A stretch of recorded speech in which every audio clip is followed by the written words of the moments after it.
everyone, and welcome to the DevOps Full Course, your complete guide to mastering how development and operations work together to build, test, and deploy software faster and more reliably.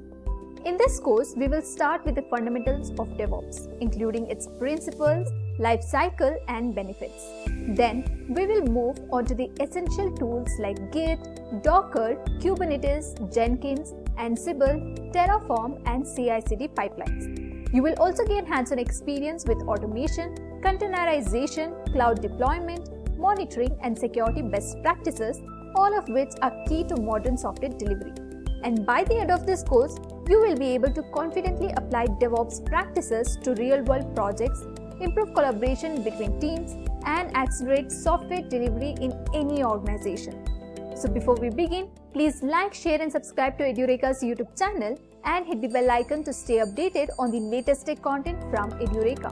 Also, do check out Edureka's DevOps training program designed to equip learners with the skills to master AI-integrated DevOps across the entire software delivery lifecycle. Through hands-on learning, you will gain expertise in building intelligent, automated, and secure CI/CD pipelines. This comprehensive course covers essential tools like Git, Jenkins, Terraform, Ansible, Docker, Kubernetes, and monitoring frameworks, while also integrating AI-driven solutions for the cloud generation, testing, and analytics. Check out the course link given in the description box below.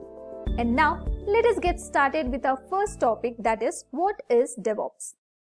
What is DevOps? DevOps is basically a combination of two words, development and operations. So what do we get when we combine these two? Simply speaking, DevOps is a culture that implements technology in order to promote collaboration between development and operations team to deploy code to production faster in an automated and repeatable way.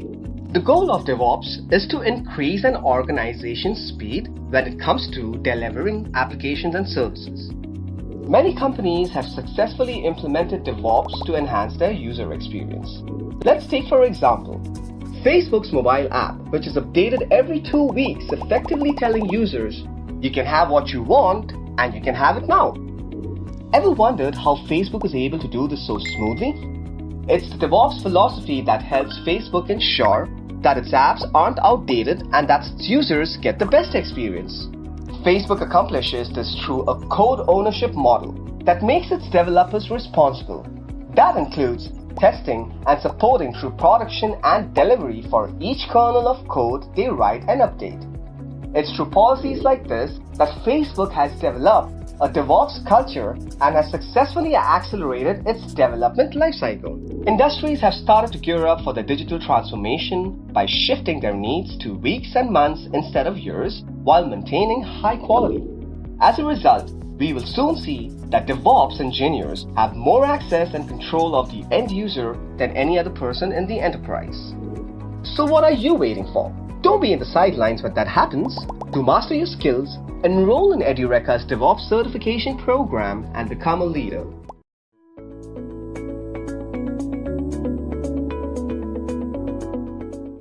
Now let's find out what exactly is DevOps.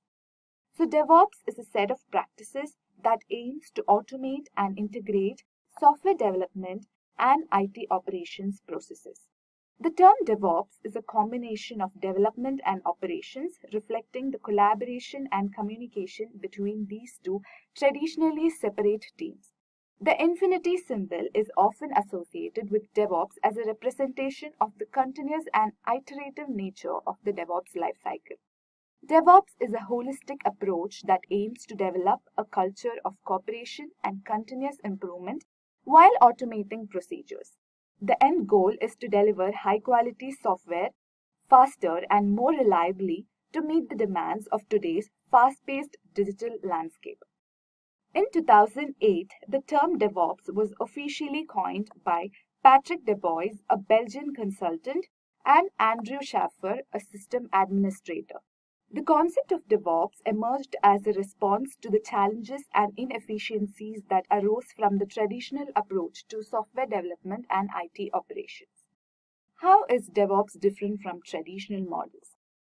DevOps differs from traditional models of software development and IT operations in several key ways. Traditional models often involve separate and distinct phases for development and operation, with less emphasis on collaboration, automation, and continuous delivery. Here are some of the key differences between DevOps models and traditional models. Development and operations teams often work in separate departments, leading to communication barriers and delays in the software delivery process. DevOps focuses on collaboration and communication between the operations team, development team, and other stakeholders. Teams work together throughout the entire development lifecycle, fostering a culture of shared responsibility. Traditional models rely heavily on manual processes for tasks like code deployment, testing, and infrastructure provisioning. This manual approach is time-consuming and is also prone to errors. DevOps advocates for automation at every stage of the development lifecycle. Automation tools and scripts are used to streamline and accelerate processes, reducing the risk of human errors and increasing efficiency. Traditional models often follow a waterfall model with sequential phases. Changes are not frequently released, leading to longer development lifecycle. Whereas DevOps embraces continuous delivery, where incremental changes are delivered frequently. This enables organizations to meet customer needs, release new features, and resolve problems more quickly. Traditional models involve manually managing and configuring infrastructure, which can result in inconsistencies and difficulties in reproducing code environments. Whereas DevOps utilizes infrastructure as code principles, allowing for the automated provisioning and management of infrastructure. This ensures consistency across different environments and facilitates scalability. For traditional models, testing is often performed in isolated phases, leading to delays in identifying and addressing integration issues. DevOps adopts continuous integration, where developers integrate code changes regularly, triggering automated tests. This helps identify and fix integration issues early in the development process. Monitoring may be limited and issues may not be detected until they impact users or systems, whereas DevOps emphasizes continuous monitoring to detect and address issues in real time. This proactive approach helps maintain system reliability and provides valuable feedback for continuous improvement. In summary, DevOps represents a departure from the traditional models by promoting collaboration, automation, continuous delivery, and a cultural shift towards shared responsibility. These differences enable organizations to deliver software faster, more reliably, and with greater adaptability to changing requirements. DevOps workflow. A DevOps workflow typically consists of several key stages, each playing a crucial role in the software development and delivery process. Here are 4 fundamental parts of a DevOps workflow. Continuous integration. Continuous integration is a software development practice that involves regularly integrating code changes from multiple contributors into a shared repository. The main goal of CI is to detect and address integration issues early in the development process, promoting a more collaborative and efficient workflow. Continuous testing. Automated CI processes are triggered whenever developers push code changes to the version control system. So CI involves building and testing the application to ensure that the new code integrates successfully with the existing code base. Continuous delivery is a software development practice that extends the principles of continuous integration to ensure that code changes are not only integrated and tested, but also automatically prepared for release and deployment. The ultimate goal of continuous delivery is to enable continuous and reliable delivery of software to production. Continuous deployment automates the process of deploying code changes to different environments such as development, testing, staging, and production. So CD pipelines define the steps involved in deploying applications, and they may include tasks like packaging, provisioning, infrastructure, and deploying the applications. Phases of DevOps lifecycle. The adoption of DevOps practices often involves a series of interconnected activities that span the entire software development and IT operations lifecycle. The DevOps lifecycle is characterized by continuous feedback, collaboration, and the iterative improvement of processes. Different phases of the DevOps lifecycle can be broken down into 8 Cs. This is a generalized representation of various phases of the DevOps lifecycle. Plan. In the planning phase, development and operations teams collaborate to define project goals, set priorities, and plan the features and improvements to be delivered. This phase involves aligning development efforts with businesses, objectives, and determining the necessary resources. Code. The coding phase involves developers writing and committing code to version control systems. Collaboration and communication between team members are crucial during this phase. Continuous integration practices ensure that code changes are frequently and automatically integrated. Build. The build phase involves compiling the code, running automated tests, and creating executable binaries. This process is often automated through continuous integration tools, ensuring that the software is built consistently and tested thoroughly. Test. Continuous testing is an ongoing process throughout the DevOps lifecycle. It includes unit testing, integration testing, performance testing, and other tests to verify the functionality, security, and performance of the software. Automated testing is a key aspect of identifying issues early in the development process. Release. Making sure the environment is ready for the updated software to launch successfully is the main objective of the release phase. Deploy. In the deployment phase, validated changes are automatically deployed to production environments. Continuous delivery practices ensure that the software changes are ready for deployment at any time. Operate. The operations phase involves monitoring the performance and health of applications and infrastructure in real time.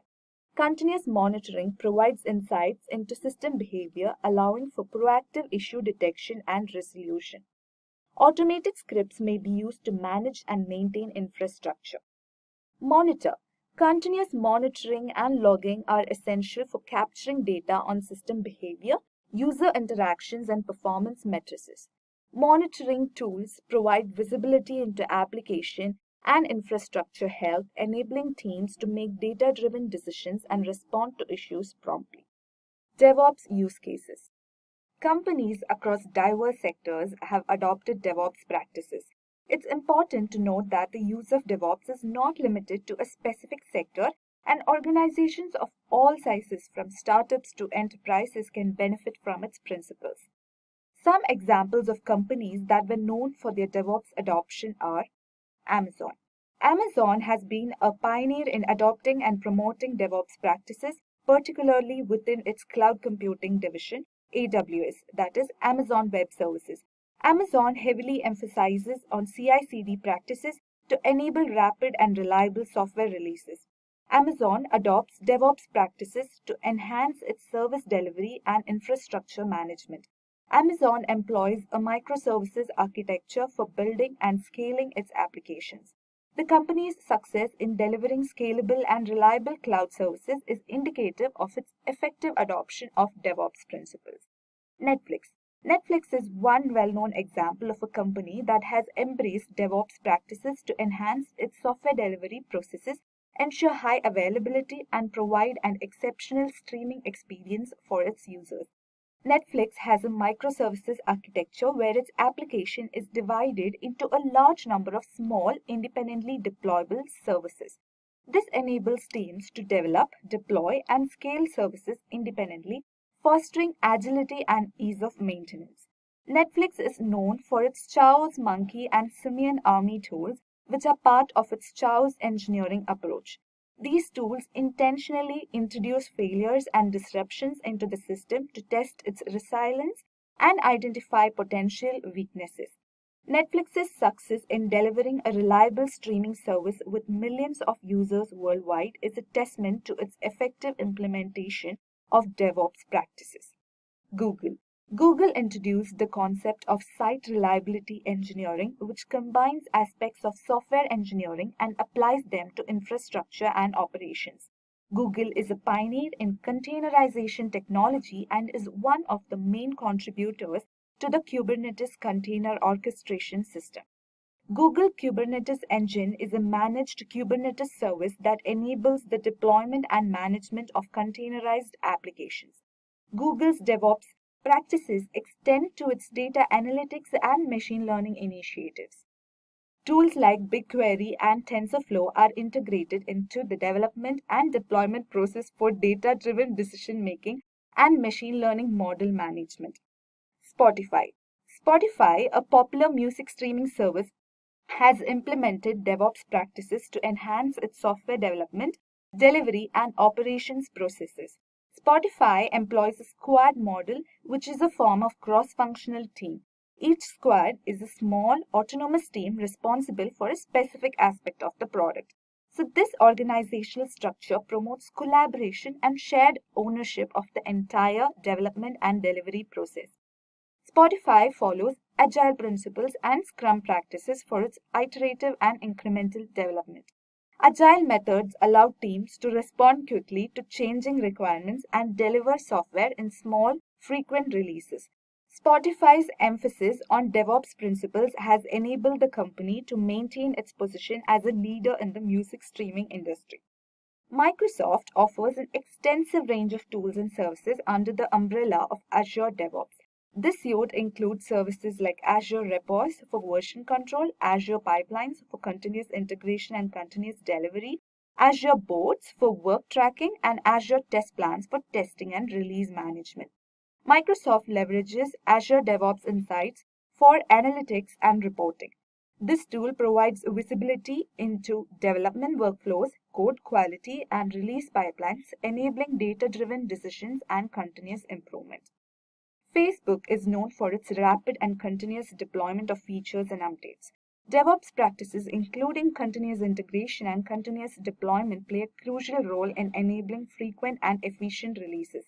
Feature toggles or feature flags may be used to enable or disable specific features without redeploying the entire application. This allows Facebook to conduct A/B testing and roll out features gradually. Now that we have an idea about what is DevOps and how it is used in the industry, let's move ahead with the roles and responsibilities of a DevOps engineer. A DevOps engineer is an IT professional who combines software development and IT operations to enhance the efficiency and teamwork of an organization's software development and delivery process. They should ensure fast, reliable, and secure software delivery. A DevOps engineer is responsible for creating scripts and tools to automate various aspects of the software development process, such as code integration, testing, and deployment. DevOps engineers frequently work with infrastructure that's managed through code and act as cloud architects. DevOps engineers also carry out quality assurance software testing to understand the effectiveness of various software tools. They put in place mechanisms to monitor the functionality of applications and gather logs in order to identify and fix problems. Let's move on to some essential technical skills required for a DevOps engineer. Version control. DevOps engineers must be proficient in version control systems such as Git to manage and track changes in code and configurations. Scripting and programming skills. A DevOps engineer must have a basic understanding of Linux fundamentals such as file handling, system administration, text processing, and process management. A strong grasp of programming languages is also important for automating tasks and building custom tools. Cloud services. A DevOps engineer should have cloud computing skills and should have an understanding of public cloud services such as AWS, Azure, or Google Cloud to deploy and manage applications and infrastructure in the cloud. Testing. Proficiency in automation testing is crucial as it guarantees DevOps engineers' ability to detect errors in software projects and products. Containerization. To deploy and manage applications effectively, a DevOps engineer must be familiar with container orchestration platforms like Kubernetes and containerization technologies like Docker. Moving on to the qualifications and certifications of a DevOps engineer. A Bachelor of Computer Science or a related degree that focuses on software development is a minimum requirement for a DevOps engineer. A postgraduate degree will be beneficial. Industry experience in roles that expose you to scripting and programming languages, cloud technologies, and experience in a leadership role may also be beneficial. Some in-demand DevOps certifications required for a DevOps engineer include AWS Certified DevOps Engineer Professional Certificate. So Edureka offers the AWS DevOps Engineer Certification training course that improves technical expertise in provisioning, operating, and managing distributed application systems on the AWS platform. Second, Certified Kubernetes Administrator. Kubernetes certification training by Edureka is curated by top industry experts and will help you clear the official Certified Kubernetes Administrator exam. So this Kubernetes training is live and instructor-led and helps you master key Kubernetes concepts with hands-on demonstrations, which in turn helps you become a certified Kubernetes professional. Microsoft Certified DevOps Engineer Expert Certificate. Edureka's Microsoft Azure DevOps Certification AZ400 course is curated by industry professionals as per the industry requirements and demands. This Azure DevOps training gives you a solid foundation to appear for the Microsoft Certified DevOps Engineer Expert Certification. Please check out the training courses offered by Edureka for these certifications. The link to these is in the description box below. Now let's move ahead with some common tools used by a DevOps engineer. Version control. Git. Widely used for source code version control, Git is the backbone of many DevOps workflows. Git is used to monitor changes in the source code, enabling multiple developers to collaborate on non-linear development. CI/CD. Continuous integration, continuous deployment is a technique that involves automating different stages of app development to regularly deliver apps to customers. Some popular CI/CD tools are Jenkins, an open source automation server that supports building, testing, and deploying code. GitLab CI, integrated CI/CD solution tightly coupled with version control platforms. Travis CI, a cloud-based CI/CD service that integrates with GitHub repositories. Configuration management. Ansible, an open source automation tool for task automation, configuration management, and application deployment. Chef, an automation platform that manages infrastructure as code. Containerization. Docker, a platform for containerizing applications, is one of the most widely used container technologies today. A Docker container image is a lightweight, executable, standalone software package that includes code runtime, system tools, and system libraries. That is everything needed to run an application. Orchestration. Container orchestration automates the deployment, management, and scaling of networking containers. Kubernetes, an open source platform for container orchestration that automates containerized application development, scaling, and management. Infrastructure as code.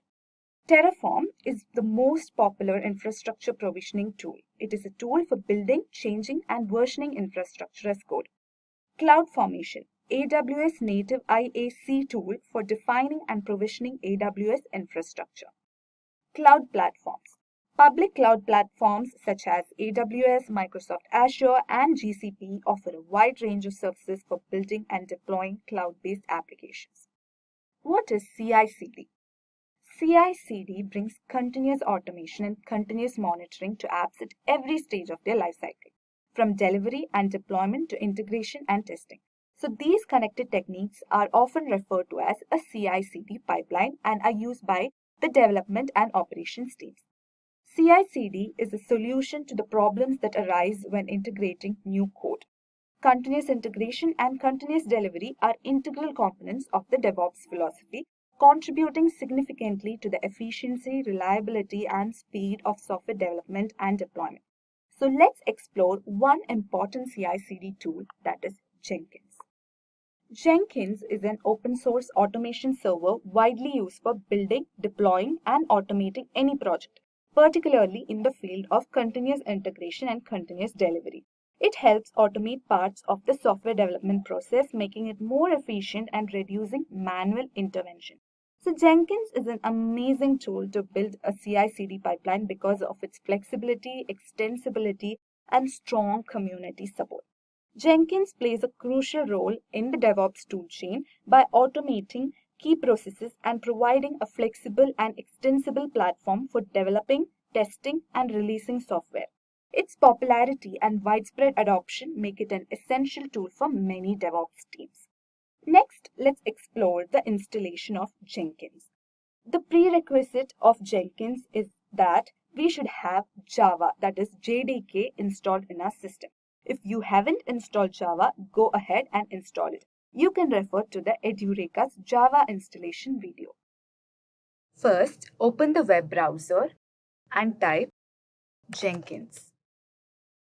Open the first link from the official Jenkins website. Yeah, this is the Jenkins website. Let's go ahead and click on download. So now we are directed to this page. Here we can see the version, download Jenkins 2.4 to 6.1. This is LTS version.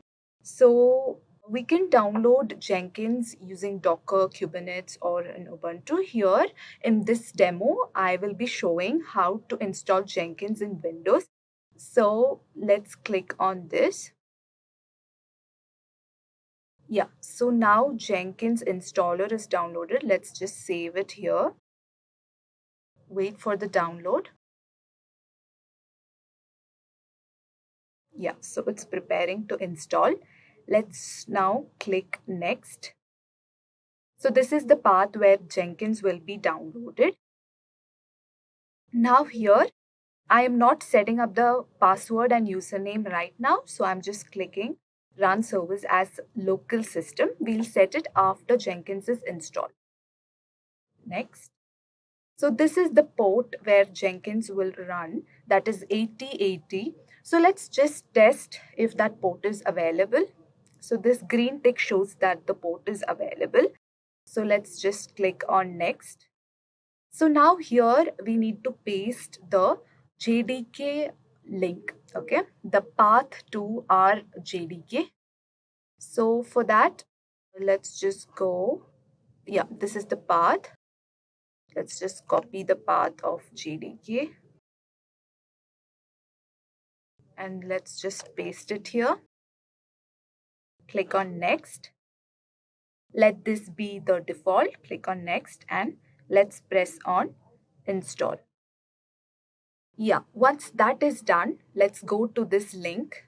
Click on this link. So now we need to unlock Jenkins. To unlock Jenkins, we need the initial admin password. So the initial admin password is here, okay, in this link that they have already provided. So let's go to Explore. Let's go to our quick access and let's just copy paste this link.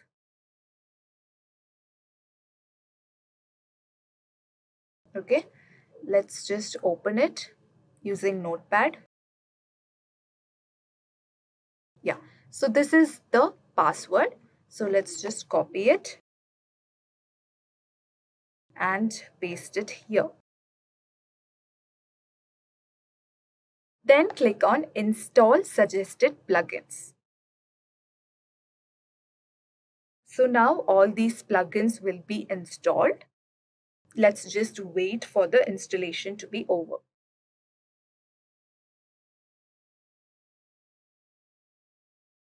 Yeah, now we need to create a username. So let's keep it Edureka and password. Okay, give your email address as well. Save and continue. Yeah, this is the URL in which Jenkins will run. Let's just save and finish. Now click on Start using Jenkins. Yeah, so this is the Jenkins dashboard and we have successfully installed Jenkins in our system. Now that you have installed Jenkins, we can go ahead and create a CI/CD pipeline. Click on New Item and name it as Jenkins Demo and click on Pipeline, then OK. Okay, then we need to go down and let's try some existing pipeline. So here we have an already existing pipeline, that is Hello World. So this is the pipeline script. So basically a Jenkins scripted pipeline is a sequence of stages to perform CI/CD related tasks that can be specified as code. So it enables you to develop a pipeline script and add it to your code repository so that you can version it. So first we have the node block, okay, that is the pipeline. Then we have the stage block. Here we will define what the pipeline will do. So this step here, it will echo hello world. Okay, that is, it will print hello world. So this is basically a simple pipeline script. Now let's save it and let's click on build now. Okay, so here you can see that the pipeline is getting built, and so these are the different stages. Okay, in the stage view you can see different stages of the pipeline that we are building. So now here you can see that there is a green tick. Green tick indicates that the pipeline is built. So we'll just go ahead and click on it. Yeah, now we can see that this is the console output. So here you can see that hello world is printed here, that is echoed, and our hello world is a success. Next, let's see how to pull code from a GitHub repository and build a pipeline. So GitHub is a web-based repository of code that plays a major role in DevOps. It provides a common platform for multiple developers working on the same code or project to upload and retrieve updated code, thereby facilitating continuous integration. So Jenkins needs to have a GitHub plugin installed to pull code from the GitHub repository. Also, we need to have Git installed on the local machine. So download the appropriate Git file for your operating system, in this case Windows, and install it into your local machine. So you can execute Git repositories in your Jenkins once Git has been installed on your machine. So to check if Git has been installed on your system, open command prompt and type Git. Yeah, this shows us that Git has been installed in the system. The second thing that you need to make sure is that we need to add the git.exe path to the global tool configuration in Jenkins. So for that, open Jenkins and click on Manage Jenkins. Click on Tools. Under Git installation, you can see this path. Okay, this is the path to the Git executable. Okay, so for that, to get this path, go to command prompt and type where git. Yeah, so this is the path to my Git executable. So we need to copy this path and paste it here. Okay, and then we save it. Yeah, so that is done. Next, what we need to do is we need to create a repository in GitHub. So this is my repository, CI/CD pipeline. This repository, I created it for the sake of this demo. So, and you'll also have to add a file, that is Jenkins. Okay, so this is a document named Jenkins. So the Jenkins file is a text file that includes the description of a Jenkins pipeline. Okay, so this is the pipeline code. So the stage block comprises a number of stages in a pipeline showing the Jenkins pipeline flow. So here there are 3 stages: build, test and deploy. So each stage will print building example. The first stage will print building example. Second will echo testing example, and the third deploying example. So now that everything is set, let's go ahead and build the pipeline in Jenkins. Okay, so click on new item, name it as Jenkins Demo 2, and then click on pipeline and click on OK. Yeah, here we need to click on GitHub project, and for the project URL, we need to go to the GitHub repository and click on code. Here we have the HTTPS link. Copy that and paste it here. Then go down and also enable this option, that is GitHub hook trigger for GIT-SCM polling. Now, once that is done, go to pipeline and pipeline script from SCM. Yeah, so now we need to choose our SCM, which is Git, and the repository URL will be the same thing that we had copied. Okay, so control paste And then here under the branches to build, replace master with the asterisk. Once that is done, you also need to change the script path to Jenkins and save it. Okay, so now our pipeline is ready. Now we'll have to build it. So click on build now. Yeah, now we can see that our pipeline is getting built. So these are the different stages. You can see the progress here. Yeah, now the pipeline is built. We can see the green tick. So click on that. This shows us the console output. So you can go down. You can see if the statements are being printed. Now you can see that building example, testing example, and deploying example. The three statements are being echoed, that is being printed here.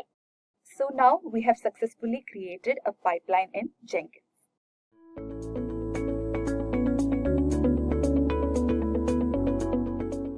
Let's start out with what's version control. So to understand what is version control system, we need to understand first why we need a version control system. So we'll see why do we exactly need a version control system. So for that, let's take a scenario where there are 3 developers working remotely on a web application or a mobile application. Now for simplicity's sake, let's just assume that it is a streaming application and one of them is working on a streaming page. Let's call them developer 1. Developer 2 is working on a user information page and developer 3 is creating the payment portal. Now all 3 of them are done with their respective pages at 10 o'clock, 11 o'clock and 12 o'clock respectively. Now the thing is, all 3 developers are working in isolation. There may be their own changes, there may be changes in somebody else's page. They're all kind of adding some new files or modifying older files, changing the source code or something like that throughout the course of this project. But how exactly are they going to collaborate considering that they are working remotely? The solution to this is a version control system. With this system, I'll tell you what happens. At 10 o'clock, developer 1 uploads all the files regarding the streaming page. With a version control system, this modification is recorded and updated to one central directory or folder. So every time you're modifying an older file or adding a new file, it creates a snapshot of the latest version or the latest update of the changes that you've made or all the files that you've uploaded. So the snapshot of your update at 10 o'clock is saved, and then when developer 2 adds their user info page, this modification is also saved as a snapshot. Now there are 2 snapshots saved, and finally the payment portal page is added, and this is the last modification done at 12 o'clock, and this is the most recent snapshot saved, along with other snapshots of other updates and modifications done throughout the course of this project. Every change in your project, a snapshot is created and your entire project is saved that way. And these snapshots are actually known as different versions, which are basically the state of your project at a particular time or at the current time. It means that it will contain the kind of files your project is storing at one particular time and what kind of changes you have made so far between the previous version and this particular version. And this is exactly how a version control system works. So version control system basically is a system that records changes to a file or a set of files over time so that you can record specific versions later. These versions are recorded in a repository and they can be recalled anytime from these repositories during the course of your project. So version control systems essentially are of 3 types. Now the local version control system is one of the simplest forms of VCS and has a database that keeps all the changes of the files under revision control. So all the files are saved by this one user and they manage all of the files. But it's actually really hard to maintain the changes of the file and you can accidentally replace one or the other file that you need. It also needs something known as RCS or revision control system, which keeps patch sets or the differences between updates in a special format on your disk. All of this, your local version control systems maintains all the track of all the files within your local system. As a user, you can track specific versions later, and it basically works as an independent standalone system for an application. So your applications like spreadsheets and word processors have this control mechanism. So that's one type.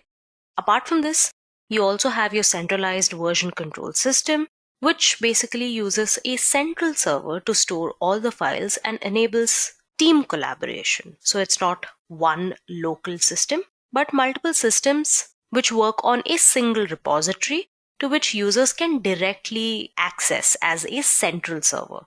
So the repository is a central server that could be local or remote, which is directly connected to each of the programmer's workstation. And the third kind of VCS is a distributed version control system. Now, these systems do not necessarily rely on a central server to store all the versions of a project file. In a distributed version control system, every contributor has a local copy or a clone of the main repository. So everyone maintains their own local repository, which contains all the files and the metadata present in the main repository.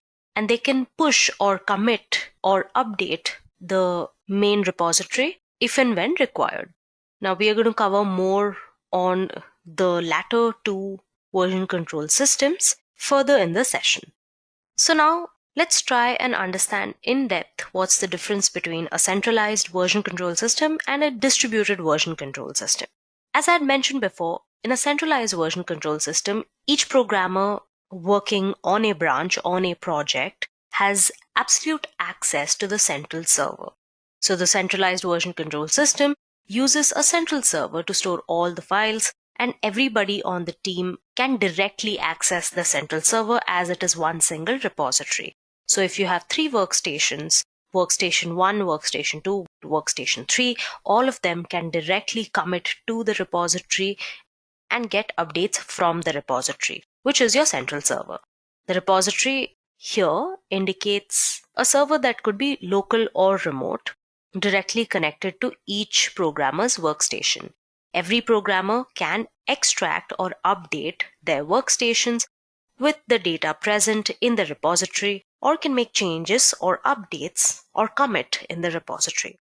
And every operation is performed directly on this repository. Even though this seems pretty convenient when we are just talking about 3 people, to maintain a single repository like this has some major drawbacks. One of them is that it's not locally available, meaning every change that you have to make, you will have to be connected to a network to perform any action.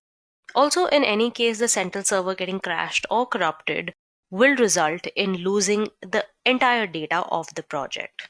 Also, another small thing which is revertible, but is if one person accidentally makes some unwanted updates. Instead of his or her local system, they will be making that changes directly in the central server.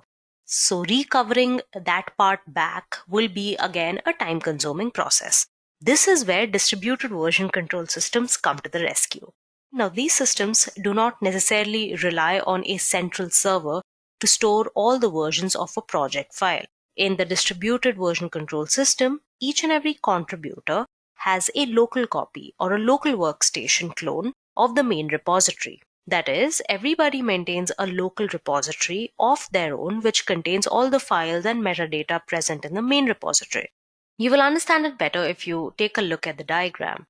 As you can see, every programmer maintains a local repository or a local copy on its own, which is actually the copy or clone of the central repository on their local hard drive. They can commit and update their local repository without any interference from one another. And then they can update their local repositories with new data from the central server by an operation called pull.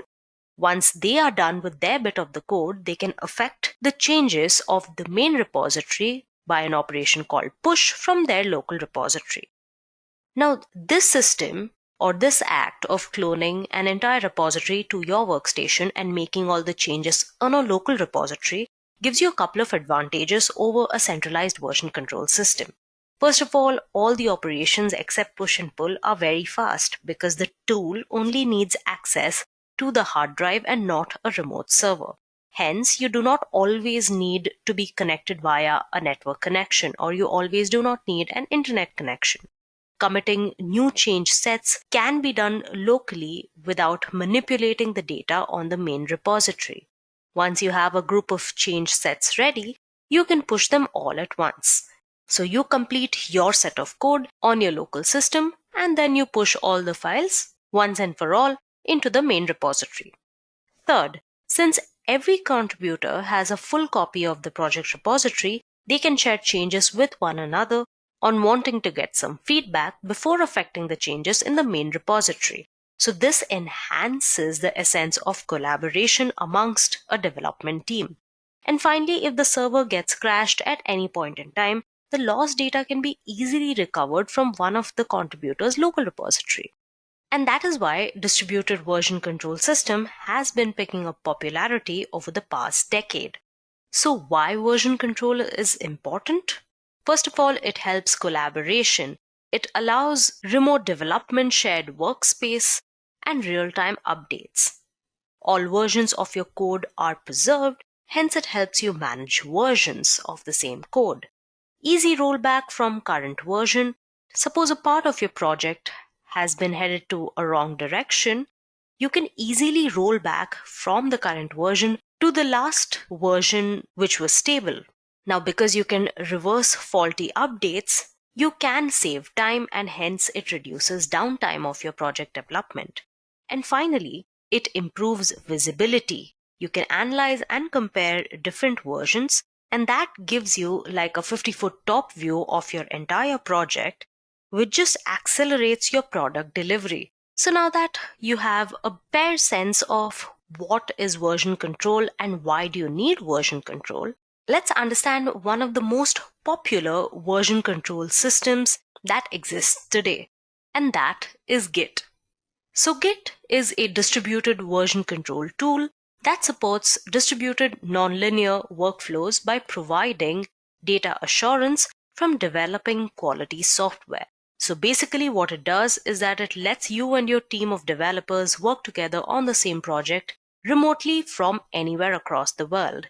Your team members can work efficiently on files and easily merge their changes into one source without the fear of losing or deleting anything of importance due to the easy rollback feature. Git is primarily used to manage your project comprising of a set of code or text files that you may want to change from time to time. Now, Git is an integral part of DevOps. DevOps, as most of you might have the idea of, is the practice of bringing agility to the process of development and operations.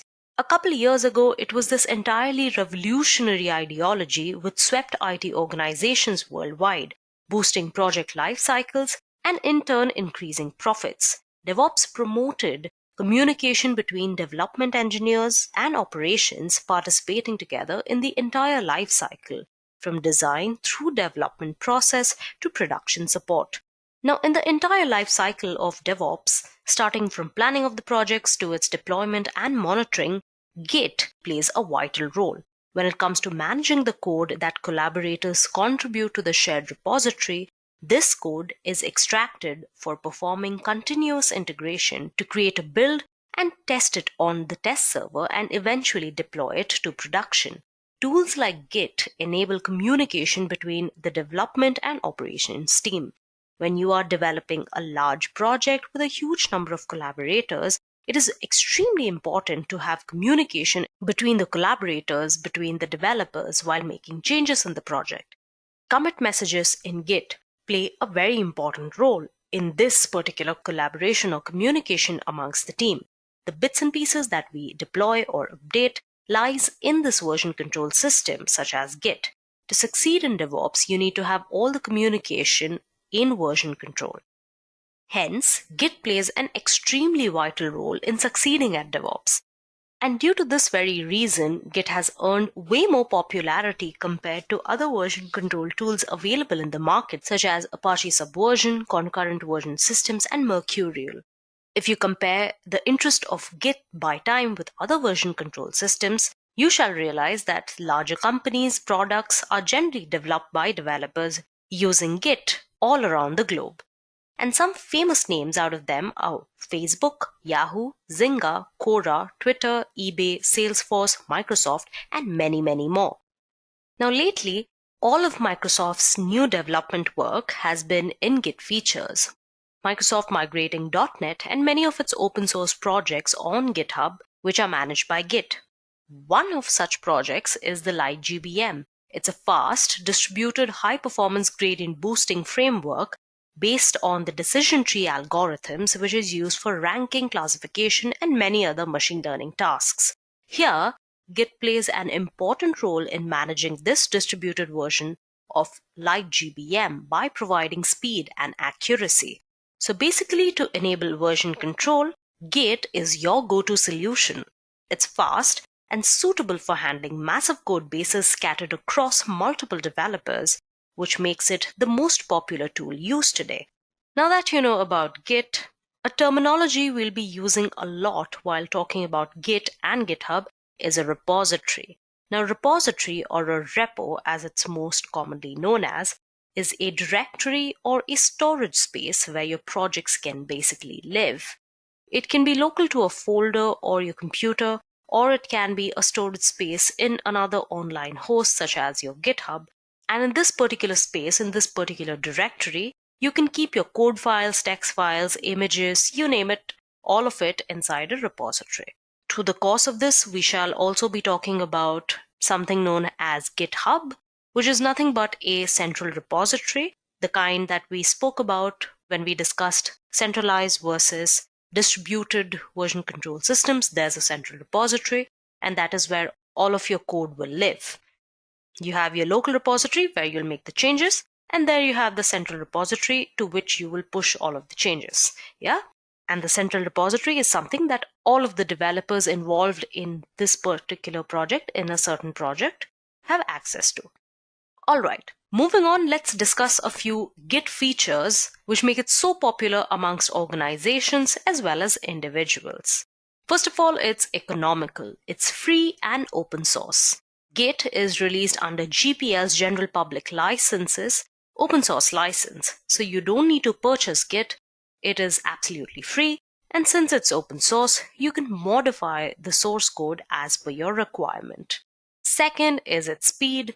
Now, since you do not have to connect to any network for performing all of the operations, it completes all the tasks really fast. Performance tests done by Mozilla showed it was an order of magnitude faster than other version control systems. Fetching version history from locally stored repository can be 100 times faster than fetching it from the remote server. So the core part of Git is written in C, which avoids runtime overheads associated with other high-level languages, which makes it extremely fast compared to other version control systems. Next is that Git supports non-linear development. Git supports rapid branching and merging and includes specific tools for visualization and navigation of a non-linear development history. A core assumption in Git is that a change will be merged more often than it's written, as it is passed around various reviewers. Hence, branches in Git are very, very lightweight and is only a reference to a single commit. With its parental commits, the full branch structure can be constructed. Next, let's talk about the robustness. Nearly every single task in Git is undoable. Git gives each developer a local copy of the entire development history and the changes copied from one repository to another. These changes are imported as additional development branches and can be merged and deleted and recovered the same way as a locally developed branch. Next is the snapshots, which are recorded changes made to a file rather than the file itself. Followed by which you have integrity, which means no changes can be made without Git recording it. Since every contributor has their own local repository, On the events of a system crash, the lost data can be recovered from any of the local repositories. You will always have a backup of all of your files, and none of the changes made to the central repository will go unlogged by Git. Git uses the SHA-1 or the secure hash function to name and identify objects within its repository, and every file, every commit is checksummed and retrieved by its checksum at the time of the checkout. The Git history is stored in such a way that the ID of a particular version, a commit in Git's terms, depends upon the complete development history leading up to that commit. Once it's published, it's not possible to change the old versions without it being recorded. Then it's a distributed system, which means every user has their own copy of the repository and the data is stored locally. Git gives each developer a local copy of the entire development history, and the changes are copied from one such repository to another. These changes are imported as additional development branches and can be merged in the same way as a locally developed branch. And finally, it's easy branching. Now, branch management with Git is very simple. It only takes a few seconds to create, delete, and merge branches. Feature branches provide an isolated environment for each change to your code base. So when a developer wants to start working on something, no matter how big or small, they can create a fresh new branch which is not interfering with the main branch, which ensures that the master branch or the main branch always contains production quality code. So any little experimentation that you want to do or little things that you want to try out can always be on a separate feature branch instead of the changes made to your master branch. Because ultimately, your master branch should contain your publishable product. So now that you know the basic features of Git, let's try and understand what the basic workflow of Git is, or how does Git work. So the basic overview of how Git works goes like this. You basically create a repository or a project with a Git hosting tool like Git or Bitbucket. You copy or clone the repository to your own local machine or your working directory. You add a file to your local repository and commit the changes, which basically means you save the changes. Then you push the changes to your master branch. Then you make changes to your file and commit. Then you pull the changes to your local machine. You create a branch or a version, make a change, commit the change, same process, open a pull request, and merge your branch to the master branch. Now this is a little complicated listening to it like this, but once we get on to our demonstration, I think things will be way more clear. You can still take a good look at this diagram, but if you don't get it, don't worry. I will be explaining these operations one by one when we get to the demonstration part of this Git tutorial. Moving on, let's get to the good part, the hands-on section, starting with the installation and setup of Git. Now there are two ways in which this goes. First of all, for Windows users, you need to install Git Bash for Windows. And for Linux users, you'll have to start by updating the package index and then install Git using the terminal. So first of all, for our learners using Windows, you'll have to log on to gitscm.com/downloads and then click on Downloads for Windows button and then run the executable file and follow through till you finally install Git Bash. I'm not going to install it completely as I already have Git Bash downloaded, but I'm still going to open the page to show you guys. Alright, so the latest source release is Git 2.30.1 on the 8th of Feb, and you can just click on this button. The moment you click on this button, it's going to start downloading Git for you. And once you have the executable file, all you have to do is open it or run it in your own system, right?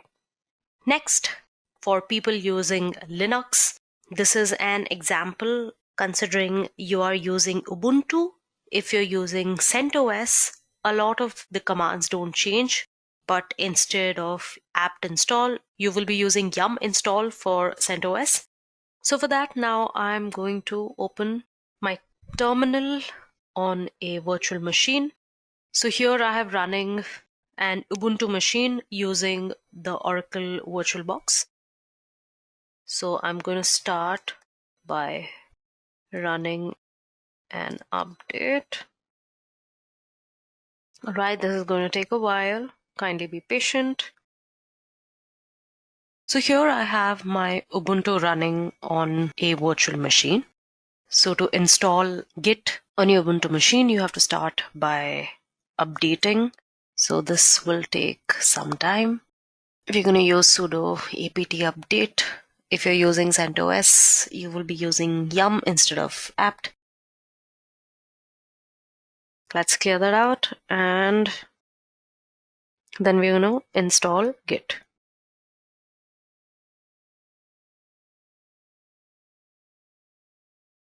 And then you can look for the Git version. Yeah? Alright. Now that we have our Git installed, let's go ahead and look at the operations and commands that we are going to take a look at today. You have your repository setup, which include the commands init, clone, config, and alias. Then you have your save changes operations, which have your add, commit, diff, and stash. All of these commands we are going to go on and off and look at collectively mostly. Then we are going to look at the inspect operations, your inspect repository operations, of which the git status command is something we are also going to look at throughout this demonstration right from the beginning. So apart from that, you have your git log, git tag, and git blame commands. So you have your merge rebase command. So let's move on to our first set of git operations. First of all, you have your git init command, which basically creates a new empty git repository. Now this can be used to convert an existing unversioned project to a git repository or initiate an absolute fresh git repository. Now most other git commands are not available outside of the initialized repository. So this is usually the first command that you will run in a new project. That is, if you're using git bash. So when I run git init, it reinitializes an existing git repository, which I already have here. Now what this does is it reinitialized my existing git repository in this particular directory, in this .git directory. Yeah. What git init does is that it creates an empty git repository or reinitializes an existing one, like it did for me right now. It basically creates a .git directory with subdirectories and template files. And when you run the git init command in an existing repository, it will not overwrite the things that are already there. It will rather pick up the newly added templates. So that's the repository initialized. You can go ahead and create some files in the directory or repository, whatever you call it. Now that is about initialization. Now, what about if there was an existing repository on Git that you had to act upon, that you had to make updates to, that you had to add files to, things like that? That's where you use the git clone utility. Yeah. Now you have the git clone utility, which you use to target an existing repository and create a clone or copy of this particular repository on your local machine. Now this is one of the features provided to you by a distributed version control system, as we had discussed before. So this is a blank file called Edureka rep with just the readme text file. Let me just go ahead and copy this. And then I can just git clone and paste its HTTPS URL. And as you can see, it's cloning this into Edureka rep. And now if I change directory to Edureka rep, you can see the readme file is right there. Yeah. So we're basically going to work off of this particular repository today, Edureka rep. Yeah. So now that we created a clone, moving on, we have the git config command, which basically is a convenience function that is used to set up your git configuration values on your global or local project level. This command is basically used to modify your configuration text file So if I typed git config global user.email, and here I type, so there I gave in my email ID as the global user email ID. So if I ask for what the global user email ID is, it will return my ID back to me. Yeah. Basically, these configuration levels, like your username and your user ID, correspond to your .git config text files. Now, executing this basically will help you modify the configuration text file. Git uses this series of configuration files to determine non-default behavior that you may want. Yeah. So the first place Git looks for these values is in the system-wide configuration file, which contains settings that are applied to every user on this system. So basically, if you pass the option to your git config, it will read and write from this file specifically. And the next place the Git looks is the config/git config file, which is specific to each user. Now you can make Git read or write to this file by passing your global option, which is what I did. And the final command in the setup operations that we are going to look at is an alias. Now, alias, as the name suggests, is basically used to create shorter commands that map to longer commands. They enable more efficient workflows when you obviously have to use lesser keystrokes to execute a command. There are these lengthy commands which obviously kill a lot of your time. So these aliases you can use to shorten those commands. And these are also something that you will create via the git config command. There isn't really a direct way or a direct command of creating aliases. Yeah, this is just something I wanted to add in here along with the git config command. Like a very common alias created is CO for checkout or anything else, CK for checkout. So yeah, this is something that you can do using the git config command, just creating aliases. Moving on, let's look at operations that you use to add changes and save changes to your Git repository. Now, the first two commands here that we're going to look at are git add and git commit. Now, this combination is basically used to create these snapshots that I was talking about initially in the session, right? So basically what you do is first, you use the git add command to add a change in your current directory or your working directory. And you add that to the staging area. It tells Git that you want to include a particular set of updates or changes in a particular file in the next commit. Then what you do is you move on to git commit after making the changes to your working tree. Then you use the git commit command, which captures a snapshot of your project's current state. So basically, you use add to update the index using the current content found in your working tree. And then you basically prepare the content in the staging area for the next commit. Then you run the commit command to take that snapshot of your project's current status. Now remember, this is very important and you have to do it each time. You must use the add command to add any new modified files to the index. You can't directly commit anything without adding it to the stage area first. Now what I did was I quickly went ahead and added 3 files to my repository Edureka rep. So if I go into this repository, you can see there are 3 files: Edureka file 1, file 2, file 3. Now let's see if these files are in my index or not using the command git status. Now git status basically displays the state of the working directory and the staging area. It will list all the modified files which are ready to be added to the local repository. It lets you see which changes have been staged and which haven't, which files are being tracked by Git and not. So if I typed git status, you can see on your main branch, you have 3 untracked files, which are the 3 files that I just added: Edureka file 1, 2, and 3. These are not added to the index yet. This means I cannot commit these changes unless I added them explicitly to the index.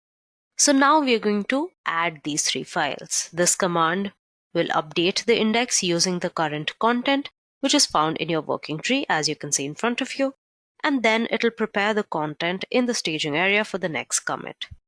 So either I can just git add and put in the directory name, or I can just use git add with an extension of a, which means all, and this will add all of these files to the index which are in the directory but not updated in the index yet. Yeah, now I've done that. Let me go ahead and use git status again, and you can see all of these file names are written in green, and you can see changes to be committed written here, which means all of these changes are ready to be committed. They are added to the index. Now these files are added to the index. You're ready to commit them. Now, as I had mentioned before, we're going to commit them, and committing refers to recording the snapshots of the repository at any given time. So your committed snapshots will never change unless it's done explicitly. So I'm going to clear this, and we're going to commit this by typing git commit and then adding a tag or a message called committing 3 files. Let's try this out. As you can see, 3 files changed, 3 insertions. You can see our Edureka files 1 to 3 have been committed. The git commit command has committed the changes in the 3 files in your local repository. Now, if you want to commit a snapshot of all of the changes in your working directory at once, you can always go with commit-a. Now, let me add a couple more files to my directory just to show you the difference between your files added to the index versus the ones that are not.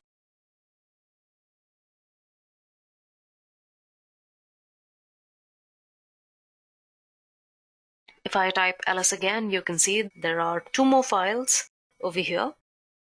As you can see, I have 2 other files.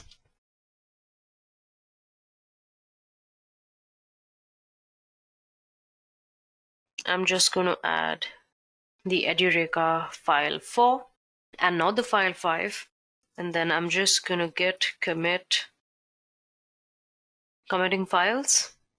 And as you can see, only 1 file changed, only 1 insertion happened. And that only happened because Edureka file 5 is not added to the index. And even if I use the extension A, I cannot add Edureka file 5 because that has not been added to your index. Now, if I just go ahead and add Edureka file 5, voila, the change has occurred in our Git repository. Now, if I typed git status, there are no more files to add or commit. Our branch is ahead of the origin or main branch by 3 commits. And you can use git push to publish your local commits. Now, what is git push? This is something we will cover later in this session. Now, understand that before you affect the changes made to the central repository, you should always pull changes from the central repository to your local repository just to get the most updated version of your branch. You'll get all the work of your collaborators that have been contributing in the central repository. For that, you use the pull command. Now, as you can see, there's nothing to commit and your working tree is clean. There are other commands like the git status command, which you could use for similar purposes. For example, you have the git log command, which only operates on committed history. It basically will display to you the committed snapshots and will let you list the project history, filter it, and search for specific changes. So if you typed git log, it's going to show you all the commits that have happened since we started with this git file. Okay, so you can see at the bottom, your original main, there's your initial commit, right? Then our first commit where we committed 3 files, then we committed the 4th file, and finally when we committed file number 5, right? These are all the commits, including the initial commit, the first one. Yeah, along with the author and the date and time. Remember when I told you about everything is recorded when you're using Git? This is what I meant. You can always access who made commits at what time and what commits were made when you use a version control system such as Git. Now, at a point like this, I think it's crucial to mention one more command, which is the git tag, and it's used to basically capture a tag in history or a point in history that is used for a marked version release, right? So it's basically like a branch that doesn't change, and after being created, they have no further history of commits. Yeah. So that is one. And another one is git blame. Now the git blame function displays of the author's metadata attached to a specific committed line in a file. It's used to examine specific points in a file's history and get context as to who the last author was that modified that line. So if I went back and typed git blame Edureka file 5.txt, it's going to show who the person is that is to blame, who committed this particular file or made this particular change, right? It'll also, if you paid attention, give you the commit number. As you can see, this E9D63EFO commit number. This also has this E9D63EFO, which is the first few characters of this particular commit number. Yeah. So now that you know how to check the status of the changes and see who made the changes, it's time that you understand how you fetch changes from your remote repository to a local repository, and how you push commits from your local repository to your remote repository. So here we are going to look at two commands called pull and push. Now, first of all, you have the git pull command, which fetches changes from your remote repository to a local repository. Basically, it merges upstream changes in your local repository, which is a common task in Git-based collaborations. But at first, you need to set your central repository as the origin using the command git remote add origin, and I'm going to add the link to my central repository, which is this. And as it says, the remote origin already exists. Now that your origin is set, and now we're going to pull our main branch. So I'm just going to type git pull origin main, and it says we are already up to date. Now, certain number of tutorials or documents that you might be following might even give you the command git pull origin master, in which case you're working on the master branch. Now, to know which branch you're at, you can just use the command git branch vv. Yeah, I'll tell you which branch are you working on. Yeah. So yeah, we are working on the main branch, and we are already up to date with the branch since my local repository was already updated with files from the main branch. This is the message of an up-to-date branch. Now you can also use git pull origin and your whatever branch name. Here I'm using main. That's a mistake on my part. Maybe I was trying to clear the screen. All right. So here, even if I pull from the branch using git pull origin and the branch name to my local Git repository, you can see it's already up to date. So now my local Git repository is now all updated with the recent changes. So now it's time to make the changes to your central repository by using the push command. So we're going to use the push command. This command transfers commits from your local repository to your remote repository, and it is basically the opposite of your pull operations. Pulling will import commits to your local repositories, whereas pushing will export commits to your remote repositories. It's going to ask you for your username.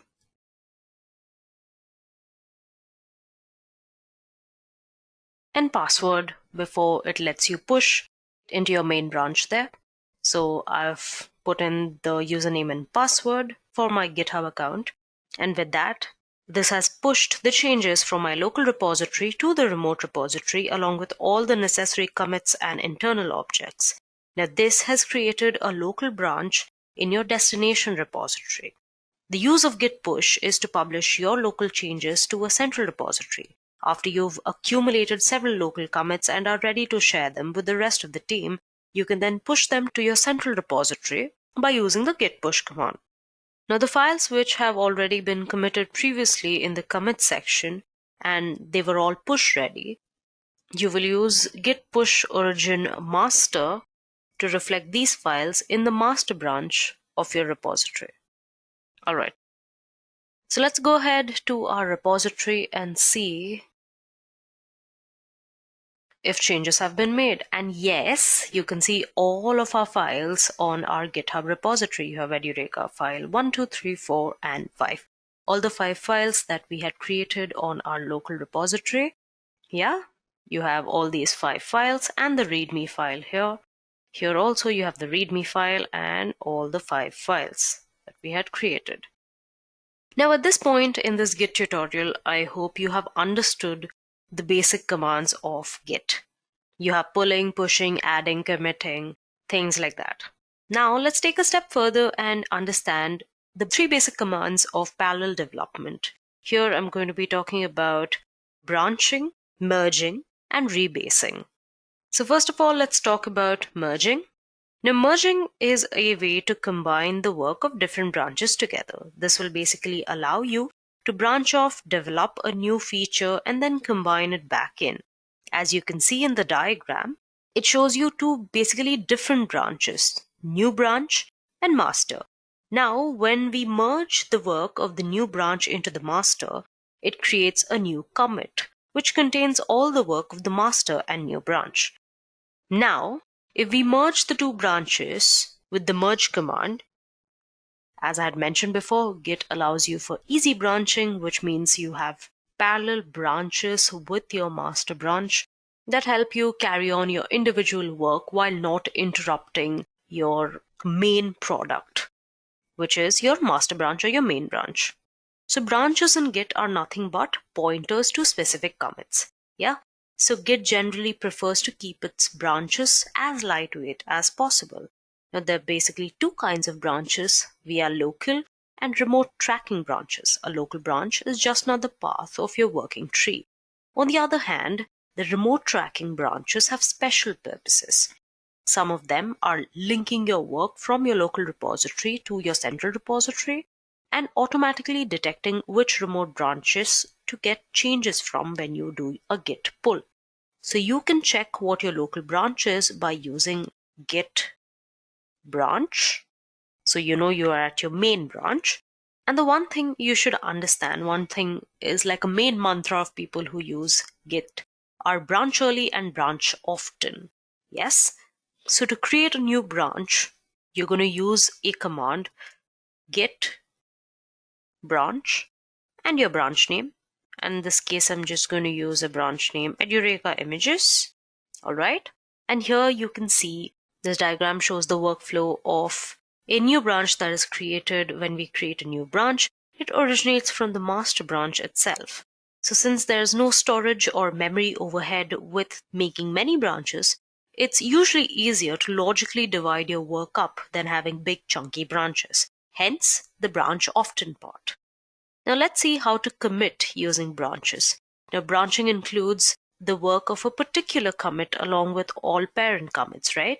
So as you see, the new branch has detached itself from the master or the main branch, and hence it'll create a different path. So we are going to git check out the branch name, which in our case is Edureka images. And then we are going to git commit. So you have untracked files, Edureka images, and nothing added.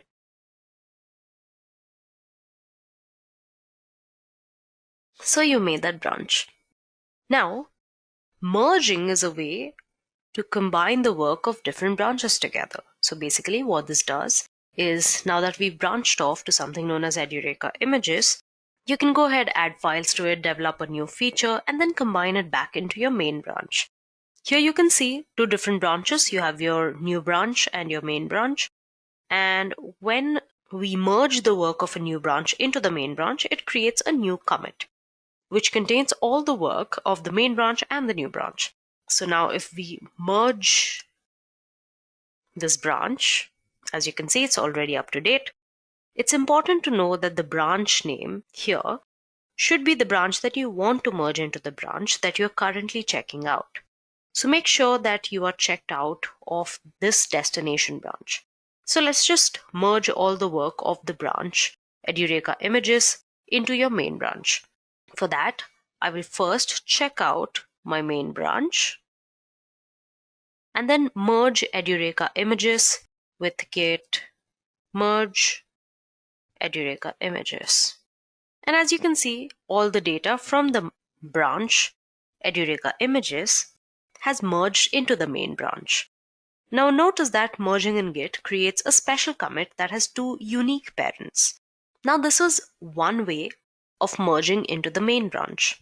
There's also another way of combining the work between two branches, which is called rebasing. Now rebasing takes a set of commits, copies them, and stores them outside your repository. The advantage of rebasing is that it can also be used to make linear sequence commits. The commit log or the history of the repository stays clean if rebasing is done. Now our work from the new branch is placed right after master, and we have this nice linear sequence of commits. This command doesn't copy but moves all our work from the current branch to the master or the main branch. They look like they've been developed sequentially instead of having developed parallelly. So if I just did another branch called git branch Edureka images 2, and then maybe git checkout,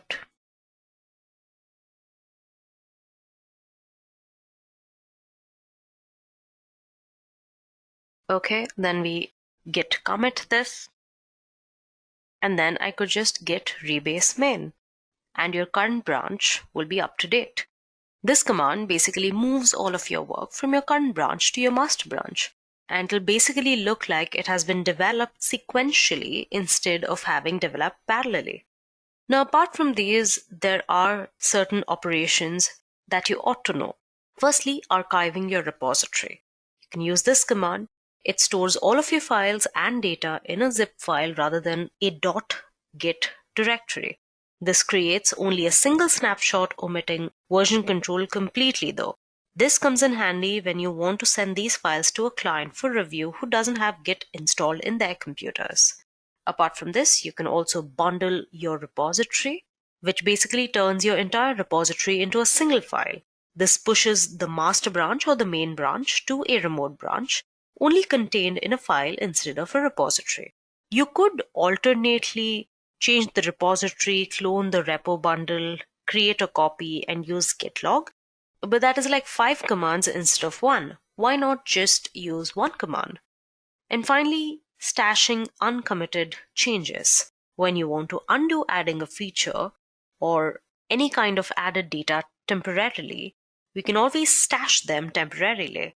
You can use git status, stash status, and then you want to reapply the changes you stashed using git stash apply.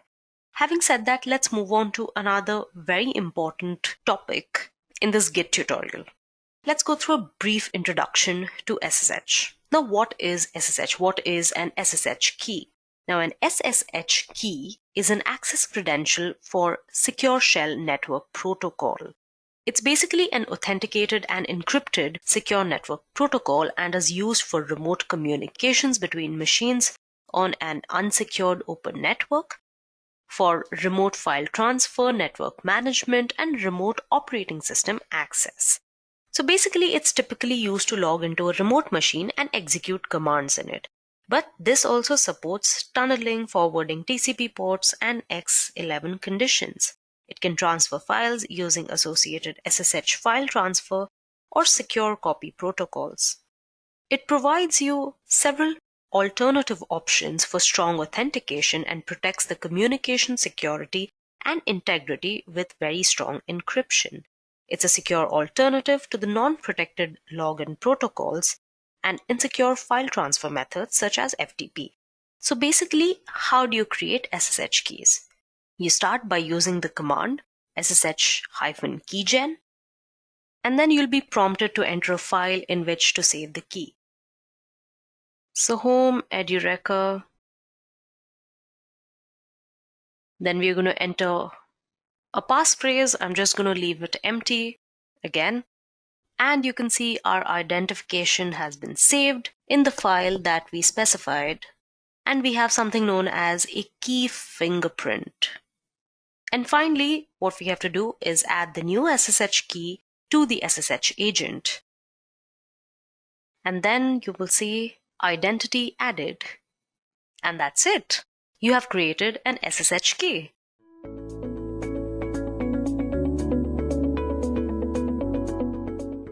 The need for GitHub. It is extremely important for software developers to work on a web-based platform to share their projects and collaborate with other developers. This platform must be a version control system. That is, it must enable multiple people to simultaneously work on a single project. Each person edits his or her own copy of the files and chooses when to share those changes with the rest of the team. This application must also be capable of hosting millions of programmers and hobbyists that download and evaluate each other's work. GitHub is one such platform of choice for developers that can host multiple programmers and review their code. GitHub has several competitors. For instance, GitLab. GitLab is an open source web interface and source control platform based on Git, whereas Microsoft Team Foundation Server is an enterprise-grade server for teams to share code, track work, and ship software for any language, all in a single package. Bitbucket, on the other hand, stores all of your Git and Mercurial source code in one place, with unlimited private repositories. So what really makes GitHub so powerful and popular among developers?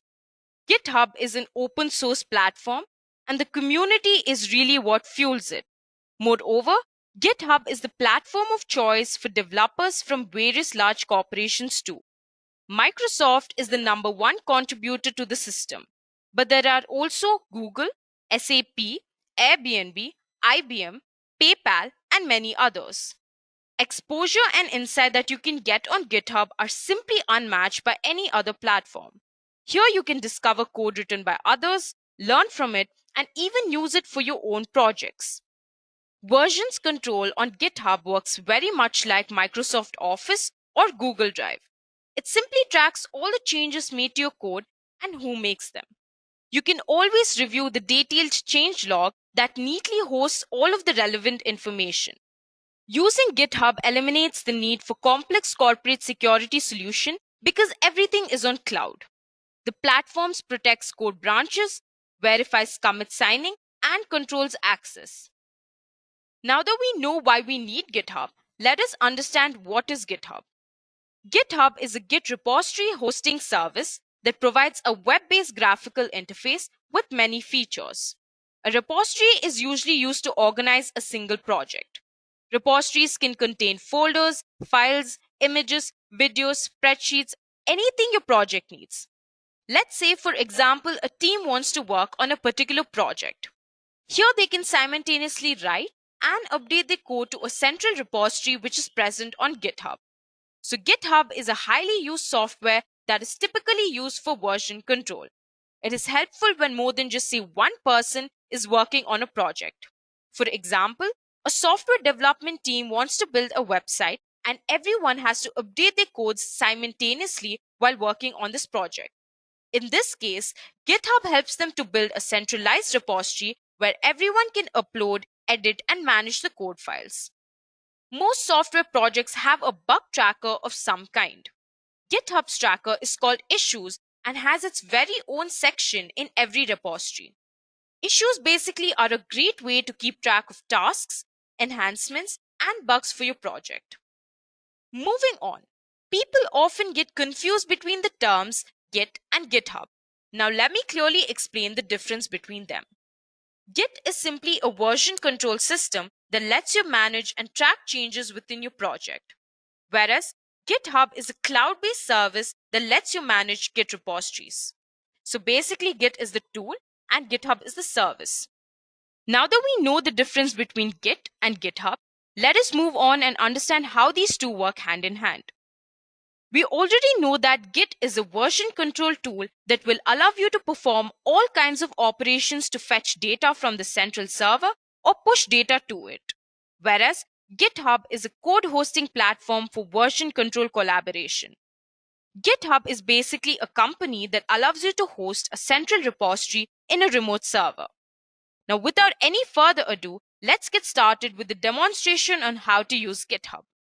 So for this demonstration, we're working on the website version of GitHub. There's another version of GitHub that is the desktop version, which you can download it to your personal computer. So we're simply going to search for GitHub in our search engine. The first link will lead you to the official website of GitHub. So I'm going to click on that. So this will redirect me to the main homepage of GitHub. As you can see, there is a search GitHub option. There are also two buttons that says sign in and sign up. If you're new to GitHub, you can simply enter in your credentials, that is a username, email, password, and sign up for GitHub. But if you already have an account like I do, I'm simply going to click on the sign in button and it'll redirect me to a page where I have to enter the credentials, that is my email address and password. I'm going to do that now and I'm going to click on the sign in button. Now, this is the main page of my account. As you can see, I have no repositories. It's all new, it's all fresh. But if you're not new to GitHub, you can view all of your repositories on the left-hand corner. Now, before we move on, I'm going to explain you all the features that are present within GitHub. So you can see a search bar here. So the search bar will allow you to look for profiles, certain keywords, look for different kinds of projects that are available on GitHub. All of those can be done using this bar here. And you can see 4 options next to the bar that says pull requests, issues, marketplace, explore. Pull requests we'll learn later on in this session, but the issues and marketplace we won't be discussing in this video for now. The explore button, on the other hand, is an extremely important and interesting button. So once I click on that, it'll redirect me to a page with some activities that are going on around in GitHub. You can see here they're trending repositories, they're trending developers. Basically, this is a feed that will allow you to interact with developers and other people, collaborators from all around the world, basically. In Instagram too, you have an explore button, which will allow you to interact with different people from all around the world. So the same concept is implied in the GitHub explore button too. So you can explore topics, you can explore trending repositories, developers. Basically, it's an interaction with other people from different parts of the world. So I hope that's clear. Now, the most important part of the session are the 3 buttons that are available in the right-hand corner of the navigation bar. So you can see there's a bell icon, there's a plus icon, there's a pixelated icon on the right-hand corner. So the bell icon allows you to read notifications of your activities that occur in GitHub. So that's what it really is. You can see the inbox will allow you to view all of the notifications. You can also view the unread notifications by clicking on this unread button. As of now, I don't have any notifications, so there's nothing available. You can also group these notifications by the date or repository by clicking on this group by button here. You can also view your saved notifications by clicking on here. And the done button, on the other hand, will let you mark all of your notifications that you're done with, your previous notifications. So these are the 3 important buttons you'll have to know in this bell icon. And the filters are not necessary as of now, so I'm not going to discuss that. This button, on the other hand, will allow you to manage your notification settings and your subscriptions too. So that's all for this bell icon. The next important button is this plus icon. As you can see, there are 5 drop-down options that appear here. The first one being new repository, followed by import repository, new gist, new organization, new project. So new repository we've already discussed previously in this session. A repository is a place where you create your files for your project. It's basically a storage space, right? So your repository can directly interact with your Git, right? So the new repository option will allow you to make files, a repository to your GitHub account, right? The Git, on the other hand, the tool that which we use to make local repositories in our personal computer can be directly pushed on. The local repositories can directly be pushed onto your GitHub account. So that's what the new repository button allows you to do so. But the new project, on the other hand, is a place to track issues, features, and other tasks that are related to the code within the repository. You can also connect with the DevOps build and deploy process, assign people to tasks, and so on by using this button. That is the new project button. So the difference between the new repository button and the new project button is that projects in GitHub are only a part of GitHub, but not Git. But the new repository option is a part of GitHub and Git. So that's the main difference between new repository and new project. I hope that's clear. So the next button will drop me down some interactions that I can make with my profile. So if I click on this Your Profile option, it will redirect me to a page where I can edit my profile. I can really create my identity using this page. So here, if I click the Edit Profile, I can add a bio about myself. I can add the company in which I'm working in, the location at where I am, the website, Twitter username, etc. All of that I can add here, all of the information about myself. I can also view the repositories I'm working on currently, or the repositories I've worked in the past, projects that I'm working on, the packages, and the entire contributions I've been making on GitHub from the last year. So basically, it allows me to build an identity, or it'll help me build my profile on GitHub. So I hope that's clear. Now, if I click on this button and if I want to sign out from a profile, I can simply scroll down and click on the sign out button here, and this will sign me out of my account. So that's all for getting started with GitHub. These are the basics on what GitHub is and what each of the button and options really do. Now, if I want to move back to the main page of my GitHub profile, I can simply click on this Octocat. That's GitHub's logo. So I'm just going to click on this Octocat logo, and here I'm back to my main page. Now, before we move on and work on the different operations and options within GitHub and learn different things about GitHub, I'm going to give you a brief overview on how to download the desktop version of GitHub. So I'm simply going to search for GitHub Desktop on my search engine, and I'm going to click on the first link that's available on this page. Now I can simply click on this button that says download for Windows 64-bit. That's compatible to my current version of my personal computer. If you have a Mac, you can simply click on the Mac version and download it to your desktop. But as I've already mentioned previously that we're going to work on the website version, so I'm going to simply switch back to this. Now let's quickly move on to the next part of the session. Create a repository. So firstly, let us understand what a repository is. It is simply a storage space for the correct project that you're working on. GitHub is a very popular central repository that allows you to share your files, whereas Git allows you to create local repositories that are present on the system you are working on. So you can basically push your local repository into GitHub and share it with other collaborators via the central one. Now that we know what a repository is and how it works, let's go on to the demonstration part and create our first repository. So you can do this in two ways. Either you can click on your create repository button that is present on the left side, or you can, as I've already mentioned in the previous part of the session, you can click on to this plus icon and you can click on the new repository option. So this will redirect you to a page that says create a new repository. You can add your repository name. I'm going to name my repository as Edureka, and it's available. All of your repository names must be unique from one another to identify them easily. You can also add a description, which is optional. I'm just going to add the description. This is my first repository. And a description allows people or other collaborators to understand what your repository is all about. But as a good developer or a good programmer, you would definitely want to add a description and give an overview of what your repository is all about. There are two options now available that says private or public. Now you can choose your repository to either be public or private. So the private one lets you decide who can access your profile, whereas the public one lets anyone view and access your repository, but you can choose who can commit to it. That's the difference between public and private repository. I'm going to let my repository be public as of now. Now, if you scroll down, you can see that you can initialize your repository with three options. The first one being add a README file. The second one being add a git ignore file. You can always choose add a README text file to your project, which often contains information about the project and other necessary details the user must be aware of when he or she is accessing that particular project. Now, I want a README file for my repository, so I'm going to click on this button here. That's going to check it. The next option is add a .gitignore file. So this file will let you ignore a list of files when the user is pushing files to GitHub. That's what this option really does, but I'm going to let this be unchecked for now. For your repository to truly be open source, you will need to license it, so others are free to use, change, and distribute the software. You can simply click on choose a license option and pick the required license for your project.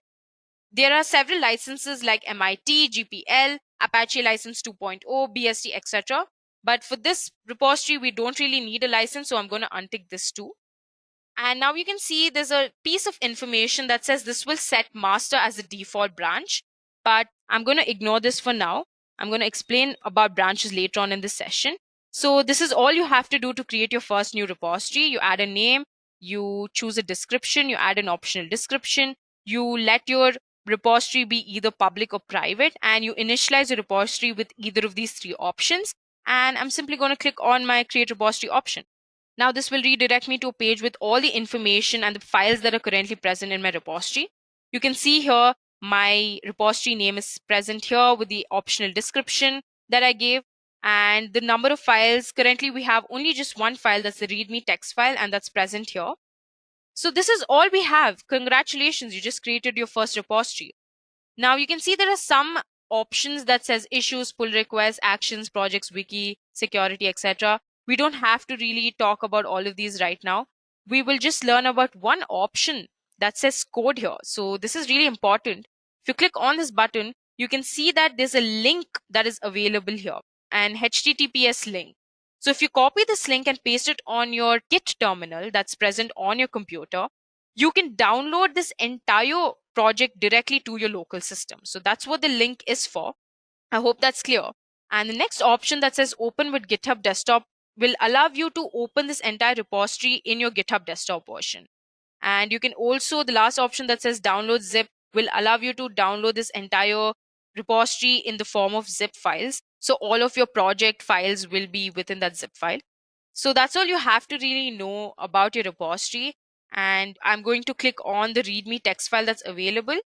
It will take me to another page with some extra information about that file. You can see currently we have 2 lines and the memory space that is allocated to this file. So we currently have 2 lines, that is Edureka, and this is my first repository. And you can also see the number of contributors to this project. That is just one, that's just me for now.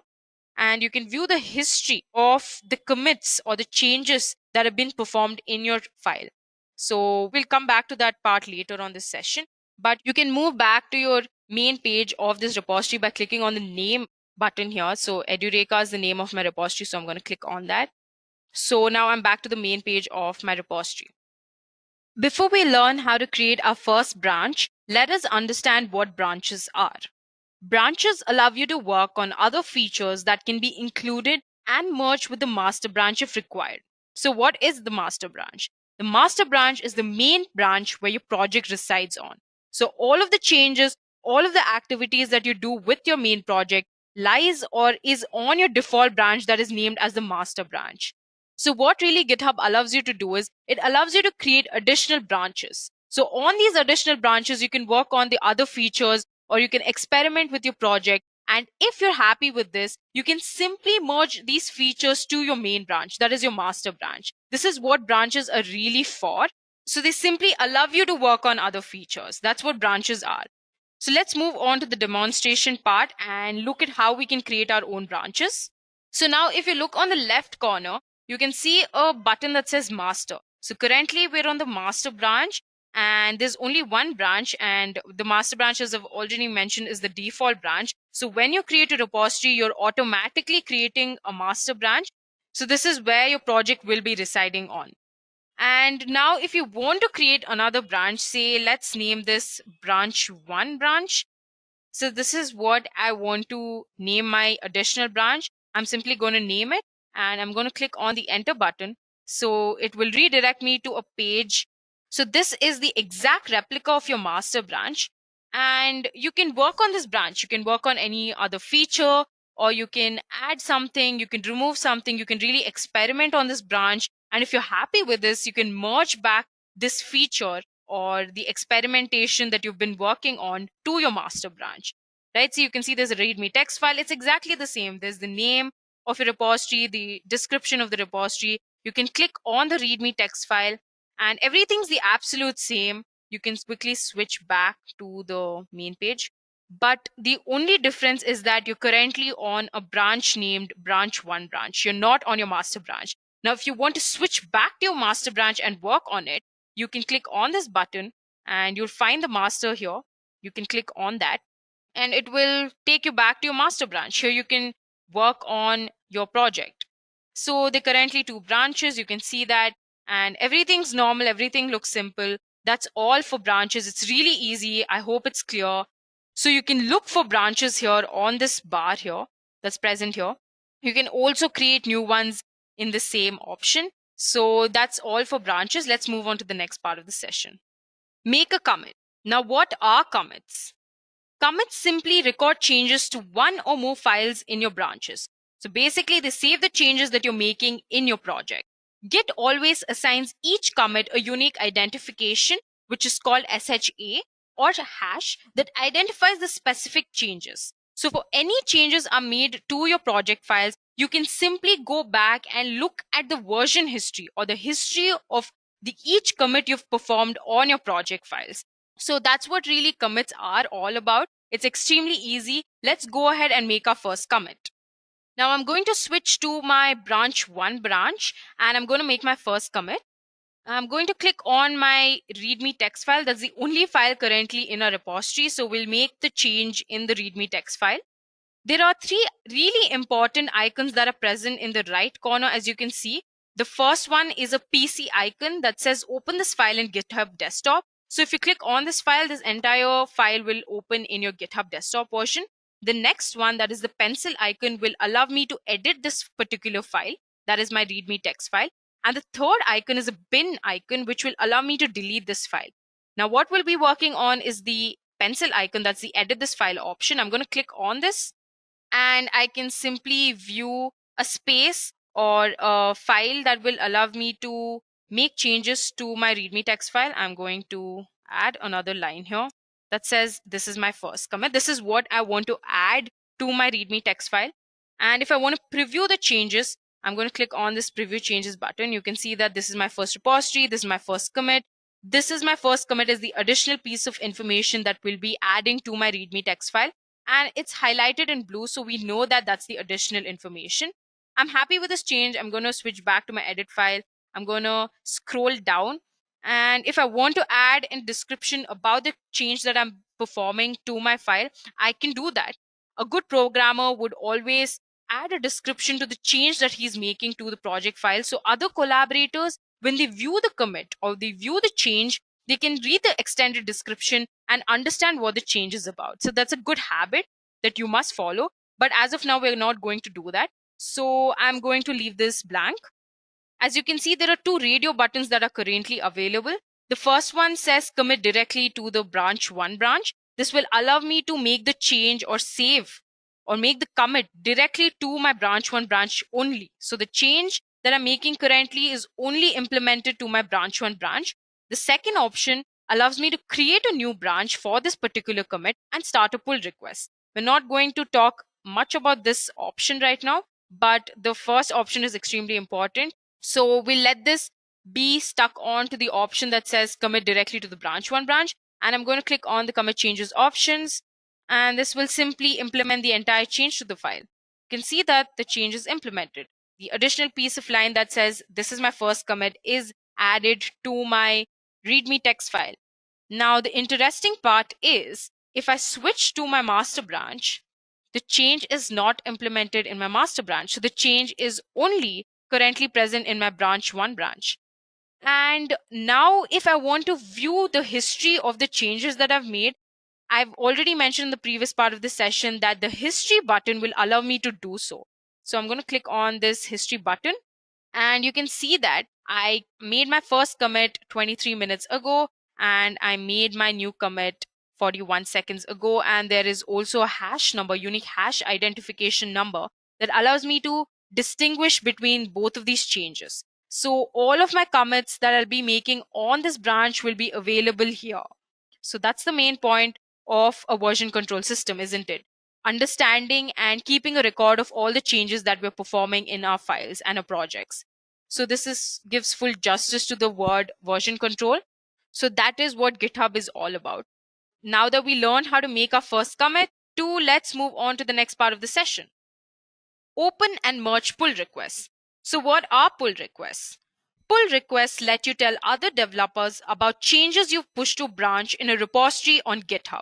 So once a pull request is open, you can acknowledge and review the changes with collaborators and add follow-up commits, after which your changes are merged into the base branch. So there are two ways to create a pull request. The first one being pull request from a forked repository, and the second one being pull request from a branch within a repository. Currently in this demo, we will work on the second one, that is pull request from a branch within a repository. Now I'm simply going to switch to my demo part. Okay, now currently I'm on my master branch. I'm going to click on this pull request option that's here. Now it says branch 1 has had recent pushes 3 minutes ago, compare and pull request. I'm not going to click on that. I'm going to simply click on the new pull request option here. So this will allow me to compare the changes. There's a base branch and a compare branch. The base branch is the master branch, and the compare branch, I will compare my master branch to my branch 1 branch. So this notification says that the merge between the branch 1 branch and master branch is definitely possible. So it's a green signal. So if I scroll down, I can view the difference between both the branches. So the left-hand side indicates the information that is present on the master branch, and the right hand indicates the information that is present in my branch 1 branch. Plus sign indicates the additional information that is present in my branch 1 branch. I'm happy with this. So I'm simply going to scroll up and create the pull request. I'm going to click on that. I can also leave a comment and I can preview the change. That's not necessary for now. So I'm going to go ahead and create the pull request. Now this will redirect me to a page. So this page says that the pull request has been opened. And now I can choose to merge this pull request. That is, I can merge the branch 1 branch to my master branch. So it says this branch has no conflicts with the base branch. Merging can be performed automatically. And that's good news, right? So I'm going to click on merge pull request, and I'm going to confirm my merge, update my readme text file. I'm happy with that. So I'm just going to confirm it. Now it says pull request successfully merged and closed. You're all set. The branch 1 branch can be safely deleted. I'm not going to delete the branch. I'm going to compare both of the branches and see if my master branch is exactly the same as my branch 1 branch. So I'm going to click on this Edureka. I'm going to go to my main page of my repository. So my master branch has the additional piece of information that says this is my first commit. Now if I switch to my branch 1 branch, it has the exact piece of information. So the information that was present in my branch 1 branch has been successfully implemented to my master branch. So that's all for the pull request part 2. We've reached the end of the demonstration part. Now let's quickly look at the case study of how Microsoft implemented GitHub. I'm pretty sure most of you have heard of Microsoft. Microsoft Corporation is an American multinational technology company. It develops, manufactures, licenses, supports, and sells different computer software, consumer electronics, personal computers, and other related services. So initially, Microsoft was against the use of the open source because they held very tightly to the internet protocol. They were completely hesitant to adapt to this new concept of sharing code to the entire world. But in 2010, they rethought this entire scenario, and now Microsoft is one of the biggest contributors to open source. Today, about 2,000 to 25,000 Microsoft engineers maintain TypeScript, .NET, Windows Terminal, DARP, Helm, and more than 1,000 other open source projects. So first what they did was they released new processes in measured containment. But later on, they released only licensed software. So here, developers can learn from the company's source code, but they couldn't really build on it. Eventually, the stigma died, and now even closed code like .NET is open source under an MIT license. Teams realize that they need to accept contributions to get feedback and learn from other developers. To organize and understand this approach, Microsoft created their Open Source Programs Office, which enables distribution and centralization of knowledge. So the OSPO provides the resources and maintainers to manage thousands of repositories and contributors effectively on GitHub. Even though Microsoft invests in its tools, they expect other individuals and organizations to lead the way. Microsoft believes that GitHub's value isn't in any one feature, but its entire community. GitHub is the place to collaborate, it's where everyone is, and where most of the entire world's open source is already happening. It's not just a feature, but the whole thing.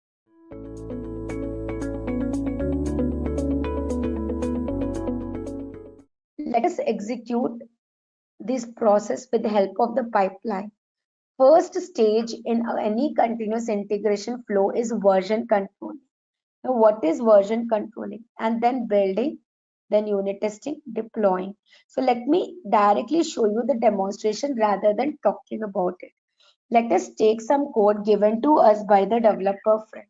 So there are version control tools where developers can write the code and push the code.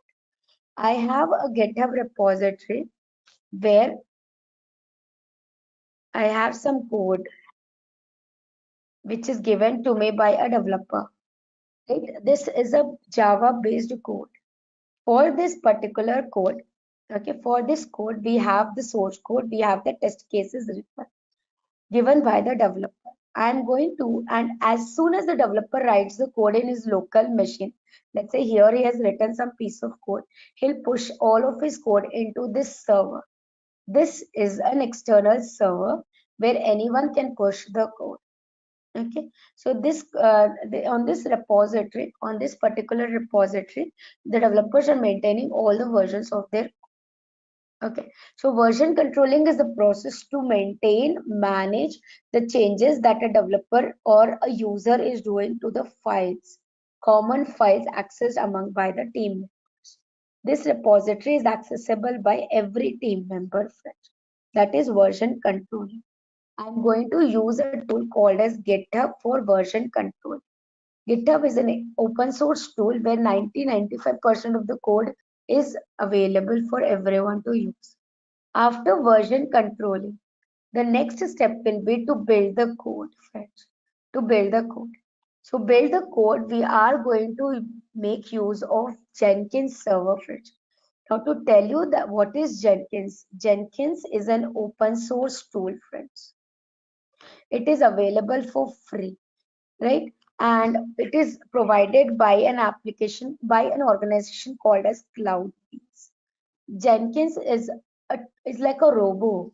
Whatever you tell to Jenkins, it will do it for you. You ask Jenkins to do a task, it will create a job, it will create it. You ask Jenkins to create a file, it will create. Delete a file, it will delete. You just need to instruct Jenkins to do a task. You just need to instruct Jenkins to do a task. It will perform the task for you, friends. It will perform the task for you. Okay, automatically or at the scheduled time or at the scheduled interval or whenever you have this, whenever you have set the trigger, automatically Jenkins will perform the task for you. Jenkins also provides you whatever task is executed by Jenkins, it provides a very good console output which will help us to troubleshoot the issues. It also maintains the history of the jobs that have been run and when it was run. It also provides a one-click philosophy to automate your entire CI/CD pipeline. Jenkins can do a continuous integration and continuous deployment flow for you. So let us use Jenkins as a tool for performing the build steps. Now, build is a process which involves compiling the code, unit testing the code, and packaging the code, friends. Packaging the code into an artifact, friends. The code that I have picked up, if I show you the details of the code, the developer has already told this code when built, when this code is built, it is going to be built into a war file. So a package which will be generated will be of type war file. So I'm going to now To do the build process, friend, we have a tool called as Maven, and its commands are available that will help us to build the code. But executing the Maven commands is done manually. DevOps says whatever is your manual process, please automate it. So using Jenkins, we are going to automate the process of compiling the code. So let me quickly log into this server. So I've already installed Jenkins and I'm going to log in with my credentials. Okay. Jenkins provides you. So if you are opening Jenkins for the very first time, you may not have any particular job, right? So here, if you go to the new item, Jenkins will allow you to create a job. Job is nothing but a task that you want Jenkins to do. So here, my first task that I want Jenkins to do is compile the source code that is given by the developer. Now, where is the source code? The source code is available in this SRC folder, main folder. There are some files available here.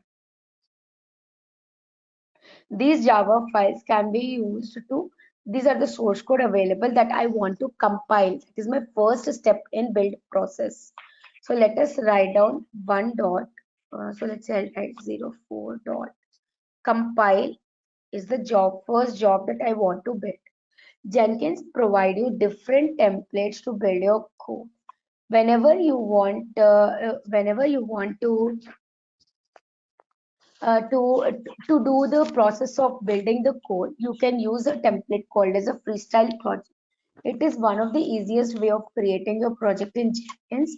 But if you prefer to go with the CI/CD pipeline, you can go with the pipeline code also. So let me take the pipeline code and show you how to create the pipeline. It's very easy to work with the pipeline code also. Here you will be writing the scripted pipeline code. Writing scripted pipeline code in Jenkins is very easy, as it is the format is quite readable, easy to understand, and it does not require any coding skills for you to write the code. Also, Jenkins provide a pipeline syntax, that is a snippet generator, which will automatically generate the pipeline code for. So let us use the snippet generator to generate the code that will create our CI/CD pipeline. Okay. So what I'm going to do, I'm going to go back and I'm going to recreate the job with a new name. I'm going to delete this job. I'm going to delete this job and I'm going to create a new job, and I'm going to call this job as CI/CD pipeline.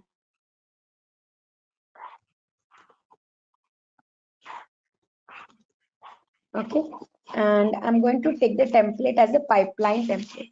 Whenever you have multiple jobs to be executed one after the other, it is always better that you take the pipeline as a template. Let us press OK. Now what I'm planning to build today, let me quickly explain you that also. So I'm going to build a following pipeline. Okay, just a moment, please. I'm looking for a PPT for a slide. Okay, so I'm going to build the following pipeline for you, as we were just seeing in the slide also, but this is more descriptive. First, we have the source code in Git, and I'm going to create a stage called as compile. Now, in this pipeline, first we are going to take the code from Git and we are going to compile the code. Okay, all right. So here we go. We are going to write the code here. Every pipeline code starts with pipeline. Okay. And here we are then going to start building the code on a particular, where do we want to run the code? So we want to run the code on an agent. Okay, agent N. And we also have an option called as tools. Which two tools I want to use to build my code from? The tools that I want to use is JDK, that is Java, because my code is Java based code. I want to use JDK, and this is the name of the tool, my Java. MVN is another tool that I want to, Maven is another tool that I want to use because we are going to build the code. For building the build automation tool that I am using is MVN Fridge. Okay, so here you go. The name of the tool that I have set up in Jenkins is my Maven. So this is the first phase in my pipeline where I'm creating set of tools. Okay, these are the two tools that I'm going to use to execute my task. Okay, then we are going to create something called as stages. Stages is here represent the steps that you want to perform. Okay, the task that you want Jenkins to perform. My first stage is going to be clone the repository, clone the code. Whatever is the code written by the developer, I want to clone. In the stage, you will write down the steps. What are the steps involved in it? So the steps involved is we have to just run a command. You have to tell Git, hey Git, clone the repository. By cloning the repository means whenever you create a Jenkins job, in its workspace, we want to get the code given to us by the developer. So this is the code given by the developer. Let us go and take the path of the repository here. This is the path of the repository available. I am going to use the snippet generator. In the snippet generator, if you see, there is a step section. I'm going to use a step called as get. In this step, it is asking us, give the repository URL which you want to clone. And then,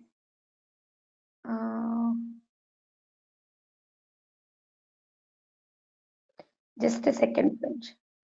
Let me quickly connect again. Let me give the name of the tool as Git and let me provide the GitHub repository. Give the name of the branch. Now this is a snippet generating pipeline syntax generator that will automatically generate the code for us for the particular stage. Git is a plugin that is available by default in Jenkins that can clone the repository. By cloning, we mean we are fetching the code from GitHub. Since we are building the CI/CD pipeline, I am assuming that you have an idea on what Git is, what GitHub is, and the Git commands like git clone, friends. After this is my first stage. This is my first stage, and if I execute this stage, let me save this stage. Now let me call this stage as a version control stage.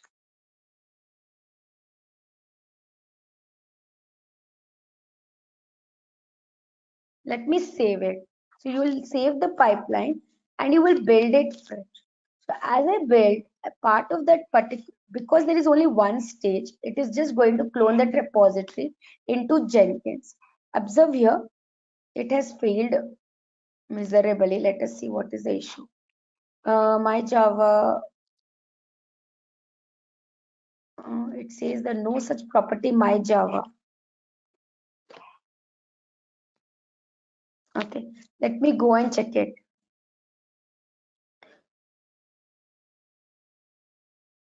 Let us go to manage Jenkins. We have to actually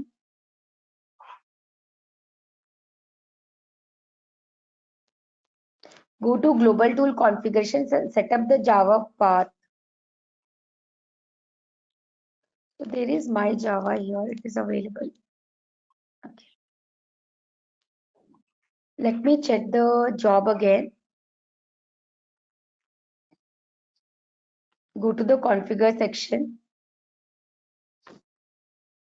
Okay, the reason why it has failed is we have to provide the name of the tool in single quotes. Now, if I will run the job again, let's build it again. So please see here on this particular in the middle section of the job, it shows stage view. So whatever stage has been executed, it shows whether it is successful or failure, right? So I think the second build is successful here. Go here and check it. It has created every job that you create through Jenkins creates a workspace. Workspace is like an output directory where your code can be available. So if you go scroll down further, see cloning the GitHub repository. Now Jenkins has got hold of your code. You make any changes to your code, Git can use this pipeline to fetch the code. So that's continuous version controlling, friends. Now let me go ahead and create the next stage. The next stage is, so as part of my slide, I've completed this step of fetching the source code. Next step is to compile the code. So let me go ahead and create one more stage. And I'm going to call that stage as compile stage. Okay. Now in the compile stage, I'm going to use steps and I'm going to use Maven to compile the code, friends.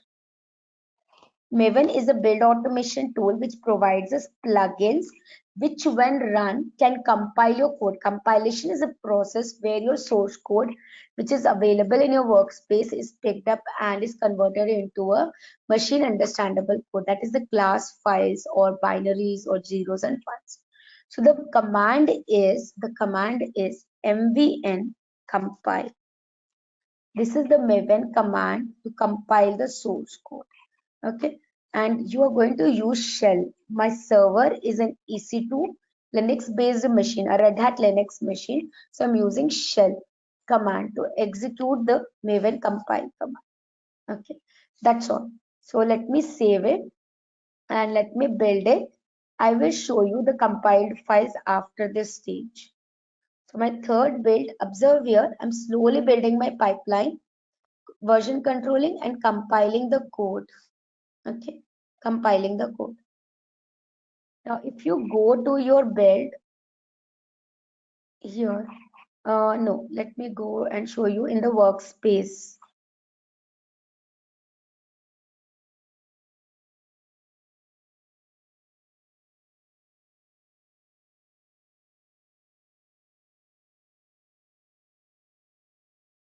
If you see the workspace here, you can see at the following location in the target folder, my compiled files are available.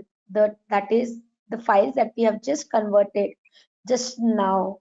We have converted these files, compiled the Java files into class files. That's my first step in build process, friend. Now let me continue further writing my code. The next stage is going to be the stage called as unit test stage. You can also add a stage, a small security stage if you want to implement a security in your DevOps. That's called as a static analysis stage, wherein you are going to use a tool called as PMD. So the PMD is a plugin provided by Maven that will check your code for programming mistakes, static mistakes. Okay, so I will actually call it as yeah, that's fine. So the command is steps. As such, using the shell, you are going to run the command mvn pmd:pm. PMD here stands for Programming Mistake Detect. PMD:PMD is a command that is used to run the PMD plugin of Maven, which runs your source code to check for programming mistakes like unnecessary parentheses, out of memory error, connections have been created but not closed, using of certain you're recalling the loop again and again. Loop is going into infinite flow, or you have defined a condition but you have never called the condition. So such programming analysis are done by a Maven plugin called as PM.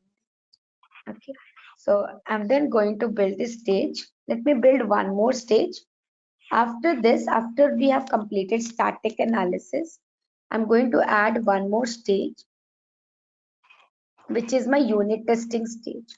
This is the stage where my developer has given me some set of test cases.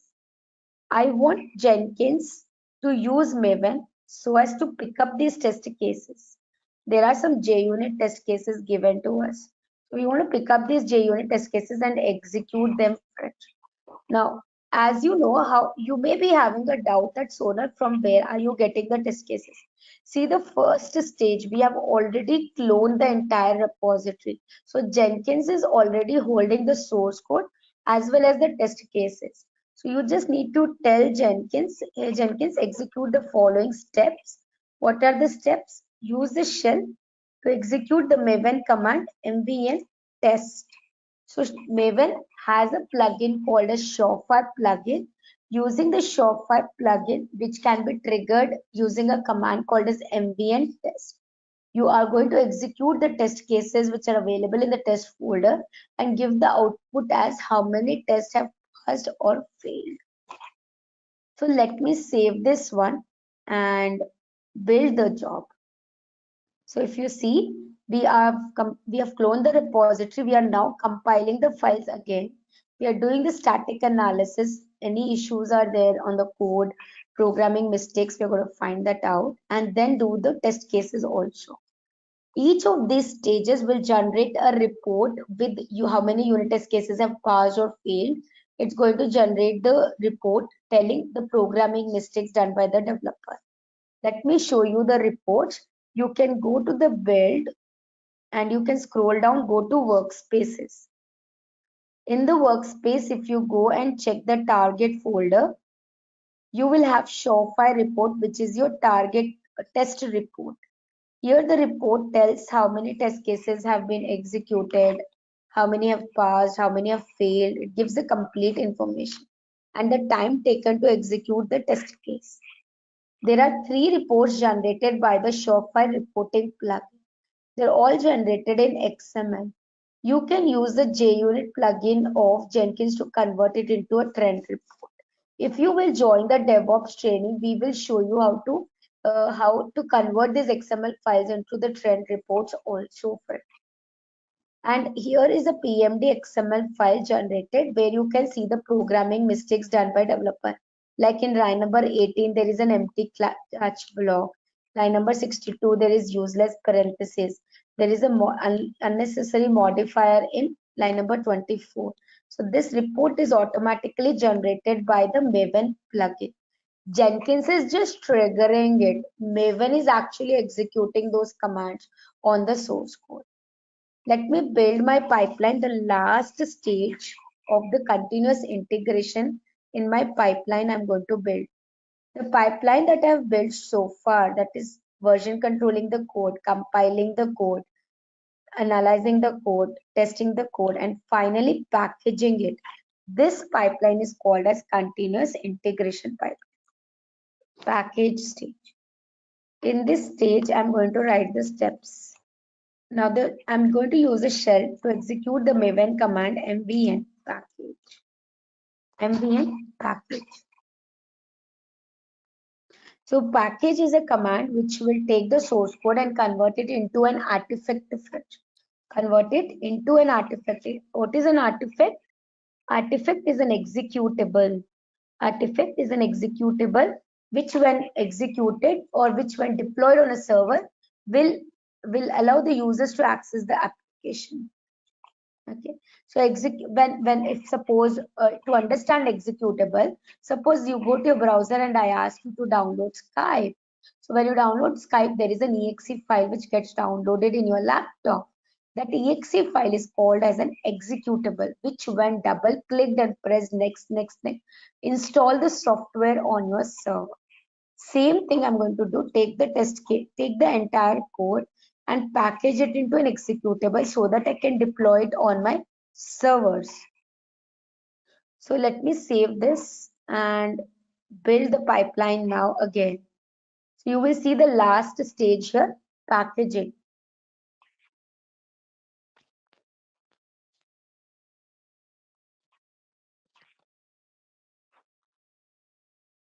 So here we go, friends. Our first continuous integration pipeline is automated. But you may be thinking that I am executing the code again and again manually. How is it called as a one-click philosophy here? Jenkins supports a one-click philosophy. That means when you just give one click, all the stages should get executed one after the other. Even if you want to automate this click, you can do that by using the triggers here. There is an option called as build periodically. Let's say every 15 minutes I want to run this pipeline. So I can give a schedule here by using a cron tab format. This is the cron tab format that you have to use.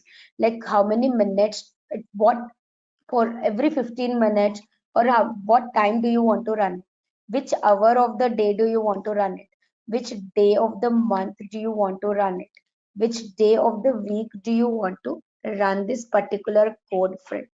Right? So this gives you, you can even set a schedule. Let's say I want to run it star means every minute at, let's say at 9 p.m. So we have already crossed 9 p.m. So let's say I want to run it at 22. Okay, at 10 p.m. is when I want to run my pipeline again, and I set a schedule here. Star here represents every day, every month, every day of the week. That's a schedule given. Suppose some more examples are given to you by Jenkins here, that let's say you want to run your job every 15 minutes. So let us take this cron tab. This tab here represents, so this is the Linux cron tab. Same thing. Every 10 minutes of the first half an hour. Once every 2 hours.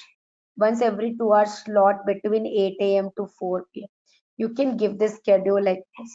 So let me give a 15-minute tab here so that we can see. Okay, so as per the schedule, the job will run in the next 15 minutes. Suppose you don't want the scheduled one. There is also an option called as poll SCM.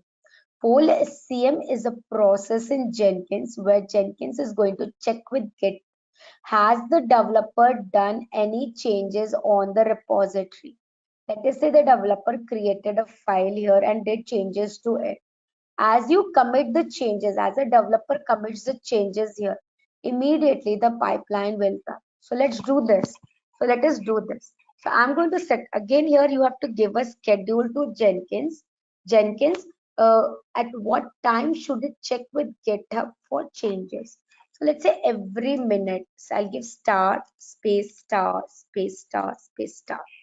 Every minute I want Jenkins to check with GitHub if developer has done a commit.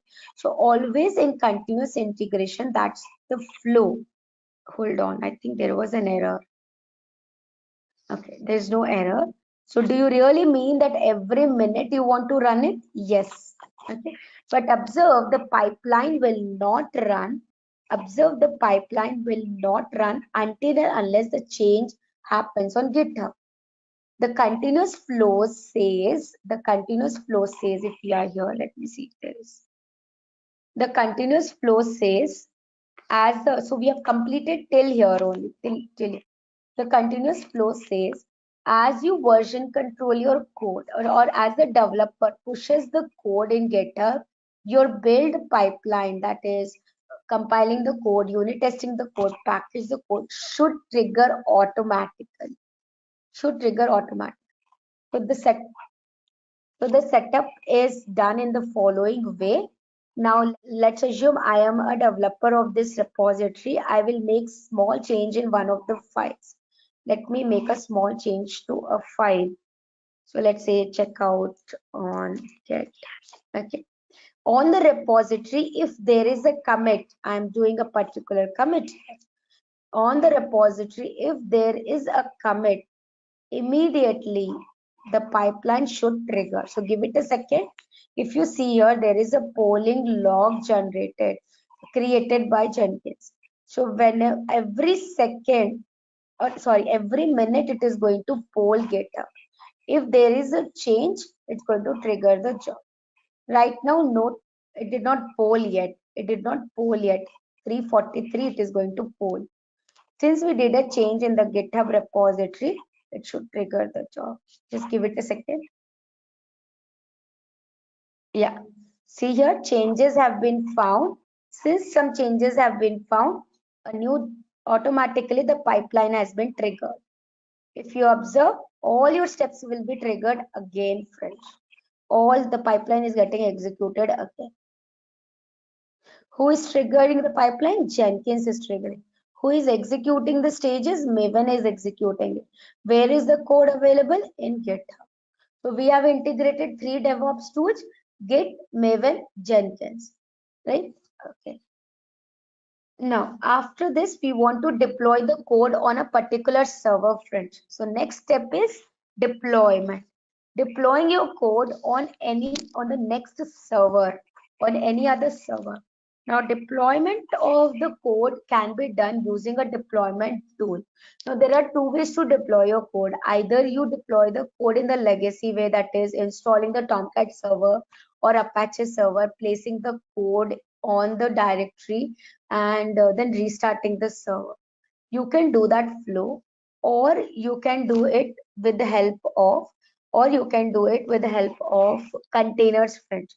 I'll show you both the ways. Let me see. Let me show you with containers, friends. Let me show you with containers. Containerization is the new latest way of deploying your application, friends. Okay. What are containers? What are containers? Let us also talk about it before I build the pipeline. Friends, for deploying your code, let's say for deploying your code, we have the package available, address book dot war file. A package is available, a war file is available with.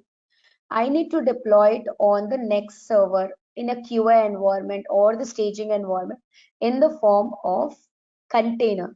Now, container is nothing but a package. It's an environment. You can assume it to be like an environment which has its own network, which has its own state, which has its own memory, and your application that is running.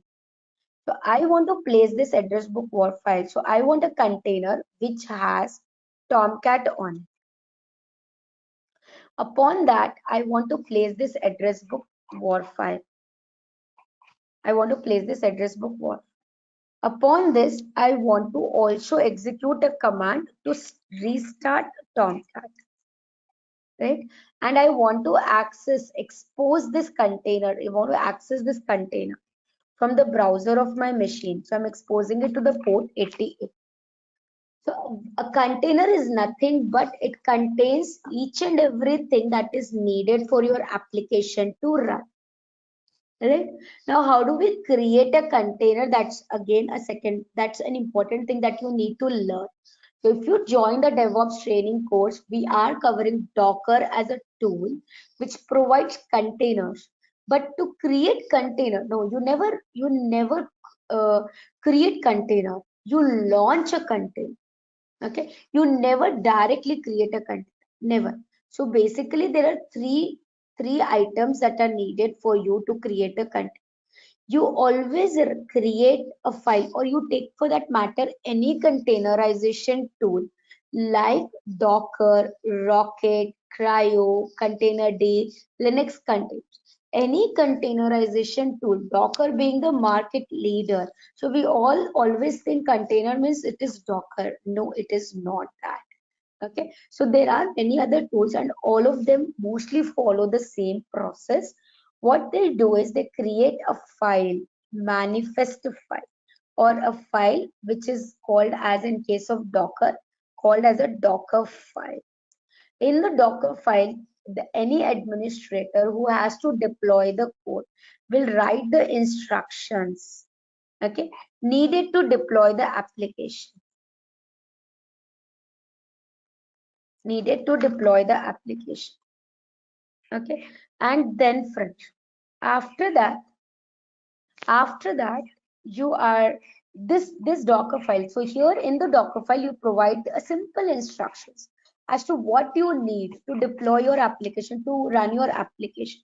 You provide this Docker file, and this Docker file is built into an image, friends. Docker file or a manifest file is always built into an image. Image is nothing but, if I have to define, a static file which is a set of libraries and binaries for your application. It's a static file. It just holds the binaries that are needed for your application. Now, this image, when you run an image, is when a container is created automatically. You never create a container. You always create a Docker file, build the Docker file. You build the Docker file. and then run the image, build a Docker file into an image, run the image. That's when the container is available for it. It is available and is in running condition. As a user, from your browser, you access this container. From the browser, as a user, you will access this container and your application will be available to it. The running instance of an application is called as a container. The static instance of your application is called an image. What should be an image is on your Docker file. So let us quickly write a Docker file with help of Jenkins front. So let me show you. Okay. So what are we going to do is now, let us go to Jenkins and create a job. So let me continue the same pipeline. You can very well create another job also if you want, but let me write down here itself, deploy. So after this stage, now I'm going to write the next stage, which is going to be my deployment stage. Now for deployment, my steps are following. Okay, and before deployment, I need to connect to my server and install Docker on my system. We need to create containers, right? So let me quickly connect to my AWS machine and install Docker on. Let it connect.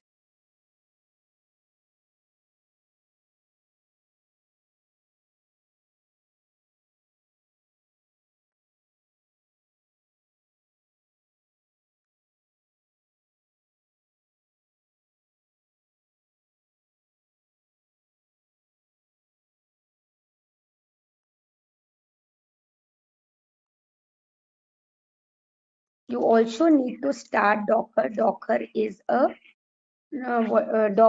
service that needs to be started. That is one thing. The next thing that you have to do is you have to go to a file called as vim.etc sudo ers file where you need to provide Jenkins. Okay, already there is permission. You need to provide Jenkins user full permissions to execute any command. Okay, any Docker command or any command on this server. Right, I've already provided Jenkins as a full user permissions. Okay, now let's go back here and start creating the steps for deployment. So your deployment could be on a QA server, deployment could be on a staging environment, deployment could be on production. Same steps can be followed. Okay, so I'm going to write a shell script here and I'm going to say label, comma, script. Okay, so let's start writing the script here. My script is going to be, I'm going to start creating a directory, mkdir. Okay, so on my Jenkins server, wherever this stage is created, I want to create a directory called as my deployment, okay, or my app, anything. After that, I want to go into the directory. And after that, I want to copy the file. Now we want to copy the address book war file, the war file which is generated into this directory first. So let me save it and go to the stage, package stage where you can see the war file. So please go here, go to the workspace. In the not to the workspace, go to the console output which was last run. At the end of it, you will get the location where your war file is present. So this is the location where my war file is. Go to your pipeline and mention here, copy at this location, this war file in the current directory. After this, I'm going to create something called as Docker file. Docker file, and I'm going to ask Linux to run this Docker file until it meets end of text. Read Docker file. Read Docker file until you meet end of text.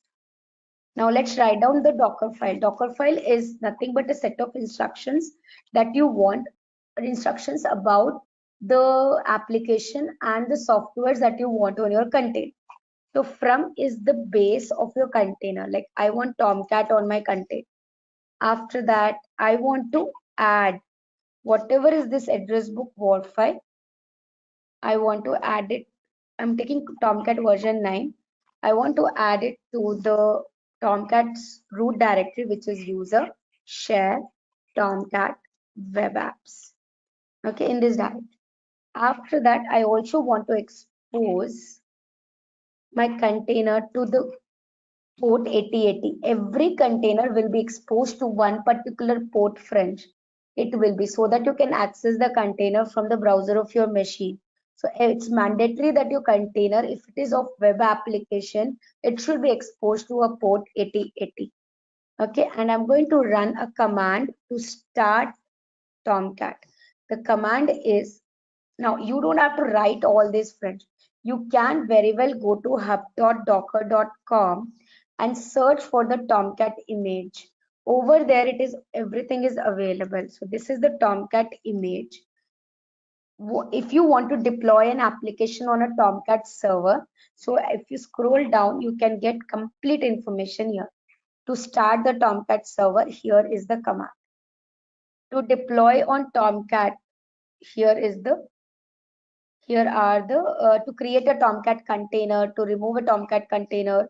They have not given anything, but however, here is the home directory of Tomcat, and this is the command to start Tomcat server.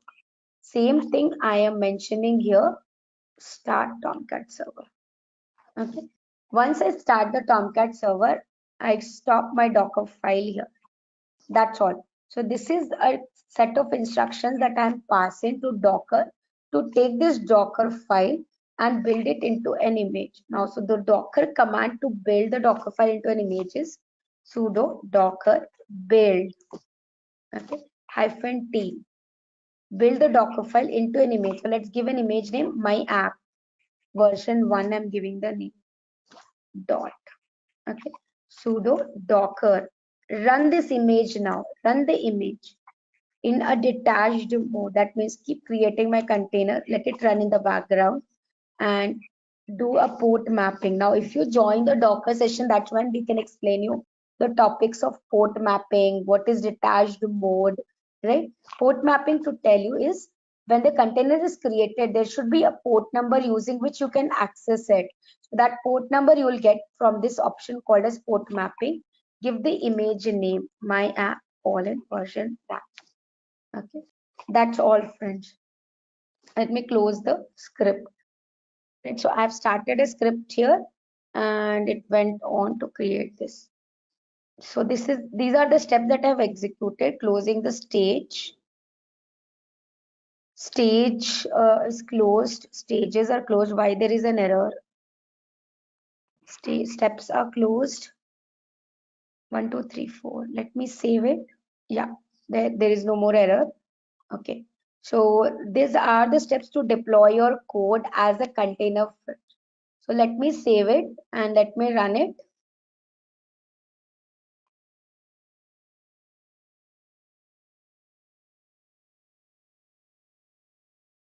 So my Jenkins and Docker are on the same server RP.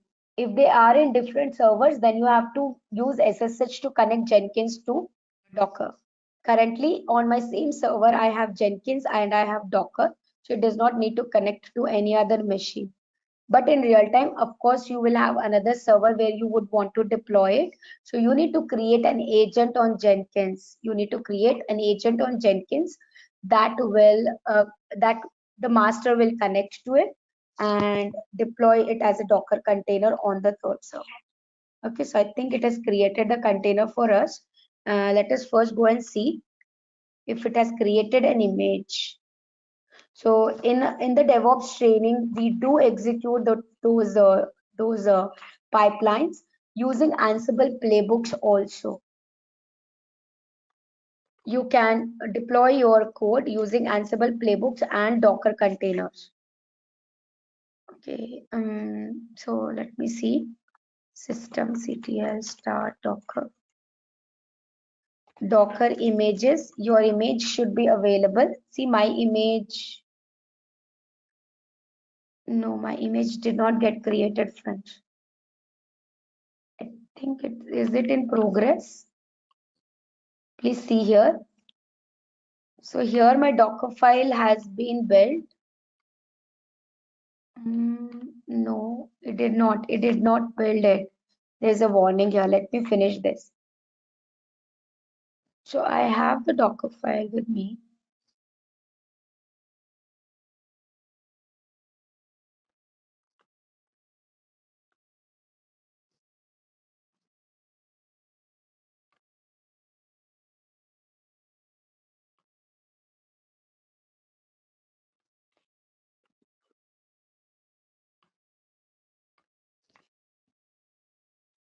Let me just quickly finish it. And how to use CI/CD for QA testing. So after the package, after you have deployed Mohammed, so after the deployment is done in the QA environment, the container of your application will be available. Then push your Selenium test cases into GitHub. Those test cases which are written by the testing team. Now create a next job here called as system testing, or create a job like integration testing, and ask Selenium. Clone the Selenium test cases repository and use Jenkins to run it, Selenium test cases. And you can also create a job in Jenkins to run the JMeter test cases for performance testing. Yes, Ansible playbook is not an alternative to Docker. Ansible playbook will trigger the execution of Docker containers. Now, however, my deployment has failed. Let us go and check it. Cannot create the directory, file already exists, so directory is already available. That is why it is failing. Let us go and quickly make changes to it. That is okay. So basically Ansible is again a similar automation server where you write a playbook to install Docker, to start Docker, to create Docker file, to build a Docker file into an image and run it into a container. So Ansible can trigger everything for you on hundreds of servers. So here it is now creating the image. Can we integrate test cases report to the some test case management tool as well as with Jenkins job? You can. So test case reports like your HTML reports, your TestNG reports, your JMeter reports, your extent reports, you can. Okay. And see here, one image has been created and one container also got created. See, your image has been created and your container also got created. You can go and check it here. Docker ps-a. So here one container is just up and running on the port 49153. So if I take the public IP address of my server and go to 49153 slash address book. So here we have successfully deployed the application. Oops. Okay. Let me just see. Okay. All right, friends. And now I know the reason why it is not deployed. We need to make a quick change.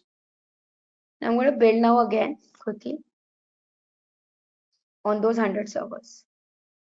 Now I think we should be through with the. So I have a container 49154.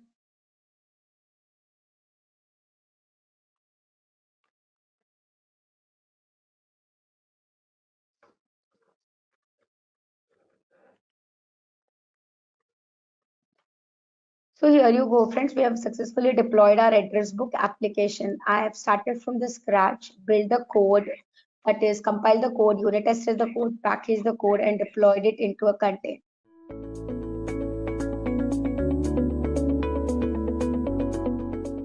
What is Jenkins and how does Jenkins fit in this particular picture?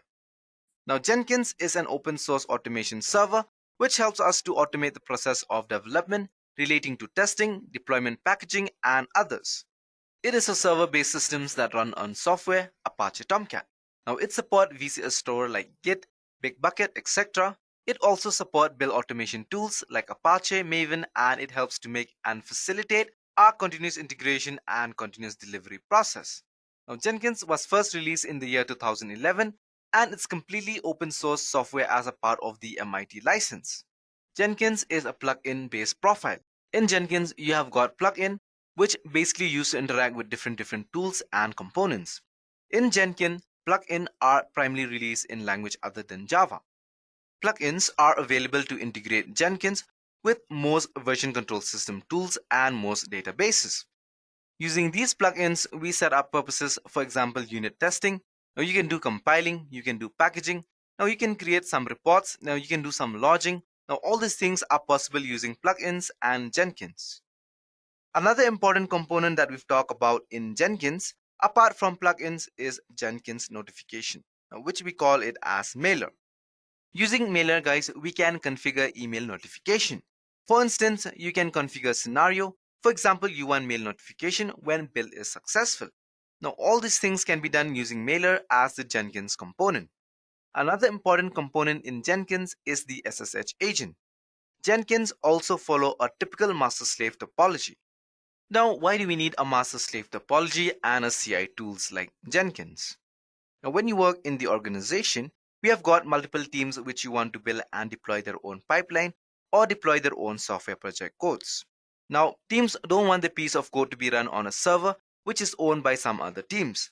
So what we can do is we can set up a master-slave topology where Jenkins may run on a server X. But you can connect multiple other servers which will act as a slave. So when you are deploying a code executing a pipeline, you can run those codes on those XYZ servers. Now this is the beauty of using Jenkins master-slave topology.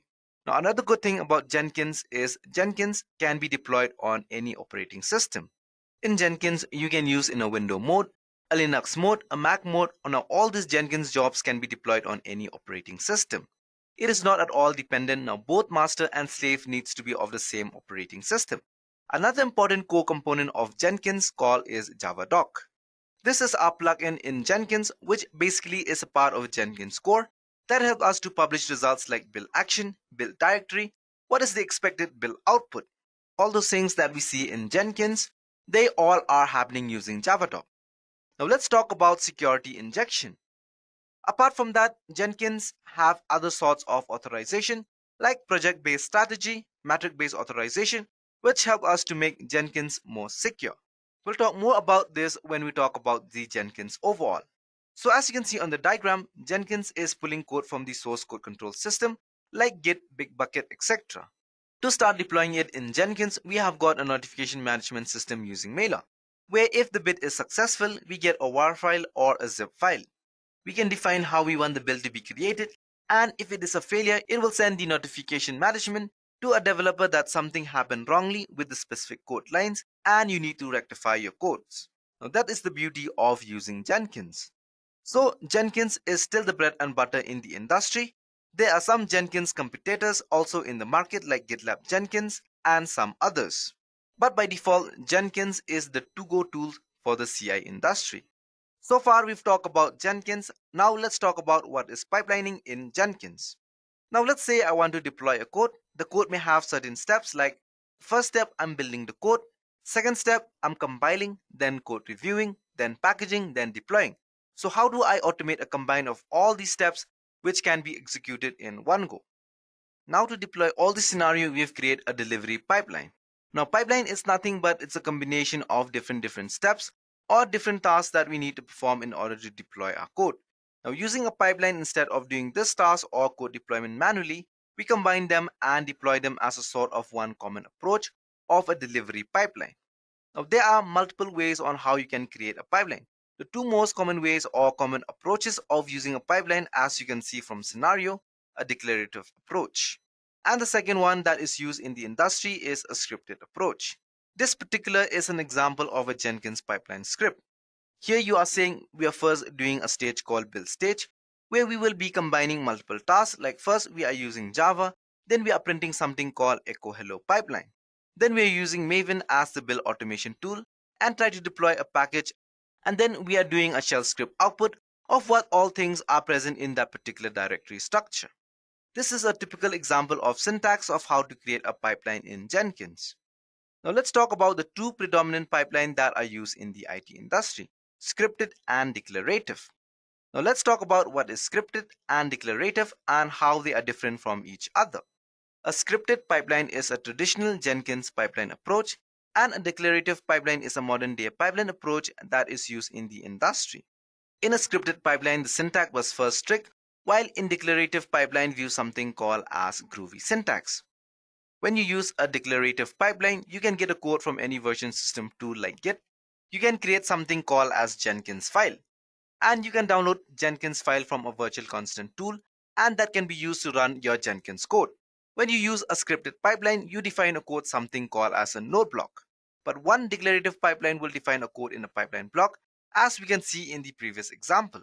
Now let's talk about what is Jenkins file and how it can be used. Now Jenkins file are like a text file where you define your entire structure and syntax of your Jenkins. You know only how to download the file, and in particular, you can just give the part of your Git repo. If it is true, then get the credential, the private repo, and it can pull all the contents from there and just execute your code. It is a modern deployment mechanism that we use when we work with a Jenkins pipeline. Using Jenkins pipeline, we use certain things which help us. Let's talk about this. First is code review. Now you do a Jenkins pipeline, you can easily review your code. Your code can be reviewed by multiple developers before being executed.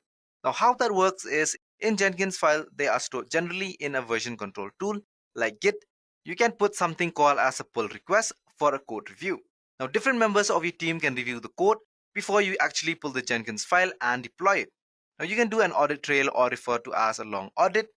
You can log each and every step's output that is being executed as part of the Jenkins file, and can see what is happening when the Jenkins file is getting executed.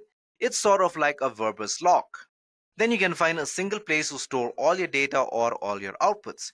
You don't need to have developers scattered here and there and writing their own codes for executing a Jenkins pipeline. Whole organization can approach a Jenkins file methodology where code can be stored in a VCS tools, and from there the code can be downloaded and can work as a single source for your entire pipeline. Now let's talk about the Jenkins workflow in particular. How does Jenkins workflow work? Jenkins workflow always start with a version control system, or you can say a source code repository.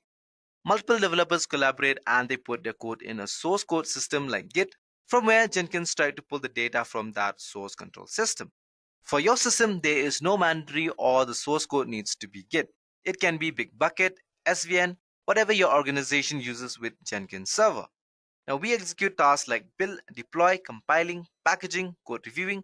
Now all these things happen using Jenkins server, where your Jenkins actually installed was running.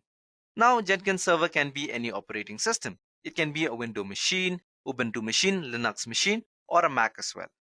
It can be any operating system of today's modern world availability. Using this Jenkins server will execute our different tasks and scenarios. In Jenkins server, we use the mail functionality for the feedback mechanism. We notify developers the commit or the code deployment successfully or it is a failure. It also has some challenges. Now what can be done using the feedback mechanism? Possibly using the Jenkins server. So using Jenkins server, we always first deploy the code on a lower lifecycle environment. That is recommended standard practice. So what we do is we first deploy a QA server on a testing server, and once the code deployment is successful on the lower life cycle, then we go ahead and deploy the code on a production server. That is how the entire Jenkins workflow, mainly particular, interact first. Now guys, let's talk about the Jenkins installation and how to install Jenkins in a machine. As you all know, Jenkins by default run on 8080. So please make sure that if you're using any VMs in your organization, the port 8080 firewall settings are open and configured so that it can be accessible. I will get into some of the prerequisites required for installing Jenkins post, which will go ahead and install Jenkins on a Windows box. Now there are a few first configuration that needs to be done, and I'll be covering those as well. So once I have Jenkins installed and configured properly, I will get into the user administrative part, then create few users, and I will get into some of the plugins for setting up various kinds of access permissions for these users, and I also put in some of the freestyle jobs. Freestyle job is basically nothing but a very simple job, and I will also show you the powerfulness of Jenkins by scheduling this particular job to run based upon time schedule. Then I will also connect Jenkins with GitHub. Now GitHub is a source code repository where I've got some repositories put up there. So using Jenkins, I will connect to GitHub, pull up a repository that is existing on GitHub onto the Jenkins box, and then run a few commands to build this particular repository that is pulled from the Jenkins sending out emails. Now, it's a very, very important configuration of Jenkins or any other continuous integration server for that particular matter. Now, whenever there is any notification that has been sent as a part of either build going bad or by being good or building propagate to some environment and all these scenarios, now you will need the country's integration servers to be sending out notification. So I will get into the bit of details of how to configure the Jenkins for sending out emails. Now, I will also get into the scenario where I will have a web application such as a Maven-based Java web application, which will be pulled from the GitHub repository, and I will deploy it into the Tomcat server. Now, the Tomcat server will be locally running on my system. Eventually, I will get into the other very, very important topic, which is the master-slave configuration. It's a very important and pretty interesting topics where distributed builds is achieved using a master-slave configuration. Now, all this can be very, very easily based up using a plugin. So this is what I'm going to be covering as a part of this tutorial. Now, Jenkins is a web application that is written in Java, and there are various ways in which you can use and install Jenkins. Now, I've listed the popular three mechanisms in which Jenkins is usually installed in any system. Now, the topmost one is a window or a Linux-based services. So if at all you have a window like the way I have, and I'm going to use this mechanism for this demo, so I will download the MSI installer.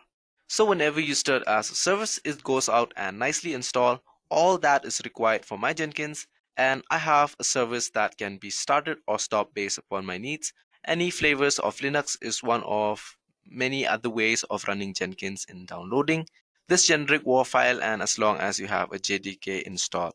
You can launch this WAR file by the command opening up a command box prompt or shell prompt defer to later on Linux box specifying jar and the name of this WAR file, typically bringing up your web application, and you can continue with your installation. Now, the only thing being, if at all you want to stop using Jenkins, you just go ahead and close this prompt, even into a control C, and then bringing down this prompt and in Jenkins server. And then you also have the other older versions of Jenkins where run popularly using this way, in which you already have a Java based web server running up and running. So you kind of drop in this WAR file into the root folders or the HTTP root folder of your web server. So Jenkins will explore and kind of bring up your application. All user credentials or user administration is all taken care by the Apache or the Tomcat server or the web server on which the Jenkins is running.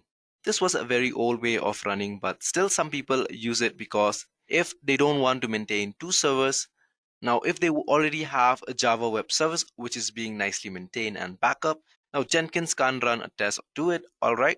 So either ways, it doesn't matter however you're going to bring up your Jenkins instance. The way we're going to operate Jenkins is all going to be very, very same or similar, but the subtle change in terms of user administration. Now, if at all you're launching it through any other web server, which will take care of the user administration. Otherwise, all the command or all the configuration or the way in which I'm going to run this demo is going to be same across any of these installation. Alright. As I mentioned earlier, Jenkins is nothing but a simple web application that is run in Java. So all that is needed is Java, preferably JDK 11 or 17 with a 2 GB RAM, which is meant RAM for running the Jenkins. And also, like any other open source tool sets, when you install JDK, ensure that you set in the environment variables. Now, Java home to point in the right directory. Now, this is something very specific to JDK. Now, but for any other open source tools that I've installed, there is always a preferred environment variable that we got to set in, which is specific to that particular tools that if you're going to use. This is a generic thing that there is for you to know. Now, for any other open source project, because the open source project discover themselves by using the environment variables. So as a general practice or a good practice, always set these environment variables according. So I already have a JDK 17 installed on my system, but in case you do not, what I will recommend is just navigate to the browser, to the Oracle homepage, just type in your search for install JDK page, then you'll have the accept the license agreement. Now what I will recommend is just navigate on your browser to the Oracle homepage and just type in your search install JDK. Now you're gonna navigate to the down here and install the 64 installer, that is the .exe. Now let me show you once I've installed what I've done with regards to the path. So if you get into these environment variable, so I have just set in the Java home variable. Now you can go back to your this PC, go to C programs, to Java and then copy this part, then click in the environment variables. I'll select the first one, that is the edit the system environment variable, and we click on the environment variables and we'll set a path here. As you can see here, Java home, and we'll go down here on the path. So this is the path for your Java home screen. So simply click on edit and click on new, and we will just paste the path which we have just copied from the install.exe Java. So I've already installed it, as you can see there, C program file. So I simply click on OK. So the only difference between the system variables and the user variables for daemon is this is control the whole system of the JDK, the system variable. So we want to edit in the system variables. So the path I've been changing here is in the system variables. All right. Now the home variable is where I have the SQLs and program friend of the JDK 17. Now you see this is my Java home. All right. Now one thing to do is ensure that in case you run Java or Java C, for a command, you ensure that you also add the path into this path variable, right? So if you see somewhere, I will say there you got the colon program files. Now you click on that and I'll show you the bin as well, which I've copied and pasted here as well. Okay. So simply just go back. So that's how you get the bin. Copy this path and paste it here, which I've already done it. So I'll just simply click on OK, OK, and OK. Now let me minimize the screen as well.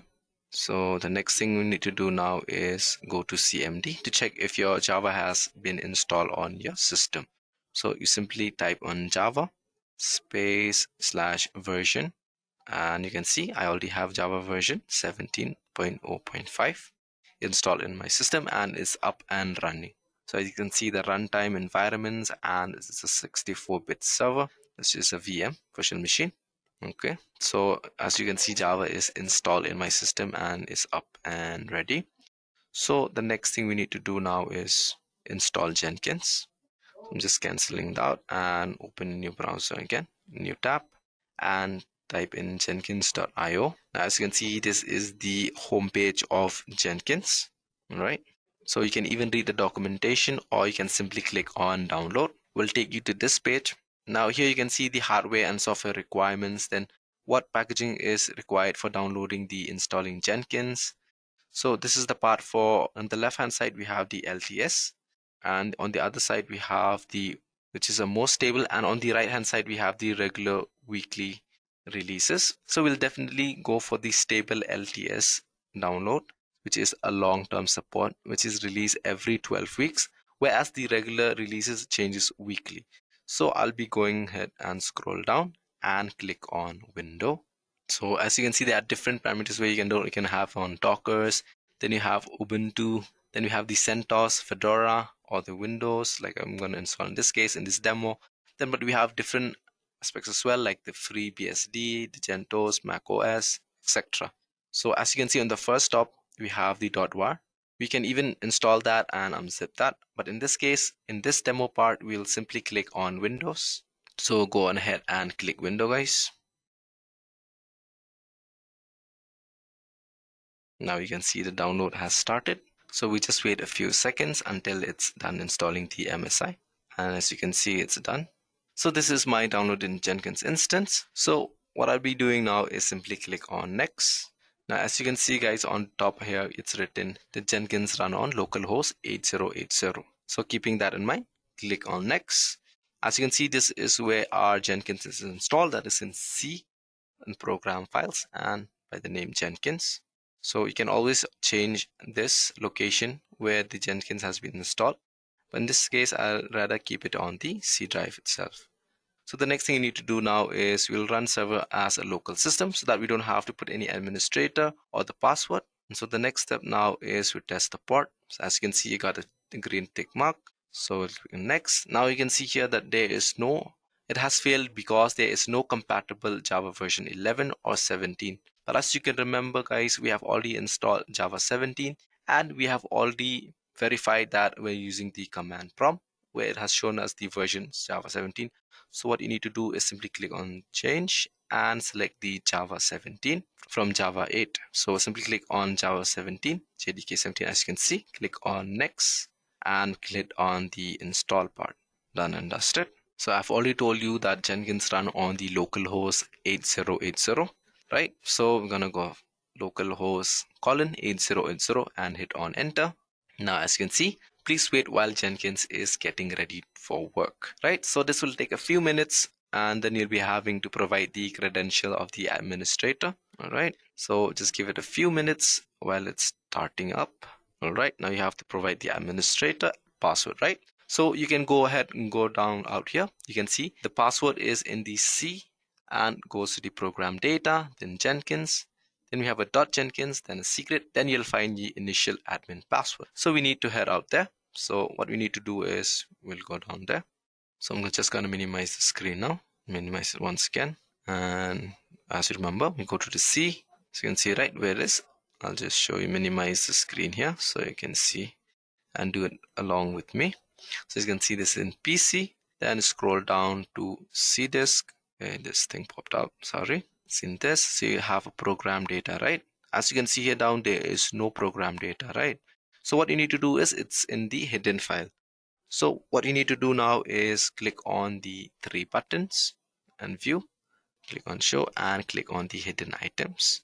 Now let's see if it's there. Scroll down, program data, you can see at the last. Yeah, simply click on that, double click on it. As you can see, then we have to go to the folder name as Jenkins. Yeah, you can see on the top, Jenkins and .jenkins. Then we need to search for secrets. There it is, folder. And as you can see, there's an initial admin password.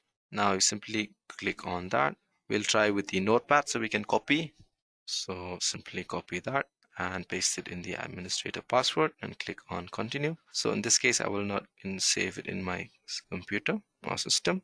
So there are two installation plugins available, which is custom by Jenkins. One is they have suggested plugins, and the other one is you can select the plugins which you want to be installed. So in this scenario, I'll simply click on the install suggested by the Jenkins. So what happened is the plugins are all related to each other. So it's like the typical RPM kind of a problem where you try to install some plugins and got a dependency which is not installed and you get all those issues. In order to get rid of that, what Jenkins recommends is that there are a bunch of plugins that is already recommended and they are good to go, right? So just go ahead and blindly click on that recommended by the plugins, which is a suggested or custom by the Jenkins. And as you can see, these getting started process is going ahead.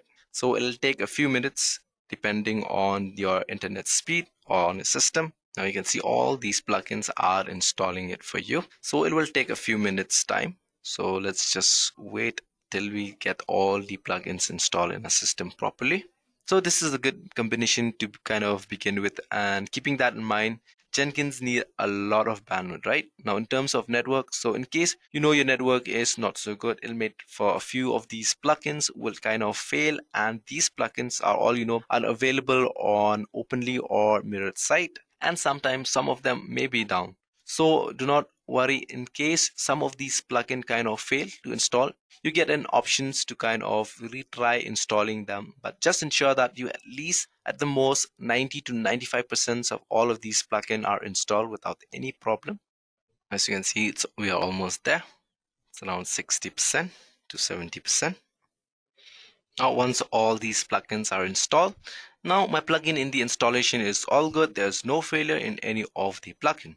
So after that, we've got to create this first username, that is the first admin user. So you need to give in the username and the password. Then you have to confirm your password, give it your full name and your email address, right? So we'll start it by giving the username. I'll keep it plain and simple. Now you got to remember these password and the confirm password, because if you kind of lose or you don't remember the password of the Jenkins, it'll be really hard to get back your account. So try to keep it as simple as possible, and keeping in mind that you have to remember the password, because getting back this account will be really difficult. All right, so I'll be putting the password as well. Give it my full name. Okay, my A is small, and go to the email address damandla.namare@Edureka.co. All right, so once it's all done, so just simply click on save and continue. So click on never, don't want to save the password. And as you remember, I've told you by default Jenkins run on localhost 8080, right? So you can simply click this, or you can copy this, or just write save and finish. You can even copy this link, save and finish. Now start using Jenkins. All right. Now that's kind of complete my Jenkins installation. As you can see, it was not that tough at all. Now the Jenkins is installed correctly. Now let me quickly walk you through some of the very minimal configuration that is required. Now these are kind of the first time configuration that is required. So, and also let me warn you, the UI is a little hard for many people to wrap their head around, especially the window guys. But if you're all a Java guys, you know how painful it is to write UI in Java. You kind of appreciate how the effort that has gone into the UI bottom line. It was a little hard to know wrap your head around. It becomes like start using it, possibly you start liking it all right. So I will get into some of these important ones, something called as configuration system, or the configuration a system. This is something kind of put in your configuration to complete your Jenkins instance. Now few things to kind of look out for. This is the home. Now configure system is where you kind of put in the configuration for your complete Jenkins instance. Now a few things to keep a lookout is the home directory. All right, now this is a Java home where all the configuration, all the workspace, anything and everything regarding Jenkins is stored out here in the system message. Now in the system message, you can put in some of the message on the system. You can just type anything you want, probably show up somewhere here on the menu. Now the number of executors is a very, very important configuration. This just lets Jenkins know at any point in time how many jobs or how many threads can be run. So you can kind of visualize like a thread that can be run on this particular instance. As a thumb rule, if at all you're on a single core system, the number of executor you should be good enough in case at any point if there is any multiple jobs that kind of get triggered at the same time. Now in case the number of executor are less compared to the number of jobs that are out there to open up the new, so you don't need to panic because they will get queued up and eventually Jenkins will be get up and running. So just keep that in mind that whenever a new job kind of gets triggered in the CPU usage and the memory usage, in terms of the disk, it's like a very high of the Jenkins instance. So that's something you got to keep in mind. All right. The number of executors for my system is kind of a good label. For my Jenkins, I don't want any of these usage. So how do you want to use your Jenkins? This is good for me because I only have a primary server that is running. So I want to use this as low as possible. All right. As you can see, it's 2. Now there's a usage. So I can leave everything to default. So what I want is I want this SMTP server configuration. Now Jenkins will be sending out some emails. What I've done here is I've configured the SMTP details of my personal email details. In case you are, in your organization, you want some sort of an email that is like an email ID that is set up for a Jenkins server. So you can specify the SMTP server details of your company so that you can authorize Jenkins to kind of like send out emails. But in case you want to try it out, like I have configured my personal email ID, which is of the Gmail for sending out notification for the same TP server, will be the SMTP Gmail. So just write as username as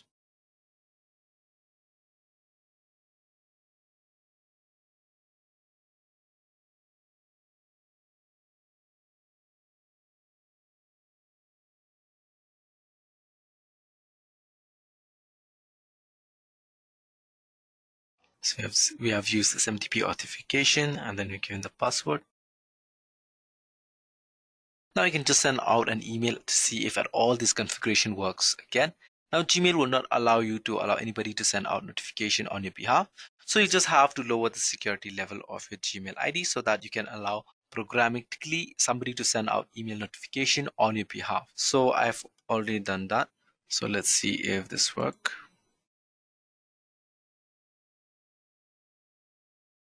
Let's test it again since I've entered the wrong password. Let's see if this works or not. And it has given me a password has not accepted. So now as you can see, since my Gmail has not been set up, so what you have to do is you have to lower your security level of your Gmail ID so that you can be allowed to test your email configuration. All right. So simply click on save. So now we're heading back to the dashboard. Now we should go to the global tool configuration. Now look at the scenario where Jenkins is a continuous integration server. Now it does not know what kind of a code base it's going to pull and what kind of tool says is required or what is the code that is going to pull in and how it is going to build. So you'll have to put in all the tools that is required for building the appropriate kind of code that you're going to pull in from, like a source code repository. So for example, in case your source code is a Java code, and assuming that you have, because this demo, this is my laptop and I put all the configuration, JDK, everything on my laptop because I am a developer and I'm working on the laptop, but my country's integration servers will be known as a separate server without anything being installed on it. So in case I want Jenkins to, like run on a Java code, and I need to specify the JDK location of this out there. So, okay.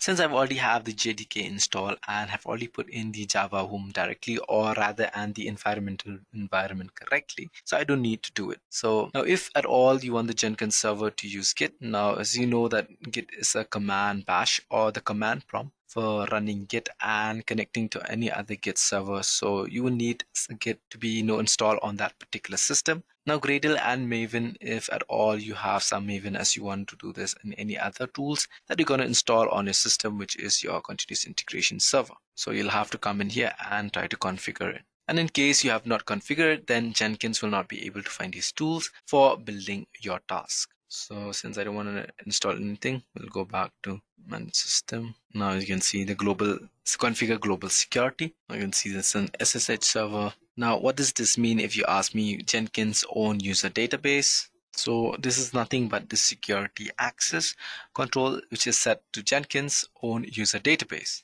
So what this mean is, Jenkins by default it uses files system where it stores all the usernames which hashes up like these username that kind of stores them as of it. So as of now, Jenkins is configured to use in your own database, assuming that you're running in an organization. So you will probably want to, have some sort of LDAP server, which will in turn have a control of your access to your Jenkins repository. So you will specify your LDAP server details, the root DN password or the managed DN. So the LDAP, as you can see, or the LDAP, which the Jenkins itself will tune in for your specific servers. Now you have the manager DN, the manager password. Now all these should be filled, all these details should be filled in case you want to connect your Jenkins instance with your LDAP server or any of the authentication server that you have in your organization. But for now, since I don't have any of these things, I'm going to use its own database. That's good enough, right? So I'll simply the Jenkins own user database.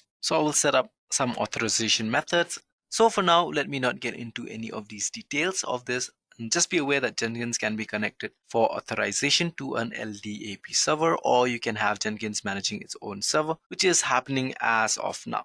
Let me put in a very, very simple job. All right, so let's create a new job in this video. So simply click on new item. Now simply you can add any item name here. So the most important here are the freestyle and pipeline.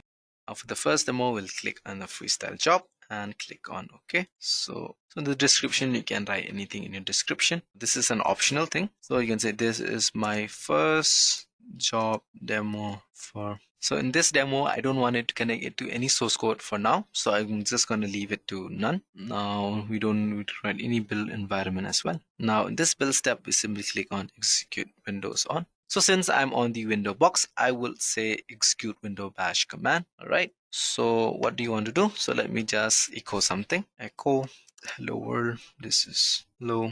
Welcome to my first demo job in Edureka. Then we'll specify the date and time as well. So put in date, colon as time as well. So you can see it's a very, very simple command. You just have to put an echo and we have something along with the date and time. So we'll keep everything as simple as possible. So we'll save this job. So once it is shipped, so you can see there's a build history. So once you have saved this job, the job name comes up here. As you can see, project first job. By mistakenly, I've written double T in my first job. Now, as you'll see here, there's a builds history. So there is nothing as of now because I've put in a job. I have not yet run it. All right. So let me try and build it now. Now you can see there's a number, my first job. So you will see a date and you will see the time since I've clicked twice. So if I've come 1 and 2. Now, if you click on this, now you can see the console output. Now, if you click on this, now you can see it. And this is the output that is run. Hello, welcome to my first demo job in Edureka. along with the date and along with the time. Now if you see this, now if we navigate this, we go back to here. Now as you can see, there's a folder created as jobs, right? So this is the directory what I was mentioning earlier regarding Jenkins home. If you can just open it up wider, you can see this folder jobs. So this as mentioned earlier regarding Jenkins home. So all the job related stuff, it's specific to this particular Jenkins installation is all here. Now all the plugins that I install, the details in each of those plugins can be found here, right? So the workspace is where the jobs that I've created, whichever I'm running would, there'll be an individual folder specific to the jobs that has been put up there. All right. So one job, one quick run, that is how it looks like. So the workspace is where all the jobs that I've created, whichever I'm running, would, there'll be an individual folder specific to that jobs that has been made up. All right. So as you can see, there's the first job that we have just created just now. So one job, one quick run that we have done. That is how it's look like. It's pretty simple. Now let's go back. So let us put on a second job. So we can go back to dashboard, click on new items and say second job. Let's get the spelling correct this time. Second, I wrote second first again. Second job, and I can put a semicolon here, underscore. Second job. You click on freestyle again. Click on OK, and you can say this is my second. So I just want to demonstrate the powerfulness of the automation server and how simple it is to automate a job that is put on the Jenkins, which will be triggered automatically. Now remember what I've said earlier about Jenkins, because at the core of Jenkins is a very, very powerful automation server. All right, this is my second job. This is my second job, which will be triggered automatically. Okay, so in the build step, we'll put bash tabs, then we'll write here echo again. So we'll say here something as second job is going on here. The tools, with the tools of an automation tool. And then I'll give some date as well. Date, put on the time. But this time I'm going to demonstrate the powerfulness of the automation server that is there. So if you see here, there is a build trigger. So build can be triggered using various triggers that is there. So you'll get into the GitHub trigger or a hook or a webhook, which is kind of triggering. So we'll see that later on. But for now, what I want to do is I want to ensure that this job that I'm going to put in will be automatically triggered. Let's say every minute I'm on this job to be run on its own. So we'll put as build periodically and we will set the time. Now, if you can see here, there's a bunch of help. If you want to go through it, and you can go through it. Let's just put out very, very simple regular expression for scheduling this job every minute. All right. So 5 stars is all I'm going to put in. 1, 2, 3, 4, 5. Now let me save this. Let's go back. So when you build periodically, now you can see here. Now we just copy that. And now how do we check if it gets triggered every 15 minutes? So I just don't do anything but wait for 15 minutes. And if everything goes well, Jenkins will automatically trigger my second job in 15 minutes. Now you can see here, it's still processing. So we have to wait for 15 minutes. Now we can go through all this command of the scheduling time. So you can see how many stars required for each minute or for each hour. Now as you can see, it's done. You can just go and go here and go to console output. Now you can see the finish is success and you have this. Now we can go back and copy this and see if they're on your it's already there. You can go to workspace. You can see your second job has also been created automatically by Jenkins. Now that I have my Jenkins up and running, a few jobs that have been put up here on my Jenkins instance, I will need a way of controlling access to my Jenkins server. This is where I will use a plugin called a role-based access plugin and create a few rules. The rules are something like a global rule and a project rules for a specific role. I can have different rules and I can have users who have signed up, or the users from my create kind of assign to these roles so that each of these users fall into some category. This is my way of kind of controlling access to my Jenkins instance and ensuring that people don't do something unwanted. All right. So first thing first, let me go ahead and install a plugin for doing that. So we get into manage Jenkins, then we go to manage plugins. We will plugins, install plugins. We have advanced settings. So these are the available plugins, and then if you go to install, now these are the install plugins. Now let's go and search for a role-based. Now you can see here, base authorization strategy. So this will happen is it enables user authorization using a role-based strategy. Now roles can be defined globally or for particular jobs or nodes selected by a regular expression. This is the plugins, everyone. So you will install it without restart. So it's success. It looks good. Looks good. Now waiting for this. Yeah, success. Done now. So go back to the top page. Now one thing to remember, guys, is Jenkins is running on a Java using a Java instance. So typically many things will work the same way unless inherently you want it to restart. So, but a good practice is whenever you do some sort of a big installation or a big patches on your Jenkins instance, just ensure that you can restart it. Otherwise, there will be a difference in terms of what is installed in the system and what is there on the file system. So you'll need to flush out few of those settings later on. But for now, these are very small plugins. So this will run without any problem. But otherwise, if at all there are some plugins which they will need to restart, you can kindly go ahead and restart your Jenkins instance. But for now, I don't need that. So it looks good. I have installed the plugins. So where do I see my plugins and install the plugins? Which is specific to the user control to the access control. Now let's go to the configure global security. Now we can go ahead and check the authorization. You can see here authorization role-based strategy popping out here, right? As you can see, the role-based strategy has been installed and has been shown here. This is because of my installation of my role-based plugin. So this is what I would want to enable because I already have my own database set up, and for the authorization part in that sense that you can do what I'm going to install. I mean, I've already installed a role-based strategy, right? Now I'm going to enable that strategy. So we'll simply click on role-based strategy, okay, and click on save. So now I'm going to enable that strategy. All right, now I will say, okay, now I've installed the role-based access plugin. Now I will need to just set it up and check, I will go ahead and create some roles, and it shows that I've assigned users as per these roles. So let me go to manage the configuration, manage Jenkins, and let's see how we can create our roles. Not here as well. So we can do manage and assign roles for creating a roles. Okay. Now you'll only be able to see this once and only when you have installed those plugins. Now I've enabled the plugins. Now I've enabled the role-based access control as well. Now we'll go ahead and create some rules for this particular Jenkins instance. So first I will manage roles. So this is at a very high level, which is a global role. Now there are some role to add which you can add by yourself, some item roles for some projects or something. So let me create a role that's kind of visualized like a group. So we'll create our own called the developer. Typically the Jenkins instance or the CA instance are kind of owned up or controlled by a QA, guys. So that's why I'm creating a rule called developer, and I'm adding this role at a global role. So I will add this here, and then I can click read as well. So we've given this administrator, right? So we add this. So as you can see here, you will see this develop a rule that there is each one of these options that you can hover here and sort of see what kind of permission you have given it to this developer role that you have just created. So you can read and write, then you can create some changes. Like we've given a permission as credential, which you can create. Then you can delete, then manage the domains. So this kind of help or the permission that they're giving it.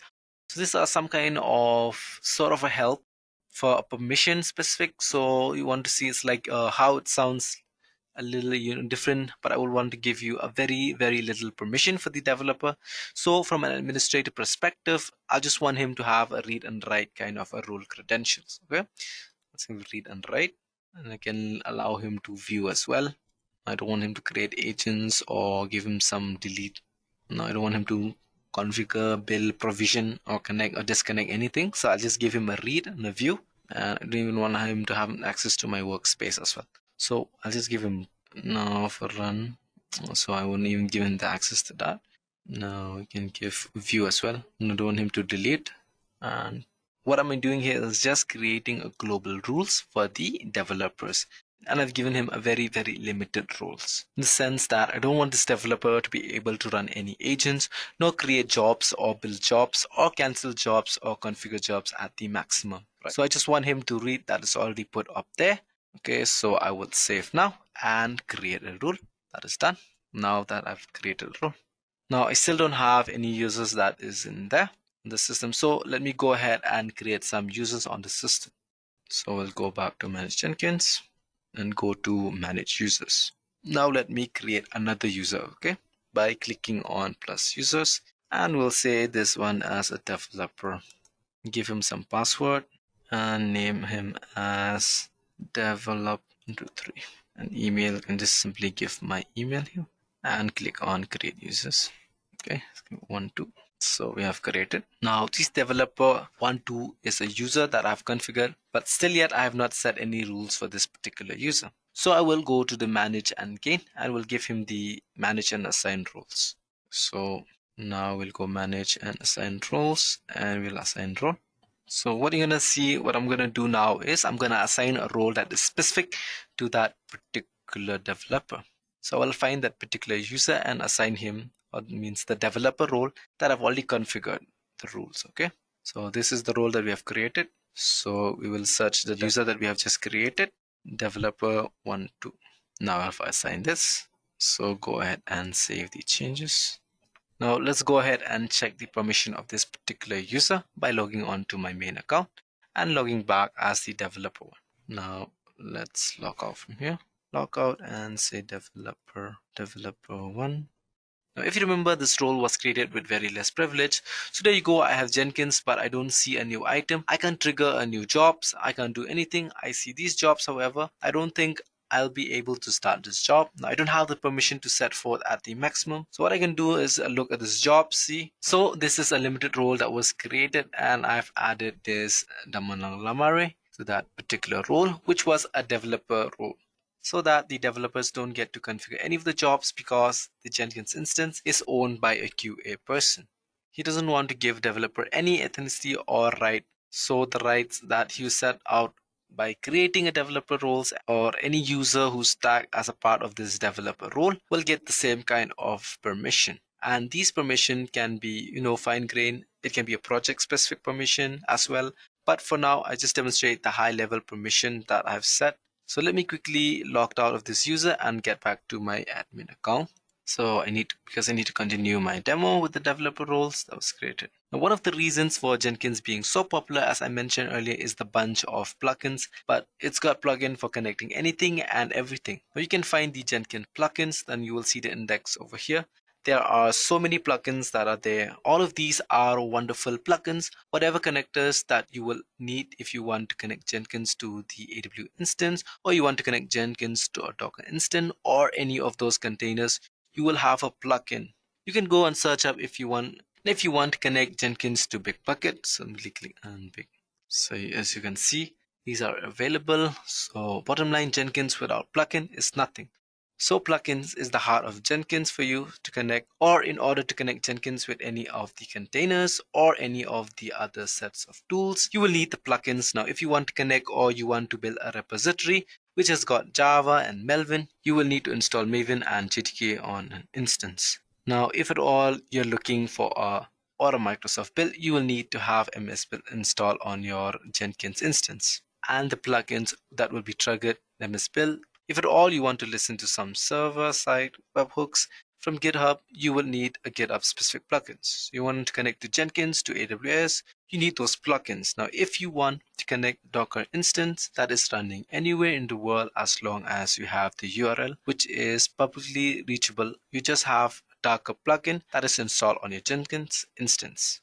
So if you want to connect to a Docker instance that is running anywhere in the world, as long as you have the URL which is publicly reachable, you just have a plugin that is installed on your Jenkins instance. Now, SonarQube is one of the popular statistic code analysis, so you can connect a Jenkins build. You can build a jobs on Jenkins and push it to a SonarQube, and get SonarQube to run analysis on that and get back the result in Jenkins. Now, all of these works very well because of the plugins. Now with that, let me connect our Jenkins instance to a GitHub. So now let us connect our Jenkins instance to a GitHub. Now I already have a very simple Java repository up on my GitHub instance. So let me connect Jenkins to this particular GitHub instance and pull out a job that is put up there. Right. So this is a very, very simple and repository is called Hello Java. And this is what is there in the repository. This is a simple class file. It's just got some one line of system .out. So this is already present on github.com at this place, and this will be the URL for this repository. So I will pick it up. So what I'll do is I will connect my Jenkins instance to go to my GitHub and provide my credential and pull out this repository, which is on the cloud hosted in the github.com, and get it to my Jenkins instance, and then build this particular Java file. Now I'm keeping the source code very, very simple. It is just a Java file. Now, how do I build my Java file? How do I compile my Java file? I just say java.c and name. Now, the name of my class file is hello Java. And how do I run my Java file? I will say Java and hello. Okay. So remember, I don't need to install any plugins now, because what it all needs is a Git plugin. So Git plugin, which is already installed on this system. So let us go back, create a new items. We'll create a first job here. Let's say this is a Git first project. Now let it be a freestyle. Okay. Now we'll go to the source code management. Remember, right? We always have been keeping it on none. So in this part, we'll put it as Git. Now, as you remember earlier in examples, we do not use any source code because we were just putting up some echo kind of jobs that did not need any integration with any of the source code system. So now let us connect this. So I'm going to put up my source code and it will show up because the plugin is already there. Now I've already copied the HTTP address from the GitHub and simply paste it here. Now what is the credential? So I'll simply add that. If you add credential this time, so I'll just click and cancel. So if it just add Jenkins, so we'll add a username here. Now, if there are any errors in terms of not able to Jenkins to be able to find the Git or the git.exe, or if the credentials are wrong somewhere down here, so you'll see a red message, okay? Like something is not right. So for now, it's okay. Now I'm going to build trigger. Now, what will be there as a part of my build step? Because this repository just have the Java file correct, hello Java. So in order for me to build this, I will say execute window bash command, and I'll say Java, hello Java, Java. Now let's save this. Okay, so let me try to run this. Okay, build now. Click on this. Console output. Great. Now as you can see here, there's a lot of executed Git on the behalf. It goes on there to provide my credentials, and so it pull all my repository and my default. Now we'll pull up the master branch. This is there on the post string, and the kind of builds this whole thing on Java C hello world.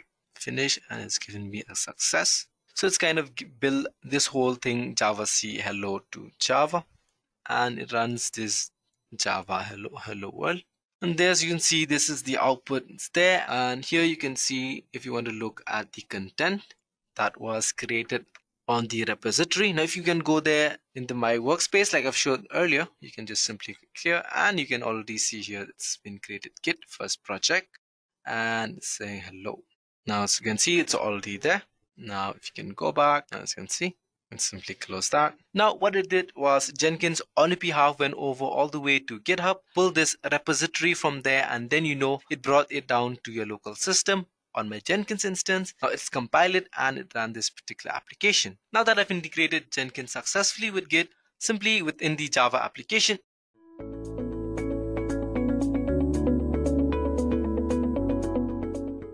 what is testing and what is the difference between a continuous testing and an automation testing. That is what we have to discuss. I think the word test means simple. Testing, test. Test means to test something, whether it is working fine or not. You have developed something and you want to see if it is working fine or not. That simple thing is called as testing. Okay. Now, testing can be of two types. It can be automated testing, automated testing. You call it as automation, or it can be continuous testing. Now, what is the difference between continuous testing and what is the difference between the automation testing? Okay, like for example, I've deployed an application. Okay, I have an application running on the server. I go onto this application, I open the web page, and I'm putting the data and I'm seeing whether the response is correct or not. I'm doing all these things manually. All the things manually by my hand. Like developer has developed the application. After the development is done. I just open the application, enter required fields, enter required data. After that, I simply see that it is working or not. I get the desired output or not. That is what is a manual testing. But normally, nowadays in the IT industry, manual testing has a limited scope. Manual testing only comes into the picture when you cannot automate it. Okay, but normally now, all the things can be automated in the IT world. How? Using some automation tools. Okay, we have some smart tools that can automate writing the test cases. What is a test case? What is a test? What is a test case? A test case is basically a procedure that describes like what should be the input and what should be the desired output. It's a procedure how to test something. That is called as a test case. So earlier, if I talk about long back, what people used to do, these test cases were written manually. Okay. After that, the team sits out, they distribute test cases and they execute each and every test cases manually one by one. That was a time when we do manual testing. Okay. Then later on, with the enhancements in the technology and to save the time, to deliver the product on time, people started thinking manual testing is tedious. First of all, a person can make a mistake. Okay, somebody can make a mistake during testing. And it's a person, let's suppose if he's on leave, then who is testing? The testing cycles, the time to test anything will be increased. So that's why people started switching to automation testing. Means here, you use some tools to code. Okay, you write the code basically using some tools like Selenium, JUnit. There are many tools available in the market. TestNG, there are many tools available in the market. Using those tools, what do? You write the code to test the application. You're writing a code to test it. Okay, so the complete procedure is coded. Then you simply execute that code. That code will go and test the application. On your behalf, that code will go and put the data and see whether the output is getting desired or not. If not, then it will show you the error that it has failed. Now, anyone in your team who knows how to run it can run it. Even if, let's suppose, I am the person who is running the test cases automation. I am on leave. If some other person is also know how to run it, he can run it on my behalf. So there's no blockage. And automation is really fast. You execute it, it will give you the output in like within a few minutes, like whether all the test cases are passed or not. So this is what automation brings into speed and less chances of error. Because when a human being is doing it, there are chances that there may be errors coming in even after your testing. Okay. So that's why people switch to automation. Okay. Now, automation is done by using some tools like you can use JUnit, or you may be using Selenium, any test cases you may be using, any test tool you may be using. So what is basically a continuous testing? We have seen manual, automation. Automation is done by a tool. What is continuous? Continuous simply means it's automation test, which is done continuously. What does the term continuously means over there? That is what the question is. So for example, let's suppose a developer developed something. Okay. That code is placed. Now that code will be built. You will start creating a package from that code. Okay. After the build, testing will be done. Automatically, test cases will be called and testing will be done. Now, let's suppose any of the test cases fails. Okay, any of the test cases fail. Automation testing is happening. Some Selenium or JUnit test cases are running. Let's suppose the testing fails. At that time, to the developer, a bug will be reported. Hey developer, there is a bug in the code. The test case is not passed. It has failed. What developer will do? Developer will create another version of the code. He will change the code. He will modify the code to fix the bug. He has to modify the code. So he's going to put another version of the code. Let's suppose this was V1. The code version is V2. Okay. Now from this version 2, you created a build earlier, build version V1. Now you will create a build version 2. And then use this build version 2 will again be tested. Let's suppose again something fails. A bug will be reported to developer. Developer will go and create a new version of the code after making the changes. In the V2, he will make changes. So version V3 will be prepared. From the V3, a build will be generated, which will be V3. And this V3 will again be tested. And this loop goes on and on and on and on until all the test cases pass. Until all the test cases are not passed, this loop goes on and on and on and on and on. And this is what is called as continuous testing.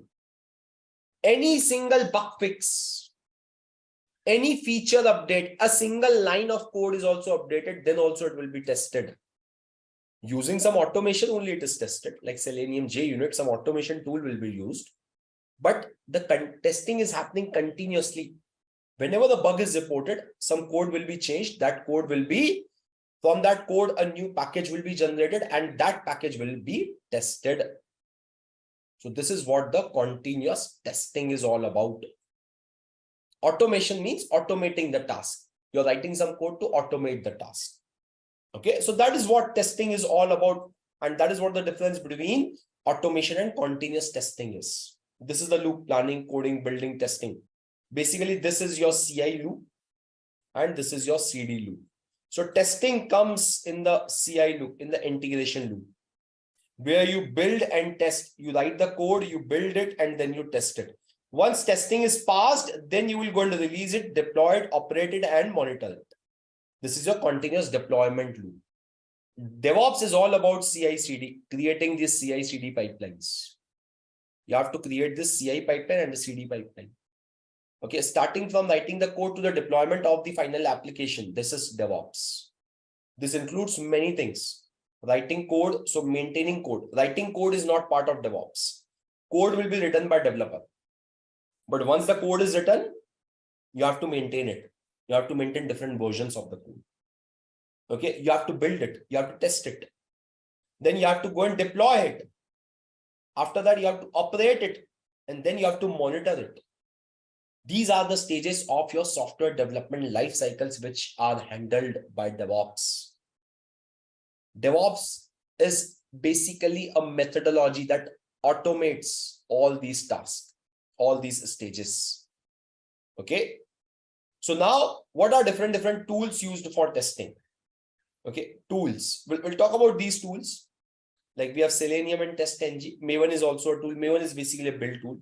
So we'll talk about these tools in a short while, but let's first talk about what are different types of testings that we perform. What are different types of testing? So we have heard many of the names: functional, unit testing, load testing, stress testing, integration testing, regression testing. What are these? So if I talk about them, functional testing means, by the name it is clear, functionally application is working or not. Like I gave an input and I get the desired output or not. That is what functional testing is. Okay. To check whether the required functionality that is mentioned in the requirement of the customer gave you some requirement. So in functional testing, we see that whatever was the requirement is actually working or not, is functionally working or not. That is what functional testing is all about. Second is your unit testing. Unit testing means, let's suppose in an application, you have different components. You have a front end, you have a back end, you have a middleware, you have a caching, you have a queuing server. Like one application has many components. So testing each and every component independently is called as unit testing. Okay, unit testing means testing smaller components of your application, small components. Okay. front end, back end, middleware, then you have any caching or any other layers, any other components that you have.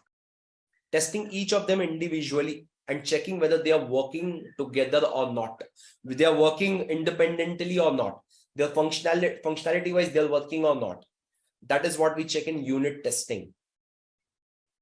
Okay. And integration testing, if I talk about this integration testing is all about when you combine all these units together. First of all, we test each and every individual unit. After that, we combine all these units together. Okay. After combining all these units together, we see that whether our final application is working or not. That comes under integration testing. So integration testing is all about integrating the components, combined together, and to see if all the components when combined together are giving the desired output or not. That is what is your integration testing. Okay. Then after this, we have load testing and stress testing, almost similar with a small difference. Load testing means you give enormous amount of load on the application. Okay, let's suppose you are creating an application that is going to back up something. You're creating a backup application. Now, how much data that application can back up? So you will start with 10 GB. Okay, that's fine. You will go more, 20 GB, 30 GB, 300 GB, 400 GB, 500 GB, 1 terabyte, 2 terabytes. So you will increase the load capacity to check how much load can the application can handle. Okay, so load testing is basically process of testing the performance of your application during heavy load. Like at 10 TB, when you're trying to back up 10 TB, the application is working very fine, very smooth. 100 GB, also good. But when you're trying to back up 300 GB or 1 terabyte, the performance, the backup is taking much amount of time. The performance is not good. So definitely you have to work on that part. The developer has to work on that part. That the application is failing the load testing, it's not good. The performance for when you're backing up big amount of volume, big amount of data, the performance is not good. So that will be tested under load testing. And stress testing, again, stress testing is a type of a testing to get a break-even point. Like at what point, what load you give to the application and your application will fail. That is called as stress testing. Simple thing to test the maximum load that your application can bear. That comes up under the stress testing. Almost similar, okay, with a small tweak. Okay. And then finally, you have the regression. Now, what the regression is all about? Regression is like, for example, as I discussed that, you make a small one-line change in the code. One-line change. So there, even if you're making that one line of change, you have to run all the test cases right from this beginning till the end. Because that one line change can cause other functionalities. It can hamper other features, other functionalities. Okay, so this is what a standard practice is. Like whenever a developer makes any code changes, complete test cycles have to be executed. Okay, it is not like that you have made a one line of change, you will test that only. No, it can happen that that one line of change can even a one word of change can break other functionalities, can break other components. Okay, so that to test all the features, regression means continuously testing. Even a small component is modified, you will be completely testing the end-to-end entire application. So such kind of testing is called as a regression testing. Okay, so these are different types of testing that are performed in the real world for our applications. Okay, now coming on to the tools, like what tools we use over here. Okay, so let's see the tools. Role of the continuous. So we talked about the tools here, Maven, Selenium, TestNG, Jenkins. Let's talk about these tools a bit in detail. Okay, so Maven, first of all, what a Maven is. Maven is basically a tool that can help you in automating the task, that can help you in building anything. okay, that decides on the dependencies. For example, I'm writing some Selenium test cases, and that Selenium has some requirement. Okay. So Maven is a tool that will help you in managing the builds, managing the dependencies of the test cases. Like, for example, I want to execute Selenium, and Selenium requires a Java class. There's a special Java class that is required by Selenium. So who will fulfill that? That is required. That will be done by Maven. Maven is the tool. Maven is the build tool that not only builds the application, but it also goes and resolves the dependencies for testing. So that is done by Maven. Maven is given by Apache. Mainly, Maven is used with Java projects. For Python, we have something different. So we have many tools like Ant, Gradle, Maven. Maven is one of the build tool. Okay, so we have many build tools. Here, we'll talk about Maven because Maven is one of the most popular build tools that is used for mainly for Java projects. Any Java projects means application, a project that is built in Java. Okay, so that is what Maven is. If I talk about Selenium, what Selenium is, Selenium and TestNG and Selenium. So Selenium is a tool that is going to automate, that helps you in automating the test cases. Selenium is mainly used for testing web applications, web pages, any web application that you're developing. Okay, to test that web page, web application, we will be using Selenium. Okay, and it can easily integrate with tools like Maven, TestNG, Jenkins, easily integrate. So Selenium is basically the tool in which you will be writing the code. You will be writing the code, and that code is basically going to test your application. So Selenium will allow you writing that code. Okay, Selenium is the test tool. Maven is the build tool that resolves dependencies, that builds your application. Like, for example, I want to build my application that requires some Java class. So that Java class will be pulled by Maven. Okay, Selenium will go and perform testing and then test NG. So basically, Selenium has few drawbacks. Like, Selenium can automate your testing. Okay, that's fine. But Selenium is very bad when it comes to writing test cases. Like, you want to write test case, Selenium will not be able to do it. You want to generate any report, Selenium will not be able to do it. Okay, so Selenium is really bad in doing such stuff. So to maintain those stuff, what we use is we used TestNG. TestNG is another tool that is mainly used for your managing test cases, writing test cases, and for creating test reports. Like, okay, Selenium, all the test cases that were run through Selenium are passed. Who will give the report? TestNG will give the report. Okay, so TestNG is basically a reporting tool and mainly used for performing, managing your test cases, which Selenium won't be doing it. Okay, and last but not the least, we have Jenkins. So all these test cases, normally nowadays, testing team writes it. DevOps engineer can also write these test cases, or developer can also write the test cases. Nowadays, there's a trend that, okay, that what happens here is, whenever a developer develops the application, along with that only, developer writes the test cases as well. Okay, instead of DevOps guy writing the test cases or the testing team writing the test cases, the developer only says, okay, we have to test all these things. They write their test cases. Now they can use Selenium, they can use JUnit, anything. Those are tools for executing test cases, for writing it up, for Selenium test cases or JUnit test cases. But yes, they do it up. Okay, and we just have to integrate those. We just have to call those test cases. Okay, we just have to call those test cases and execute those. That's it. And how we do that? We do that using a tool, is Jenkins.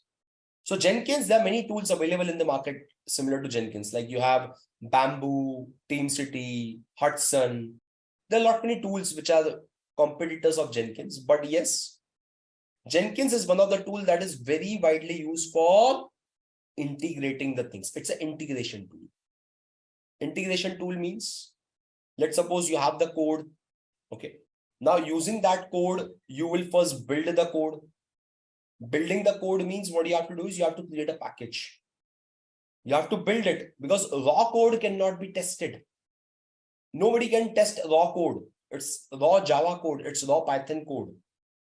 You cannot test it. You have to build it. After building, then you will run the test cases. Now, any testing, unit testing, JUnit testing, functional testing, load testing, stress testing, regression, whatever you want to execute, it's up to your wish. You have to test it. And then if all test cases are passed, you have to go and deploy it. That's it. Simple thing. So how you can integrate all these stages together, like starting from pulling the code, building the code, testing the code, after testing, deploying the product. Okay, because you have the code, you build the product, you tested the product, and then you have to deploy the product, and then you have to monitor it up as well. So how this can be done, how all these stages can be integrated.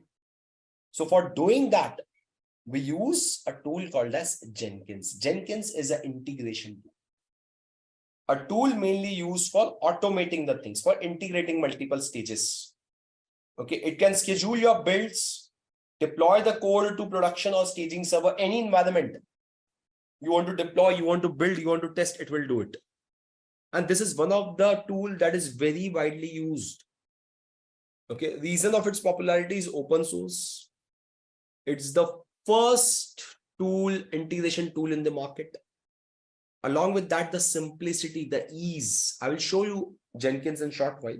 Okay, the simplicity or the ease that it provides for managing the things is very useful. It's very easy. Okay, so that's why people prefer Jenkins a lot. Okay, so let's see how this Jenkins will help me in achieving test cases, in managing test cases. Let's see over here. Okay, let's go and check it out. Okay, so what I did here is to just show you a small demo over here. We'll see a small hands-on first. Okay, so to show you a small demo, I am on my GCP. You can see that this is my GCP over here. Okay, so to show you the demo, what I did is I've created a machine. You can see this machine is there, instance number 1 that is running. Okay, and onto this particular instance, okay, the IP address of this instance of this machine is this. You can see the IP address. It also has a public IP, and on this machine I've installed Jenkins. I've already installed Jenkins. You can see that over here. This is the machine. Okay, you can check the IP. Okay, the IP for the machine is 10.128.0.3, and that is what you can verify from here. Okay, this is the internal IP. This is the external IP. Okay, so now what I can do here is just see systemctl status Jenkins. It's installed. To install Jenkins, you can simply go on Google and just type here on Google, just go here and type install Jenkins. I'm using CentOS. If you're using Ubuntu, you can use Ubuntu. So you can just go here, how to install Jenkins, and you can follow these steps. Like I'm using Red Hat CentOS.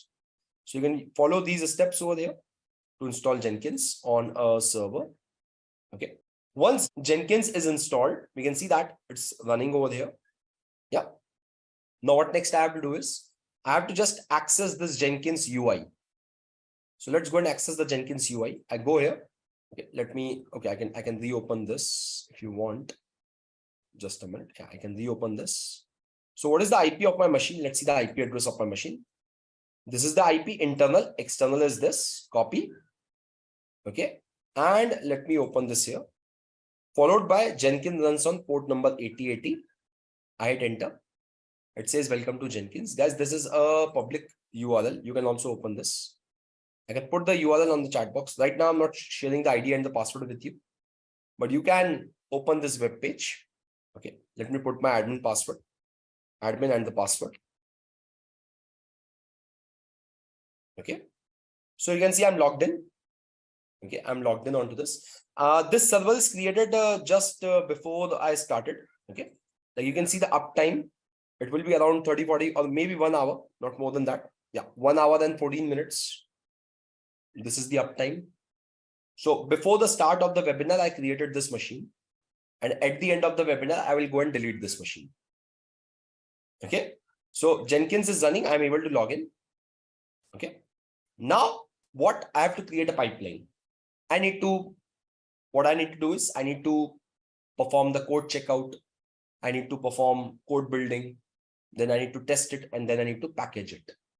All those things I have to do. So for doing that, I have a sample Java code with me over here. You can see that Java code is here. You can see that J-07 DevOps class codes. Okay. This is a Java code, guys. This is a Java code for building an address book. Like I'm going to build a page like this. Okay. So I will show you the artifact will be built. Okay. But deployment part will not go into, CD part will not go into. We'll mainly focusing on the testing part. So only CI part will focus, not the CD part. So if you want to see CD, then I have to install Docker, or maybe I have to install a Kubernetes server. And then on that, I have to deploy this as a container. I have to create a container, or maybe I can use a virtual machine as well. That on that virtual machine, I can install Tomcat, and on that Tomcat, I can go and deploy it. But I will not do that as of now, because our main agenda is testing, not to understand deployment, CI/CD. So we are not into that. So let's see how we do it. Okay. So you can see that right now, this is the code SRC. If you see the folder SRC over there, this is the application code over there. So it's written over there. Can you see these files, Java files? See this Java file. You can see the Java code. Okay. This is the Java code for my application. Okay. You go into the main, or you go into this SRC. You go into the main, and you go into the PMD or whatever. Can you see these all XML files? Okay. All Java files over here. Okay, you can see this tutorial address book, and you will be able to see all the UI Java. You want to see the UI file. Okay, so this is a Java file again. You can see this UI file. Okay, all this is a code a developer has written it. As a DevOps engineer, it's not my job to write it. Okay, we don't have any separate DevOps engineer is not going to write it. Only a developer will go and write it. Okay, so if you don't understand the code, that's fine. No need to worry. We are going to see how we execute this. Okay, how we build it. Okay, this is the raw code. And along with this raw code, test cases are also written. You can see that. Can you see these are test cases? If you go into this Java com Edureka demo utilities, these all things like exception thrower.java. See, you're testing something. Int I equal to 10 log info plus I. Throw new input output exception. Then you're automating, you're writing test cases. See, these are the test cases that are written. So when you will go and deploy, you will be using MVN to test, Maven for building, Maven for packaging. All these things you're going to use. Okay, so let's see how we do it. Yeah. So this is the code. In the code, this is my source folder. In the SRC, this is the application code, and this is the test cases that I need to execute. Okay, so how to automate this? Simple. Let's go on to Jenkins. Let's create a job. Let's create a Jenkins job, a project, a build job. I click on new item. Okay, you can name anything like my Java project. Okay, I can name it anything. I'm going to use a pipeline. I need to show you everything in the pipeline. Code checkout, code building, code testing, then code packaging. Okay. So I will be, if I show you the pipeline over here, this is a pipeline look like over here. You can see that. Okay. Just a minute. Let me open it up. So this is the pipeline that you can see. So what I'm doing here in this is, let me put it on a notepad. Okay, so this is the pipeline. I can put this pipeline for you guys if you want on the chat. I'm not sure if it will come on the chat or not, or maybe I will upload the file. Just a minute. Yeah, I think it's coming up. So you can copy it from there as well. You can copy that pipeline as well. Okay, so that is what my Jenkins is going to deploy. My Jenkins is going to run. So see what I'm doing over here. See, first stage is a checkout stage where I'm just doing a git checkout. I'm copying my code. Okay. Now, after that, do a copy of the code. I do a git checkout. After that, I do a compiling. So for compiling, what tool in Jenkins I'm using? I'm using Maven, MVN as a build tool. MVN compile. Compile my code, because once compiling is done, then only you can test it. Raw code cannot be tested A compiled code are the only tested. Nobody can test a raw code. Okay, once compiling is done, compiling means once you get the compiled code, okay, which is in the form of which your computer system can understand, that code you will go and test. So for testing, I'm running a command maven test, mvn test. That's it. So mvn is basically Maven. Maven is installed on Jenkins. If you want to check, I can show you that as well. Like I go onto my browser and I show you here which Maven. See, Maven, or maybe I can do here mvn -- version. I think it is not copied there. So you can see, yeah, it's there, Maven. Can you see the version of Maven that I'm using? So it's in opt Maven. It's not in this. So mvn -- version, see, Maven is there on my system. Okay. And I'm going to use this Maven as a build tool for deploying, for building my application, for testing my application. So as a next step, I'm just going to do an mvn compile. After the mvn compile, I'm doing an mvn test.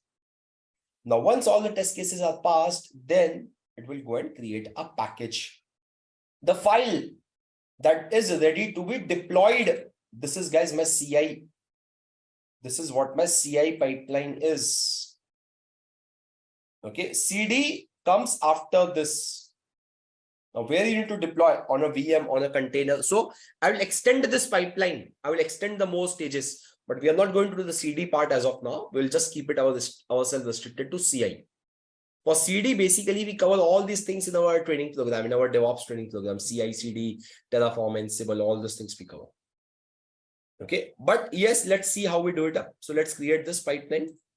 Okay, so let's open this. Right now, what I'm going to do is copy this over here. From here to here, I copy this completely. Control C. And I go back to my Jenkins. And I create my Java project, which is a pipeline project. I click OK. Once you click OK, a project is created. See, it takes me to the next page. Now in this, I don't need to do anything over here. I just need to put my script. It's a Groovy script. So I just have to put it up here. That's it. Okay. I have to give my pipeline. Okay. And I'm just giving all the stages: git checkout, mvn compile, okay, mvn testing, and then mvn packaging. All these things I'm giving. Okay. Finally, apply this and save this. Okay. So right now, my job is ready. You can see my job on the backend. CD, if I do var lib Jenkins, this is the data path for Jenkins. PWD, I'm in var lib Jenkins. CD to workspaces. Okay, ls-al. Okay, right now, nothing is created inside this workspace. When I will go and execute, right now, see, nothing is there. ls-al. And what's my PWD? So right now, nothing is there. Let's go and execute a job. Let's go and execute my build job. Let's do that. Okay, so how to do that is just you have to run this. You have to execute this. So click on build now. So once you're building it, you will see different stages coming up. The first job started, git checkout is happening over there. Now it is doing a compile. Okay, compiling. Now it is testing the thing. Okay, test cases are getting run up here. Okay, now testing is happening. After test cases, it will go and package it up. It will building it up. It's building, it's creating the package, the final package. And it's successful. See, this is green. This is green. Okay, so this is what DevOps is all about. Automating the thing. It's taking the code, compiling the code, testing the code, and then building. On the back end, you see here, earlier this was empty. Okay, now you see ls-al. Can you see this my Java project created? Because you ran the first job. You created the job. That's why it created the folder here. cd to my Java project, ls-al. Can you see the complete source code over there? See, all these files are present on GitHub as well. See this GitHub. See, src Docker file I'm not using. I'm not using Docker over there. Docker is mainly used for deploying it. Okay. README, address book, build.properties, build.xml, pom.xml. So 1, 2, 3, 4, 5, 6, 7, 8. 8 files are present. See these 8 files. Yes, 1, 2, 3, 4, 5, 6, 7, 8, 9. I think one more is created right now. Yeah, this one, this address book.yaml. Let me see that.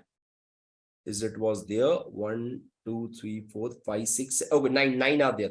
1, 2, 3, 4, 5, 6, 7, 8, 9 files. 9 direct there. And you can see exactly same over here. So my code is checked in. It has been checked out over there. Apart from that, can you see a target folder as well? From where does this target folder comes up? Whenever you compile Java, okay, Java code, you compile Java code, it created the target folder. CD to target.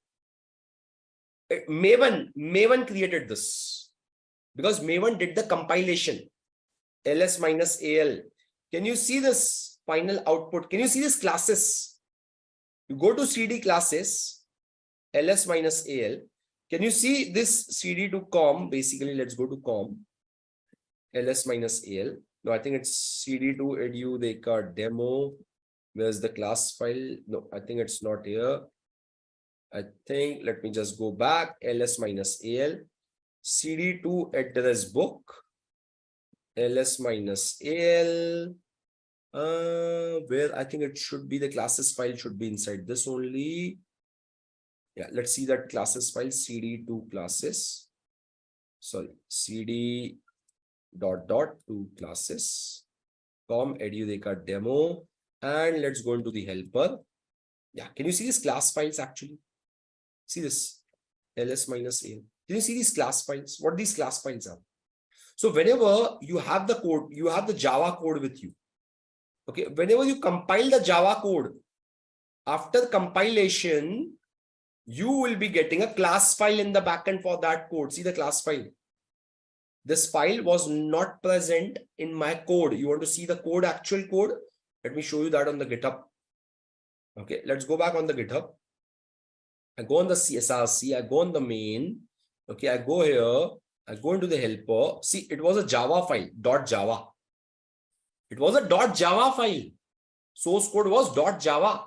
When you compiled, in the end, the compiled output is .class. So now compilation is done. After the compilation, you will do all the test cases. Once the test case is passed, you are going to package it. And this is what your final package is, the one in the red, addressbook.wall. Now you can deploy this on Tomcat. You can create a server, you can create a CD pipeline. On that, you can deploy a server. On that server, you install Tomcat. On Tomcat, you go and copy this and execute this. That's it. That will be a part of CD.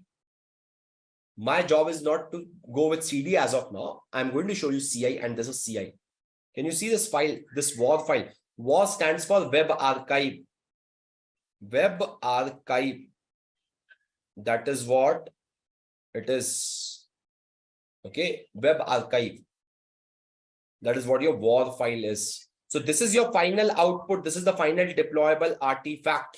You want to check the logs? Let's see the logs as well. Okay. I will give you the logs. Okay. Okay. Let's see the logs over there. Let's go to my Jenkins and click on this number 1 job. Okay. You want to see the console output? See the console output. Okay. So on the console output, it first running the job in varlib Jenkins workspace my Java project. Okay. That's fine. Okay. Now you see it did a git config, git all these things it did. Now after that, Maven compile. It's compiling the things. So when it started compiling, it called the Maven. Okay, to compile it, it created inside the target, it created the classes folder. See this folder. Okay, inside this folder, it created address book UI .java will be compiled to Java, will be compiled to .class files. It will start creating all the class files for the tools. Okay, once the build was success, then it tested all the class files. It's doing the testing right now. See this testing, test cases. Running the test loggers and all these things. Okay. So after testing, once the build is success, then it go to the packaging. And in the end, you will get your final package. See, if you scroll down over here, build success, building WAR file in this. See this. var lib jenkins workspace my Java project target address book.war. See this. Can you see the file on the back end? Yes. See, what's my PWD? Sorry, let me go back over there. cd var lib jenkins workspaces my Java project target my Java project and then target ls-al. See my PWD. Inside this, you have this file.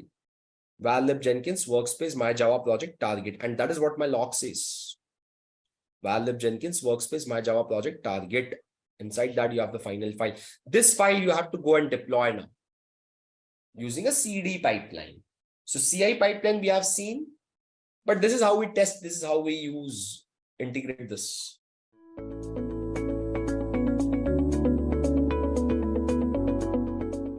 So since Docker is a containerization platform, it's important to understand what came before containerization, or what is the history of containerization. So before Docker came into the picture, before containerization came into the picture, there was this concept of virtualization, or basically using virtual machines. So virtualization was this technique of importing a guest OS on top of an operating system. And this technique was a revelation at the beginning because it allowed developers to run multiple operating systems in different virtual machines, all running on the same host operating system, which nothing but eliminated the need for extra hardware resources. Now, the advantages of virtual machines or of virtualization are many. Multiple OSs could be run on the same machine. The maintenance and recovery was easy in case of failure conditions. And the third point here being the total cost of ownership was also less due to the reduced need for infrastructure. So as you can see here on your screen right now, you can see that there is a host operating system on which there are multiple guest OSs running, which is nothing but a virtual machine. So as most concepts have their shortcomings, virtualization also had a few. So running multiple virtual machines on the same host OS, each to the performance of degradation. This is because the guest OS running on top of the host OS will have its own kernel, own set of libraries, and own dependencies. And these take up a large chunk of the system resources, that is the hard disk, processor, RAM, and other resources. Another problem with a virtual machine, which used virtualization, that it takes a lot of time to boot up. So the problem is very critical in case of real-time applications, so these drawbacks were always there. Apart from that, you also have the age-old battle between development and production teams, that the code works at development and does not work in productions, because the developer has a system with their own set of libraries, their own kernel, and the apps running on there, whereas the production team has these resources of their own. So this is a problem that you can blame upon the difference in the computing environment. A code that runs on the developer's system might not run on someone else's computer. So this led to a new technique called containerization. Basically, a container brings virtualization to the OS level. While virtualization brings abstraction to the hardware, containerization brings abstraction to the OS. So what you might notice here is containerization is basically virtualization, but it's more efficient because there is no guest OS here. It utilizes a host's operating system, shares relevant public libraries and resources when needed, and unlike virtual machines, the application-specific libraries and binaries of containers run on the host kernel. So each app has its own set of libraries and binaries in its own little container, which makes processing and execution extremely fast. Even if you have to boost a process, it takes only a fraction of a second, because in case of containerization, all the containers share only the host operating system, but hold all their application-related binaries and libraries in themselves. They are lightweight and faster than virtual machines. So here, as you can see, there is your host OS or your host kernel, which is shared by all the different containers. So the containers themselves only contain the application-specific libraries which are separate for each container. This is what makes them faster, and they do not waste any resource. All these containers are handled by a containerization layer which is not native to the host OS. Hence, a software is needed which can enable you to run containers on your host OS. And this is also how containerization solves the difference in computing environment problem. Now, a developer works on containers instead of virtual machines. The app and its required libraries and binaries all are in one container. So when it is passed on to the testing team or the production team, it does not matter whether their host systems have the same libraries. All the dependencies are already present in the container containing the app. So now that you know what is virtualization and what is containerization, and why do we need containerization, let's move ahead and talk about Docker. Why do we need Docker? So a challenge I briefly spoke about earlier is what I would like to elaborate on in this section. Now, when you have a project code in a development lifecycle, there are different environments. You have your virtual server, you have your staging environment, you have your production environment, you have your QA environment. Now, most of the code that we deploy today is done using VMs or virtual machines. Now, how this works is that a developer or certain developers will write the code, and all of it is placed in a version control system such as Git. Now, this could also be placed in a staging server depending on your organization's infrastructure, but most organizations these days use a version control system. So more often than not, the code is placed in that version control system. Now, this code is never directly deployed in the production server. It's usually first deployed in a lower lifecycle server like your QA server or your staging server. Now, once it is successful in that, then only it is deployed on your production server. Now, this is where the chances of conflicts increase. So the same piece of code that might be running on your staging server might not run on your production server. And the reason is very simple. It is the difference in the computational environment. This is also known as infrastructure incompatibility. Now, in most cases, your QA servers or your QA environment, staging environment are always updated. In most organizations, that's the case. It usually has the latest libraries, latest binaries, latest jars, all that jazz. But the same cannot be said for the production environment. So in order to face all these challenges that is faced, difference in environment and lack of optimization of resources, we use Docker. So this is where Docker comes into picture. Docker does virtualization in the software level, and we call it containerization, as I had mentioned before.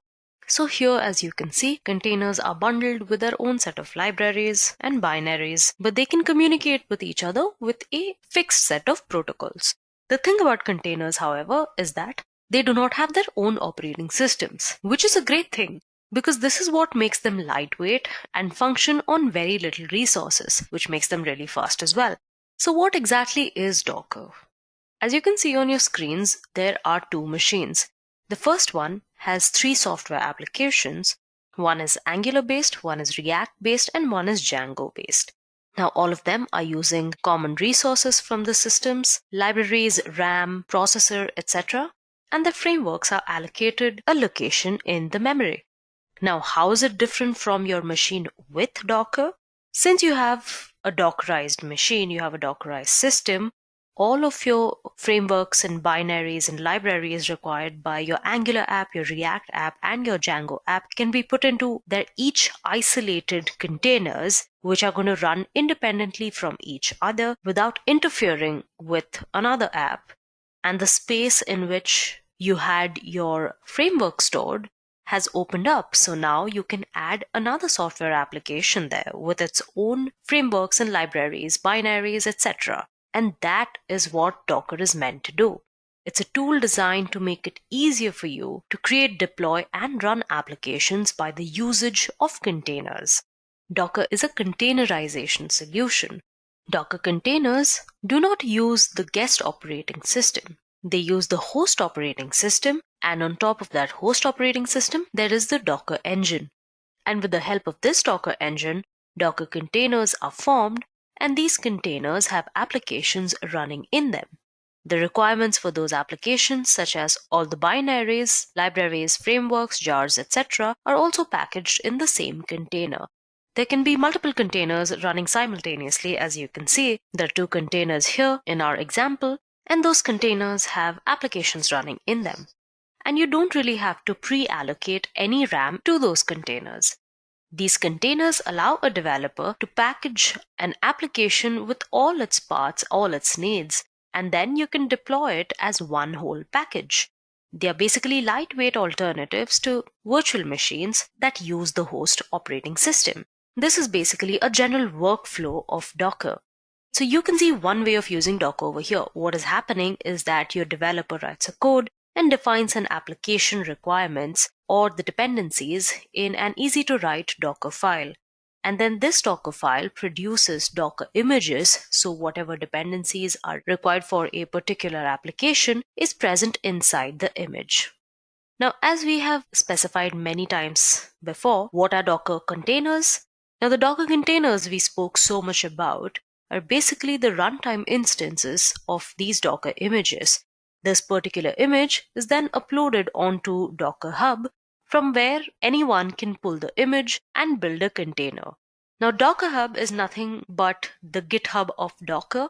It's like a repository for Docker images. It contains public as well as private repositories. So from the public repositories, you can pull your images and you can upload your own images as well to Docker Hub. And then, as I mentioned, from Docker Hub, various teams such as your QA team or production team can pull the images and prepare their own containers, as you can see in the diagram. So this shows a great advantage of Docker is that whatever dependencies that are there that are required for your application to run are present throughout the software delivery lifecycle. If you can recall, the initial problem that was there with VMs was basically that the application worked fine in a development environment, but when it reached the production environment, it was not working properly. So that particular problem is easily resolved with the help of this particular workflow, because you have the same environment throughout the software delivery lifecycle, be it a developer, testing, QA, or production. Now, before moving on to the next section, let's look at a case study about containerizing the NASA Land Information System framework using Docker. Now, developed by the Hydrological Sciences Laboratory at NASA's Goddard Space Flight Center, or GSFC, the Land Information System, or the LIS, is a high-performance software framework for terrestrial hydrology modeling and data assimilation. Basically, the LIS enables integrating satellite and ground-based observational products and advanced modeling algorithms to extract land surface states and fluxes. Now, this framework was very difficult for non-experts to install due to many dependencies on specific versions of the software and compilers. This situation then created a significant barrier to entry for domain scientists interested in using the software for their own computing systems or in the cloud. In addition, the requirement to support multiple runtime environments across the LIS community had created a significant burden on the NASA team. Now, to overcome these challenges, NASA had deployed LIS using Docker containers, which allowed installing an entire software package along with dependencies within a working runtime environment. They also used Docker Swarm, which we shall learn about later, to orchestrate the deployment of the cluster of containers. This installation, that used to take weeks or months, was now completed by NASA officials in minutes, either in the cloud or on premises. Now, moving on, let's look at Docker's workflow and architecture. What you see in front of you is the Docker workflow. Now, the Docker engine uses a client-server architecture, where the Docker engine is simply a Docker application that is installed on your local machine. The client-server architecture communicates using a REST API, and the Docker daemon checks the requests to manage the containers. So the Docker architecture includes a Docker client, which is used to trigger Docker commands, a Docker host which runs the Docker daemons, and a Docker registry which stores the Docker images. The Docker daemon running with the Docker host is responsible for images and containers. We'll understand the concept of images a little later in this very section as a part of Docker components. So to build a Docker image, you can use the CLI or the client to issue a bill to command the Docker daemon which runs on the Docker host. Now the Docker daemon will then build an image based on your inputs and save it in the registry, which can either be the Docker hub or a local repository. So if we do not want to create an image, then we can just pull an image from the Docker Hub, which would have been built by different users. And finally, if we have to create a running instance of any Docker image, we can issue a run command from the CLI or the client, which will create our Docker container. So this is basically the overall architecture or the overall functioning of the Docker architecture. As we move forward in this section, things will be more clear to you. So as you can see, the heart of the Docker architecture is basically the Docker engine. The Docker engine is simply the Docker application that is installed on the host operating system of your host machine. It works like a client-server application which uses a server, which is a type of long-running program called the daemon process. The second point here is the command line interface or the client. The next component here is the REST API, which is used for communication between the CLI client and the Docker daemon. So now if there is a Linux-based OS and there is one Docker client which can be accessed from the terminal and a Docker host which runs the Docker daemon, we build our Docker images and run our Docker containers by passing the commands from the CLI client to the Docker image. So this was all about Docker engine and its workflow. Now let's talk about the Docker components which you will be most acquainted to hearing. You have your Docker file, which builds into a Docker image, which you run, you get a Docker container, and then you store it in a Docker registry. Let's go ahead and look at all of these components in a little depth, shall we? First of all, you have your Docker file, which is nothing but a text document which contains all of your commands that you as a developer call on the command line to assemble an image. So basically, to create an image, you'll have to write a Docker file and then build it. So Docker file basically has your set of instructions which creates the Docker image. Next, you have the Docker image, which can be compared to a template used to create a Docker container. So Docker images are basically the building blocks of a Docker container. These Docker images are created using the build command, and these are read-only templates. You can then store them, as I had mentioned before, in your Docker Hub or your local registry. Next, after building your Docker image, what you get is a Docker container, and these are read-only templates. You can then go ahead and store them in Docker Hub or your local registry, as I had mentioned before.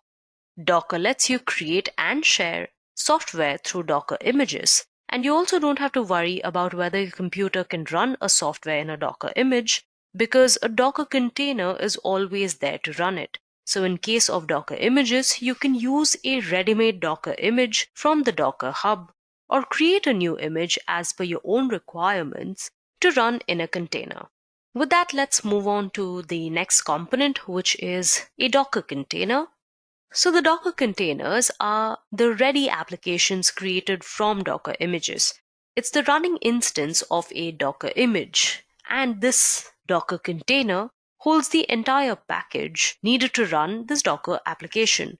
So a Docker container happens to be the ultimate utility of Docker, and hence this is the part of Docker which is most popular and most widely used. So if you talk about the applications, every application is run inside a container. So it is an isolated application platform that contains all you need to run an application built from one or more images. So finally, let's move on to Docker registry, which is a storage component for the Docker images. Now this is where the Docker images are stored, which could either be a user's local repository or a public repository like the Docker Hub, which allows multiple users to collaborate building an application even with multiple teams within the same organization who exchange or share containers by uploading them to the Docker Hub. It helps you control where your images are being stored and integrates your image storage with your in-house development workflow as well. Now, Docker Hub, as I mentioned before, is Docker's very own cloud repository, which is similar to GitHub, which is kind of like GitHub but for Docker images. Hope you guys are with me so far.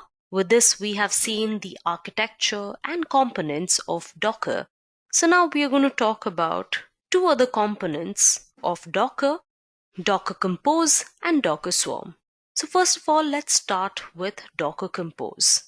Now, Docker Compose is a tool for defining and running multi-container Docker applications, which basically means you can run different or multiple containers as a single service. The containers are still isolated, but they can interact with each other using a YAML file, which is used to configure your application's services. And then with a single command, Docker Compose up, you can create and start all the services from your configuration. A great example of this would be a microservice such as a shopping app. So for example, you can take any online retail store's app. It could be Amazon, it could be Flipkart, it could be Agile. And the idea behind an app like this is that it's a microservice app, which basically means it has multiple services in one big application. So all of these services individually are easier to build and maintain, and when one service is failing, the entire app is not down. So a retail app like Amazon or Myntra or Flipkart or any app of your choice, it'll have multiple services, like it'll have a login account, it'll have your product catalog service, it'll have a shopping cart service and a checkout service, and this is just the bare minimum. And each of these services could be scaled up or down in their own container, tested and built and fixed in their own isolated containers without interfering with any other service in that entire application. So using something like Docker Compose, you can connect all of these isolated containers as a single service. All right? And the next thing I want to talk about is Docker Swarm. Now, Docker Swarm is a service which allows you to create and manage a group of either physical or virtual machines or nodes and schedule containers. Each of the nodes is a daemon which interacts with others using the Docker API. Docker Swarm is basically a technique to create and maintain a cluster of different Docker engines. Services deployed in any node can be accessed on other nodes in the same cluster. It allows for high availability of services, auto load balancing, decentralization of access, easy upscaling and downscaling of deployments, and rolling updates. So basically how it works is that your manager nodes know the status of all the working nodes in a cluster. Your worker nodes then accept tasks sent from the manager node. There is an agent assigned to every single node to give its task updates to the manager. And finally, the workers communicate with the manager using an API over the HTTP protocol. And that is how a Docker Swarm works. Basically, Docker Swarm is an orchestration management tool that runs on Docker applications. It helps you end users in creating and deploying a cluster of Docker nodes. Each node of a Docker Swarm is a Docker daemon, and all the Docker daemons interact using the Docker API. And each container within the swarm can be deployed and accessed by other nodes of the same cluster. So if you consider an environment having Docker containers, if one of the container fails, we can use the swarm to correct that failure. Docker Swarm can reschedule containers on node failures, and the swarm node also has a backup folder which we can use to restore the data onto a new swarm. So with that, we have come to an end to the workflow and architecture of Docker. So now I'm sure all of you might be eager for actually doing something on Docker. So let's go ahead and install Docker. So here are the steps to install Docker on Ubuntu, on your Linux systems, on your Ubuntu systems. You will be using the command sudo apt install docker.io on your Ubuntu systems to install Docker on your system. So let's go ahead and start up with the installation. Today I am using the Ubuntu distribution running on my Oracle VM VirtualBox. So we're going to start out by updating. So sudo apt update. And this might take a little bit time, so kindly be patient. This is a good practice before making any installations, any setups on your machine. All right. As you can see, all my packages are upgraded, and now we can go ahead and install Docker. So to install Docker, we are going to use the command sudo apt install docker.io and then click on Y.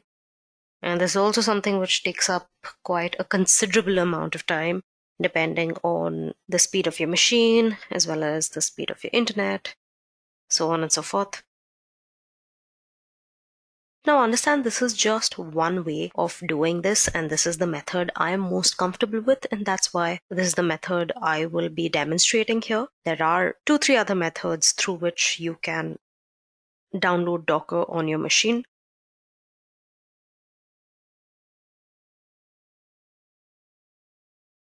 And not just in Linux, you can also install Docker Desktop on Windows, just in case you do not want to use a virtual machine. And you can also use a cloud platform such as an EC2 instance to run all of these Docker commands that I shall be showing you later in this session.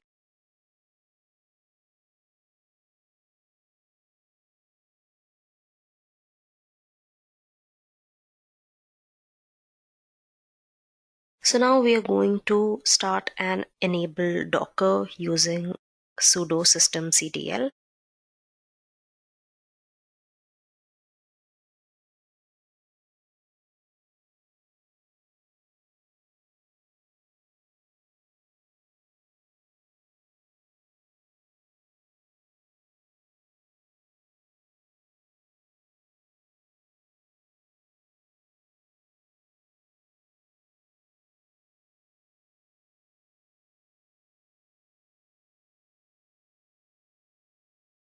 Okay, with that we have started and enabled our Docker machines. And now we are going to go ahead and check out our Docker version that's running. And as you can see, this is the Docker version and this is the Docker build that we are running. All right, so moving on, we are going to get to our hands-on section. In this section, we will learn how to create a Django project setup using Docker and deploy it on our local host. For that, remember, you need to have a GitHub account and Docker installed on your machine, just the way I showed you right now. We're going to build a backend REST API with Python and Django. We're going to create a new GitHub project that we are going to use to store the source code for our recipe app API. Now, this is a wonderful way to show the versatility of Docker. Now, I found this project while browsing through GitHub, and I came to a conclusion that this was a wonderful way to show how eclectic, how versatile is Docker as a tool. So the first step would include initializing a new project on GitHub and coming back to your Linux machine and navigating to where you wish to store your API. There, we are going to create our Docker file using an editor. You can obviously use the VI editor or Nano editor if you please. There, using the editor in our working directory, we are going to be creating our Docker file, our requirements file, and our Docker compose file, which is our YAML file. And then we are going to run our app on the terminal. So this is a basic breakdown of how we are going to create our Django project setup using Docker. So let's go on straight to our demo machine and put all of this into action. So we are going to navigate to GitHub and we are going to create a new public project or repository on GitHub. So let's create a new repository and let's call it Docker Demo API app. And the description, we're just going to write demo app setup. We're going to keep this public and we're going to initialize this with a README file. All right, so let's go ahead and create our repository. So as you can see, this is a blank repository, Docker Demo API app, just the README file there. So here on our repository page, I'm going to click on this green button, code button, and copy the URL from here, from your clone or download option. We're going to copy this to our clipboard so that we can clone this particular repository using our terminal. I'm going to move on to the terminal and I'm going to load my terminal and navigate to the directory where I want to store my app. So maybe I'll just save it here. I'm just going to clone this repository to my local machine. All right, and that's done. Now you can go ahead and change your directory to the repository. So now I'm going to use the command ls to see if my repository has been cloned. Yes, it has been cloned. You can see the Docker demo API app is cloned right here on my local machine. So I'm going to change my directory to this repository I just created by typing the command cd docker demo API app. Now what I'm going to do is I'm going to open up this project in the editor. Like I had mentioned, you can use any other editor. You can use the VI editor, the Nano editor, any editor that you're comfortable with.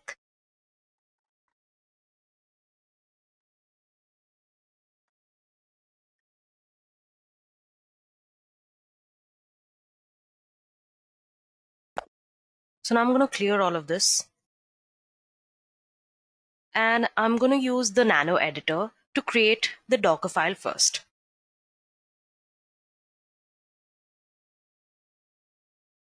So just Nano and Docker file. There's no spaces between Docker and file.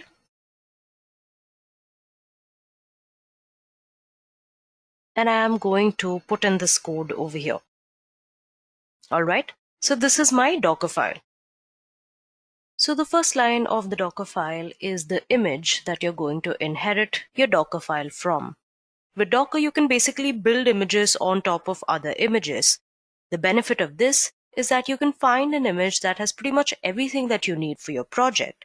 So you can just add customized bits that you need just for your specifications.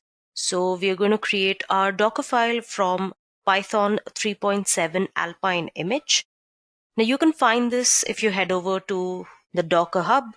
You can find a list of available images that you can use to base your project off of. If you search for Python, it'll take you to a list of items where you can choose this one. So we're going to use the 3.7 Alpine image. So what it is that it's basically a lightweight version of Docker. And that's what Alpine means. And it runs Python 3.7. And the next line is optional. It's usually a maintainer line, but it's useful just to know who is maintaining the project. So I'm going to leave that one out, but you can go ahead and put in your maintainer line. You can put your name or your company's name, whatever name you basically use to keep track to show that who is maintaining this Docker image. Next, we are going to set the Python unbuffered environment variable, the way you set unbuffered environment variable. Now, the way you set an environment variable in a Docker build file is that you type env and then the environment variable that you want to set. We're going to set one called Python, and it's got to be in all capitals, unbuffered, and then we're going to set it to 1. So what this does is that it tells Python to run in the unbuffered mode, which is the recommended mode when running Python within Docker containers. The reason for this is that it doesn't allow Python to buffer the outputs. It just prints them directly and then avoids some complications and things like that. So when you're running your Python application, we are going to install our dependencies. We are going to store our dependencies in a requirements.txt list or file, which we are going to create in a moment. So that what we need to do here is we need to copy our requirements.txt file. And what this does is it says copy from the directory adjacent to the Docker file copy. So we're going to copy the requirements.txt file. Further, we're going to copy it on the Docker image, which is what this /requirement.txt file means. Next, we're going to run pip install our /requirements.txt. So what this does is that it takes the requirements that we have just copied and installs it using pip into your Docker image. Next, we're going to make a directory within our Docker image that we can use to store our application source code. So you have your run mkdir /app all in lowercase. And below that, we are going to type workdir /app. And below that, we are going to type copy./app /app. What this does is it creates an empty folder in our Docker image called /app at this location. And then it switches to that as the default directory. So any application we've run using our Docker container will run starting from this particular location, unless we specify otherwise, of course. Next, what it does is that it copies from our local machine the app folder to the app folder that we have just created on our image. This allows us to take the code that we created in our project here and copy it to our Docker image. So here we have run add user -D and user. And finally, we are going to switch to that user by typing user. Now this might be a little confusing because I've added the username user for our user, but what this command means is that it says add user which creates a user. User -D says create a user that is going to be used for running applications only. So not for basically having a home directory that someone will log in. It's going to be used simply to run our processes from our particular project. Finally, this user switches Docker to the user that we've just created.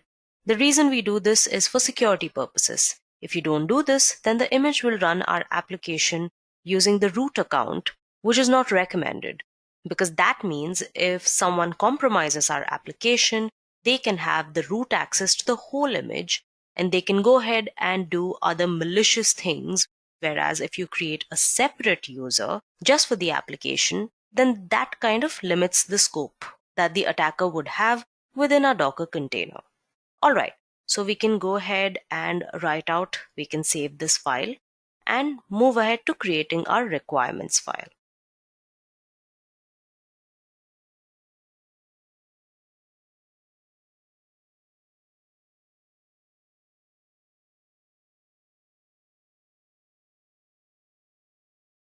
So this is what your requirements.txt file will look like. It's just 2 lines. In the first line here, we are installing Django. We are using version 2.2.4, which is the latest stable version that I could find. And that's the version that we are going to use for the project. And then type Django > 2.2.4.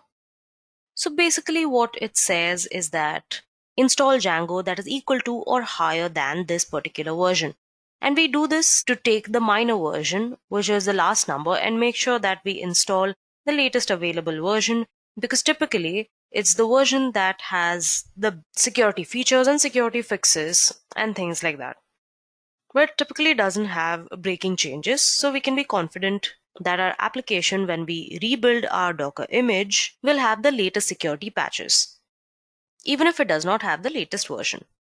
Okay, in the next line, we're going to install the Django REST framework. So we are using 3.9.0. And in the same way which we did with Django, we're going to make the install one less than 3.10.0 to get the latest version of 3.9, which is whatever is the latest minor version at the time we build our project. So now we're going to go ahead and save this file as well. Now what we're going to do is we're going to go ahead and create an empty directory called app here for our Docker file to call, because when our Docker file will run and it's going to ask for an app folder, we're not going to have one, then we're going to face issues. So now if I do an ls here, you see we have a Docker file, we have our requirements file, and we have our app folder. Now understand why this is required for our Docker file for us to build it now. So now if you try to copy it without the app folder actually existing, it will give you an error. So now we can go ahead and build our Docker image.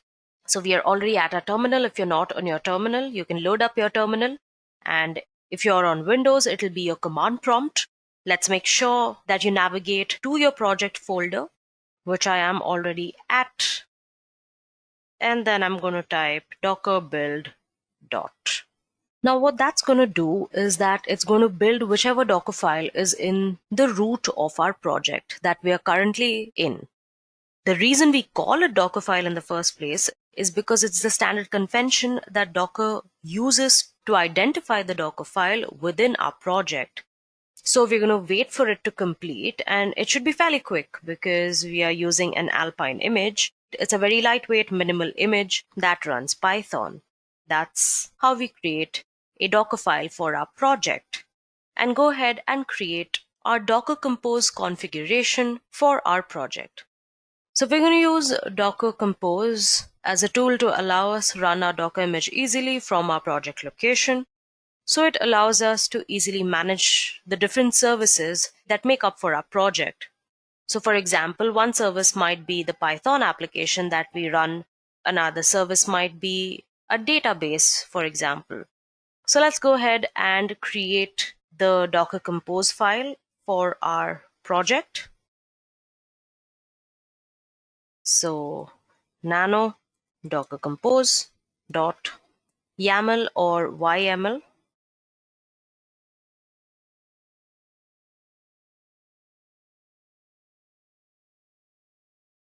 So this is a YAML file that contains the configuration for all services that make up our project. The first line of the Docker Compose configuration file is the version of Docker Compose that we are going to be writing our file for.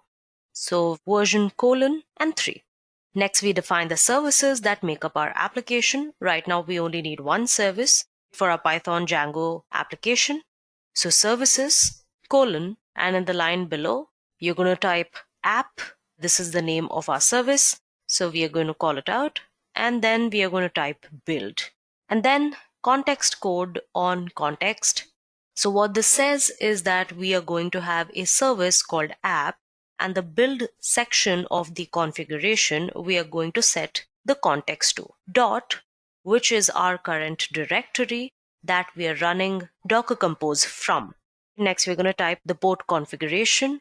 So we're going to type them in open speech marks. 8080 is our host to port 8080 on our image. So we're going to type that. And then we're going to add a volume. The volume allows us to get the updates that we make to our project into our Docker image in real time. So it basically maps a volume from our local machine here into our Docker container while we'll be running our application. Now this means whenever you change a file or you change something in the project, you will automatically update it in the container. Now the good part is you don't have to restart Docker to get the changes into effect. So then you have a ./app /app. So what this does is it maps the app directory, which we have here in our project. And this it maps to the app directory in our Docker image. Then you have the command to run your application in your Docker container. So just make sure that the indentation is one indent from where your command starts, and then you type the command. So we're going to use to run our application be sh-c. This means we are going to run the command using the shell, the Python manage py run server. Then we're going to run the server on our local host at port 8080. So this will run the Django development server available on all IP addresses that run on the Docker container. And it's going to run on port 8080, which is going to be mapped through the POS configuration on our local machine so we can run our application. So again, we're going to move on to our terminal and build the Docker Compose file. And what this does is it will build our image using the Docker Compose configuration, and this should not take too much time. So we're going to build our Docker file.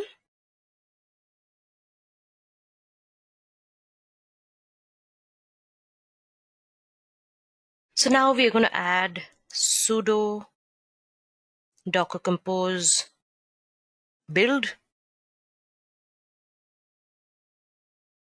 And as you can see, it's successfully built. Clear it out.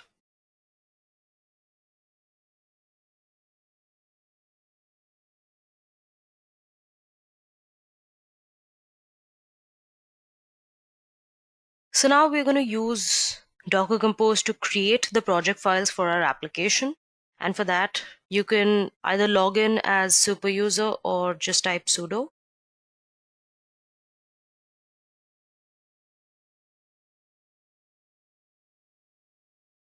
So Django admin.py, we're going to start project.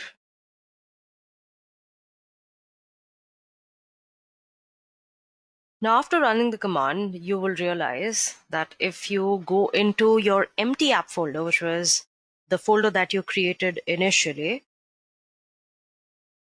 and list out, it's not empty anymore. It has another app folder in it, which contains all of our app setup. I will show you.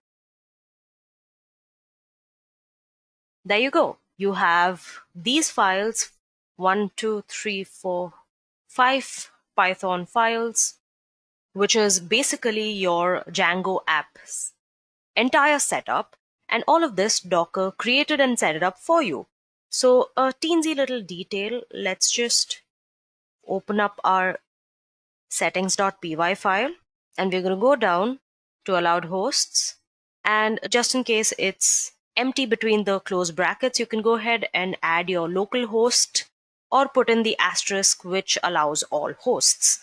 All right, so I'm just going to do that, and then I'm going to go back. And now all we have to do is deploy the application through your terminal. So we're going to go sudo docker compose up.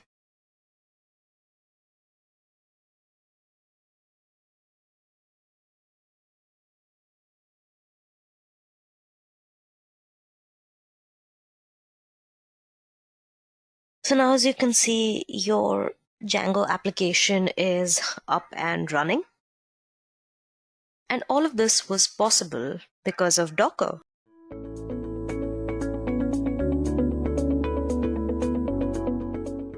Need for Kubernetes. What is Kubernetes? But before I start with Kubernetes, I want to talk about two things. Like Kubernetes is a container orchestrator. It's a container orchestrator. So I need to talk about two things here. What exactly a container is and what exactly a orchestrator is. I just want to talk about these two things first. First, let me start explaining these two things to you. Then we'll talk about Kubernetes. Okay, Kubernetes is a container orchestrator. Now, let's suppose I want to deploy an application. Now, it can be any application. It can be a web application. It can be a database application. Okay, I want to deploy some application. So how do we deploy that application? How do we do it?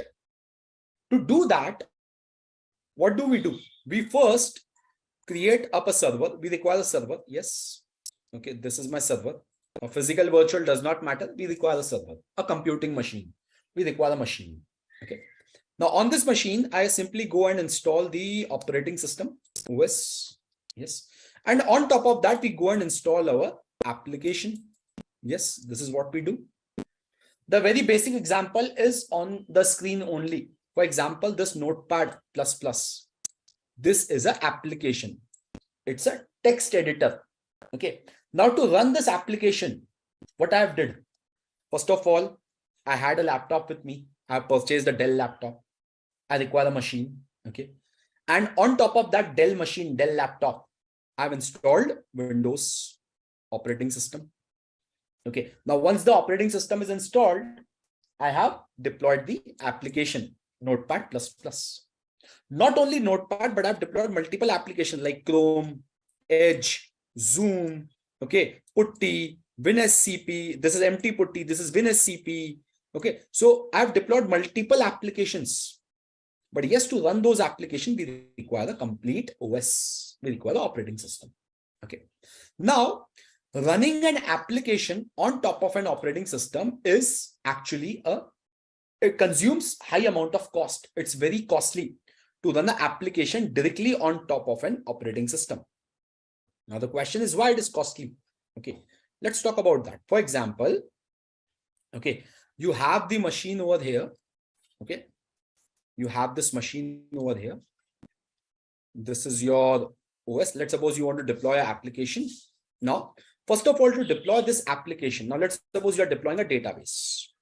Okay, now we'll talk about the server side. Okay, this is just my desktop applications. Desktop applications, multiple application can work on a single desktop, it's fine. But when you talk about the production world, when you talk about servers, when you talk about the real applications, the production applications, for them, you need to give a dedicated server. Okay, like on this dedicated server, you will be installing a OS, and on top of this OS, you will be installing any database like MySQL or Oracle, whatever database you want. Whatever database you want, that you will be installing on top of this.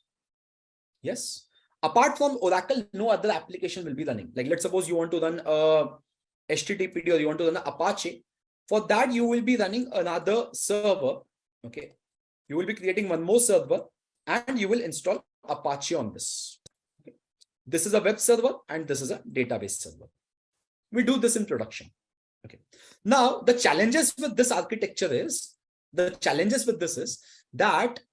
for running one application, you require one complete machine with a OS installed. Okay. So running this machines for single applications is very costly. It is taking good amount of price from your customer. Okay. It is going to take some good amount of money basically.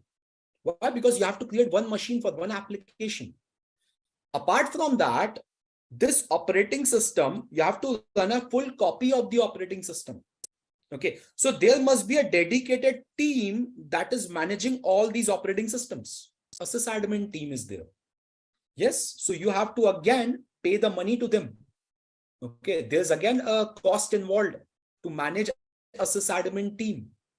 Okay, apart from that, okay, first of all, to run this application, it is necessary to install the OS first, and installing OS is a time-consuming process. Running an OS is a heavyweight process. This OS itself will take some amount of resources. Like for example, to this machine, you have given around 10 CPUs and you have given around 32 GB of RAM. But out of this 10 CPUs, 2 CPU, and out of 32 GB, maybe around 8 GB is taken itself by the operating system. So the resources that you're giving for your application, in that some is consumed by the OS itself. And these resources are nothing but again money. So running an application on a single server is costly. First of all, you need to maintain a full copy of the OS. Okay. And apart from that, this OS, you need to also have a sysadmin team, because sysadmin team will be patching the operating system. Okay. They will be maintaining any bug fixes on the operating, or they will be basically scanning the vulnerabilities on the operating system. All the OS related tasks will be done by the admin team, not by the application team. Application team is only managing this.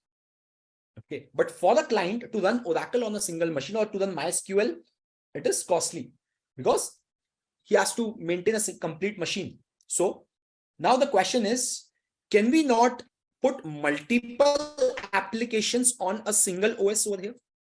Like on this, on my desktop, okay, you can see that I'm running multiple applications here on a single operating system. This is Windows 11. I have Windows 11. On Windows 11, I'm running multiple applications. Can we not run multiple applications on a single server? Okay, and all the applications isolated from each other. All of them are isolated. Okay, so can we not do that? Answer is yes, we can do it. Okay, first of all, to do that, okay, we first need to have a machine. On that machine, we have an operating system installed. OS is installed. Now, let's suppose you are running one application. Okay, it's fine. Application number one. You are running another application. I can run two applications, but there can be conflict among these two applications as well, as they are directly running on this OS. Now, it can be any conflict. Like for example, I want to deploy Apache, okay, and I also want to deploy HTTPD on the same server, Apache, or let's suppose I want to deploy NGINX, which is a front-end application. I want to deploy similar kind of applications on OS. Now let's suppose when I'm running Apache, this application is running fine and is running on port number 80. Now I'm trying to deploy NGINX. Now NGINX also requires port 80. NGINX also requires port 80. My problem is that I want to run multiple applications on single server to reduce my cost. Okay, that is what my thing is. I want to run multiple applications on single server. But the problem that it arises that there can be conflicts. There can be network conflicts. There can be some file, like for example, there is a single file and that file is accessed by both the applications simultaneously. Again, there's a conflict. Okay, so there can be conflict at any point, network conflict, file conflict, process conflict. There can be conflicts. So I want a solution where I want to run these applications on the same server to reduce cost. Apart from that, these applications should not conflict each other. There should not be any conflict between them. Okay, like here, Nginx and Apache both are using port 80. So I cannot run two applications which are utilizing same port number. It's a network conflict. Okay, so to overcome this problem, to give me a solution that I want to run multiple applications on single server in their isolated environment, for doing that, we require some kind of isolations. And that isolation is given by your container runtime tools, container runtime engines. Okay, CRE basically. Okay, there are a lot many container runtime engines basically. Okay, you have like Docker, you have Cryo, okay, you have LXC, you have your Podman, okay, you have container D. There are a lot many container runtime environments. Now, what they exactly do? Okay, so basically on this machine, okay, where you had your operating system installed, on top of that, first of all, you will install Docker, any container runtime basically. You can, Docker is one of the more very popular container runtime engine. So that's why I'm naming it Docker over here. But yes, you can use any of them. It's not only necessarily Docker. Okay. Now let's suppose you have installed Docker. Okay. And what this Docker is going to do, Docker will help you in creating some isolated environment. Okay. On this server, onto this particular server, you can create some isolated environments. Now, this isolated environment will have its own IP address. Okay, it will have its own name. Okay, it will have its own set of processes. It will have its own set of files or mounts. Basically, it will have everything different. Same for this. Same for this. Okay, and now in this isolated environment, you can run your application and you can run your another application over here. Like I can run Apache over here. Apache utilizes port 80. I can run Nginx over here, which utilizes again port 80. But they both are isolated. Why? Because they have their different IPs. Like this will have IP1, this has IP2. The IPs are different. Ports can be same. The distinguish is done at the IP layer, the networking layer. TCP layer can be same. Ports can be same if IPs are different. Okay, so this Docker or these container runtime tools allow us to create these isolated environments. And these isolated environments are nothing but your containers. These are your containers. Okay, and these tools allow us to create these. And why do we put our application? Why do we need to put our application in the container? To reduce cost. Okay, because on a single OS, now you can run multiple applications. I can run multiple containers, and in each container, I can have a different application. Like here, I can run MySQL, here I can run a Kafka, or here I can run a Hadoop, or whatever you want to run, you can run it. Yes. So on a single piece of hardware, on a single machine, I'm running multiple applications in their own isolated environment. And that isolated environment is nothing but a container. So this is what a container is all about. Okay. Now, my life is good. Like I am able to run multiple applications on a single server. Okay. Like I have this OS installed. I have a container runtime engine. Okay. And on top of that, I've deployed multiple containers where I'm running some applications. I'm running some applications over here. Okay, that's fine. That's good enough. But this architecture also has a drawback. It also has a serious drawback. And the drawback with the container or with this architecture is, what if this machine fails? What will happen if this machine fails? If the operating system goes corrupt, then what is going to happen over here? That is what the problem is. Okay, if the OS goes corrupt, if the OS goes offline or the machine goes offline, what will happen to these application containers? They are running on the Docker on this machine. They are running on this machine. Okay, so in that case, these containers will also fail. If the machine fails, it's a single point of failure. It's a SPOF, single point of failure. If the machine fails, container fails.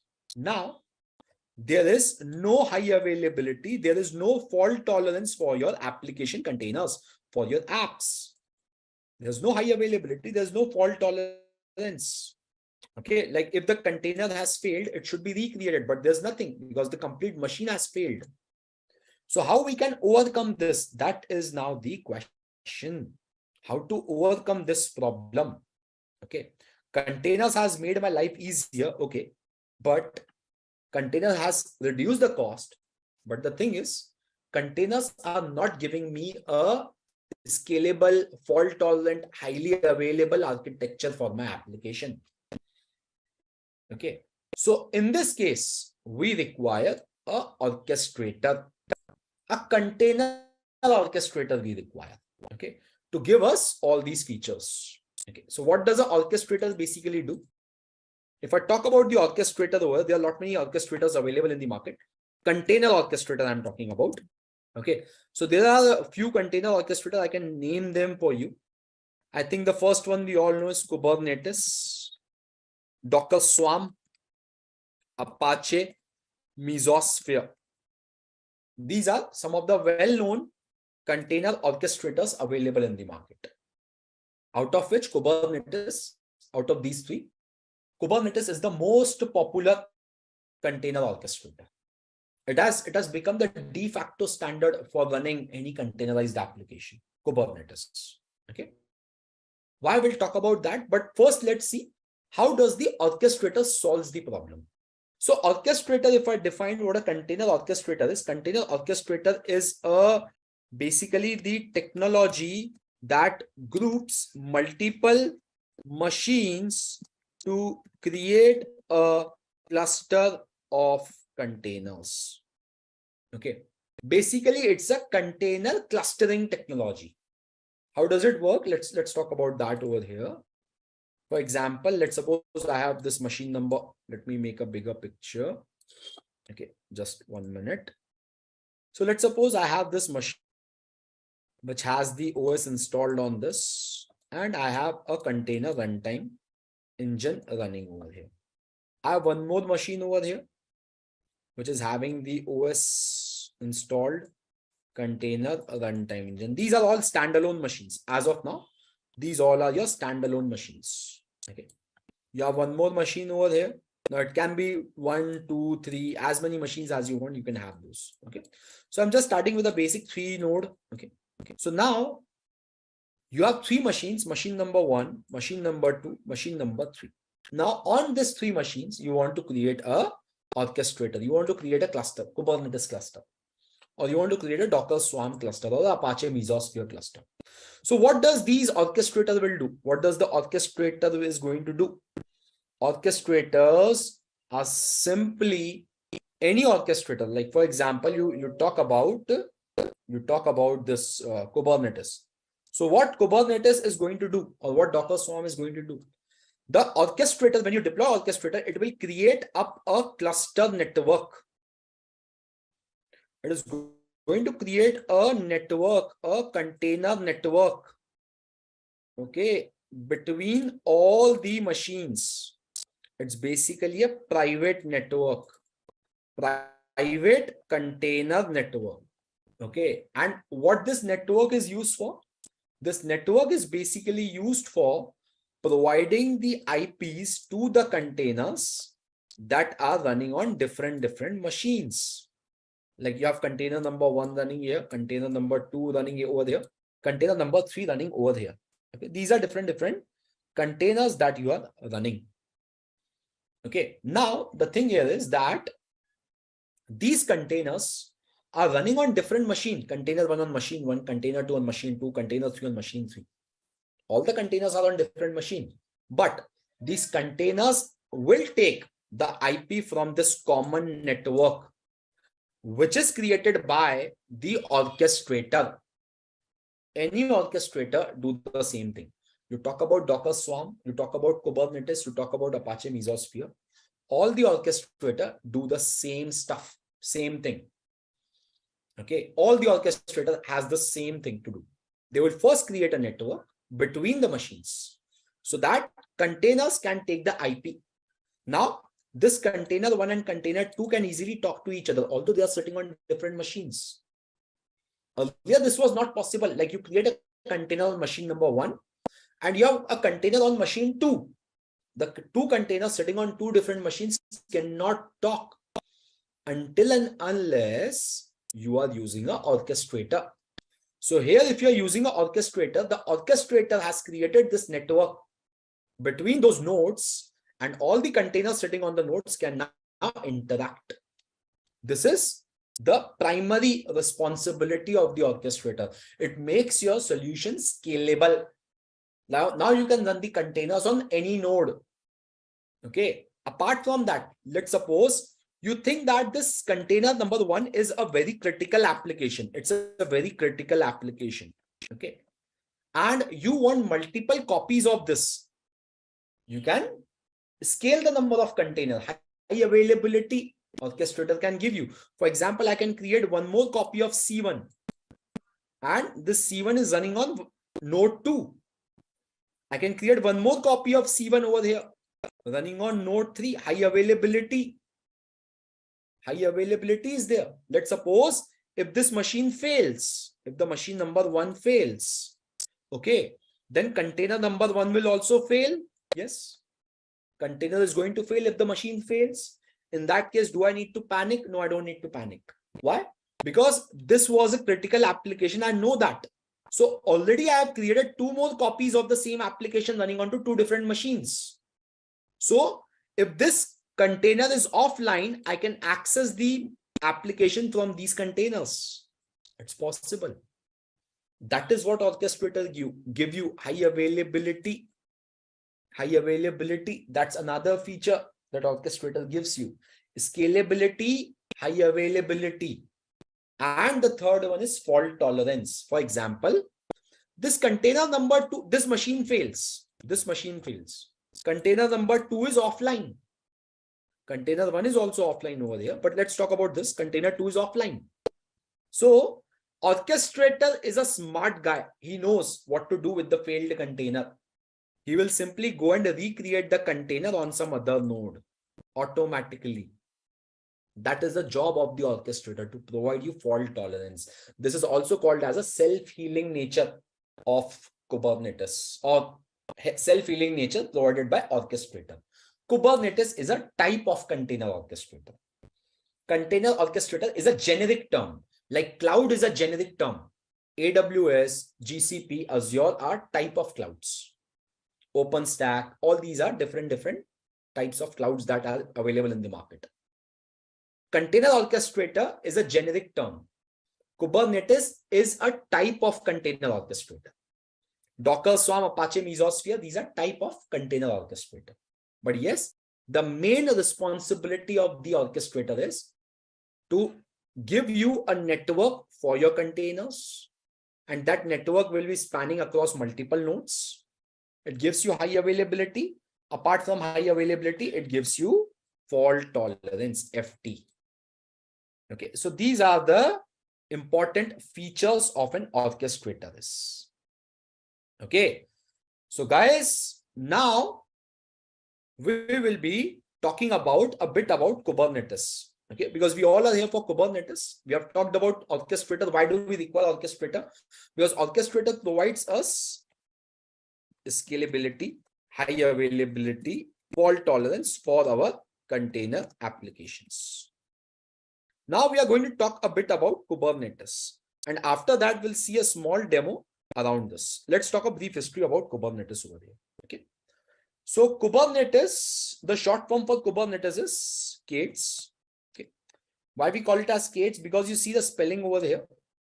It starts with the letter K, end with the letter S, and between the first and the last letter, you have total 8 letters, 8 characters. You can see that. UBERNETE. So the first letter is K, total number, last is S. Between first and last, you have 8 characters. So the short form is Kates. Full form is Kubernetes. Okay. Now, on this Kubernetes was actually developed by Google in the year 2009. Okay. And from the year 2009 to 2013, this was used by Google as an internal project. Means world was, nobody was knowing about this Kubernetes. Okay.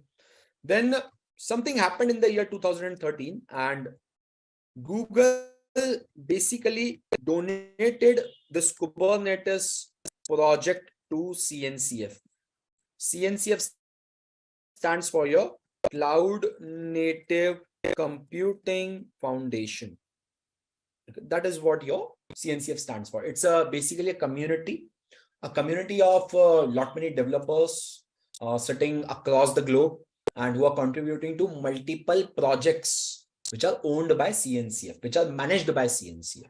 Okay, Kubernetes is one of the project managed by CNCF, and as I told, they donated it to CNCF. CNCF is a open source organization. They mainly handle all the open source projects. So in the year 2018, Kubernetes became open source. Open source means the code is freely available on GitHub. You can go and check the source code of the technology. Okay, it's freely available, no licensing required, no vendor. You don't need to connect with any vendor. Like Linux is an operating system which is open source. Okay, you don't need to purchase any license for running Linux. Okay, you don't need to go to any vendor, but normally we go to vendors like Red Hat, Ubuntu, we run their operating system. But yes, it is open source. You can also deploy it by your own. You can do that. Okay, that's also perfectly, that's also very much feasible. So it became open source. Okay, and as it became open source, it started gaining the popularity. Okay, Kubernetes started gaining popularity from the year starting onwards 2013 or somewhere around 2014. Okay, why? The first thing was it was open source. Okay, so anything which is open source, for which you don't have to pay anything, definitely get much popularity. And it was the first orchestrator in the market. It was the first orchestrator in the market. And we know that whichever technology is the first in the market is always have a highest market share, has a good market share, whichever is the first in the market. Okay, so like for example, AWS started in the year 2006, Azure in 2010. Okay, so we know AWS still has the highest market share. Why? The AWS was started quite before Azure or GCP. So it gained popularity because it was open source. It was the first orchestrator.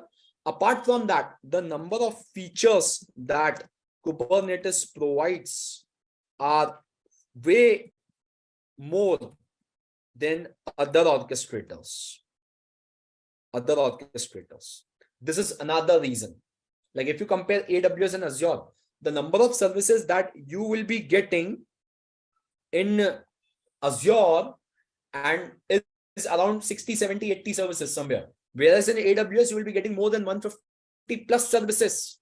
Okay, that is another beauty, that the number of services that your Kubernetes provides are more than what the other orchestrators are providing. Okay, that is another reason of gaining its popularity. Okay.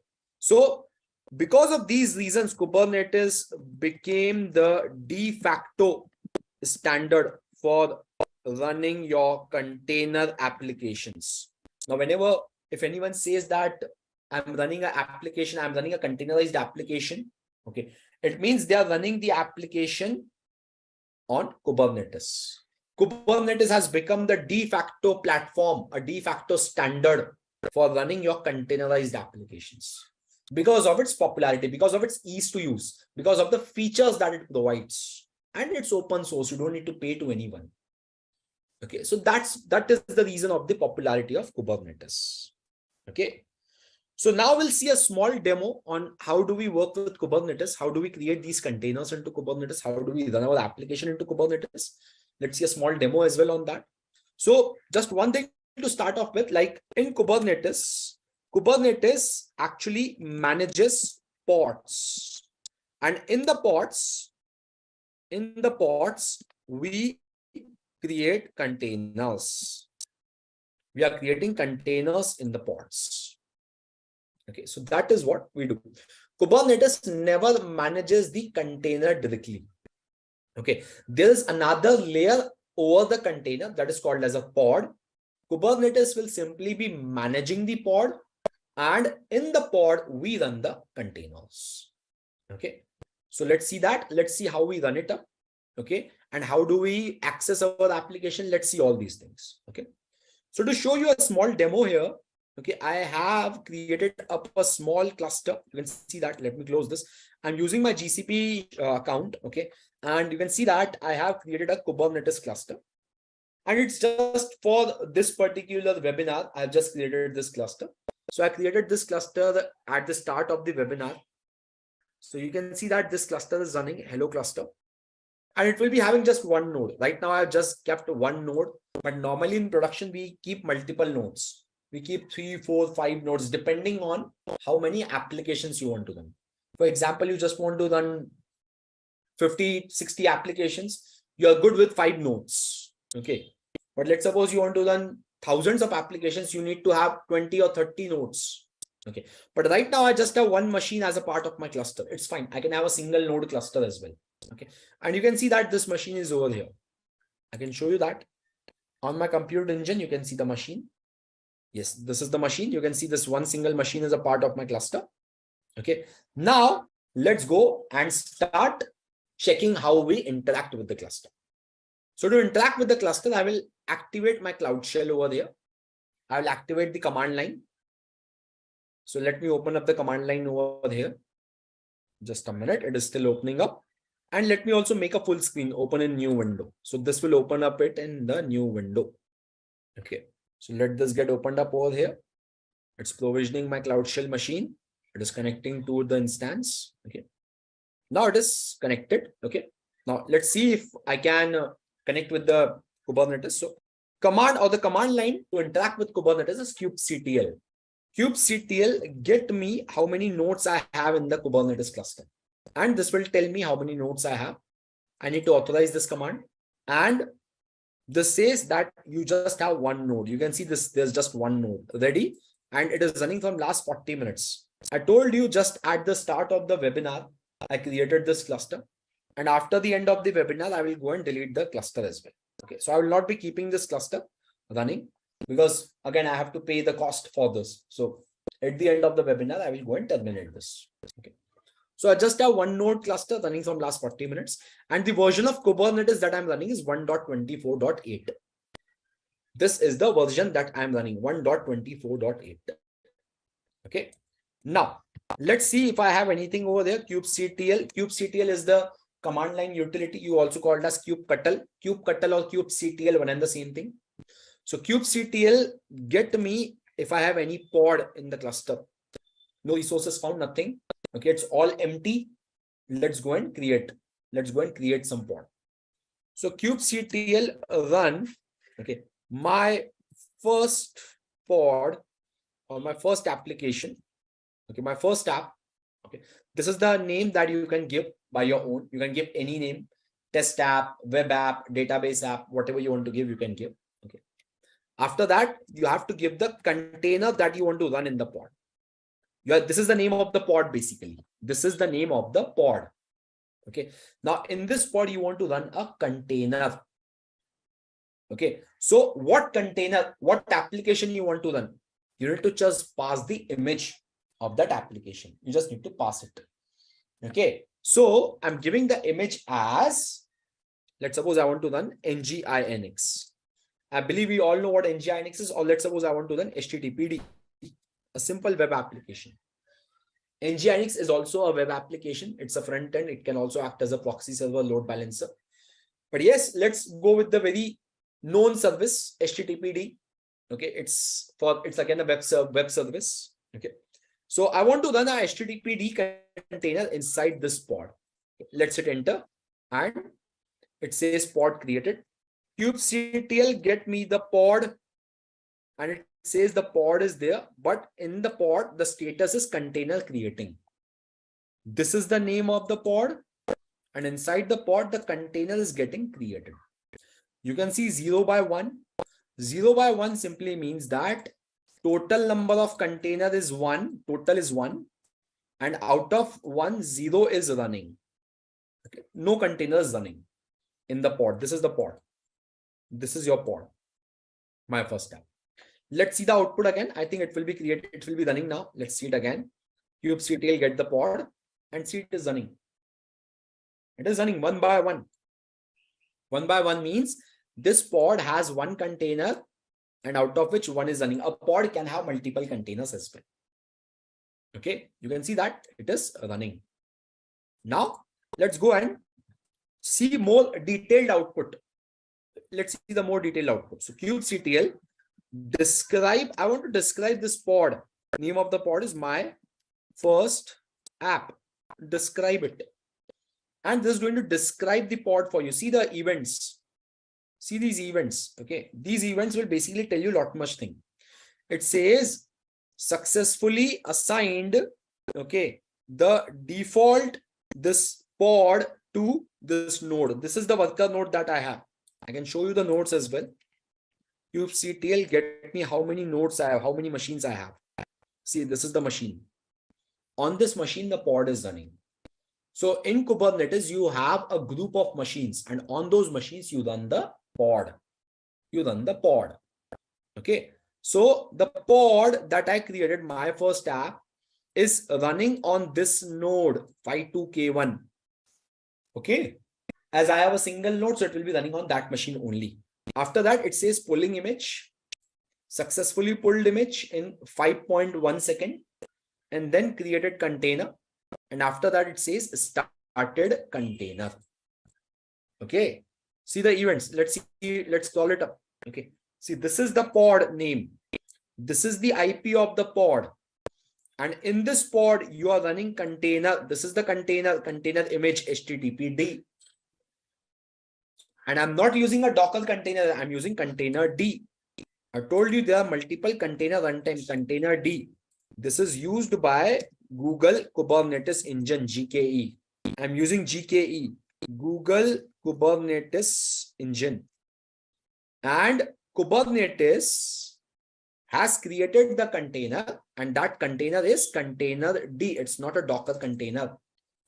Kubernetes has the beauty, as it is open source, it can orchestrate any container tool. It can orchestrate your Docker, container D, okay, container D or cryo, whatever you have, it can orchestrate any of them.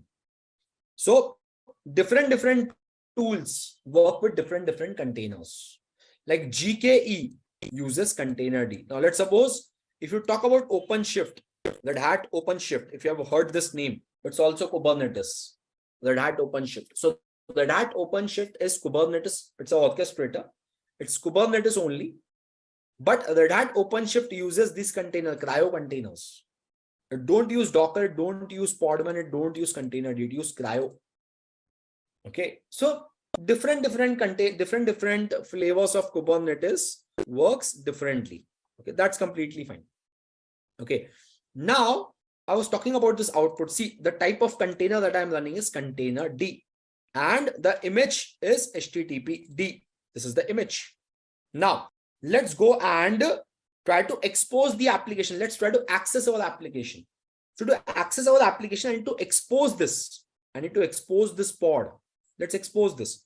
So kubectl expose my pod, my first app, and the type of service. Basically, there's a type of a service I need to use here. I need to use a node port service. -- port of the application is 80. The port of the service is 80. And the port where my application is running is also 80. And the name I'm giving as my first SVC, first service, first SVC. So I'm exposing my pod. I want to access my application. I'm exposing it up. Okay. So let's hit enter. Okay. So it says it is exposed. Let's see that. kubectl get me the service. Okay. Give me the services. See the service, first SVC. Running from last 7 seconds. Now I want to access this. I want to access this service. How will I use it?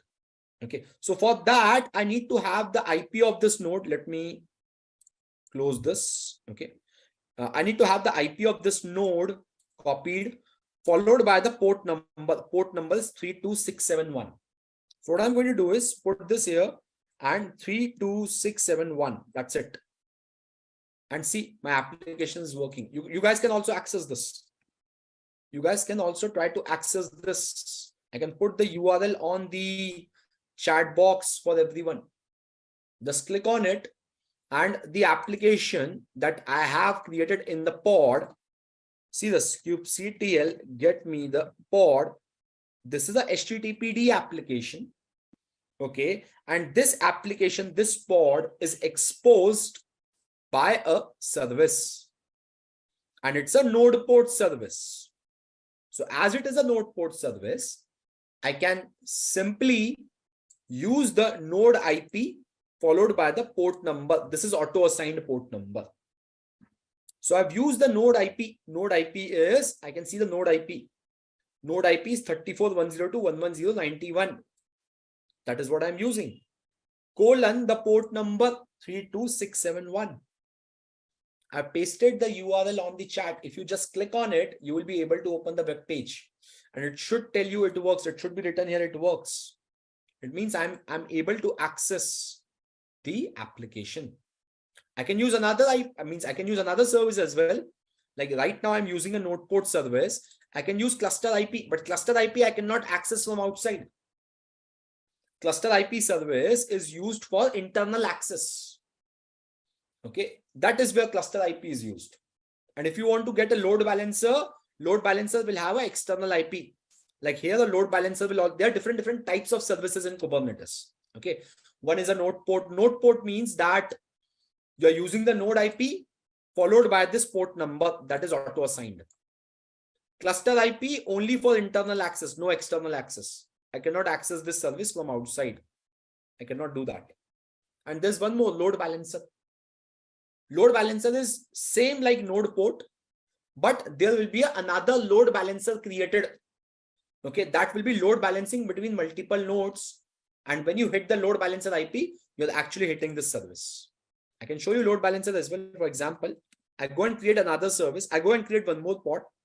kubectl run my second pod -- image is equal to nginx. I'm running one more pod, and the application is nginx now.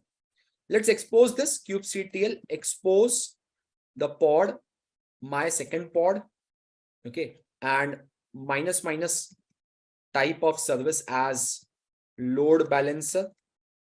Okay, load balancer, B capital only, A small. Okay, you have to be precise with the syntax, uppercase, lowercase. Okay, -- port as 80, -- target -port as 80 for the application, and -- name as I give second SVC. Okay, so target port I have given, so it is created. Now you can see kubectl get pod first. Second pod is running. Yeah, running from last 47 seconds. Let's see if the service is running. kubectl get me the service. See, second service is running. It's load balancer. Now with load balancer, you are also getting same. but you will also get this IP. With node port and load balancer services are exactly same. The only difference is that node port will not get any external IP. Load balancer will get a external IP as well. Let's see it again. Okay. Let's see it. It is still pending. This will take a bit of time, but this will come up. Okay. Why load balancer will get an external IP? Because on the back end, when you're using load balancer service on GCP, a load balancer is also created. Let me show you that. Okay. So if you go here, network services or VPC, where it is, the network services load balancing, you can see that on the back end, when you created a load balancer service, a load balancer is also created. See this over there. A load balancer is also created over here. See this. And this is the IP of load balancer 34.102.39.189. Same you can see here. kubectl get svc 34.102.39.189. Node port, load balancer are exactly same. The only difference is node port will never get an external IP. Load balancer will get an external IP as well. Now I can access my application using this IP. That's it. Copy and paste. That's it. See, my application is running. It says welcome to NGINX. Okay, you can see that it says, and it is working exactly what I want. Okay, it is exposing my application. So this is how basically you run your applications into Kubernetes and you expose them using services. And if you're using load balancer in the backend, a load balancer is also created. Okay, and you're getting charged for this load balancer. I'm getting charged for this load balancer. Okay, so normally using load balancers again a costly affair on the cloud side. So it's good to go with node port services. But let's suppose if your node don't have any external connectivity, then you can go with the load balancer.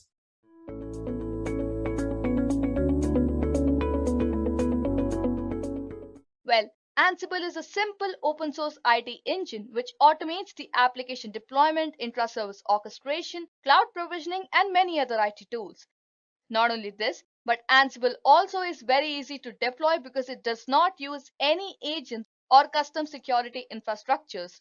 So Ansible uses playbook to describe automation jobs, and playbooks use very simple language, that is the YAML. So what do you think this YAML is? Well, YAML is a human readable data serialization language and is commonly used for configuration files, but it can be also used for many applications where data is also stored. So this means it is very easy for the humans to understand, read, and write, isn't it? So the advantage of YAML file is that even the IT infrastructure support guys can read and understand the playbook and debug if needed. So it's basically a really simple language and makes it really easy for the humans to read, write, and understand. Now moving on with the session, as Ansible is designed for the multi-tier deployments, Ansible does not manage one system at a time. It models the IT infrastructure by describing all of your systems which are interrelated. So Ansible is completely agentless, which means that Ansible works by connecting your nodes through SSH by default. But if you want any other method for connection like Kerberos, Ansible also gives you that option. So after connecting your nodes, Ansible pushes some small programs called as the Ansible modules, and Ansible runs that modules on your nodes and removes them when they are finished. So it also manages your inventory in simple text files. Those are basically the host files that you can see on the screen, where Ansible uses the host files where one can group the hosts and control the actions on a specified group in the playbooks, right? Next, as I was telling you about Ansible, and Ansible is the tool for configuration management, you should also understand configuration management before you understand how to deploy it with the tools. So talking about configuration management in terms of Ansible means that it maintains the configuration of a product performance by keeping a record and updating detailed information which describes an enterprise hardware and software. So such information typically includes the exact versions and updates that have been applied to install software packages and the locations and also the network addresses of the hardware devices.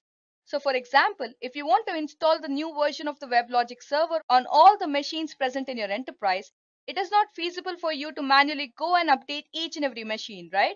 So you can install the WebLogic server in one go on all your machines with the Ansible playbooks and inventory written in most simple way. So all you have to do is that you have to list out the IP addresses of your nodes in the inventory and write a playbook to install the WebLogic server. After that, you have to run the playbook from your control machine, and then it will be installed on all your nodes. So guys, now that you've seen what configuration management is, let me show you how does Ansible work. So basically, Ansible works by connecting your nodes and pushing out small programs called as Ansible modules to them.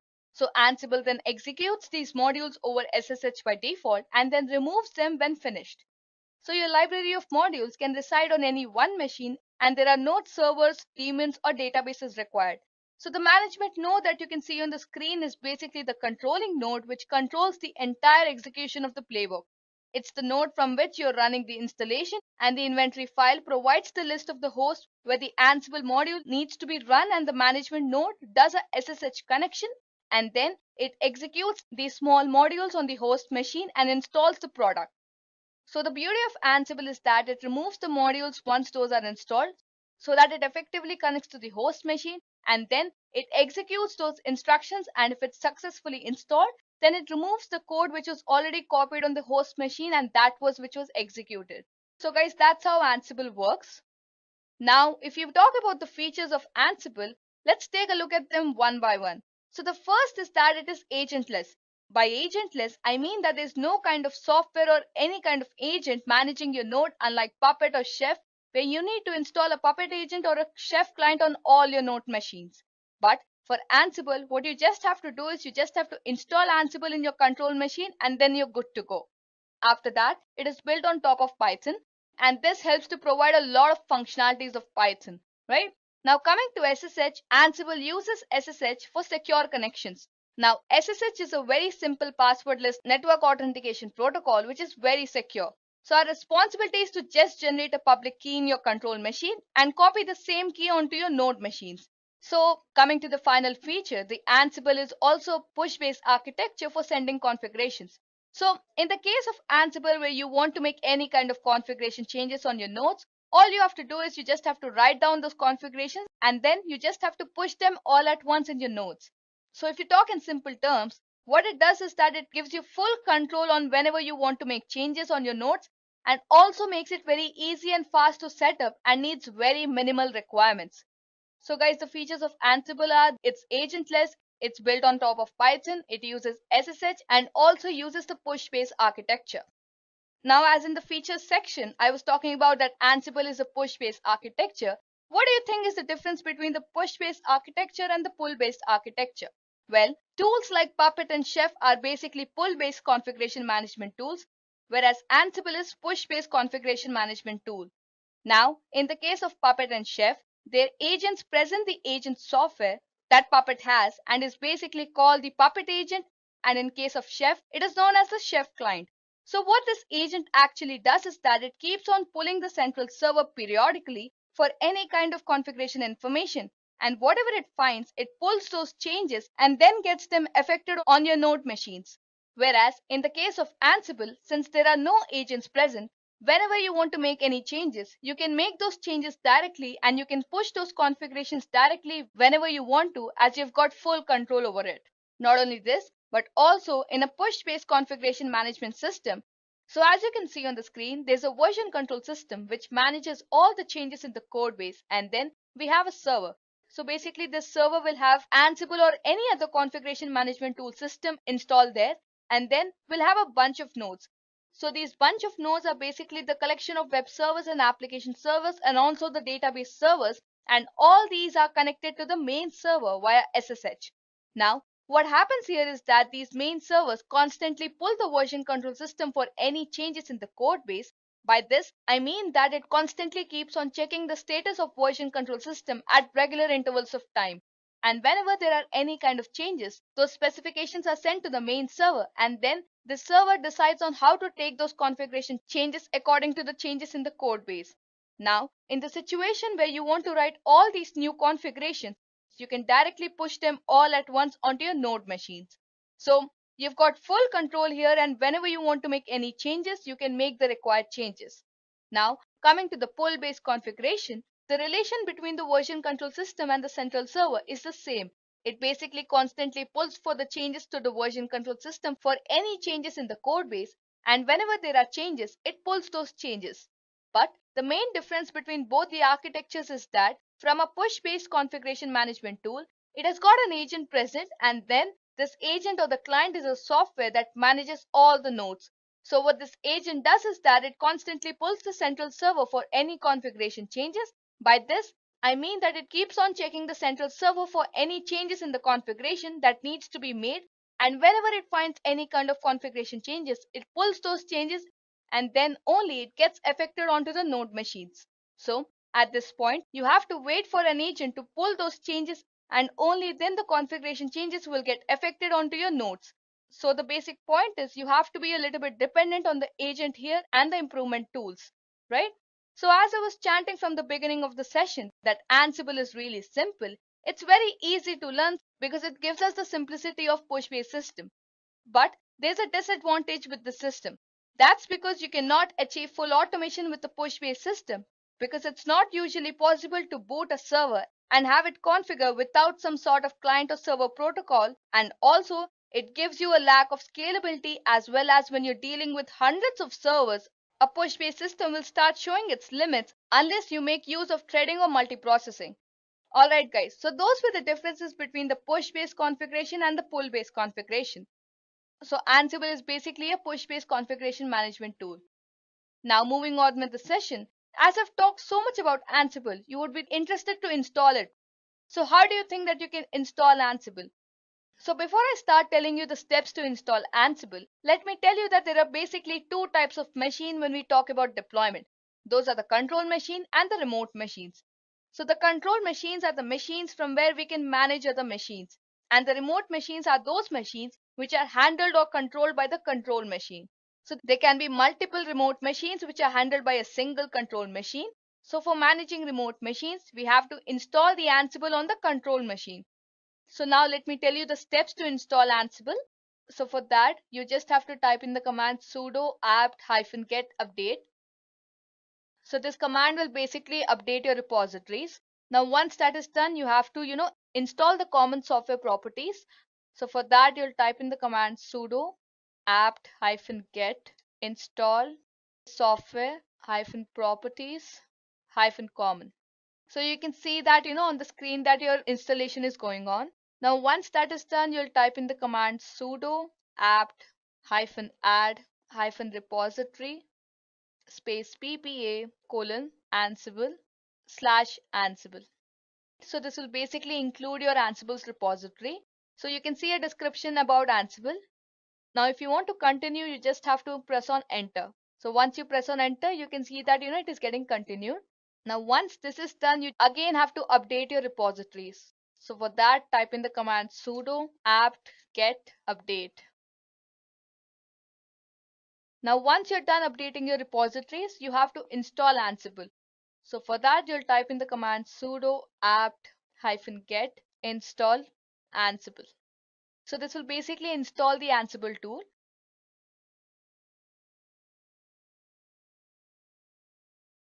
So you can see that your Ansible has been installed. So guys, that's how you can install Ansible. Now let's move on with the session. So now let me just give you a summary of the commands that you need when you install Ansible. You just have to update your repositories. Once you're done with that, you have to install the common software properties. Once that is also done, you'll add a new repository on the name of Ansible, and then you'll update your own repositories, and then finally you'll install Ansible. So these are the commands that you have to use. Now moving on with the session, what do you think this host inventory is? Well, inventory defines a group of hosts which are alike in any way. So for example, you would want to group your web servers in one group and application servers in another, right? So a group can have multiple servers or a single server that can be a part of multiple groups. So the name of the group is enclosed in square brackets, and the server names can be their DNS names or IP addresses. So by default, Ansible looks at the inventory file, but that can be modified by passing the inventory part to the Ansible command line. So we can modify the way Ansible connects to our host by supplying the additional information in the inventory file. So as you can see on the screen, this is just a list of IP addresses on my nodes. And also you can name the groups of your different IP addresses.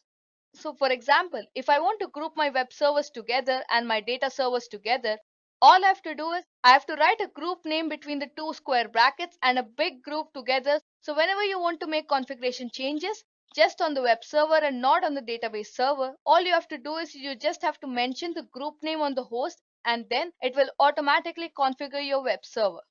So guys, that was about host inventory. Now if you talk about another key term in Ansible, that is Ansible modules. So modules are those executable plugins that get the real job done.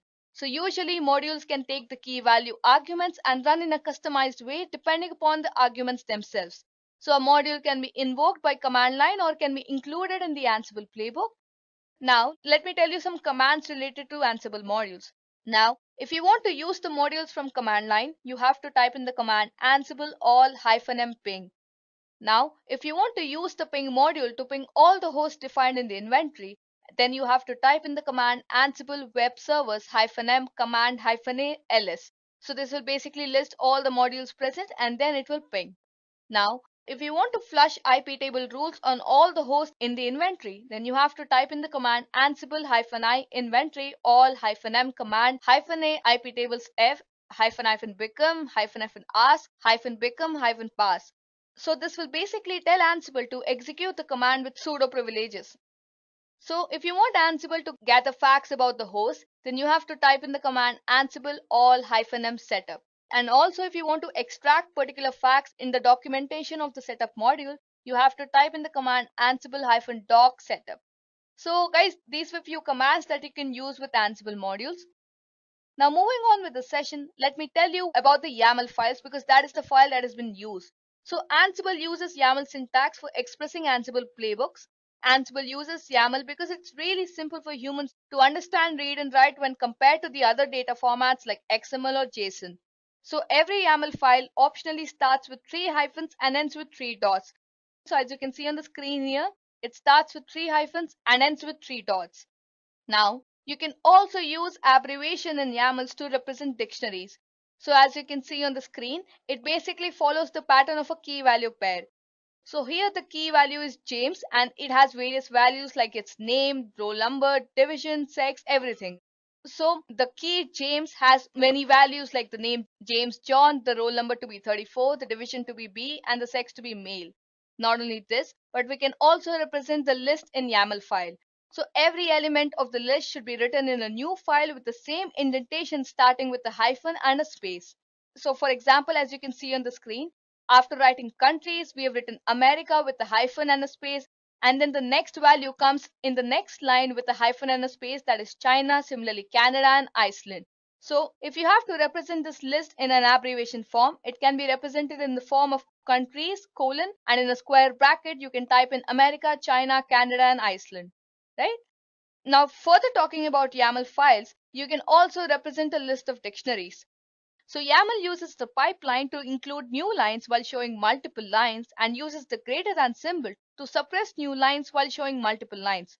So due to this, we can read and edit large lines, and in both the cases, indentations are ignored. So guys, that was about the YAML files. Now talking about Ansible playbooks, let me tell you how to write an Ansible playbook. But before that, let's see what exactly Ansible playbook is. So as I've told you before, that the playbooks are the files where Ansible code is written, and these are written in the YAML format. So YAML stands for yet another markup language, and playbooks are one of the core features of Ansible and tell Ansible what to execute. So they are like the to-do list for Ansible that contains a list of tasks, and playbooks contains the step which the user wants to execute on a particular machine. So playbooks run sequentially, and playbooks are the building blocks for all the use cases of Ansible. So each playbook is an aggregation of one or more plays in it, and playbooks are structured using the plays. So there can be more than a play inside a playbook, and the function of a play is to map a set of instructions defined against a particular host. So since YAML is a strict type of language, we need to take extra care while writing the YAML files. So now let me tell you how can we create a playbook. So as I mentioned before, YAML starts with 3 hyphens and then we have different YAML tags. So now let's go through each and every YAML tag. So the different tags that are included are the name, host, vars, and task. So the name tag specifies the name of the Ansible book. So basically I'm talking about as in what this playbook will be doing, or any logical name that can be given to this playbook. Coming to the host tag specifies the list of hosts or the host group against which we want to run the task. The host field or tag is mandatory and it tells Ansible on which host to run the listed task. So the task can run on the same machine or on a remote machine, and one can run the task on multiple machines, and hence the host tags can have a group of host entry as well. Coming to the vars tag, the vars tag lets you define the variables which you can use in your playbook, and usage is very similar to the variables in any programming language. Now coming to the final tag, that is the task. All the playbooks should contain tasks or a list of tasks to be executed. So the tasks are the list of actions one needs to perform. So a task field contains the name of the task, and this works as a help text for the user. Well, it's not mandatory but proves useful in debugging the playbook. So each task internally links to a piece of code called module.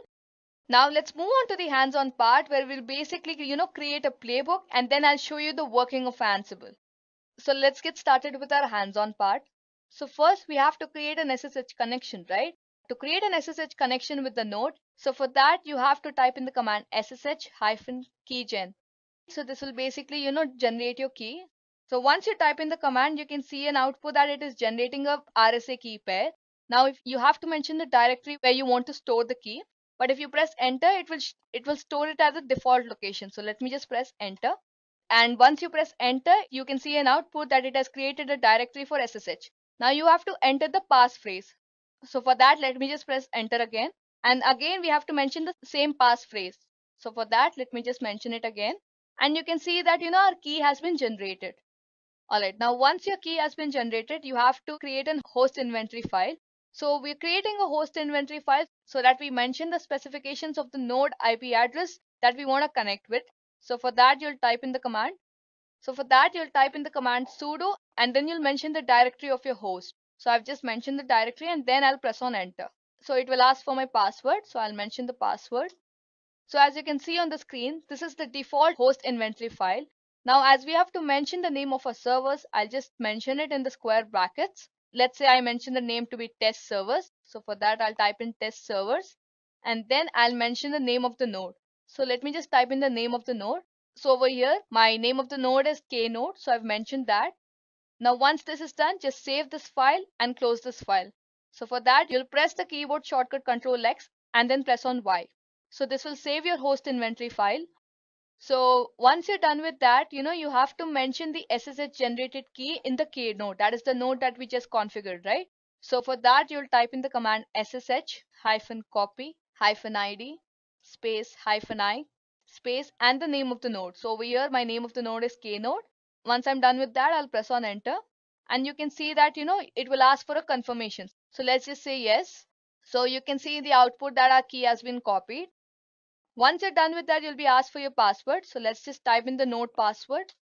And you can see, your key has been successfully added to your node. Now, before I move forward, I've just cleared my terminal. So just in case if you want to know the command is clear. So once you type in clear, the terminal gets cleared. Now moving on with the hands-on. Now, once your key has been generated, you have to, create a playbook.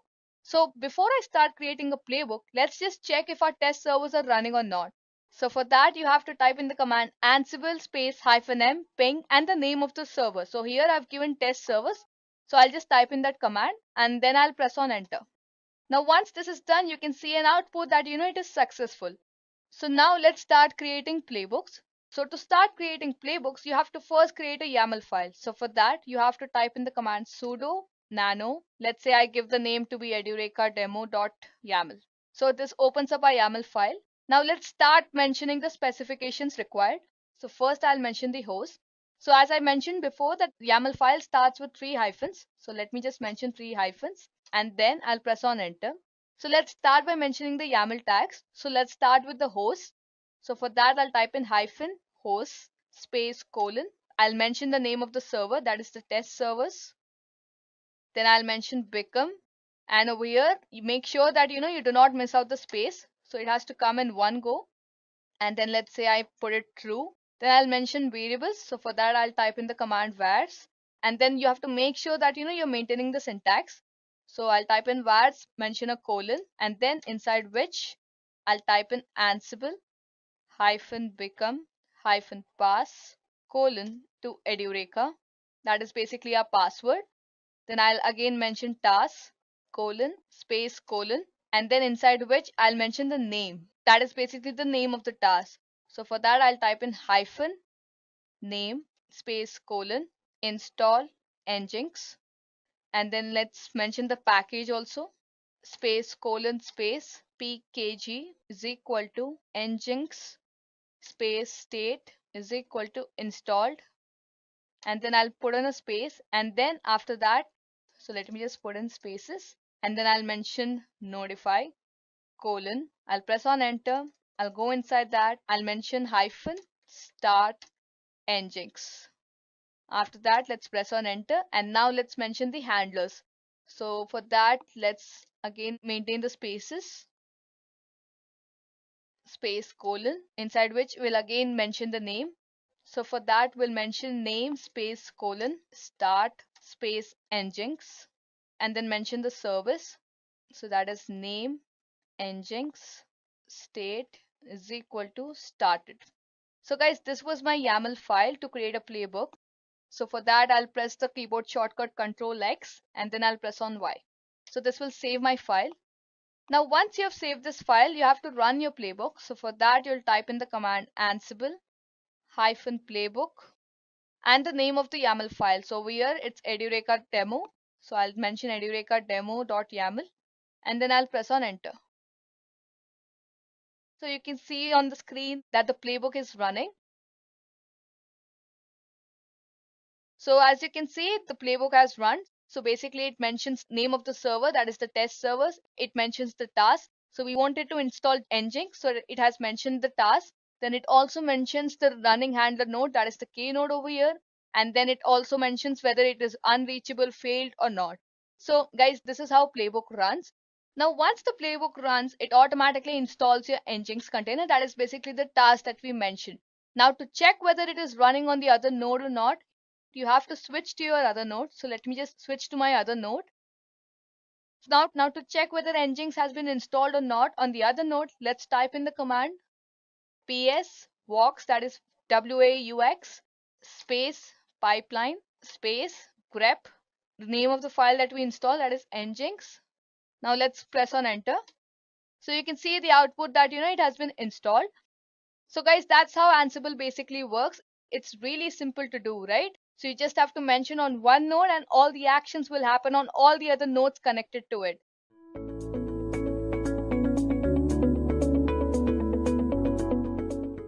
Let's start with understanding why should you use Terraform. There are some great pre-existing tools like Ansible, Chef, Puppet, and SaltStack. But then what makes Terraform better than these tools? First reason is that Terraform is a server orchestration tool.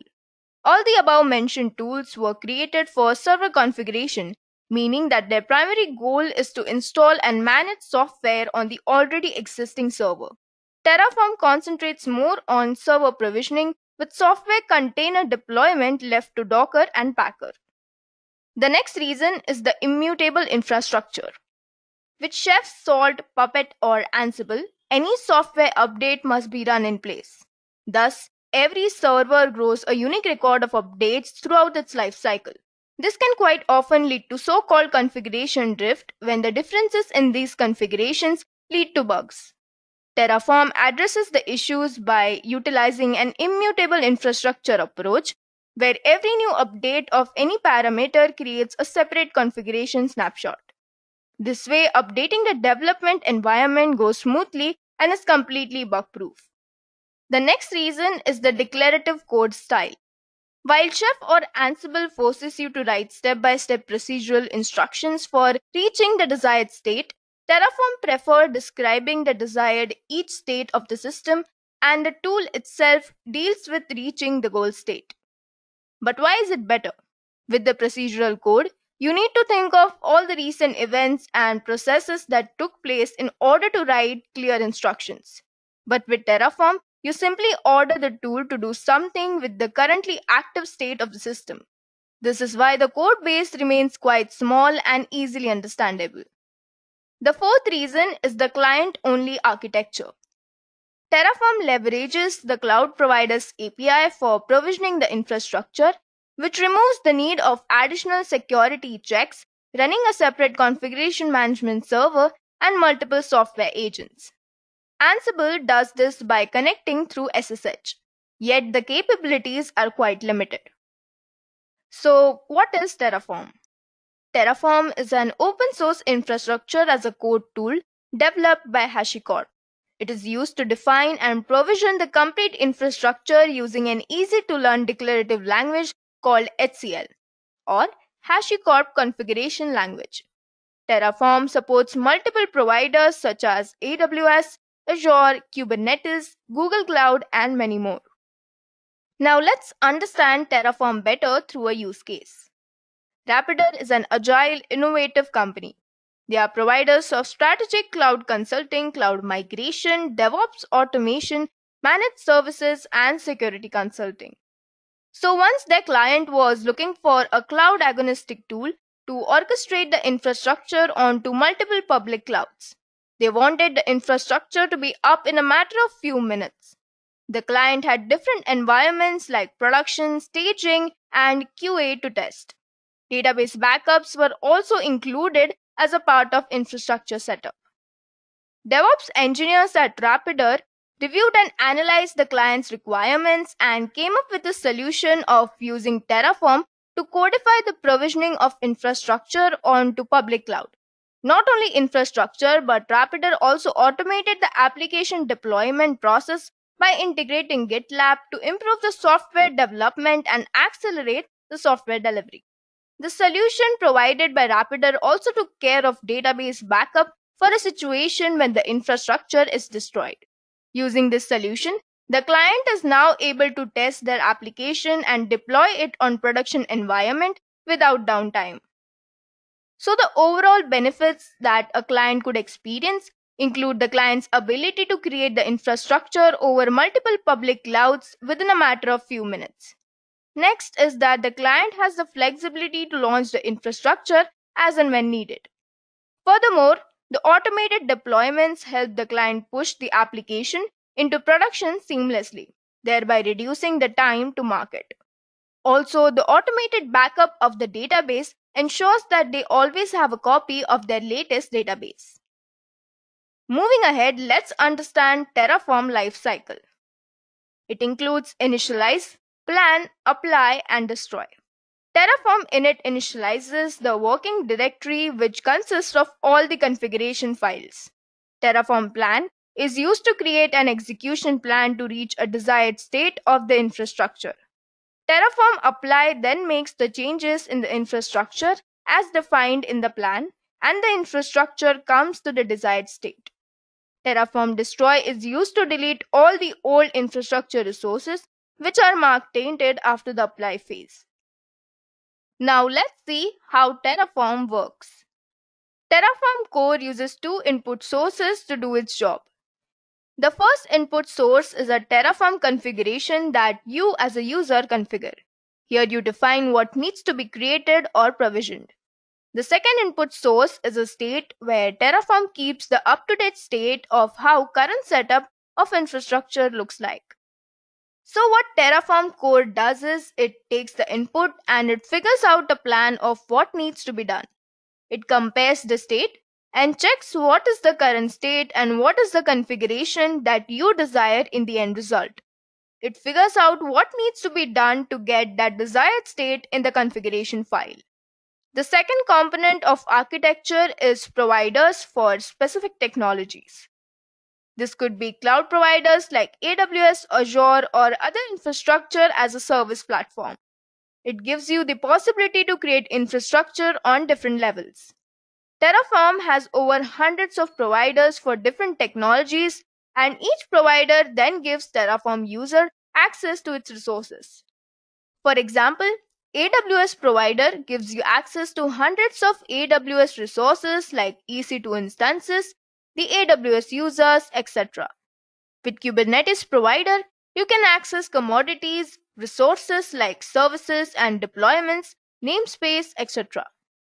So this is how Terraform works. And this way, It tries to help you provision and cover the complete application setup from infrastructure all the way to the application.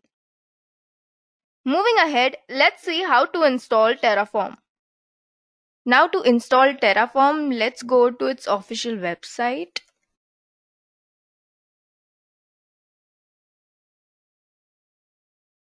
So the system I'm using is a 64-bit Linux system, so I'll install Terraform for that.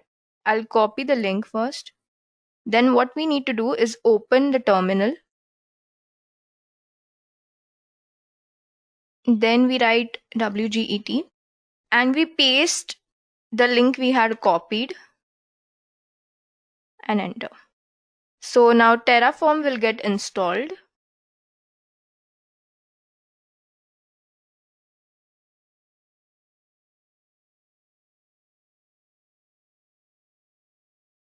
Okay, so Terraform has been installed. Since it's a zip file, let's unzip it now.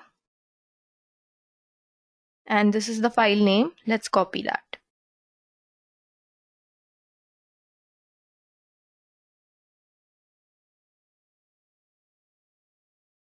Now let's move Terraform to a location. Let's see what the location will be.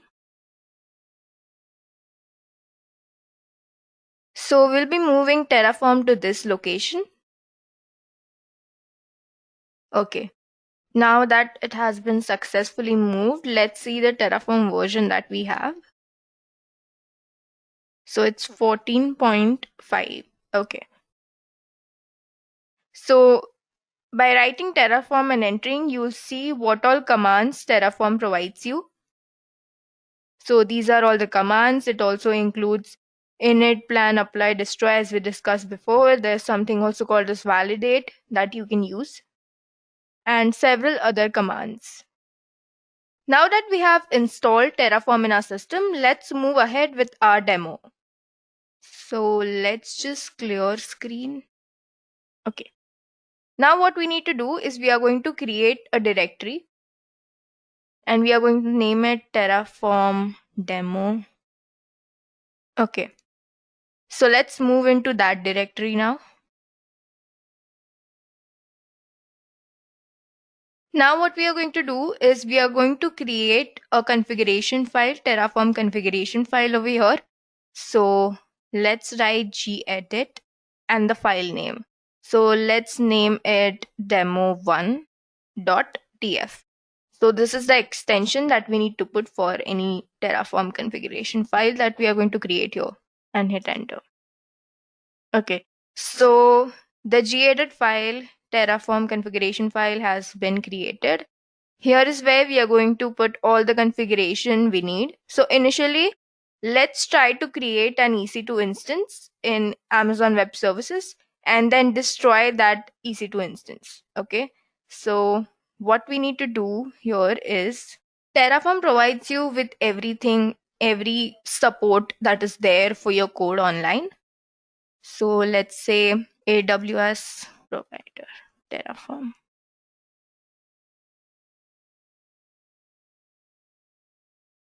Okay, so you can see the usage here. This is what we need to define that we want to create or use AWS service. Let's paste this here. Okay, so it asks for region, access key and secret key. So what are access key and secret key here? We'll get that from Amazon Web Services. Let's see how. So I'm going to create a user over here.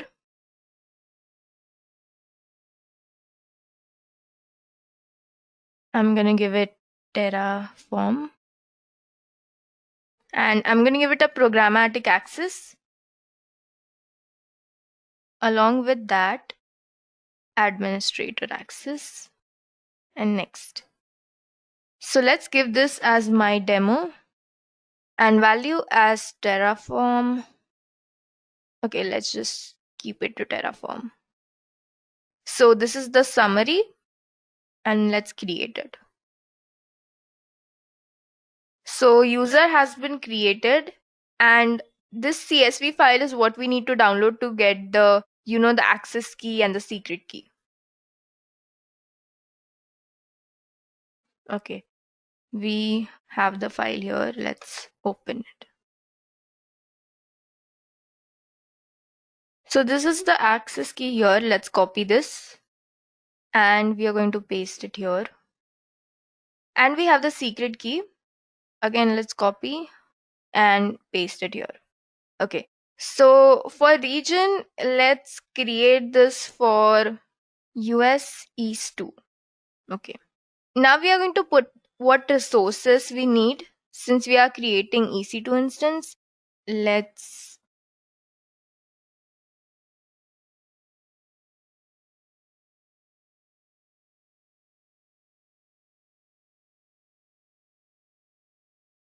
So what we need is just this part for now for creating our instance. Let's paste it here.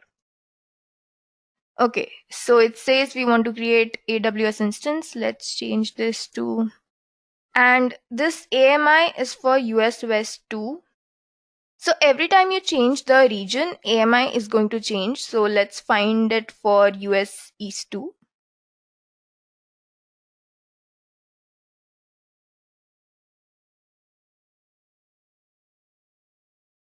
So let's check. So we are on US East 2 right now. And you can see there are no instances running. Okay. So suppose we want to create an instance. We want to launch one.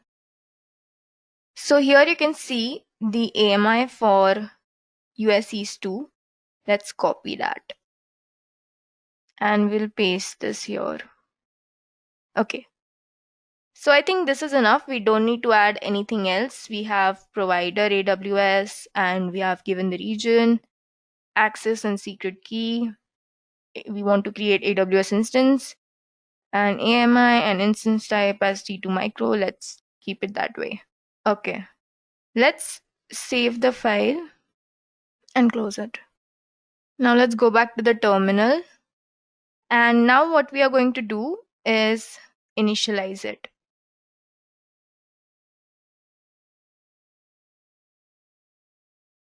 Then let's apply Terraform plan. Okay, you can see here one in the plan, which is the EC2 instance we want to create. And then finally Terraform apply.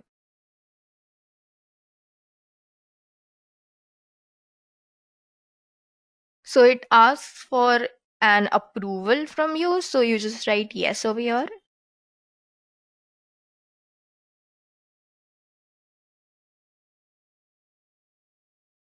Okay, it says one added. Let's go back to AWS and see if the EC2 instance in US East 2 has been created. Okay, so you can see the instance has been created here.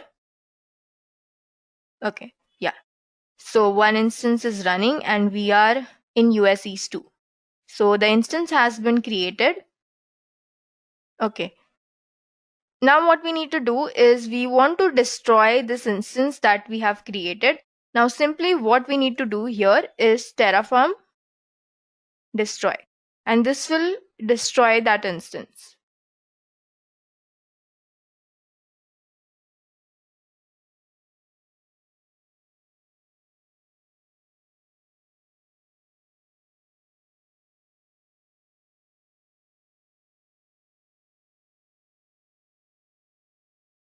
Okay, you can see one destroyed over here. Let's see if it has been destroyed.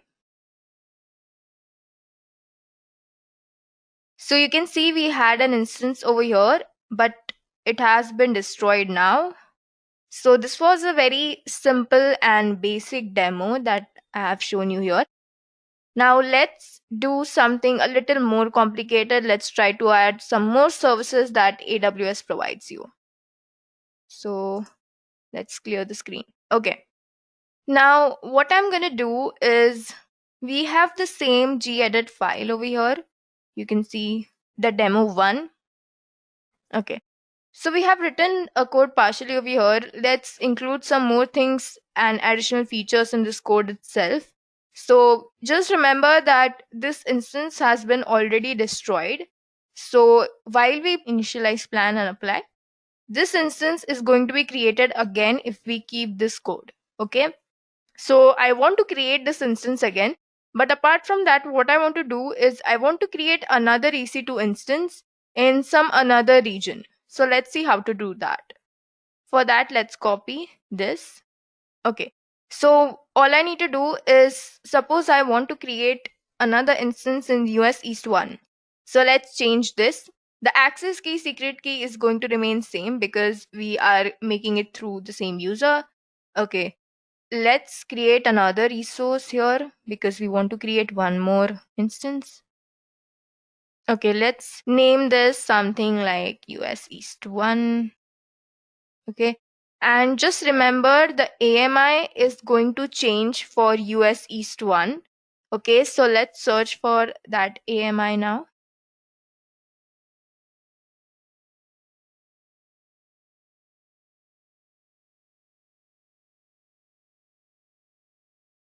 Okay.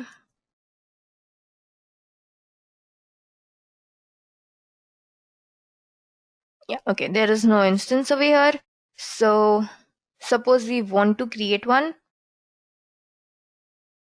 So you can see the AMI here for Linux. So let's copy this, and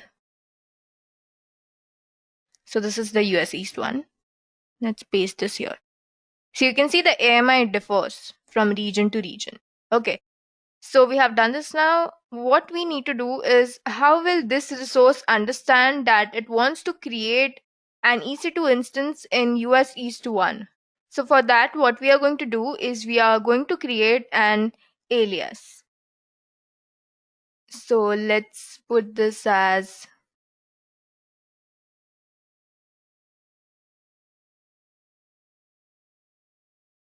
okay. So this is done. We have added the alias over here.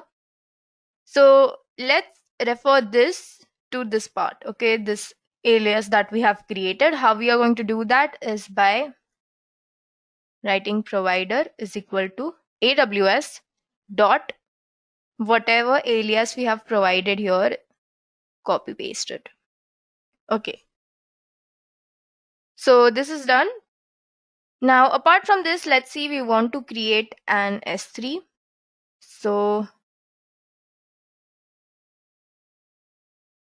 okay, S3 bucket.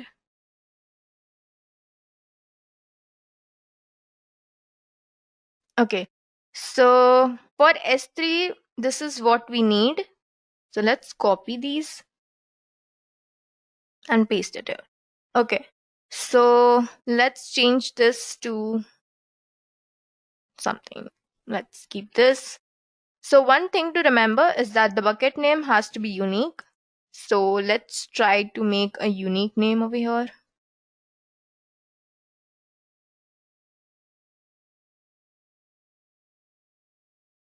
Okay, let's keep this. Let ACL be private. Let's change this to my Terraform bucket.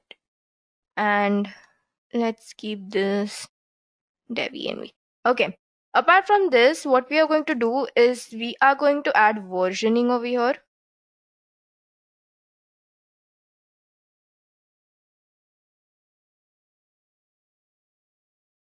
So why we are adding versioning here is because we want to preserve, retrieve, and restore every version of every object stored in our Amazon S3 bucket. So that's the reason we have added the versioning block over here. Okay, so looks fine. Let's save this. Okay, so we have one EC2 instance in US East 2, another in US East 1, and one S3 bucket. So remember that in case of US East 2, we haven't used any alias. So what it is going to do is it is going to refer to this default one where there are no alias, nothing provided for it, to refer. So it's going to refer this by default, US East 2. Okay, let's save this. And let's close this. Okay. Let's open the terminal and let's initialize again.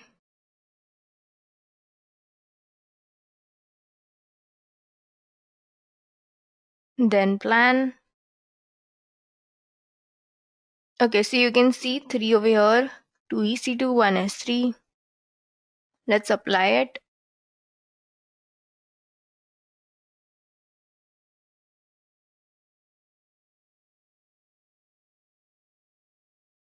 Okay, so you can see 3 added. Let's check it now in AWS. Okay, so we are in US East 1. So we will have 1 EC2 here. Okay, so we can see 1 instance running. Okay, so we have 1 instance running over here. Let's check it in US East 2.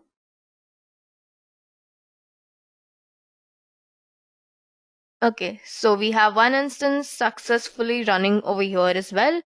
And let's check our S3 bucket.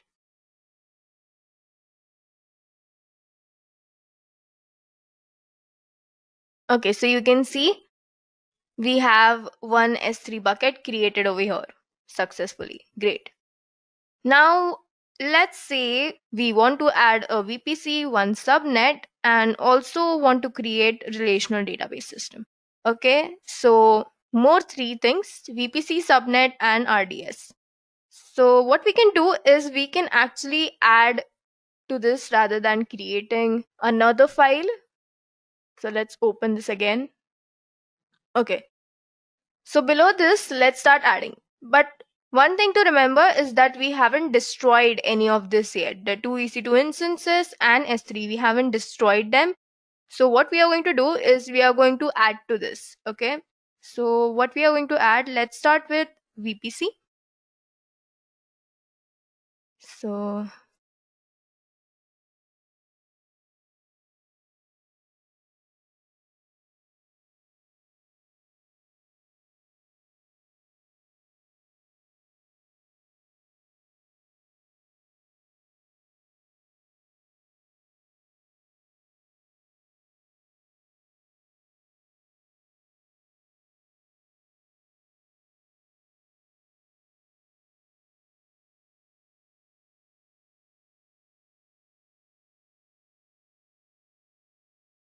okay, so let's copy this. This is what we need to create a VPC and paste it here below. Okay, so it says resource we want to create is AWS VPC. Let's give this a name as dev. Okay, cider block. Okay, let's keep this and let's keep this default. Okay, let's change the tag name to something else. Let's keep it dev VPC. Okay, so that's done. Now suppose you also want to create subnet. So let's search for that.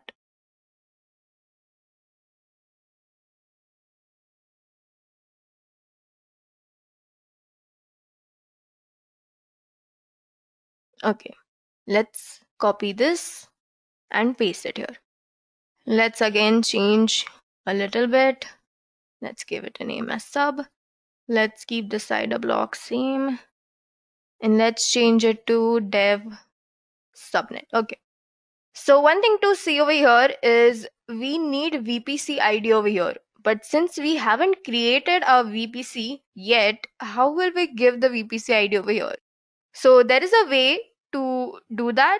So what we are going to do is let's just copy the whole thing that we have over here. Copy this and paste it here. We don't want the double inverted commas. Okay. So this is how we are going to give the VPC ID to our subnet. Okay. It's the same as this over here. Just AWS VPC dot dev dot ID. Okay. This is how it will get the ID of the VPC. Okay. So this is done. Apart from that, as we said, suppose we want to create RDS. Let's see what to do for that.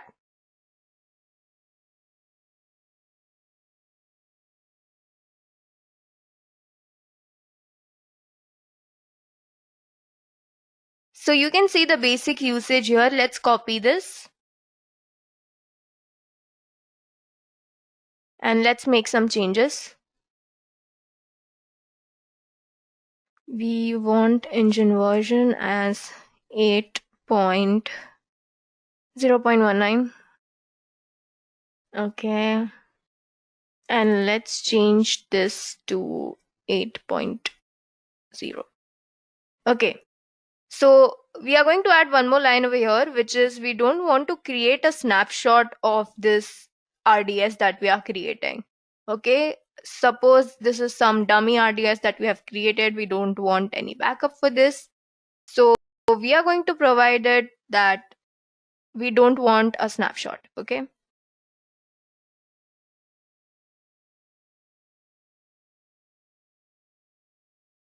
Okay. So we have written skip final snapshot and we have kept it true. Okay. So it won't create a snapshot. Okay. So that is done. Let's maybe change the name to my Terraform DB. Okay.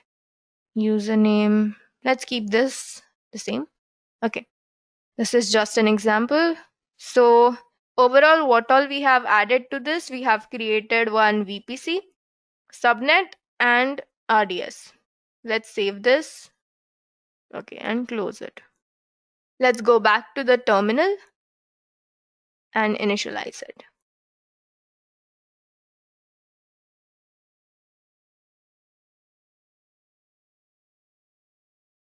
Then Terraform plan.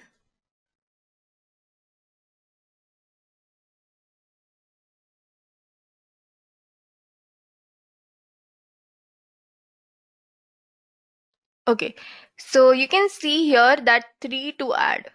So we already have 2 EC2, 1 S3, and apart from that, we are adding one VPC, subnet, and RDS. Okay, so let's apply.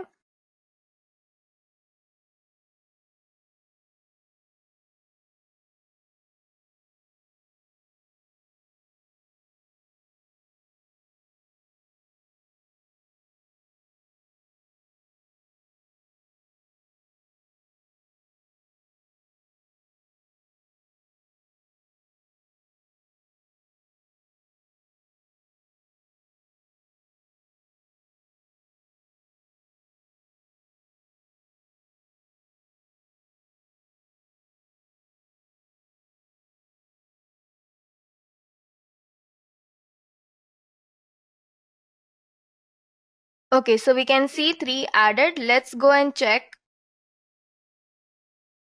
Let's check this in our AWS console.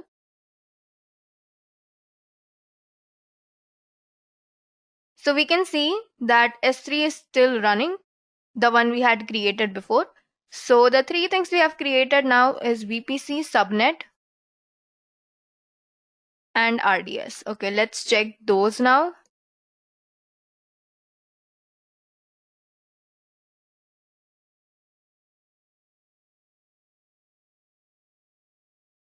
So we can see the VPC we have created is now available. It's running. And this one is a default VPC that was already present. Apart from that, let's check subnets. So see, our subnet is present over here and it's running. Rest are default. Okay, apart from that, let's check RDS. So we can see one database instance here. Let's see. Okay, so you can see the RDS we had created for MySQL, that's running now. Okay, now suppose everything that we have created now, we want to destroy it. Okay, imagine how much time would it take to destroy all of these through console. Now let's see how we are going to destroy it through Terraform. So all we need to do here is Terraform destroy. So what all will it destroy? Everything that we have created in that file, everything is going to be destroyed, which includes our 2 EC2s, 1 S3, VPC, subnet, and RDS. Okay, everything has to be destroyed through one single command. Okay, let's see.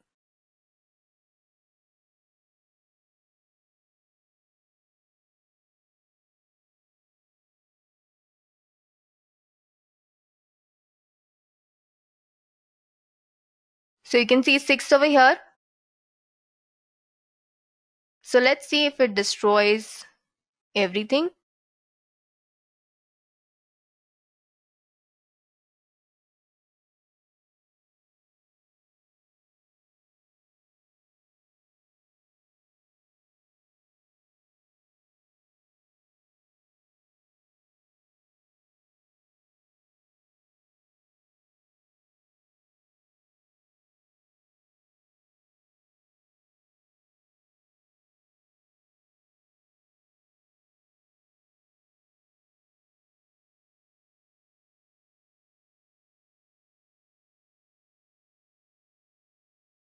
Okay, so it says 6 destroyed.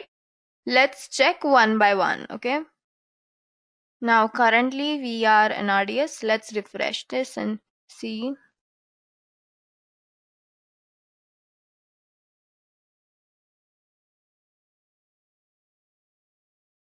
Okay, so you can see the RDS has been deleted now. It is destroyed. So let's next see VPCs.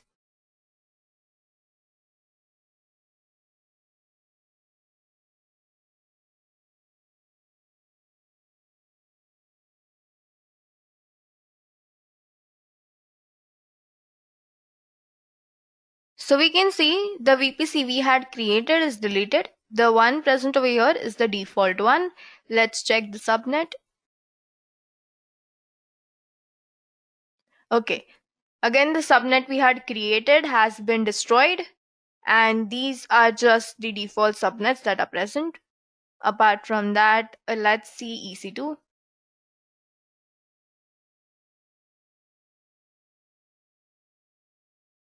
So currently we are in US East 2, right? Okay.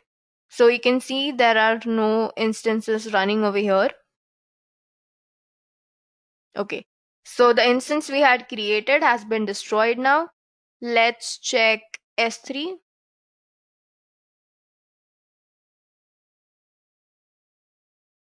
As you can see, no buckets over here. So the S3 we had created is also destroyed.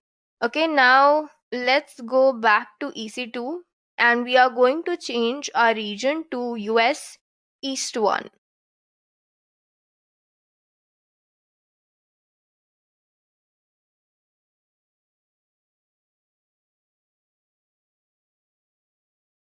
So remember we had created one more instance in different region using alias. Let's see if that has been destroyed as well.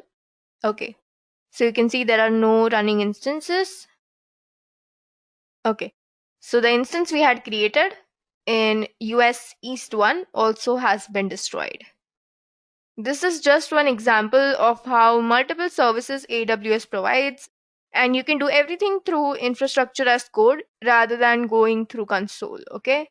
So you can do this with other cloud platforms as well, like Azure, Google Clouds, and there are many more. So this was just a simple example for AWS.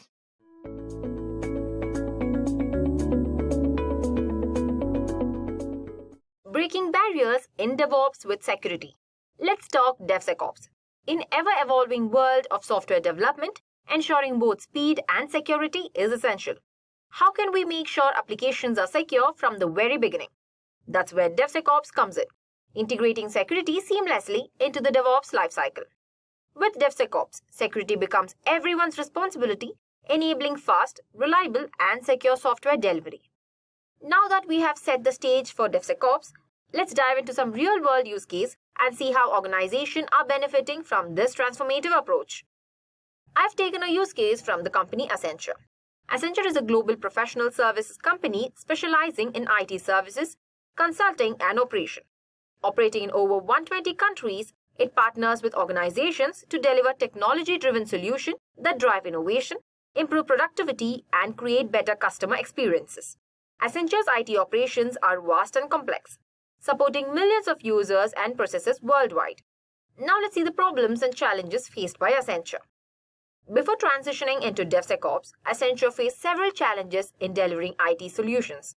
First challenge was the isolated operations, where development, security, and operation teams worked independently, leading to inefficiencies and delays in software delivery.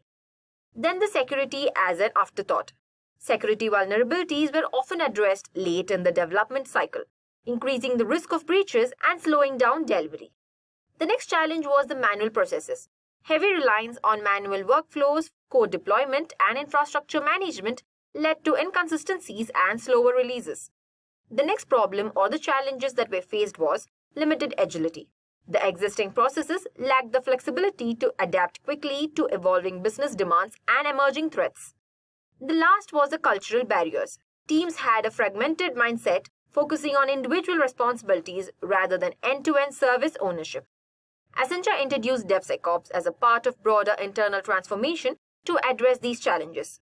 So the key drivers were, first is the need for speed and security. Delivering faster solutions without compromising on security became a priority for supporting business agility. Then end-to-end automation to eliminate repetitive manual tasks and improve delivery efficiency. Improved collaboration, breaking down silos between the teams and fostering a culture of accountability. Next is the cloud transformation. As Accenture shifted to cloud-based infrastructure, it needed modern methodologies like DevSecOps to optimize operations. Last was the enhanced quality, ensuring higher reliability and reduced failure rates in IT delivery.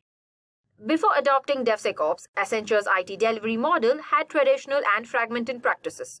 Those were, first is the development and operation where teams worked independently, leading to bottlenecks and slower time to market. Then is the security practices. Security checks were conducted late in the development process, often leading to rework and delays. Then is the manual efforts. Deployment processes were mostly manual, prone to errors, and also required significant administrative effort. Last is their mindset. Teams focused on individual goals rather than holistic service delivery, resulting in limited accountability. Tools that were used before the DevSecOps were, first is the traditional CI/CD tools, where Jenkins having the basic usage, then the Bamboo or other manual pipelines. The next tool was monitoring tools, basic infrastructure monitoring with Nagios or similar.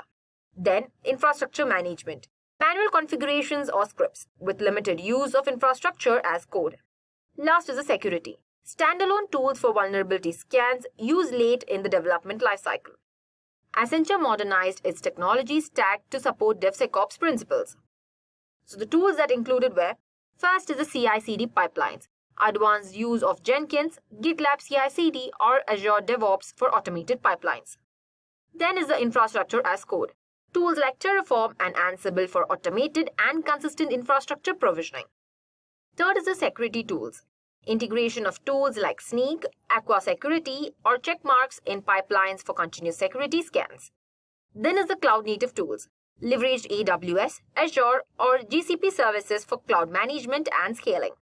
Next is the monitoring and observability, implemented tools like Prometheus, Grafana or Splunk for real-time insights and proactive monitoring. Last is the collaboration platforms, tools like Slack and Jira to improve communication and tracking among teams.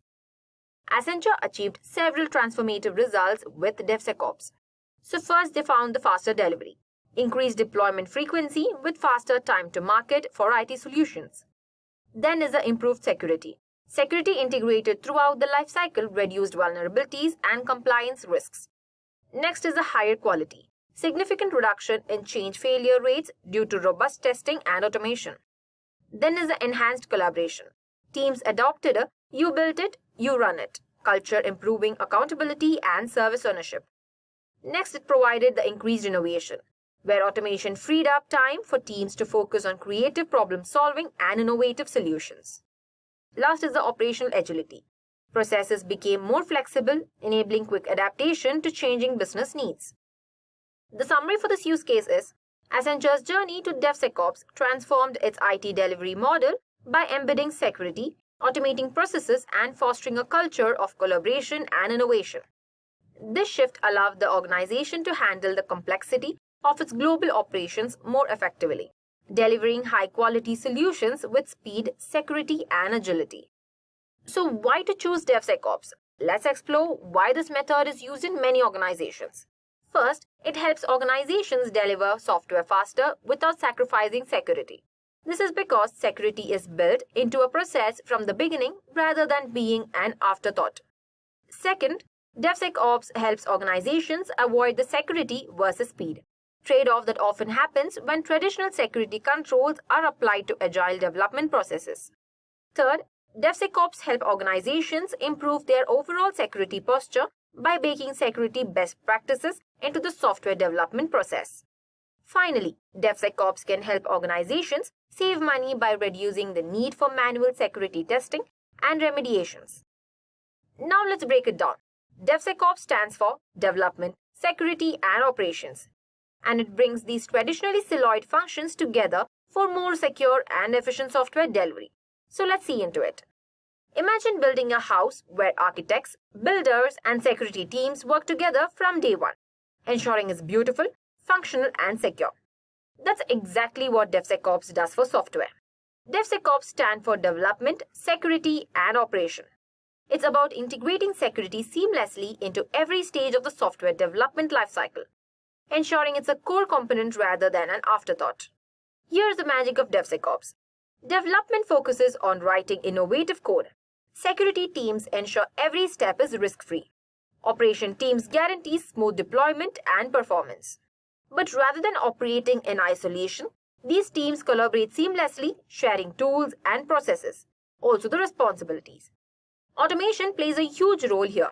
Security checks, testing, and deployment happen continuously, ensuring faster delivery without compromising security. In a nutshell, DevSecOps is all about speed with safety, creating powerful, secure applications that keep up with the pace of today's digital world. With DevSecOps, you are not just addressing security at the end. You're embedding it throughout the lifecycle. So now let's see what is the real benefit of this approach. First is a stronger security. Security is built in from the start, keeping threats at bay early on. Then is the faster releases.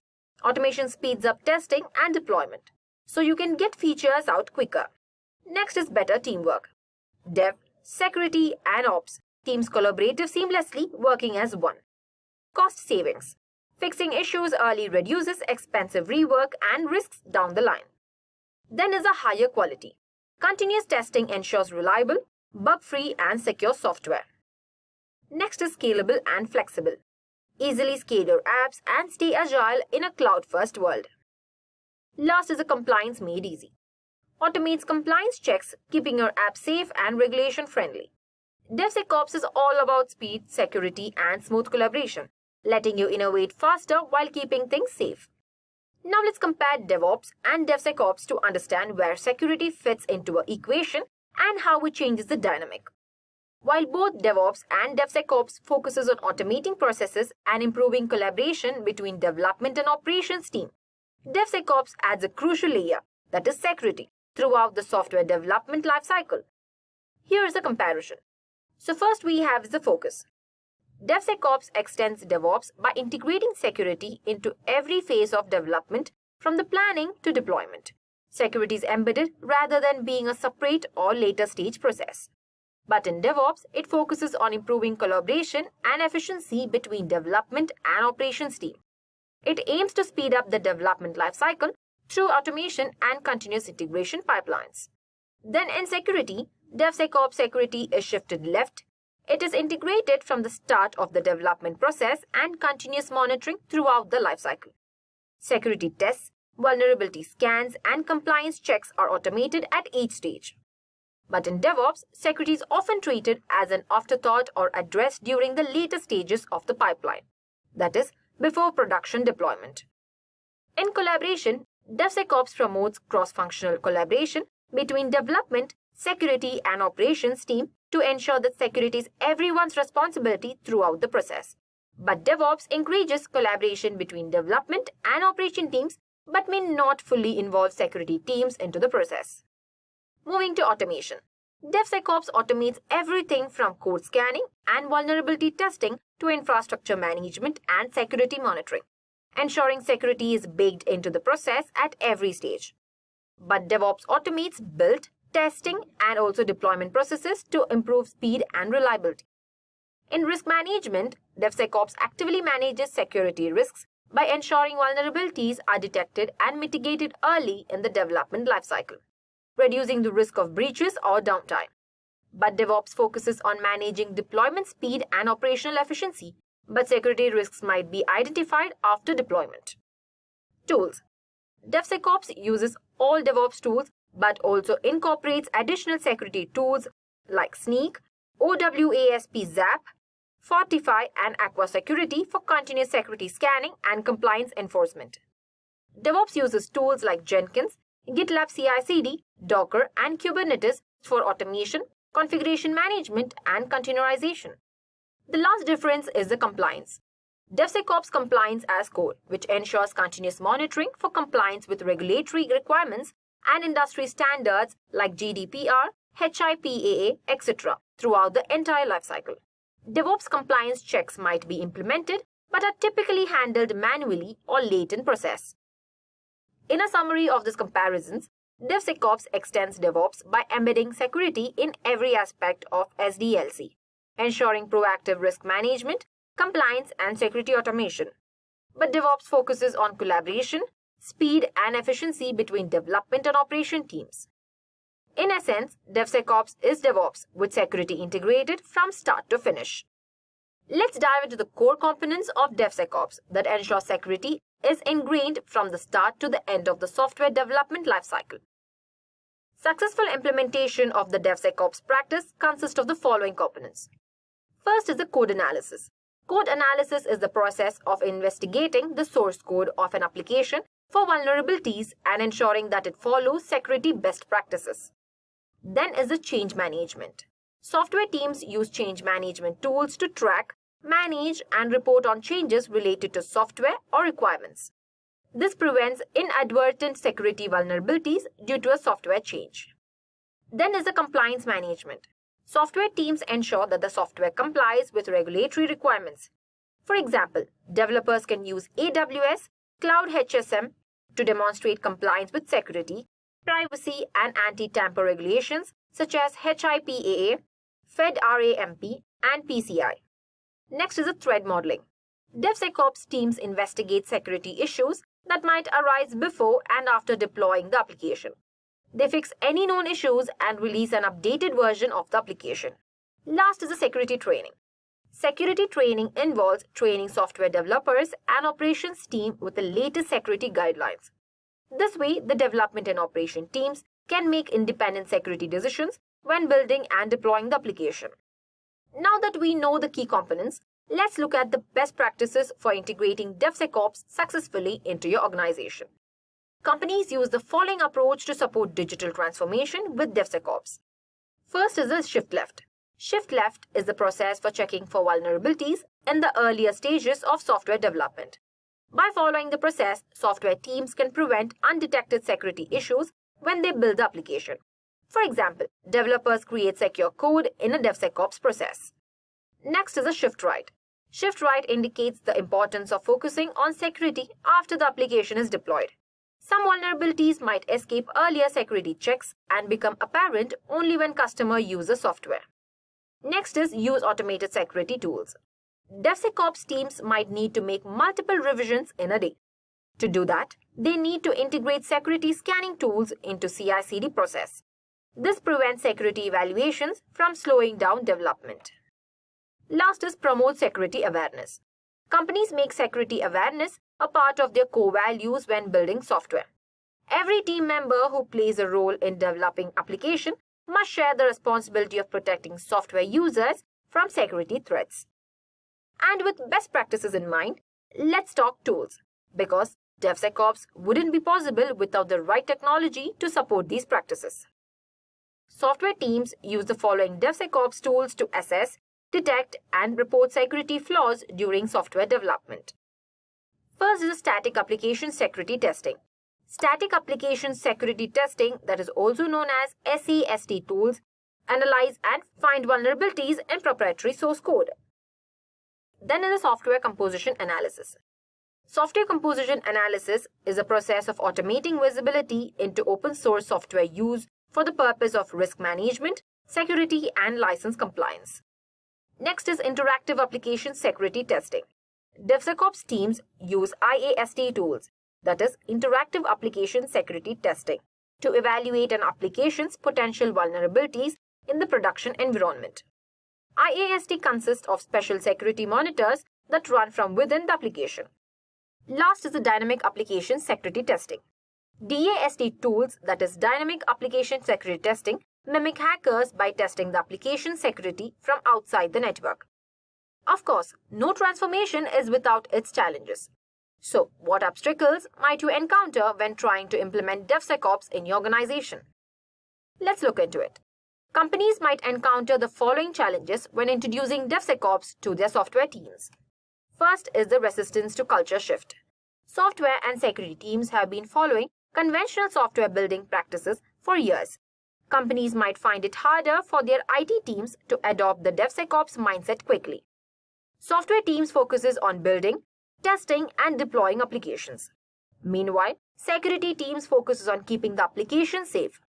Therefore, top leadership needs to get both teams on the same page about the importance of software security practices and timely delivery. Next is the complex tools integration. Software teams uses different types of tools to build applications and test their security.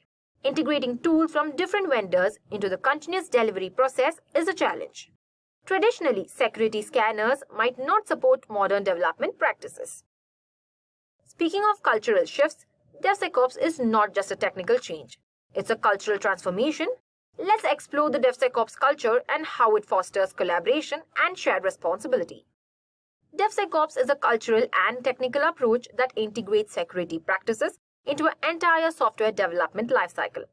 It aims to eliminate the traditional silos between development, operation, and security teams, fostering collaboration and shared responsibility for delivering secure applications. So the key aspects included are continuous security, where security is embedded from the start, not treated as a final step. Then is the automation. Tools for code analysis, vulnerability scanning, and monitoring ensure consistency and speed. Next is the collaboration. Teams work together, balancing security needs with the development speed and operational efficiency. Last is the feedback loops. Continuous feedback helps identify and resolve issues early in the cycle. These approaches ensure faster delivery of secure, reliable software while minimizing risks. So, how does DevSecOps function in practice? Let's break it down step by step to understand how security is integrated throughout the development lifecycle. DevSecOps integrates security into every phase of the software development lifecycle to create secure, high-quality applications without slowing down delivery. Here's how it works. First is by adopting DevOps practices. DevSecOps builds on DevOps by first fostering collaborations between development and operation teams. It emphasizes automation, communication, and continuous delivery to ensure faster releases. Then is the embedding security early, that is the shift left. Security becomes a part of the process from the very beginning. Starting at the planning phase, this includes threat modeling, secure coding practices, and automated vulnerability scanning integrated into the development pipelines. Then is the continuous integration and testing. Under that, we have 3. Code scans, which automates tools like Sneak or OWASP Zap, analyze code for vulnerabilities during development. Then we have is the infrastructure as code, where security checks are applied to IAC tools like Terraform to ensure secure configurations. Last is the dynamic testing. Applications are tested in real-time environments to identify runtime issues. Next we have is the automation throughout the pipeline. DevSecOps automates security checks at each stage, such as scanning dependencies for vulnerabilities, continuous compliance checks, deployment security validations. Then we have the collaborations between teams. Under that also we have developers who write secure code and innovative codes. Then is the security teams, which monitor and address risks continuously. Last is the operations teams, which ensure secure and reliable deployments. All teams share responsibility for security, fostering a culture of transparency and accountability. Then we have the monitoring and feedback loops, that is the shift right. Post-deployment, tools like Prometheus or Splunk monitor the application for security threats in production. Feedback loops ensure that detected vulnerabilities are quickly resolved in future releases. Last is the compliance as code. Regulatory standards like GDPR or HIPAA are integrated into CI/CD pipelines, ensuring ongoing compliance without manual intervention. In a nutshell, DevSecOps ensures security. isn't a bottleneck but a natural part of the process, allowing teams to build, deploy, and scale applications securely while maintaining speed and agility. As we have seen, DevSecOps is more than just a methodology. It's a mindset that integrates security into every phase of development, creating safer, faster, and more efficient software delivery. As we have journeyed through the concepts, practices, and benefits of DevSecOps, one thing is clear. It's not just a methodology, it's a mindset. DevSecOps bridges the gap between speed and security, ensuring that innovation isn't hampered by vulnerabilities. By embedding security into every phase of development, fostering collaboration, and leveraging cutting-edge tools, DevSecOps empowers organizations to deliver faster, safer, and more reliable software. So, what's next for you? Are you ready to adopt DevSecOps in your projects? Or what steps will you take to make security a shared responsibility in your teams? Just think of it. The future of the software development is secure, automated, and collaborative. Don't get left behind. Embrace DevSecOps and stay ahead of the curve.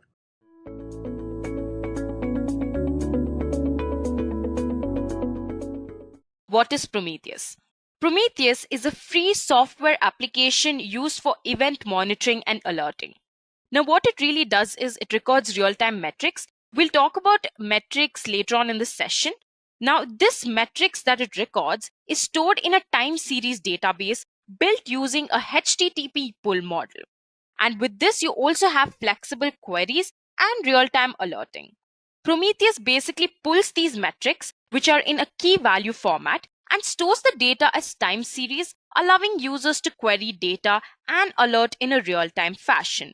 At given intervals, Prometheus will hit targets to collect metrics, aggregate data, show data, or even alert if some thresholds are met, in spite of not having the most beautiful graphical user interface. Now that we know that Prometheus is basically an alert monitoring system, now let's move on and understand why we need Prometheus. As I've already mentioned in the introduction, it basically contributes to the DevOps system by monitoring cloud-native applications and infrastructure, and also by watching over hundreds of microservices. Now, it really works well for recording any purely numeric time series data. Now, another really important benefit of Prometheus is that it fits both machine-centric monitoring as well as monitoring of highly dynamic service-oriented architectures. This is a real advantage. Now, in a world full of microservices, its support for multidimensional data collection and querying is a particular strength. Now, another advantage of Prometheus is that it is designed for reliability, to be the system you go to during an outage to allow you to quickly diagnose problems. Now, each Prometheus server is standalone, not depending on network storage or other remote services. You can easily rely on it when other parts of your infrastructure are broken, and you do not really need to set up an extensive infrastructure to use it. Now, you must be wondering why Prometheus really, because there are other time series databases that can be used too, right? So one of the noticeable differences between Prometheus monitoring and other time series databases is that it is a pull-based tool, unlike Nagios, Sensui, etc.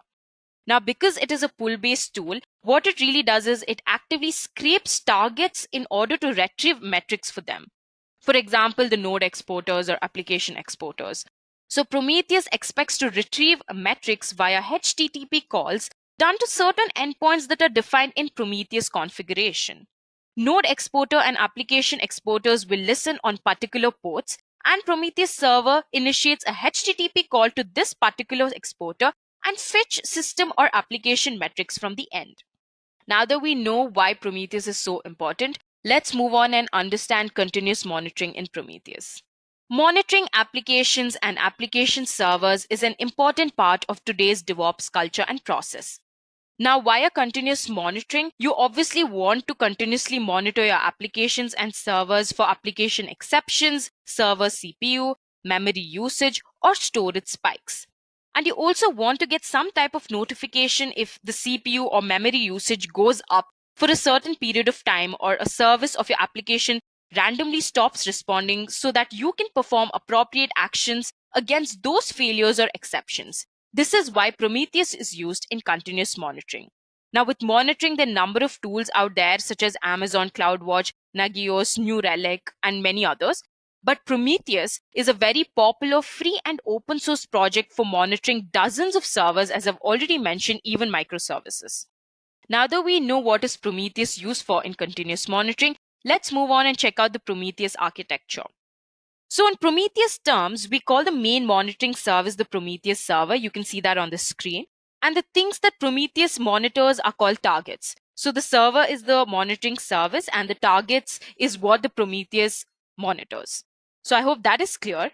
So in short, the Prometheus server monitors targets.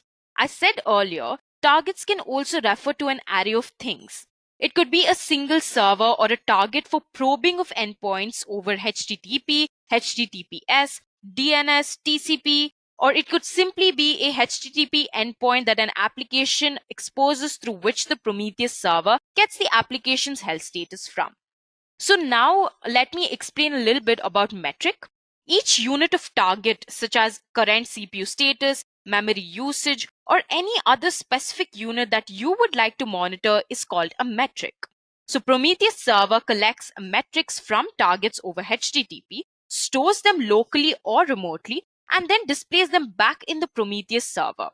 Now the Prometheus server scrapes targets at an interval that you define to collect metrics from specific targets. For example, for a minute or 30 seconds or whatever you want, you can give the target as, and then it will finally store it in a time series database. You can see the storage box that is in between. That is your time series database.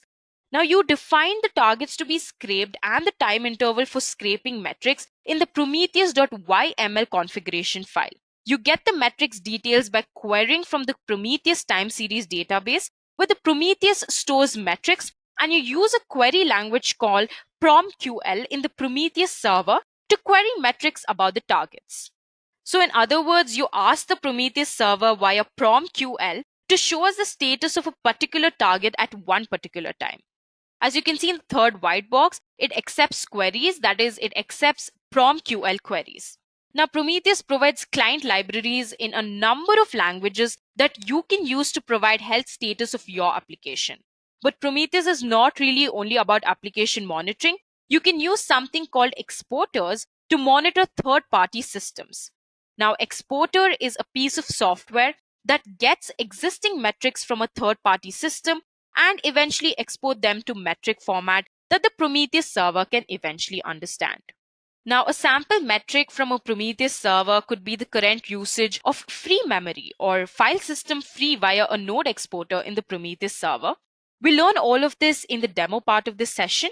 Now, I hope Prometheus server is clear to you. So the main component here is the Prometheus server, which is divided into three parts: the retrieval part, the storage part, and the HTTP server.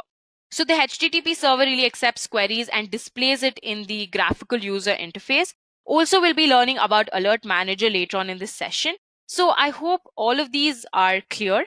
Let's move on to the next part of this session and learn about Prometheus metrics and its types. So here, each unit of a target, such as the current CPU status, memory usage, or any other specific unit that you would like to monitor, is simply called the metric. So the server collects the metrics and stores them either locally or remotely, and then eventually displays it on the Prometheus graphical user interface. Now, moving on, let us check out the 4 different types of metrics that are available. The first one that we'll be talking about is the counters. A counter is simply a cumulative metric that represents a single monotonically increasing counter whose value can only increase or be reset to 0 on restart.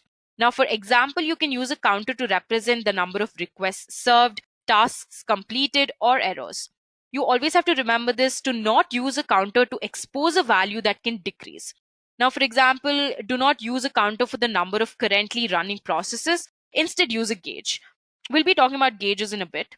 Now, client library usage documentation for counters are Go, Java, Python, and Ruby. Let's move on and understand the next metric type, that is gauges. I'm sure you must be aware of gauge.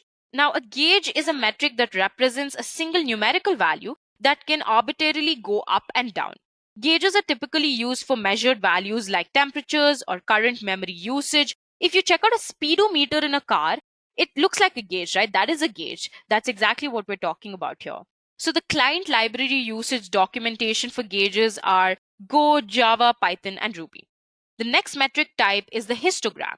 Now, a histogram samples observations and counts them in configurable buckets. It also provides a sum of all observed values. A histogram with a base metric name of base name exposes multiple time series during a scrape.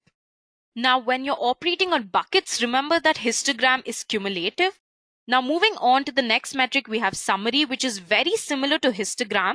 A summary samples observations, while it also provides a total count of observations and a sum of all observed values. It really calculates configurable quantiles over a sliding time window.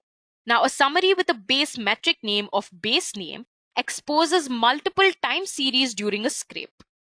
Now, the difference between summary and histogram is that here you do not know what the range of values will be upfront, so you cannot use histograms. Whereas in histogram, you know what the range of values will be upfront, so you can just define it on your own. Now, with this, let's move on to the demo part of this session and install Prometheus on our Linux virtual machine.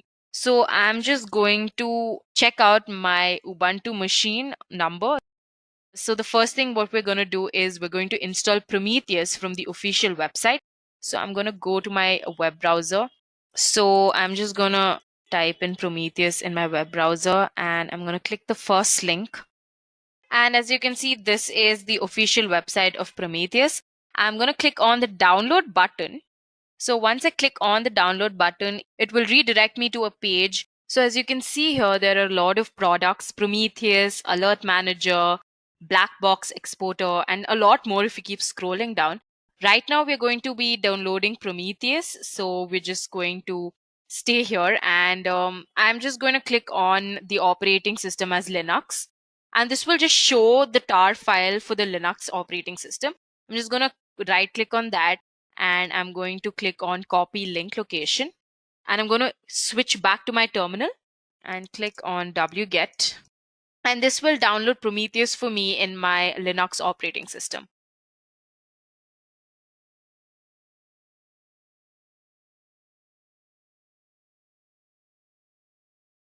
Now that it's downloaded, I just want to see the list of files in my tar file. So as you can see, there's the Prometheus Linux tar file, which is present currently in my Prometheus folder. Now what I'm going to do is I'm going to copy this file and then untar it using the command tar -xvf. And then I'm just going to paste this file. This will immediately untar the file for me. Once that is done, now I'm just going to list down the number of files that are currently present in my Prometheus file. Now you can see that there's an file which has been untarred here. Clear my screen. Okay, now I'm again going to just list it so you can see it clearly. Now I'm just going to copy this file and enter this directory. So I'm just going to list down all the files that are present. You can see there's console libraries, there's consoles, license, notice. There's a file that's named Prometheus. So this is the application, the Prometheus application. So I've already mentioned before that the prometheus.yml configuration file really just defines the targets that has to be scraped, right? And also the time interval for scraping metrics. Now let's just check if all of those parameters that I just mentioned are there in the configuration file. So I'm just going to use scat command for it. You can see that there's a scrape interval parameter of 15 seconds. You can set the scrape interval to every 15 seconds. Default is every 1 minute. So I also have an alert manager configuration. Right now, we haven't set that up, but it's just there. You can also load your own rules and evaluate them according to the global evaluation interval. And you can see by default, it is currently active on the 9090 port. Okay. And by default, a scrap configuration containing exactly one endpoint to scrape is given. That is the Prometheus itself, right? As I've already mentioned before, Prometheus is a tool or an application that will scrape out metrics from different applications. But by default, right now, we have the Prometheus itself to be scraped. And that is currently present on the port number 9090. So I hope that is clear. We will learn about the rules in the next part of the session. We'll also learn about the alert manager configuration in the later part of the session. So both of these will be clear later. but I hope the scrap interval and the scrap configs are clear to you. Now let's move on to the next part. Now I'm just going to clear the screen. Now I'm just going to execute Prometheus by using /Prometheus, and this will immediately activate and get my Prometheus application running. If we move back to my web browser and just type in localhost 9090, this will redirect me to my Prometheus application, as you can see. Now, if I come out of my terminal, right, okay, and I reload my page, you can see that it is unable to connect to my Prometheus. So what I'll have to do is I will have to create a Prometheus service and get that running. So let's learn how to do that. I'm just going to clear my screen. So now to be able to run Prometheus as a service, I'm going to use the copy command. I'm just going to use the cp-r command. I'm just going to copy all of these files that are consisting in this folder to the destination folder. And I'm going to use this command -user local -bin Prometheus. Now for any application to be run as service, you will have to compulsorily have a .service file. So let's go ahead and create one. So to create the service file, I'm just going to use the command sudo vi, and I'm going to enter that particular folder.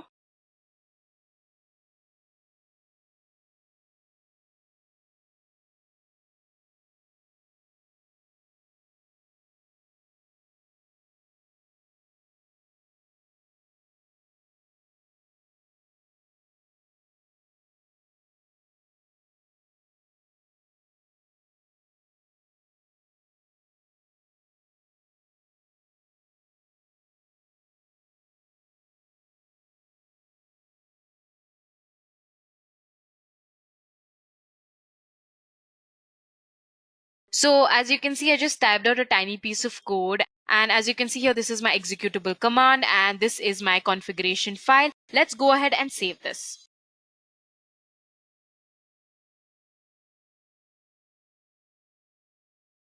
Okay, great. So now that our service file has been created, I'm just going to clear my screen, and now we're just going to start our service file.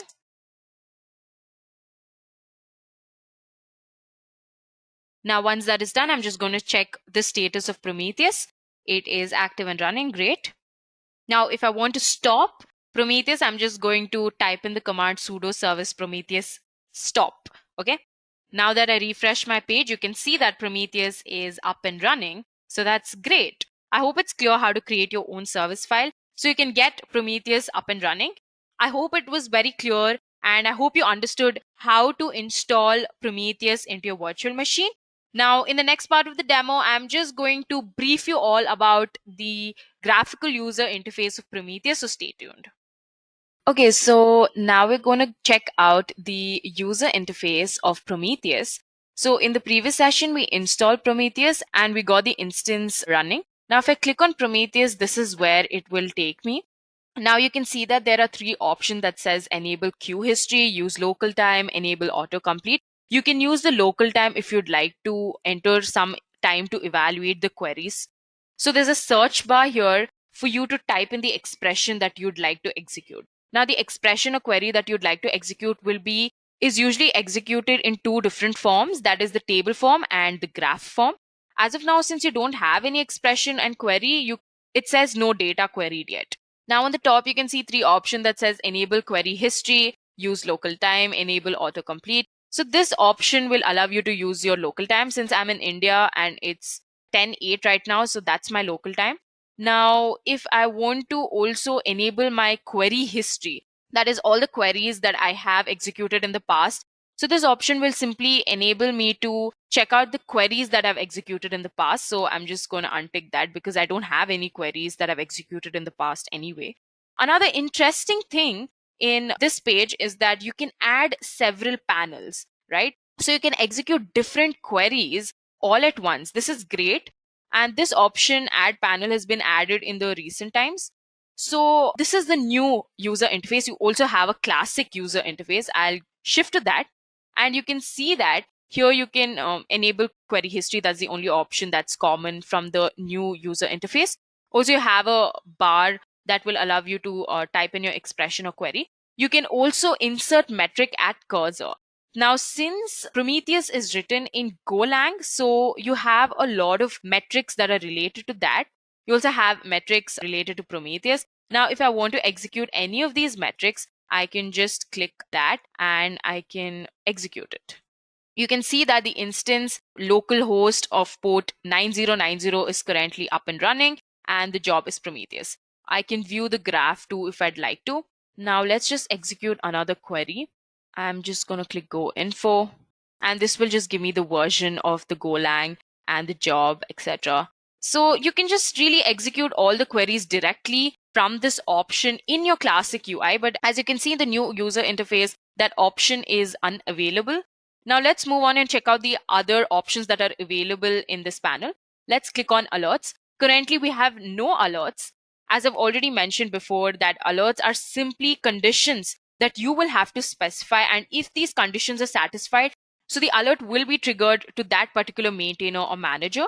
So currently, as we have none, it just shows nothing here. So these options will allow me to check my inactive alerts, my pending alerts, my firing alerts. So usually it's in inactive state if the condition is not satisfied. If the condition has been satisfied, then it'll go to the pending stage. And finally, if it exceeds the critical limit or the critical amount, it will enter the firing stage. So you can view the alerts based on these three states, that is the inactive state, pending state, and firing state. Moving on, we have graph. So this is the same as the homepage of Prometheus, right? So we've talked about that. So once I click the status option, you can see that there are 7 different options that drop down. The first one is runtime and build information. This just really gives me, the information about Prometheus. That is the start time of Prometheus, the working directory, the configuration reload. Extra information about my runtime and build is given in this option. Now the alert managers, there are none, so it just says endpoint. Now you can also see the Go version here. You can see the build user, build date, all of that. The version of the build information also is given here.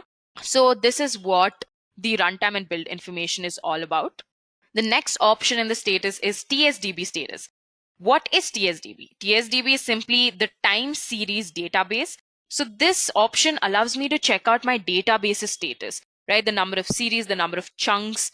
So I can just view the statistics of the head cardinality. So I can just view the top 10 label names with value count. I can view the series count by metric names. And I can also check out the label names with high memory usage. In fact, I can also, take the queries from this top 10 series count by metric names. I can just execute it as a query. And you can see that this gives me the data of and this just executes the information and gives me the data, the list of data that allows me to check out my HTTP request duration in seconds. So also I can view this in graph. So I'm just going to click on that. And this just gives me information of all of the data that is available in the table in terms of graph. So I hope this is clear. Now moving on, we'll check out command line flags.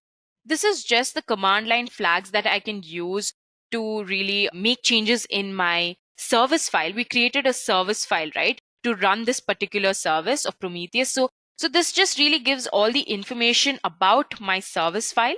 So you can see that there's config file currently in this location. There is also query timeout, and you can view all of that, all of the extra information here. You can check out the web listen address. It's in port number 9090. You can also check out the web page title. Currently, the web page title is Prometheus Time Series Collection and Processing Server. You can change this if you'd like to. You could also check out the web read timeout. So all the information basically about this service that we've created is given in the command line flags. So moving on, we will check out a configuration file. This configuration file we've already seen before, right? This is our prometheus.yml file, right? So this is simply the same file that is given here. You can see global, alerting, scrap configs. You can check out the targets and then finally the port number. Okay. So if you'd like to copy this, you could just copy to clipboard. Moving on to the next option, we have rules. There's none right now, so it shows nothing. Later on in the session, we'll be creating our rules, so stay tuned for that. Now, the next option is targets. There's only one Prometheus service that is up and running, and that is of port number 9090. So the state is up. You can see the instance, you can see the job, and the last scrape, the scrape duration, and if there are any errors, that will appear here. Before we move on to the next option, so I'm just going to show you the metrics of this instance, the Prometheus instance that we're running. I'm just going to click on metrics. Now you can see that Prometheus defines a very nice text-based format for its metrics. I'll just zoom this a bit so you can view it better. So now you can see that the data is relatively, human readable. And we even have the help and type decorators to really increase the readability, right? As I've already discussed before, Prometheus has only 4 types of metrics, right? To keep everything really simple, that is counter, gauge, histogram, summary. Now the type and help attributes here help us provide user-friendly hints for each metric in the output. So that's what this help and type decorators really do. They just increase readability. You can't really view all of these metrics and understand what they are. So they're just helping you with the readability. You can see that the help here says go GC duration seconds, a summary of the pause duration of garbage collection cycles, and the metric type is summary. Here you can see the type is gauge, and you can see all of that information. Here the type is counter. Also here the type is counter, gauge again. So that's what really the type will do. So the type will just give you an insight of what type of metric it is. So help will just really describe the metric, and type will just give you the type of metric. So I hope this is clear. So I hope metrics was easy to understand. Now that we finished targets, let's move on to service discovery. And this just shows you, so currently there's just one endpoint that has been scraped, and that is our current running active instance, that is Prometheus. Now it just shows the address, the metrics path, and the scheme, the job, and just shows some labels of the target. So that's all service discovery is all about. And if you'd like to check out and know more about Prometheus, just click the help option in the panel, and this will redirect you to the Prometheus official website. Now the classic UI we already discussed, and this is all for the graphical user interface of Prometheus. I hope it was easy to understand. I hope it was easy to learn. Now let's move on to the next part of the session. Okay, so now in this part of this session, I'll be downloading the Prometheus node exporter. So for all of y'all who don't know what the node exporter is, it really is a way to measure various machine resources. Now the machine resource can be your memory, disk, or even your CPU utilization. So it's a very famous application of Prometheus. So without much ado, let's go ahead and download our node exporter.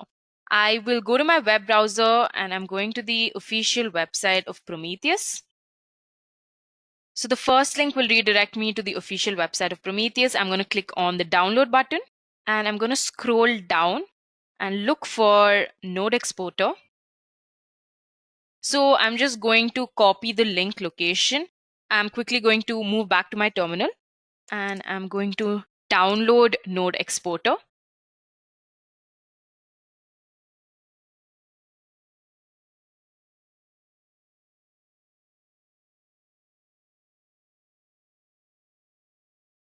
So now that the node exporter has been downloaded, now let's just check if the file is available, and it is. So I'm just going to untar this starred file with the command tar xzf, and I'm just going to copy this. And this command will just untar my file. Okay, so I'm just going to clear the screen. Now let's just move ahead and check out what are the files that are there in our node exporter file. So we have license, node exporter, and notice. Now what I'm going to do is I'm going to use the sudo cp command. So I'm going to copy the node exporter file to my user local bin location. So with the help of the copy command, that is the cp command, I'm just going to create a copy of the node exporter file into my user local bin location. Okay.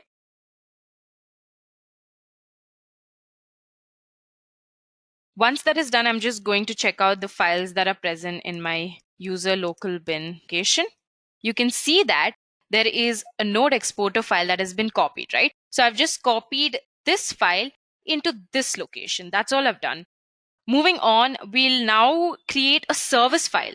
So we created a service file for a Prometheus application, right? So even for the node exporter, I'm going to create a service file using the command sudo vi So I'm just going to name this as node exporter.service.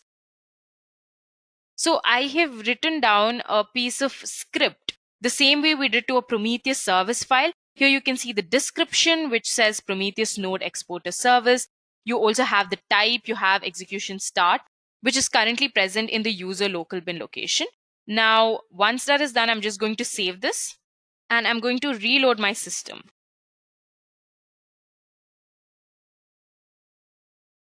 Now I'm just going to start the service. You'll have to make sure of one thing, and that is the node exporter. So what you're naming the service file, you'll have to initiate the same name. So as you can see here, the service file is named as node exporter. So I'm just going to type the same thing here and I will start the service. Once I start the service, I'm just going to check its status and you can see that it's active and running. So that's great. So the node exporter is currently running on address 9100 ports. So we're just going to check it out. And it opens. So you can check out the metrics that are currently running in our node exporters. So this is the endpoint as to where our Prometheus will scrape all of its data. So now that we have node exporter up and running, let us configure the node exporter into our prometheus.yml file. So every time you'll have to configure a particular target, you will have to go to the prometheus.yml file and add the target there. Okay. So what I'm going to do is I'm going to move to my directory. Okay, once that is done, I'm just going to list out all the files. So you have the Prometheus file here. Here you can see the prometheus.yml file, right? I'm just going to clear my screen. So now I'm just going to view all the files that are present in Prometheus. As you can see that there's the YML file here. So we're going to use the command sudo vi prometheus.yml to edit our configuration file.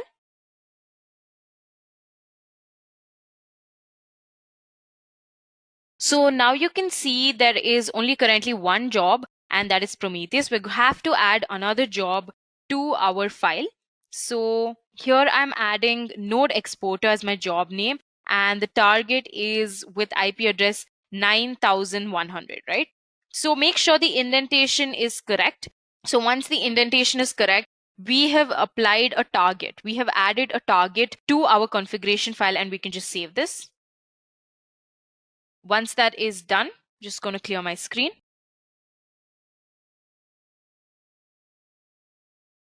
So now I'm going to restart my Prometheus and check the status. It's active and it's running. So we can just go back to our page.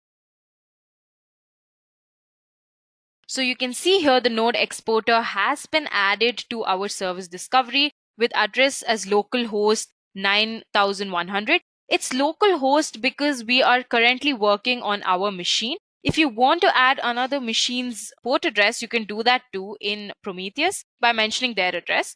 And now you can just go back and you can check out the configuration file has its changes. So it has another target that's named node exporter, and also its port number is 9100. So if I move back to my classic UI2, I can check out the metrics that are here. If you notice, there are a lot more metrics than before, right? You also have the node metrics. If I want to check out the node CPU seconds in total, I can execute it, right? So now that I've executed it, you can check out the CPU's total number of seconds it is hosting the node exporter for. You can also check out the username info of the node. You can see that the instance name is given here, the machine that we're currently working on, the node name is Edureka, the system name is Linux, the version is given here, and also, so the entire node's username info is given if we execute this query. So this is great, right? Like now your node exporter has been successfully configured into Prometheus. Let's move on to the next part of the session. Before moving on to the next part of the session and configuring Alert Manager, let's understand querying a little bit more in detail. So Prometheus, as we all know, fundamentally stores all of its data as time series, right? Now, each time series is identified by a metric name. We've also discussed this before, and as well as a set of key value pairs that Prometheus calls labels. Okay. Now, the metric name indicates the overall aspect of a system that has been measured. Let me just execute this query, Prometheus HTTP request, duration seconds total. Okay. Now you can see that labels serve to differentiate subdimensions of a metric, such as, the handler, the code, the instance, the job that it's currently running on. Finally, a sequence of samples forms the actual data for a series. Okay. Each sample consists of a timestamp and a value, where timestamps have millisecond precision, and here values are always 64-bit floating point values. The best part of Prometheus queries is that you can add regular expressions, you can specify a time limit, a certain time limit. You can also use different functions. We'll see all of this. So now I could add a certain filter to my query. Now, if I want to just execute the queries with label code 400, I'm just going to add that filter here and execute the query. And this will automatically display the HTTP requests in total with code 400. And you can really, add whatever you'd like to in your filters. So that is one way to work with queries. And also, as I've already mentioned, you can also add regular expressions, right? So you can use not equal to, is equal to, and many other things. So for example, if you want to list all the series, no matter which metric name or job, where the handler name starts with API, okay? So you can just simply run this query.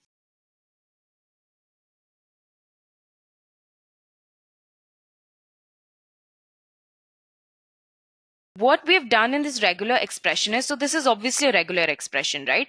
So in this regular expression, it needs to end with a full stop and a star. Okay, since regular expressions always match a full string in Prometheus. Now the resulting time series is usually a mix of series with different metric names. Now you know that how to select your time series by the metric names as well as a combination of their label names. So in the next part, we will learn how to calculate rates or deltas of a metric over time. Now, one of the most prominent frequent functions you will use in Prometheus is the rate function. Now, instead of calculating event rates directly in the instrumented service in Prometheus, it is a very common thing or a common way to track events using raw counters. Okay. And to let Prometheus server calculate rates ad hoc during query time.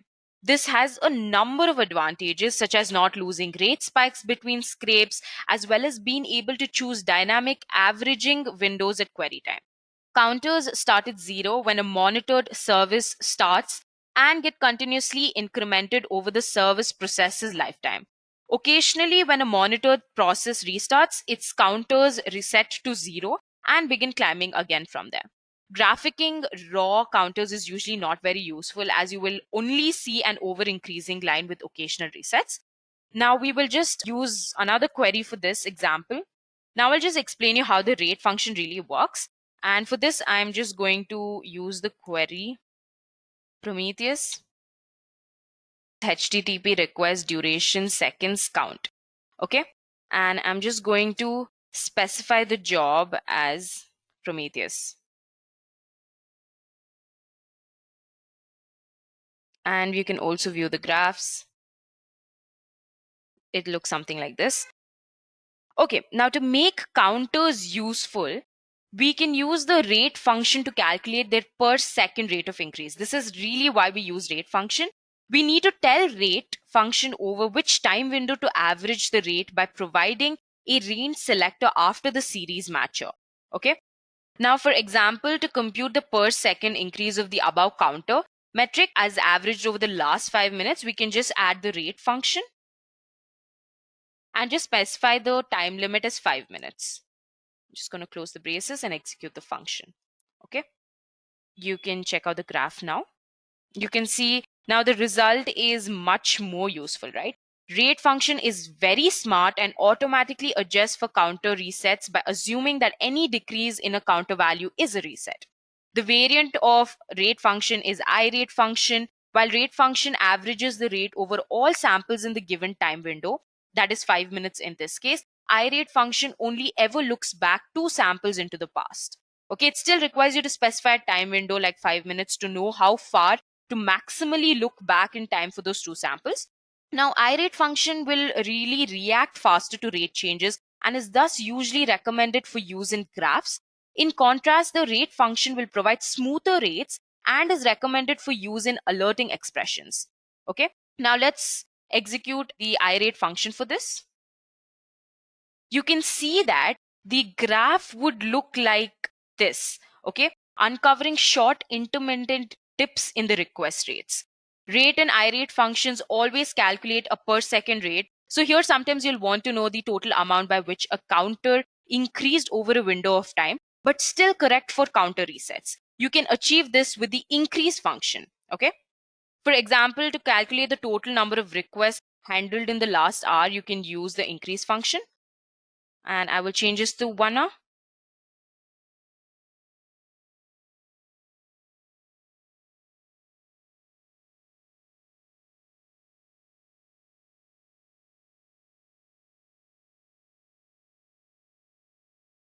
Now that we know how queries work, how you can use regular expressions, and how you can really use functions in your queries, let's move on to the next part of this session, that is custom rules.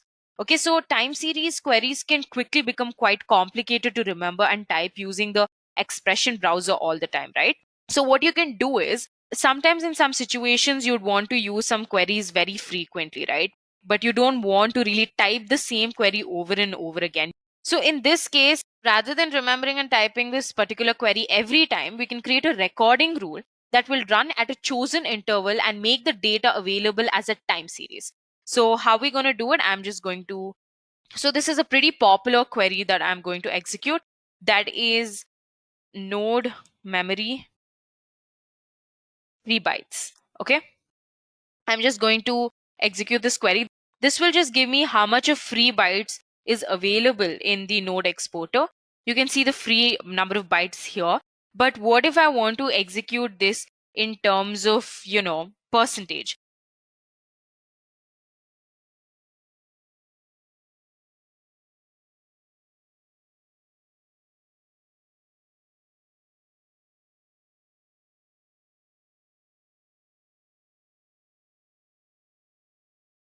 So here you can see the number of memory that the job node exporter is using, and it's just 4. So I'm just multiplying by 100 to check in percentage form. So you can see that it is only using 4 bytes of memory. Now, if I want to see how much of memory is remaining, I'm just going to minus the entire query with 100. So you can see that 95% of bytes is left over. Now, what if I want to execute this query very often, right? So it'd be very time consuming for me to type the whole thing out and then execute it, right? So, but there's an easier way to make this a query, right? So it'll just drop down in your drop down list, and then you can just search for it and execute it, right? So how do we do that? So what we're going to do is we're quickly going to shift back to our terminal. I'm just going to clear my screen. Okay. And I'm just going to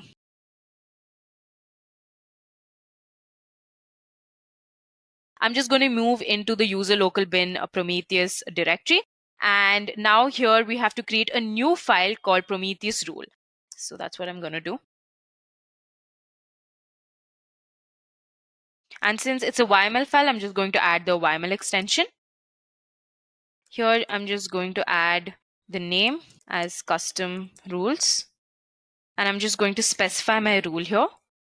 So I just typed the whole thing out. I have named this custom rules, and I've recorded this query as node memory free in %, and the expression we've already executed is the same one. I'm just going to go ahead and save this. I'm just going to clear the screen. So Prometheus usually comes with a tool called Prom tool, and this Prom tool can be used to really check your rules files, and you can do really a lot of things with Prom tool. For now, we're just going to use this command which I typed out, and we're going to execute this command to check if our file is running okay. And you can see that it checks the Prometheus rules file and it says it's success. Now let's go ahead and add the Prometheus rules.yml reference to the Prometheus YML rule file section. I'm just going to clear the screen. Now I'm just going to enter the prometheus.yml file.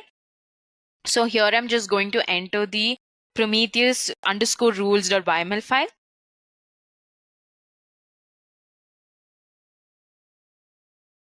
So now I'm just going to save this file. Now, once that is done, I'm just going to restart the system.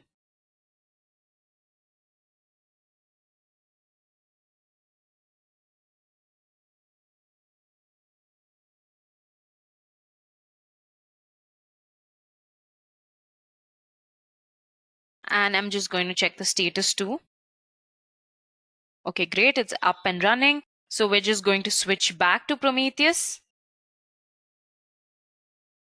And I remember naming it Free Bytes. I'm just going to switch to the classic UI so I can look for it. And it was named Node Memory Free in percent, right? This is exactly what we named our query. And I'm just going to execute this. And you can see that it's 95%. So this is how easy it is to make your own queries and execute them. Okay, so now that we've created our, custom rule, so let's just go check out our custom rule. And you can see that it's here. And the state says, okay, so that's great. Now let's go ahead and create our first alert rule. Okay, the same way that we created our custom rule, we're going to be creating our alert rules. This is exactly why I explained you custom rules in the beginning. So I'm just going to switch back to my terminal. I'm going to clear the file. I'm just going to go to the Prometheus_rules.yml file. And once that is done, so I'm just going to type in my alert in this Prometheus_rules.yml file. And once I'm done typing, so I'll just explain you the alert after that. So I've created a rule named alert rules, and this alert will allow you to recognize when your instance is down. So we have currently the Prometheus instance that is running, and we also have the node exporter that's running. So if any of these instances go down for up to 1 minute, and then the alert will be up. Okay. So the severity is pretty critical, and we have given annotations too, where we have mentioned the instance. So this just gives a summary of what instance is going down and a description too of the job type. And also we have mentioned the job type and that it has been down for more than 1 minute. Okay. So once this is done, we're just going to save this. I'm going to clear my screen. So the same way that we executed the prom tool command, we're just going to execute that. So we're just going to execute this command. And it says 2 rules found. That's great. Now I'm just going to restart my Prometheus and I'm going to check the status. Okay, it's up and running. Let's switch back to our Prometheus and reload it.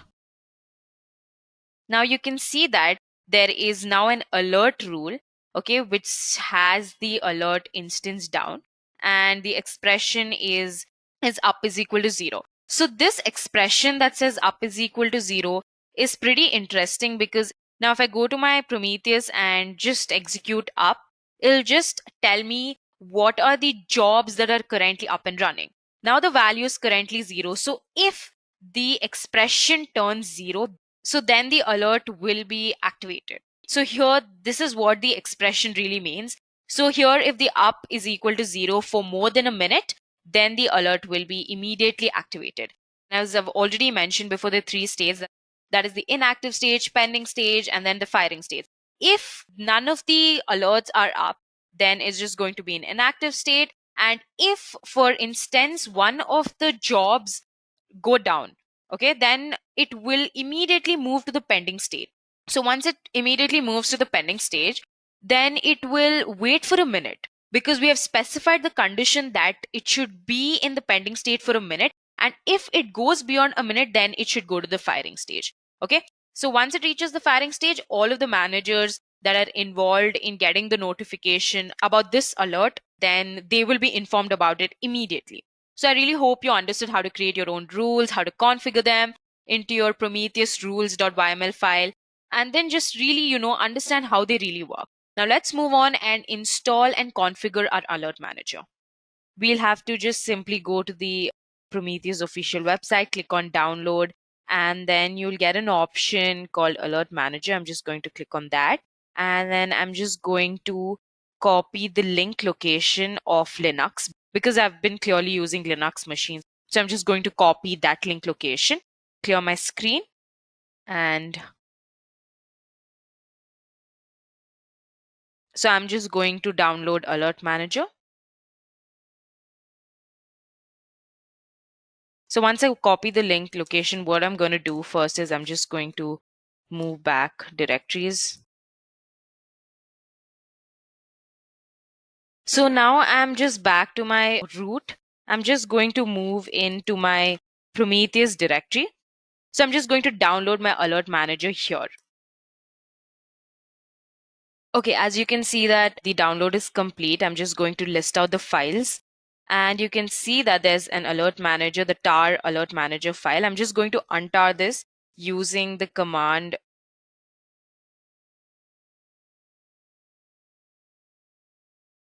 And you can see that using the command sudo tar -xvf, and then I'm just going to paste the link. And you can see that the files have been untarred. I'm going to clear my screen and I'm just going to list out the files. Yeah, so the Alert Manager file has been untarred. I'm just going to enter into this directory and check out the files that are currently in this. You can see that there's an Alert Manager executable file. You have alert manager.yml, the configuration file. You have an AMP tool. So now what we're going to do is we're going to be running Alert Manager as a service.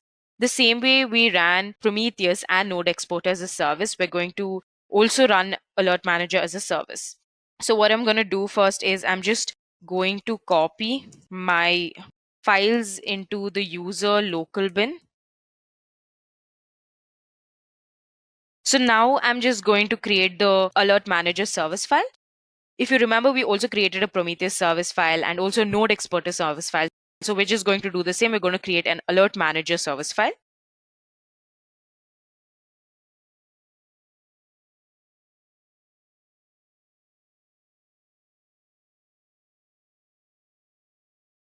So once you create your Alert Manager service file, this is what you'll have to type out. I've typed out the script. So you have a description, you also have the type of the service, and you're just going to mention the location of the configuration file and where the execution will begin from. Okay, once this is done, I'm just going to save this file. I'm going to clear the screen. So I'm just going to shift locations to the user local bin Alert Manager directory. So I'm just going to list out the files, and you can see there's the alert manager.yml file. So here is where we'll have to make a few changes. That is the alert manager configuration file. So I'm just going to make some changes there. So this is the default file. I'm just going to make some changes here, and I'm just going to explain what the changes are about. You can see that you have receivers where you have to configure your email ID, that is your email ID from where you're sending the message, and the receiver who's going to receive the message, right? So you're just going to add a to email ID, you're going to add a from email ID, and you're also going to add a username, you're going to add identity, that is the email ID, and then you're also going to add the Gmail password. Now that all of my email IDs are in Gmail, so I'm just going to mention the public Gmail host server. So I'm just going to add in all my credentials and cut to the next part of the session. And as we have already seen before, there's a tool that is called AMP tool in the Alert Manager. So the AMP tool is just an executable that allows you to view or to modify the current state of the Alert Manager. So I'm going to execute this command user local bin alert manager AMP tool and check the configuration file, and then just give the location of my service file. Okay, and once that is done, it's going to check. So I'll just check if it's successfully configured. Once that is done, you can just see that there's one receiver on this end. Okay, I'm just going to clear my screen, and I'm going to start my Alert Manager. So once I've made changes to my service file, so now I'm just going to execute my command user local bin alert manager AMP tool. Now for all of you all who don't know what AMP tool is an executable that allows you to view or to modify the current state of the alert manager. Okay, so once this is done, this is successful. So you can just check the config file with the help of amp tool, and once that is successful, you can just see that there's one receiver. So what I'm going to do is I'm just going to clear my screen and I'm going to start my alert manager service.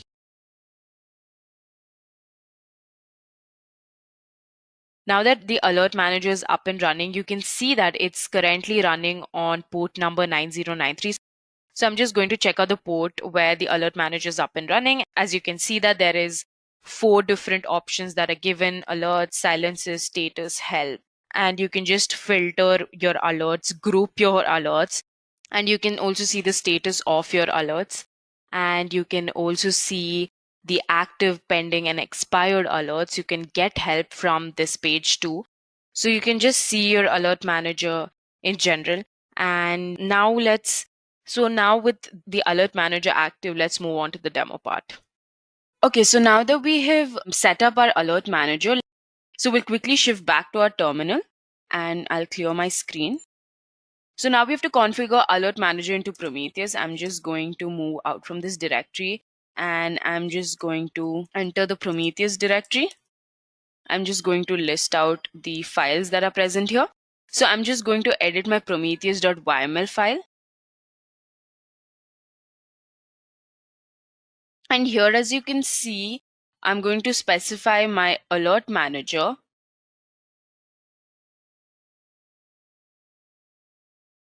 So I'm just going to specify my alert manager to port number 9093. And once I'm done with that, I'm just going to save this file. And now I'm going to restart Prometheus.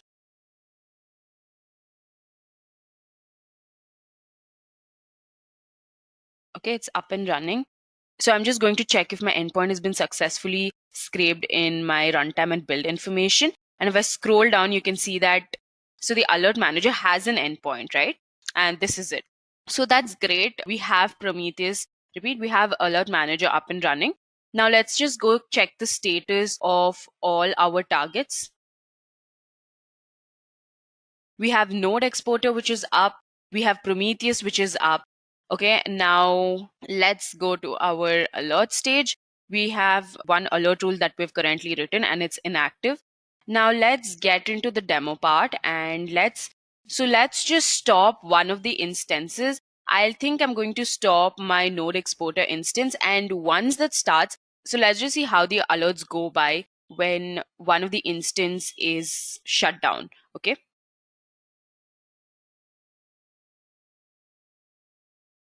So I'm just opening a new terminal, and what I'm going to do here is I'm just going to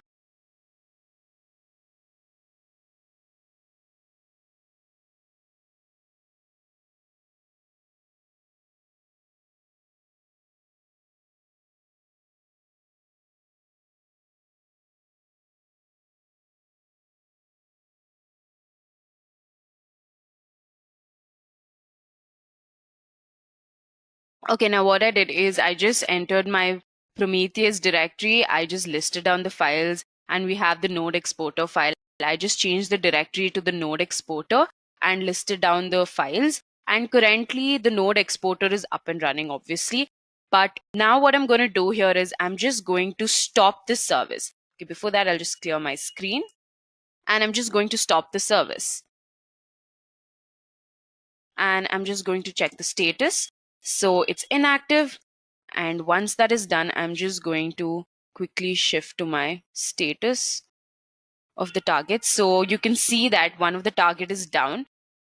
And I'll just execute the up query. And you can see that the node exporter has the value 0. That is, it's down. Okay. I'm just going to check the alerts. You can see that the alerts is in the pending state, right? There's 0 in inactive and there's just 1 in pending. So it's just going to be in the pending state for a minute. If you remember, we had specified that for a minute, it's going to wait if the instance is going to be down. So once it crosses the 1 minute threshold, it's going to go to the firing stage. Here, it's going to alert the manager. That is me currently. I will receive the mail saying that one of the instance is down and it's a critical alert that you will have to address immediately. Okay. So that's how it really works. Now let's reload the page. And you can see that after a minute, it's entered the firing state. Okay. And there are none in pending state. So it was in pending state for a minute and then it moved to the firing state. So in the previous session, we learned about how to create our own alerts in Prometheus and how to be notified about these alerts so that we can take discrete actions whenever necessary. So in the next part of the session, I'm just going to integrate Prometheus with one of the most famous visualization tools in DevOps, that is Grafana. So before I explain you about Grafana, I'm just going to briefly explain you about Node Exporter and how we're going to be displaying its metrics in Grafana. So Node Exporter is simply an exporter that collects technical information from Linux nodes, right? Such as CPU, disk, memory statistics. I'm sure you must be aware of this by now. So the metrics that the Node Exporter exposes of the Linux machine that we're currently working on, that is Ubuntu, all of these metrics are going to be visually represented in Grafana. We know that Prometheus doesn't have like a great UI, right? All of the information is very textual and it's not very like visually appealing. So with the help of Grafana, I just really want to, expose all of these metrics in a graphical representation like gauges or, bar graphs, anything. It could be anything. So before we download Grafana onto our Linux machine, I am quickly going to be making some changes in the YML file. Before that, I'm just going to check if my Prometheus is up and running. It is. And I'm also going to check if my Node Exporter is up and running. It is. So that's great. I'm just going to clear my screen. Okay, so now that is done. So I'm just going to list down the files that are currently in the Prometheus directory. And I'm just going to shift to my Prometheus file. So I'm just going to move into this directory. Going to list the files. Okay, great. So we're just going to make some changes in the prometheus.yml file. I'm just going to... Okay. Now you can see that you have our alert manager configuration, our rule files, scrape configs, a job name. But here in the static config, so I'm just going to add the node exporter as a target too. I'm just going to add the IP address of, currently it's running on localhost 9100. Okay, great. Just going to save this. And I'm going to restart Prometheus.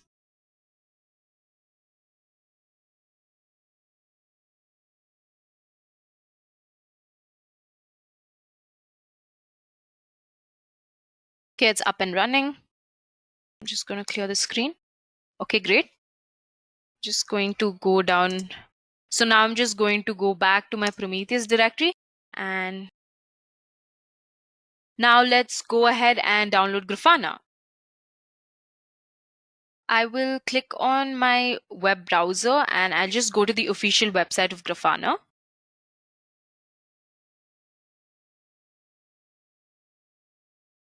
So this is the official website of Grafana. I'm just going to click on the download button.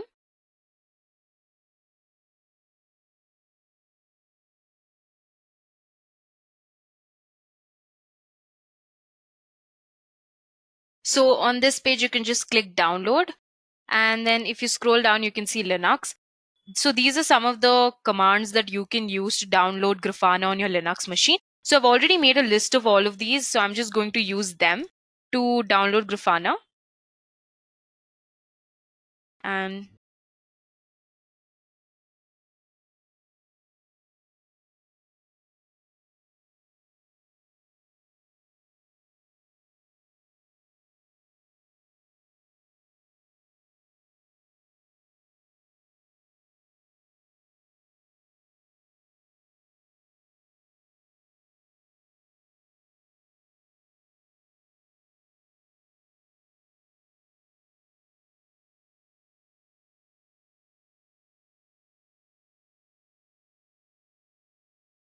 okay, now that Grafana has been installed, I'm just going to clear my screen. And I'm just going to check if it's up and running. So I'm just going to use this command to start the Grafana server. And then I will check the status of it. And it's up and running. Currently, it's running on port 3000. I'm just going to quickly shift to my web browser and check.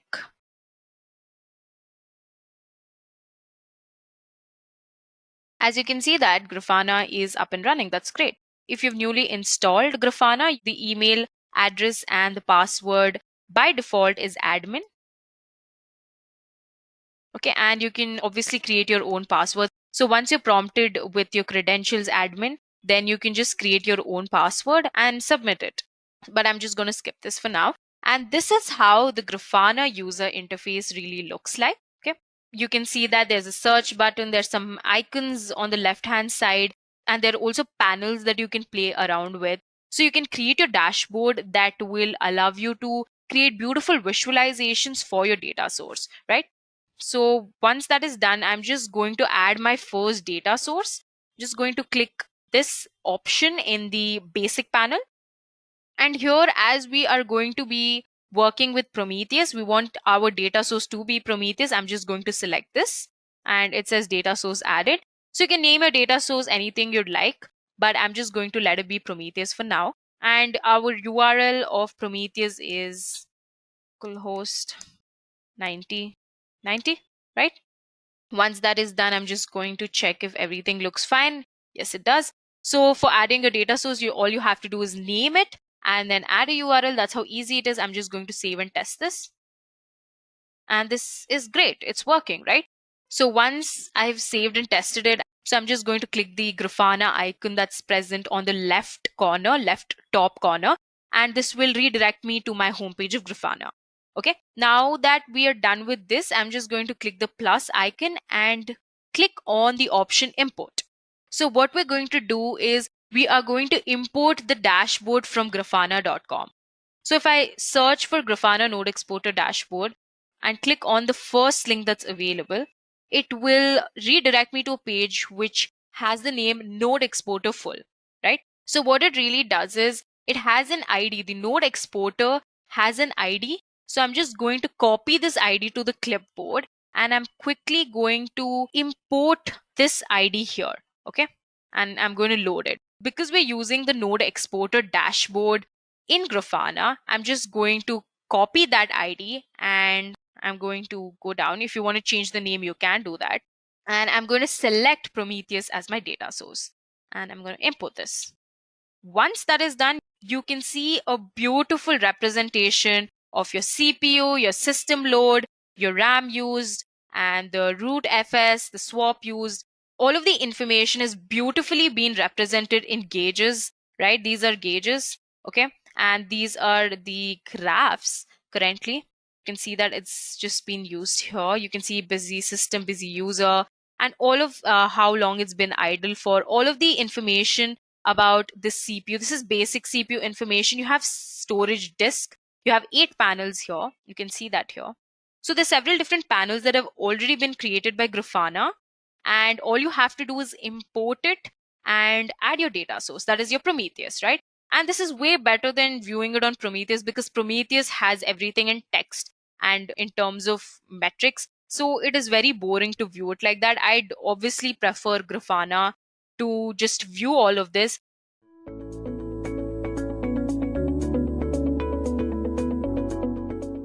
Now let's talk a little bit about DevOps and cloud, or DevOps on cloud. Why do we need DevOps on cloud? Now understand that DevOps and cloud go hand in hand. They can be implemented individually, of course, but DevOps becomes twice as much efficient and beneficial when clubbed with the cloud. It can help an organization deliver new software features much faster in a more effective manner. Many organizations try to fix their application development processes by shifting from waterfall to DevOps. Now, they have this understanding that DevOps alone won't be that effective. So public and private cloud solutions are now evolving together with DevOps. This brings in products at a faster rate to the market through quick access to development environment and streamlined developer processes. Infrastructure as code and automation together reduces the cloud complexity and maintenance of servers and resources, which our ops team previously was very concerned about. The security also highly increases with automated repeatable processes that serve to eliminate error that can cause further issues. And even more importantly, it builds security controls from the very beginning to the very end of the process. Now, because you don't have any servers and your continuous operations are cloud-based, it also eliminates a lot of downtime. And last but not the least, scalability, which is one of the most important factors for applications as they are developed. When DevOps and cloud are clubbed together, it reduces the cost of infrastructure and global reach also increases with this. Now that you know why you need a cloud platform, let's go ahead and look at our cloud platform of choice today, which is AWS. So what is AWS? Now back in the day, handling and storing data was way different than it is now. Companies preferred storing data using private servers, and that was obviously for security reasons. But however, with better usage of the internet, the trend has seen a paradigm shift for industries as they are moving their data to the cloud. Now, this enables companies to focus more on core competencies and stop worrying about storing and computation. For example, back in the day, if a streaming platform or a search engine platform, anything with a high volume database suffered a corruption, it would take days before their operations resumed. They would face problems scaling up, and only then would they realize the need for a highly reliable, horizontally scalable, and distributed system is what they need. But now, with cloud services and public cloud platforms, this wouldn't be a problem. Now, since every company has started to adopt cloud services, it can be claimed that the cloud is the talk of the town, and AWS in particular is the leading cloud service provider in the market. AWS, which stands for Amazon Web Services, is an Amazon.com subsidiary which offers cloud computing services at an extremely affordable rates.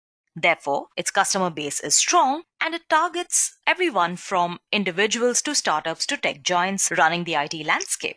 If you might wonder what cloud computing is basically the use of remote servers on the internet to store, manage, and process data as opposed to an actual physical server or a personal computer to do the same.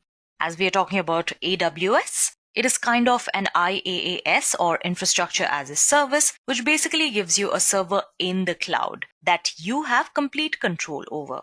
In IaaS, you are responsible for managing everything starting from the OS completely up to the application you are running.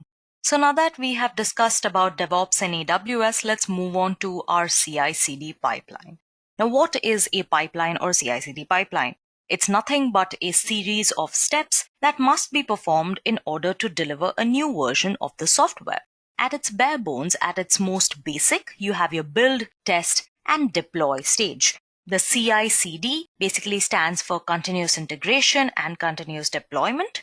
So CI is basically continuous integration, which basically means bringing together all the developers' working copies to a shared mainline.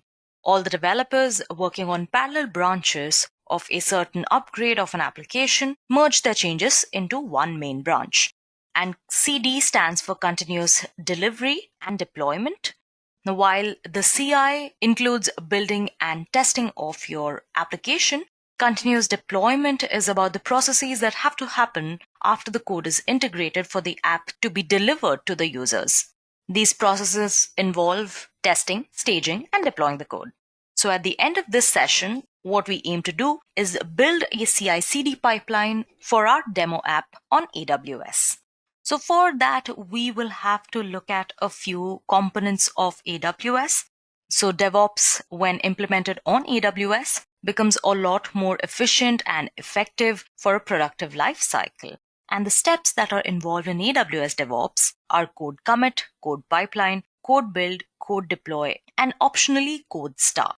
So first of all, we have AWS Code Commit, which is a fully managed source control service, somewhat like GitHub, that hosts secure and highly scalable Git-based repository without the need of operating the system. It's mainly designed for developers who are supposed to store and version their code securely and reliably. For example, you have your IT administrators that store their scripts and configurations, and your web designers who can store their HTML pages and images, etc. The code commit is fully managed, has great availability, is secure, scalable, and pacens up your development lifecycle. For people not aware of code commit, think of it as versioning in your S3. But how it's different is that S3 supports versioning, but not collaborative file tracking features, which code commit obviously does. It manages batches of changes across numerous files made by multiple developers parallelly. How it works is that you create a repository in AWS Code Commit Service via the console or CLI, and later using Git from the development machine, you can run git clone to connect the local repository and the AWS Code Commit repo. You can then modify your files on your development machine via the local repository and then run git add, git commit, and push it to the AWS Code Commit repository as you do with GitHub. Again, like Git, even git pull can be used here to synchronize the files in AWS Code Commit repository with your local repo, which ensures that you're working with the latest version of the files. Next on our list, we have AWS Code Pipeline, which is a combination of continuous integration and continuous delivery services for a quicker and more reliable infrastructure and application updates. It automatically builds, tests, and deploys a user code whenever there is a code change, and it is completely based on user-defined release process models. It also integrates with AWS services like AWS Code Commit, Amazon S3, Code Deploy, Elastic Beanstalk, OpsWorks, and AWS Lambda. You can configure the pipeline either with your CLI or your graphical user interface. And like most services on AWS, even with pipeline, you only have to pay for what you use. All of this is great and all, but why should you use Code Pipeline? Simple. By automating your software build, test, and release processes, AWS Code Pipeline enables you to increase the speed and quality of your software updates by running all new changes through a consistent set of quality checks. It automates your release process, it speeds up your delivery with quality, it allows you to choose your tools of choice, establish consistent release processes, and provide a pipeline history detail as your source of truth. Code Pipeline basically breaks up your workflow into a series of stages like your source, build, test, and deploy, and gives you a revision option as a deployable content. Each stage can process only one revision at a time, even though multiple revisions can be processed in the same pipeline. And each stage will have at least one action to be performed, which is some kind of task performed on the artifact. Once all of the actions that are configured in a stage is complete, the stage is considered as complete. After a stage is complete, it transitions the artifacts created in that stage to the next stage of the pipeline, where you can manually enable or disable it, so it prevents changes from running through an entire pipeline. An approval action is granted only by the IAM user, and if an action fails, it does not transition to the next action or stage at all. So when a developer completes working on his code, he or she commits it to the source repository, and Code Pipeline automatically detects the changes and builds those changes. After that, the build code is deployed to the staging server for testing, and then additional tests such as integration or load tests are run by the Code Pipeline.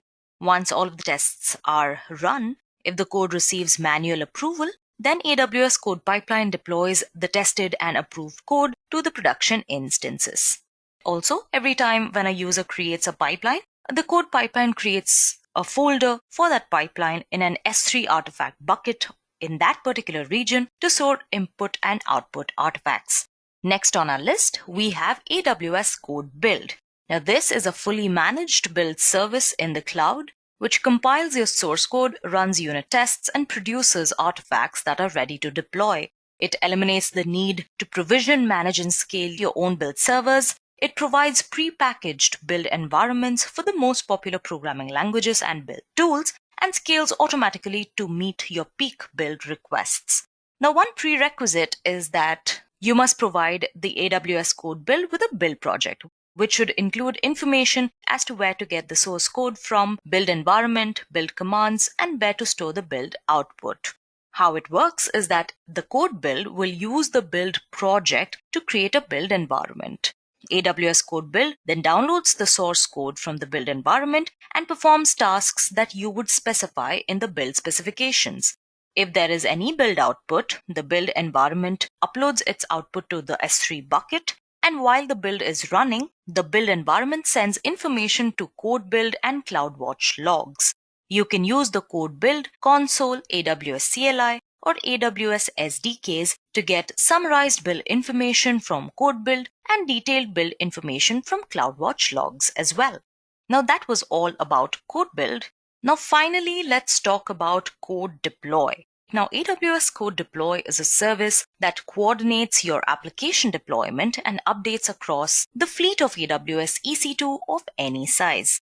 It automates your code deployment to any instance, handles the complexity of updating them.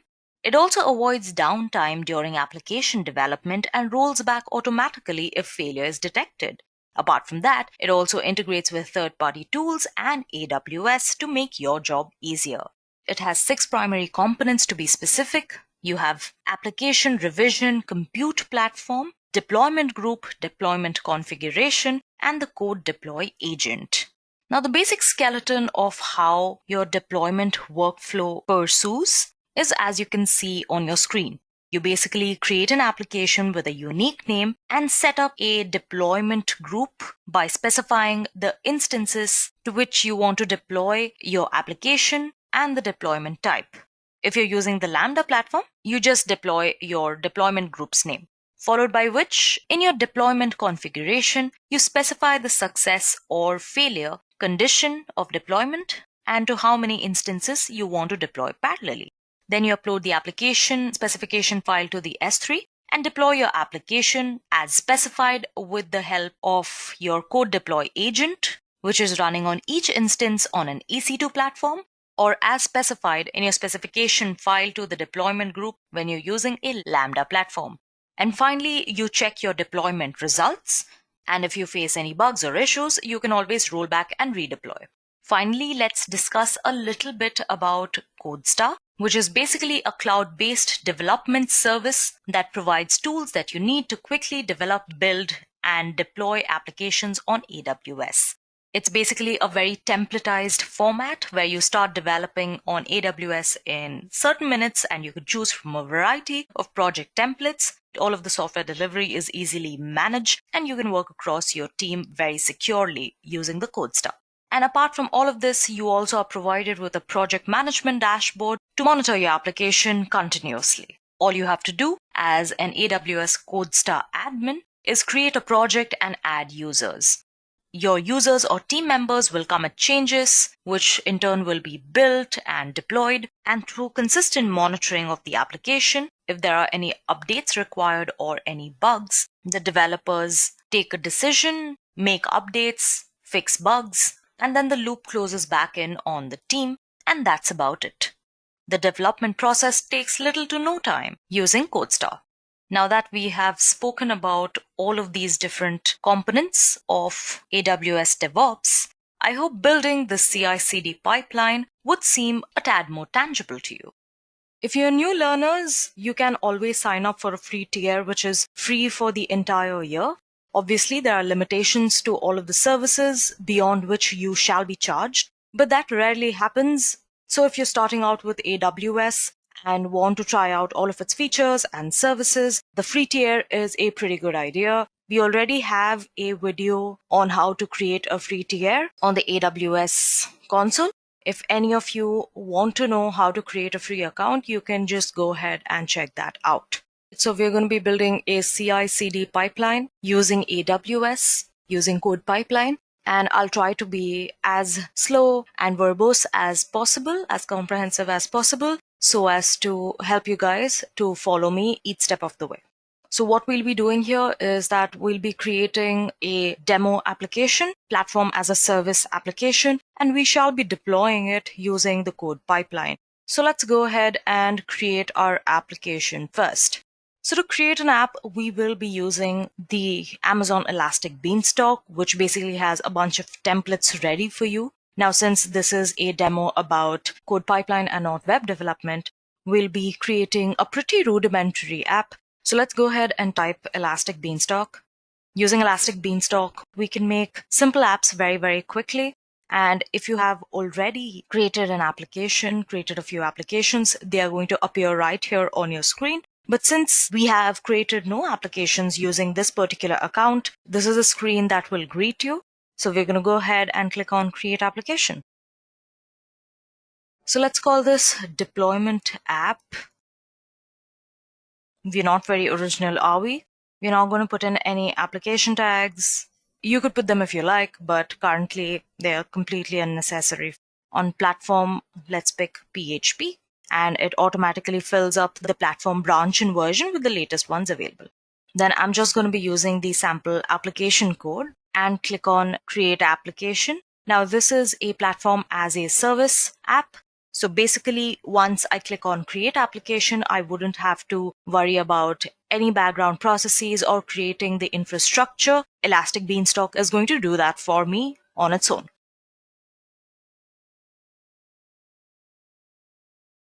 And here it's going to show you all of the steps that are taking place, like create environment is starting, using Elastic Beanstalk as Amazon S3 storage bucket for environment data, so on and so forth. Now this will take some time, so let's go ahead and parallelly do something else. I'm going to open another tab.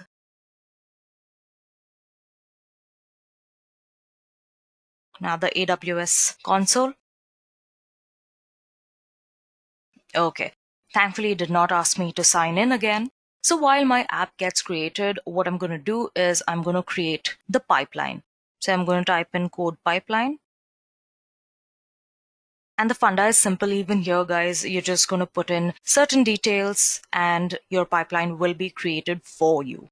Now this is your dashboard. This is where all of your recent pipelines will appear. Since in this free tier, we have no pipelines created, hence you have no results to display. So first things first, I'm going to create a pipeline. So click on this big orange button which says create pipeline. I'm going to give the pipeline a name. Let's just call it demo pipeline. So as a default, I'm just going to fill in a role name, AWS code pipeline, service role, US East, demo pipeline. Then click on next. So for source provider, I'm going to use GitHub. And for that, I'll have to connect to GitHub. And it'll ask me to authorize the code suite. Okay.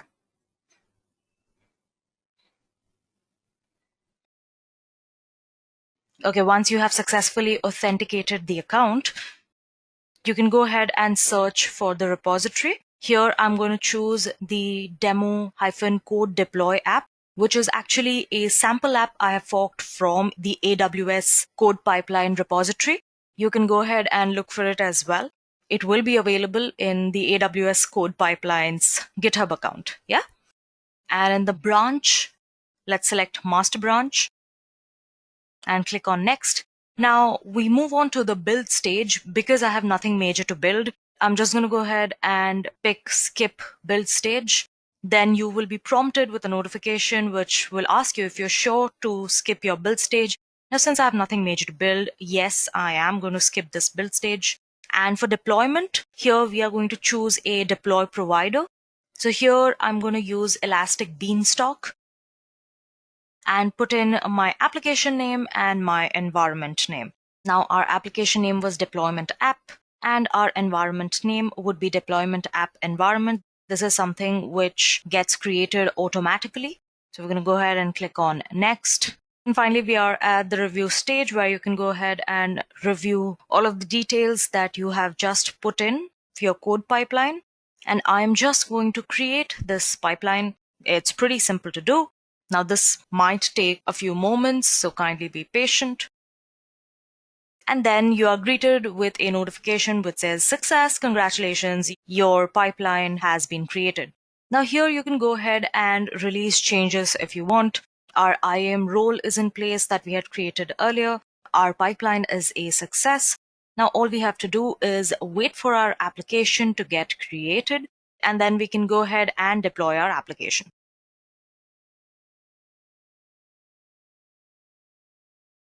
All right, with that, our application has been created. It has OK health, and you can see the platform here. You can see the running version. You can see all the details, all the recent information regarding the app. Now, this is a platform as a service. It basically runs all of your processes in the background. Now, if you would have gone ahead, created this app, configured your IAM user, configured everything else that was needed, this would have taken you a lot of time. But because you are using a platform as a service feature of AWS, this entire process is automated and your work is simplified. So if you go down and look at the recent events, one thing you can see is your instance deployment is completed successfully. Just in the line above that, you can see that your new application was deployed to running EC2 instances. So basically an instance is running on EC2. So let's go ahead and go to EC2, click on instances running. There is one instance running, obviously, we all know which one that is. And this is your deployment app.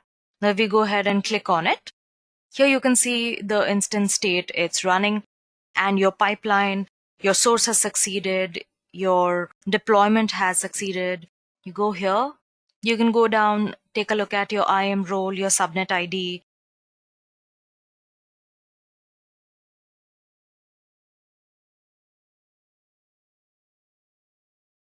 So with that, your instance has been deployed and you realize that your demo pipeline has worked.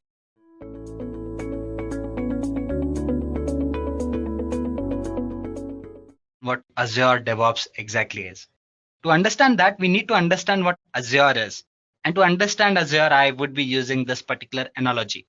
Now, if you talk about power consumption, it's fairly simple. I mean, you consume electricity and you pay for the amount or the units that you've consumed. If you've used maybe 100 units, you'd be charged for 100 units. And the important part here is you're not concerned about where the electricity has come from, who maintains it, how is it generated, how is it brought to your house, and stuff like that. I mean, even if you know about these things, it's not your concern how it is done. I mean, even if you do not have any knowledge about it, you can still survive very well. Similar as Azure or any cloud service provider that is there in the market. Let me tell you how. Now, if you talk about software development, you normally have to take care of a lot of things like building a software, building the infrastructure in first place, having servers in place, making sure that your servers, your resources are monitored and maintained. Now, the problem here is if you are doing all these things, you won't be able to focus on your business. And if you wish to focus on your business, you probably might need to hire quite a few people. Plus, servers and stuff like that is actually costly. What if I could tell you that you could actually go ahead and rent all these services like you rented the electricity and paid only for the units you used? Wouldn't that be nice? Well, this is what Azure does. It is a cloud service provider which actually lets you rent, compute, storage, database, analytics, and a number of other services. You only pay for the services you use and only for the time duration you use those services for. And that is why this analogy, which is very similar to how electricity is consumed and used. I hope the idea is clear to you what Azure is. To give you a little more specific definition, it is a popular cloud service provider which provides services I just talked about, and it is one of the best in the market. It is a Microsoft product, and we all know that Microsoft is a big fish when you talk about software market. And that is why Azure is one of the leading cloud service providers. It is second only to AWS, and it is actually catching up with AWS in a very good way. Now, AWS also has a DevOps approach, and as I've already mentioned, Azure is very much neck and neck with AWS. It also has its DevOps services, and these services that are provided by Azure are very good when you talk about comparing those with AWS DevOps services.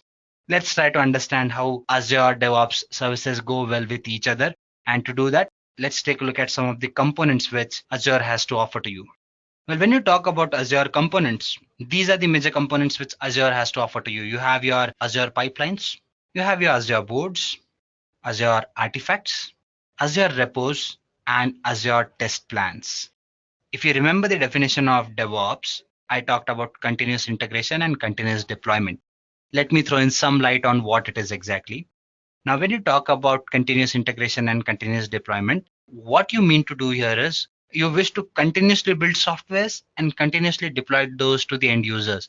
Again, if there are any releases, any changes that need to be done, those should be implemented right away, and the latest version should be available to all the people that are working on that software. I mean, if I actually go ahead and build a particular software, now if there are like 15 people working on that, and if I make some changes to that software, that change should be given to everyone, right? So this is where continuous integration and deployment comes into picture. It aims at keeping everyone on the same page and ensuring that software development happens at a faster rate. And to do that, you have something called as Azure pipelines. Now, when you talk about continuous integration and deployment, you need a line, maybe a tunnel where you can actually carry out these processes, right?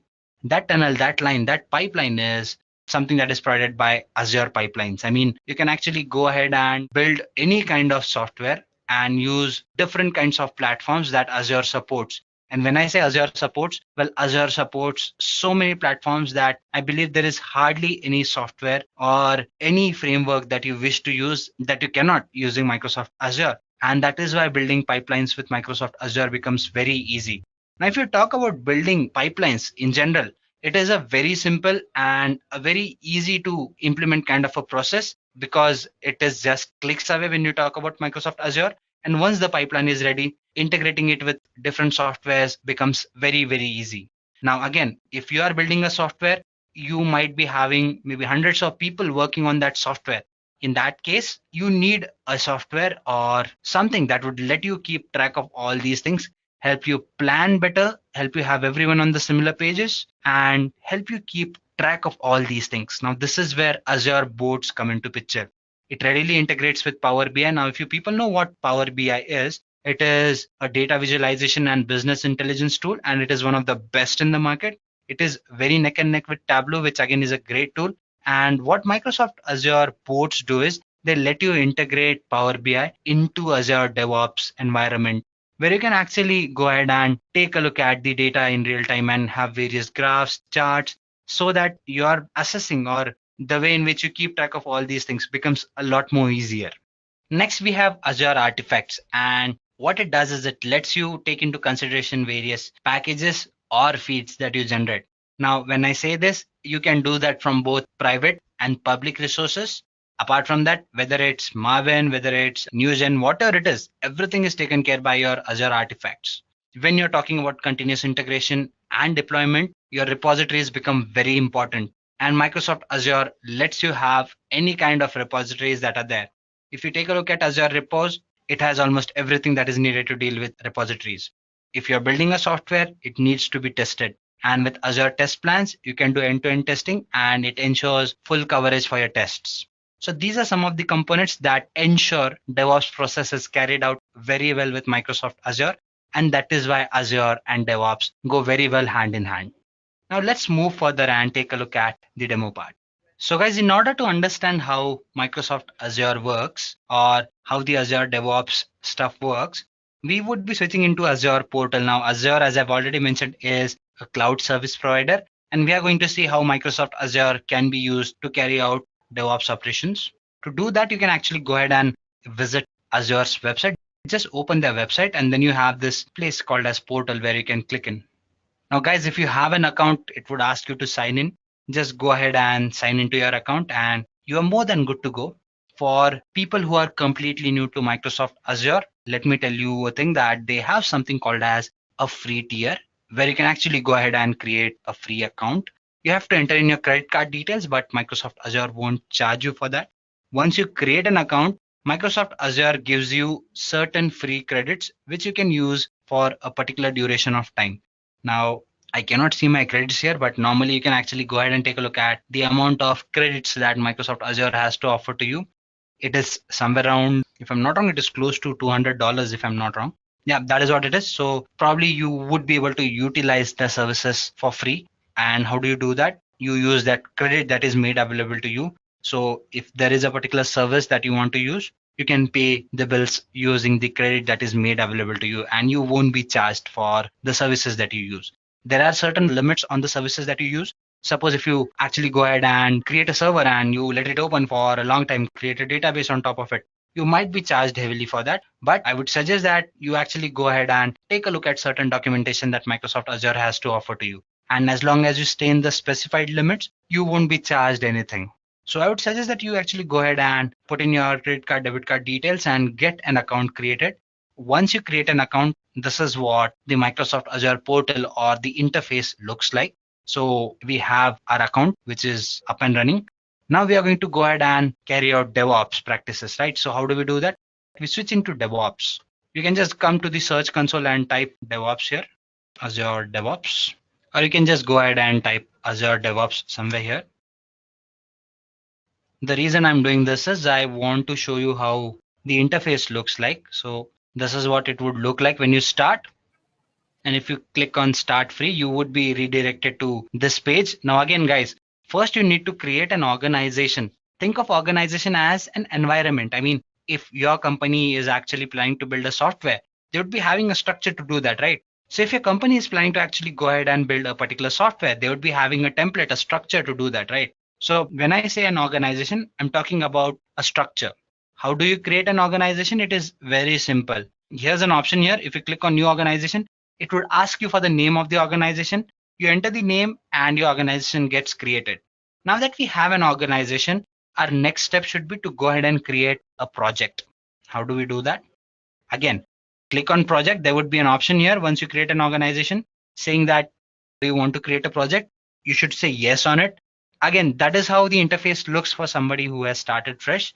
If not, this is what it would look like. So I can just go ahead and enter the project name. Let's say demo project for today. I'm bad at naming conventions, so forgive me for that. Description, sample project would do.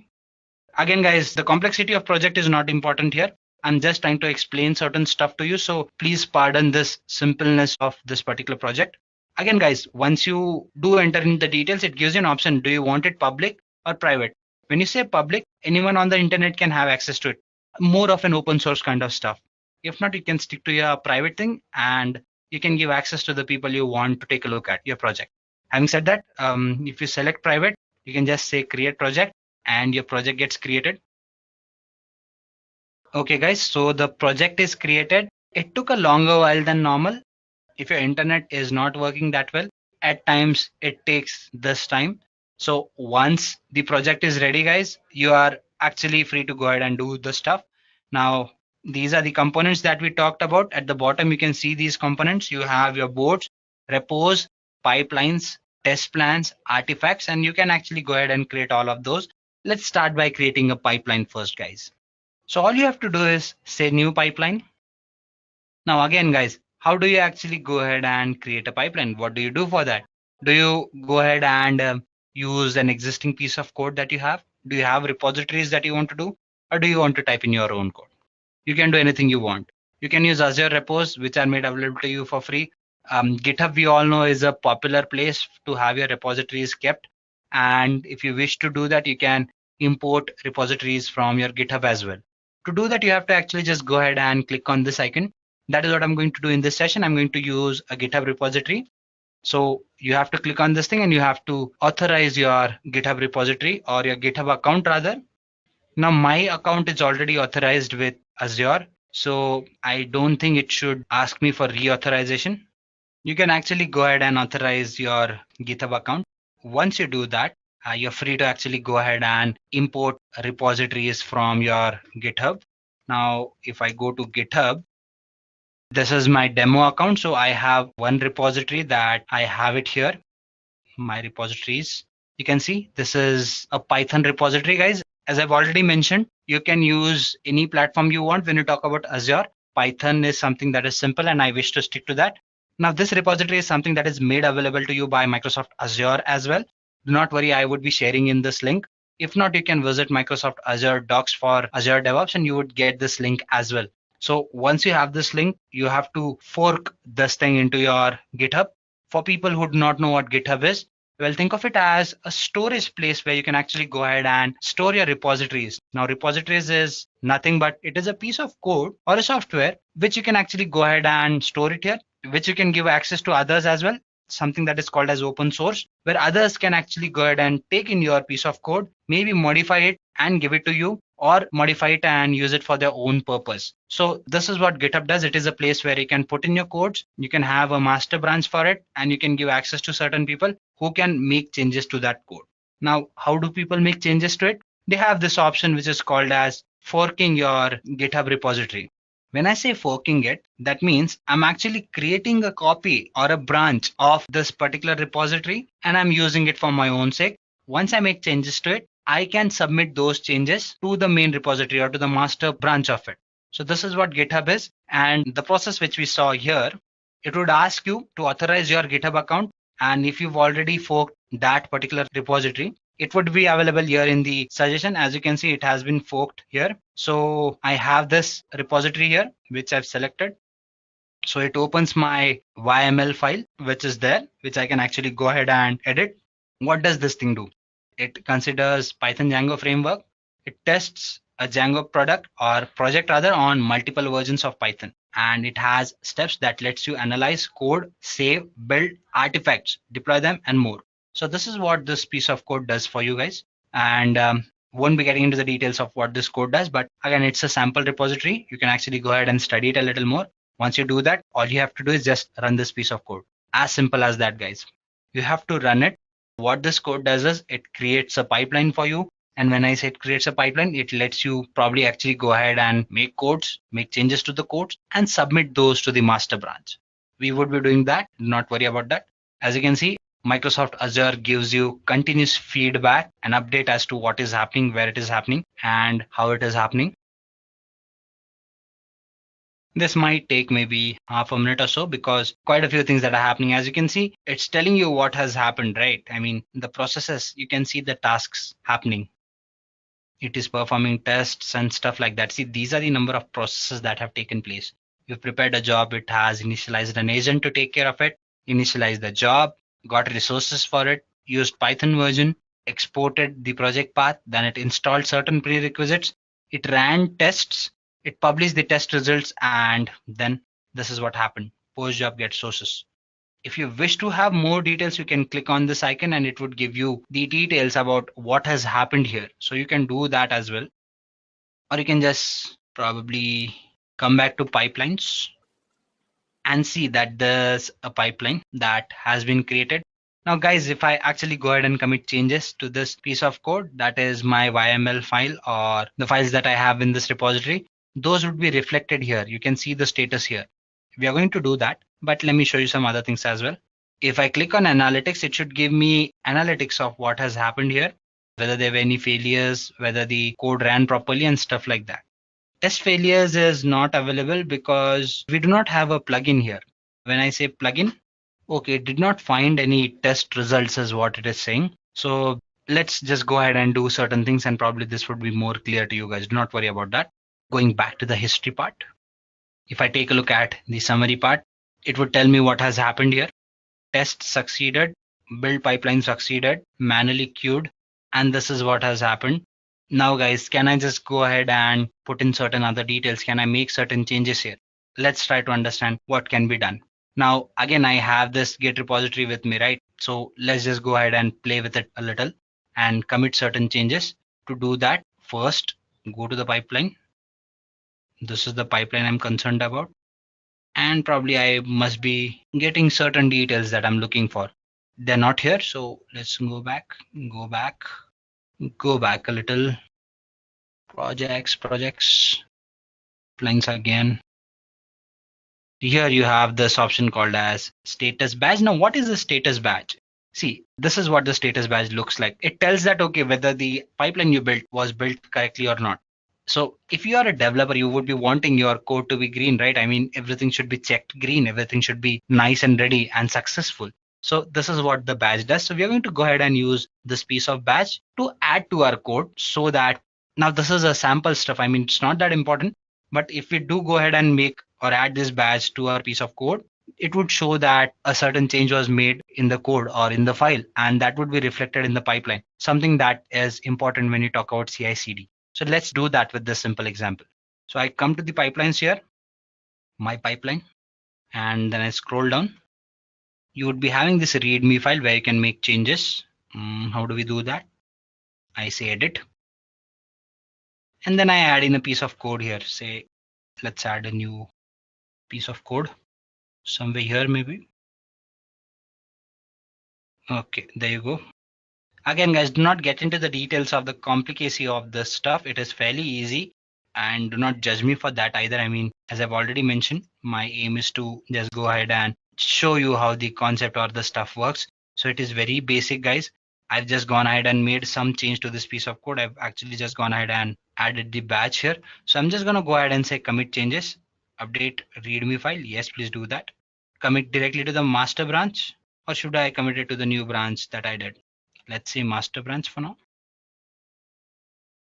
So the change was committed here. So if I come here and if I just go to pipelines and select my pipeline, open it.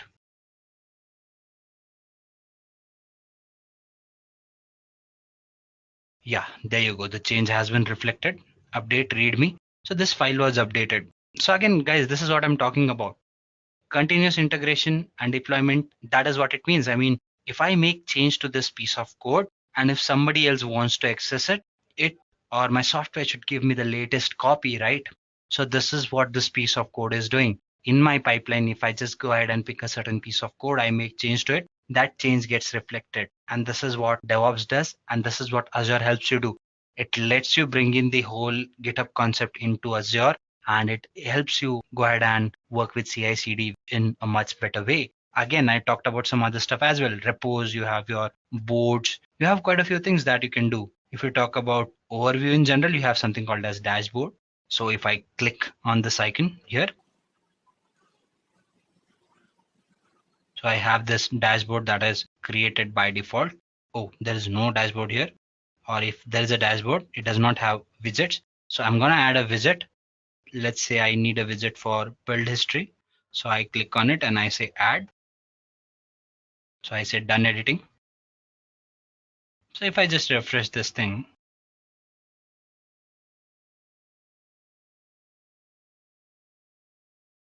so if I just come here and select this particular pipeline and I say save, it will reflect the changes that has happened, what happened with or what is happening with this particular dashboard or with this particular project. So it would give me details like these.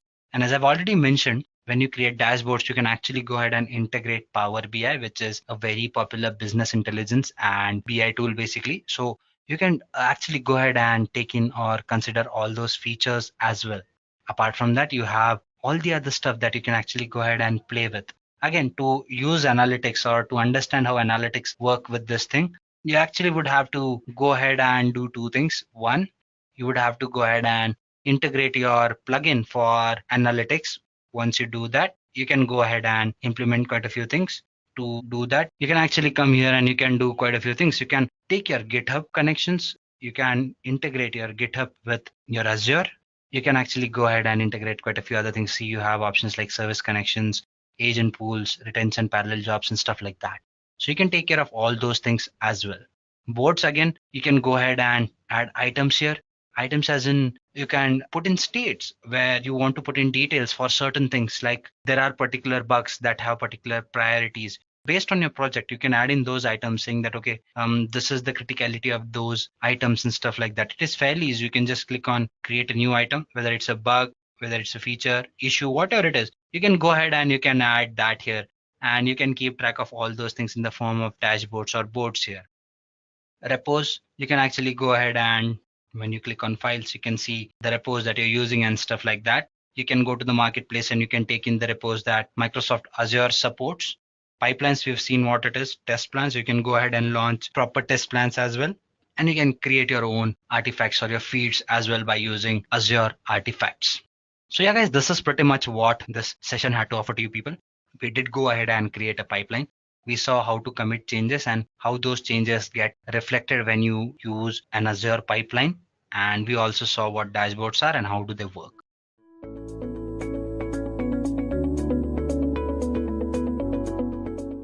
First one will be the purpose. An agile process uses an iterative approach, which will quickly and efficiently evolve to respond to customer needs.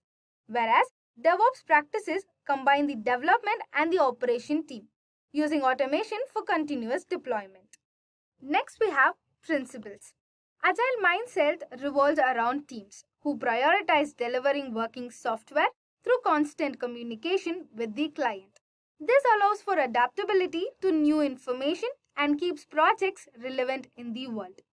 Whereas DevOps will focus on 5 principles: culture for communication, automation to streamline tasks, learn principle to eliminate waste, measuring for continuous improvement, and sharing to promote transparency and knowledge exchange. These principles work together to enhance efficiency and software quality. Next, we have practices. Agile development breaks tasks into small stories and communicate daily in stand-up meetings. A team will work for shorter periods to manage complex projects and improve efficiency. Whereas the DevOps software development method will highlight continuous delivery, automation, monitoring, and continuous integration. Then we have team skills. Agile team members are more flexible, adaptable, multifunctional, and are strong communicators. There will be technical and non-technical people working in it. Where DevOps team members automate processes with IAC, deploy software, and generally there are much technical people involved in this. Next up we have toolkits. Agile will make use of the project management tools like Trello for version control, Git is used for changing the code and communication, Slack is used to keep the code in sync. Whereas DevOps will focus on bigger building process. They use configuration management tools to automate infrastructure setup, CI/CD tools to automate building, testing, and deployment. Lastly, monitoring tools to keep an eye on everything. And lastly, we have risk management. Rapid development with risk mitigation, like sprinting to the finish line but with a safety net. You break down your project into smaller tasks and work quickly using efficient methods.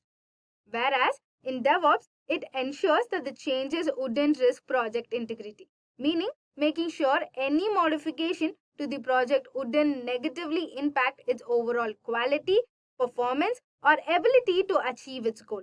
It's like safeguarding the health of the project throughout its development. Now, let me take a case study as an example to compare DevOps versus Agile. Let's take Spotify as an example, as it is a popular music streaming platform that personalizes the customer's experience and delivers new features quickly to a large and various user comments. Their traditional waterfalls development process led to slow innovation, and it's difficult to adapt to user feedbacks. So, Spotify embraced Agile methodology, focusing on the short sprints with user stories that prioritize features based on user needs. They also implemented DevOps practices, utilizing CI/CD pipelines for automated testing and deployment.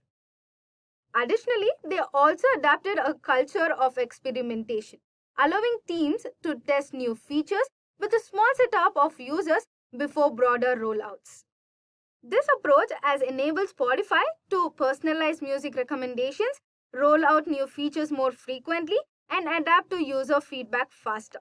Their experimentation culture allowed them to test and refer features before wider deployment, reducing the risk of introducing bugs or unpopular features. This shows us that DevOps and Agile are better when they work together. Still, for Spotify needs of rapid feature development and reliable deployment, DevOps is the best choice. Now let us see the future of DevOps and Agile. In the future, the scope of DevOps and Agile in AI and ML will be like DevOps, it will automate repetitive tasks like a tireless construction crew, freeing developers for creative problem solving. Agile, like a weather forecast for the building, provides data insights that enables developer to make better decisions about features and priorities in AI ML development. Next, let's see the role of DevOps and Agile in an advanced collaboration tool. Agile promotes effective teamwork and frequent communication, which is very essential for distributed teams. Whereas DevOps combines these tools into development pipeline for seamless project management. Lastly, we have infrastructure as code and GitHubs. Agile supports continuous improvement and updates, enabling quick adaptation to the changes, where DevOps drives automation and consistency in infrastructure management through IAC and GitHubs. So, I'm here to conclude that both DevOps and Agile are essential, but DevOps is better if you focus on automating and streamlining the entire software delivery process. At the same time, Agile is better if you need to improve flexibility and responsiveness in the development phase.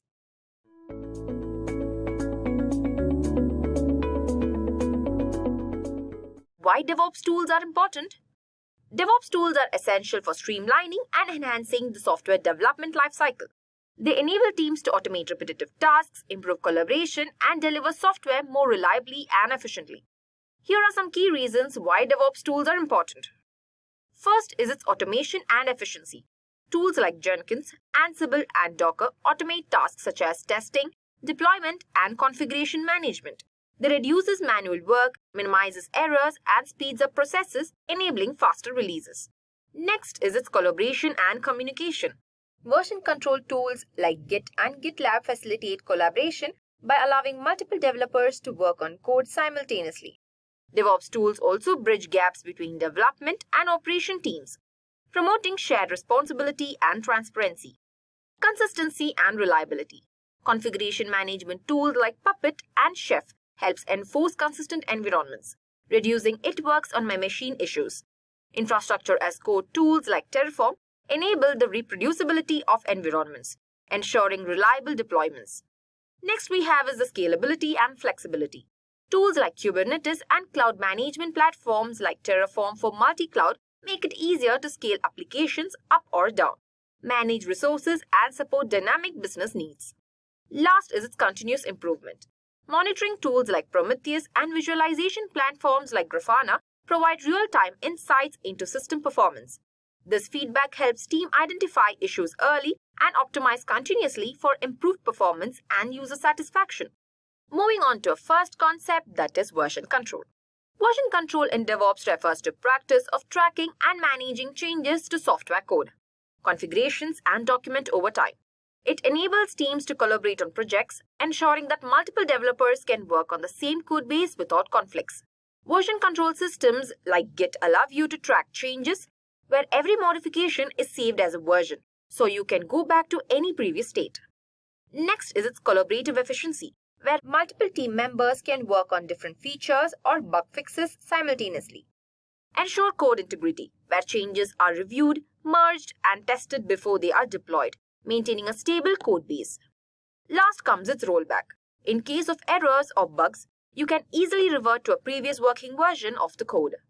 In DevOps, version control is a foundational practice for continuous integration and continuous delivery, that is CI/CD, enabling faster development cycles and safer deployments. The tools involved in this is, first is the Git. Git is a version control system that tracks changes in source code. It allows multiple developers to work on projects simultaneously. Supporting branching and merging strategies, Git is a distributed version control where every developer has a full copy of the project's history, enabling offline work and more robust collaboration. Branching and merging. Git allows you to create separate branches for new features or bug fixes, which can be worked on independently and then merged back into the main code base.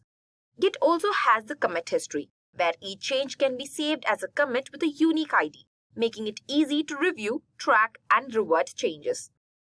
Git has its collaboration, where Git supports collaboration among teams by allowing multiple developers to work on different parts of the code simultaneously without conflicts. Now let's see how Git's dashboard looks like. Git is a foundational in DevOps pipeline for continuous integration, continuous delivery, making it easier to manage code across teams and automate deployment processes. Popular platforms like GitHub, GitLab, and Bitbucket use Git for project hosting and collaboration. Now let me show you how the Git's dashboard looks like. So open the web browser, type Git on the search bar, click on the first link that you can see here on the screen. There you go. This homepage shows the Git's dashboard. It is a free, open source and high performance version control system that's easy to learn and support advanced features like branching and staging. It offers links for documentation, downloads, and also community engagement, along with details of the latest release. Now, onto the left-hand side, you can see that there is About written. This links to information about the advantages of Git compared to other version control systems. Now let's see what is in the About.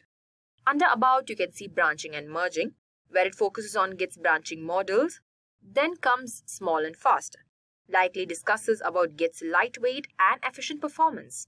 Then we have is the distributed, covers Git's distributed nature as well. Then we also have data assurance, talking about data integrity in the Git. Staging area is again which explains Git's staging area for committing changes. So it will show you each and every step how staging area happens. Free and open source highlights Git's open source status. Then last we have is a trademark. It refers to Git's trademark information. Okay, so how the Git trademark policy happens and the guidelines and how things has to be prohibited using the marks and etc.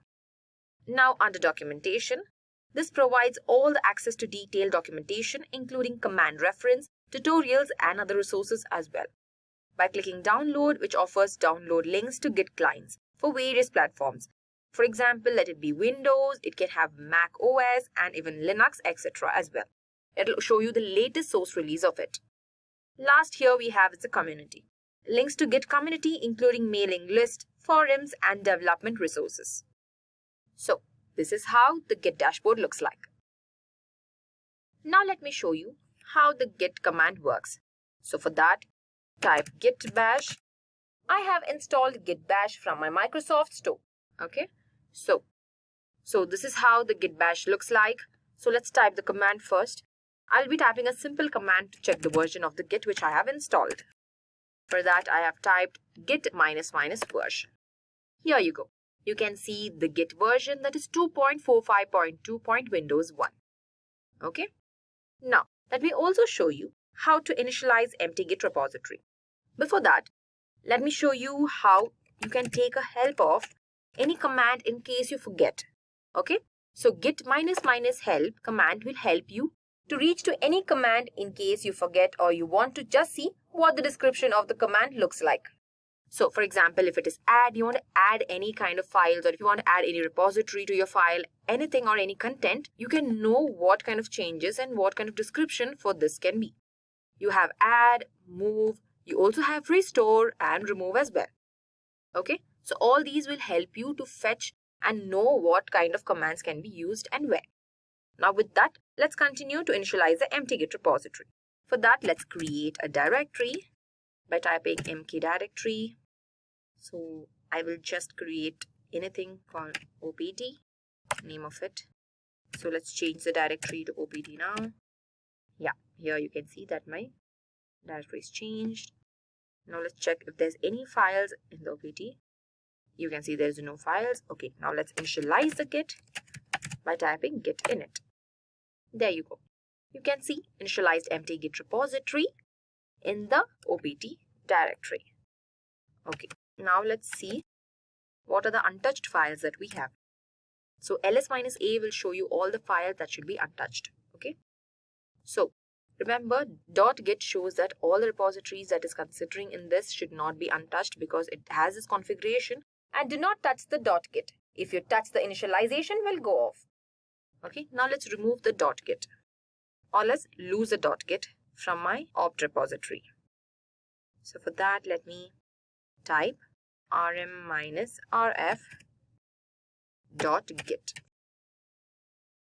Now let's type ls-a and check for the file that should be untouched. Here you go. You can see .git has been lost and even we have been removed it as well. So this is how git command works. So you can also try out several commands in git bash as well like this. Then we have is the GitLab. GitLab provides a version control alongside integrated CI/CD capabilities, facilitating collaboration through issue tracking, merge requests, and also project management features. Version control serves as a foundation for CI/CD by enabling teams to manage code changes and maintain a history of modifications. Code changes pushed to Git or GitLab trigger subsequent stages in the CI/CD process. Git is a web-based DevOps platform that provides a complete tool chain for software development, from version control to CI/CD. It helps teams collaborate on code, automate builds, test integrations, and deploy applications efficiently, all in one platform. With features like Git repositories, issue tracking, and pipeline automation, GitLab streamlines the development and deployment processes for faster, more secure, and software delivery. The video that is provided showcases the GitLab Enterprise homepage. This platform is designed to provide a comprehensive solution for software development and collaboration. Let me also show you how GitLab's dashboard looks like. For that, let's type GitLab, then click on the first link that you can see on the screen. Here you go. This is the home screen of the GitLab. So, here from the left-hand side, we have platform, which is likely refers to the core GitLab platform, which offers features like version control, issue tracking, CI/CD pipelines, and more. When seeing on solutions, this section probably links to specific solutions or offering within the GitLab platform, such as security, DevOps, and AI. Coming to pricing, this likely leads to information about the different pricing plans and tiers for GitLab. Resources. This section might contain documentation, tutorials, and community resources for the reference. Then you can see here you have company. This could link to information about the company, its mission, and its team as well.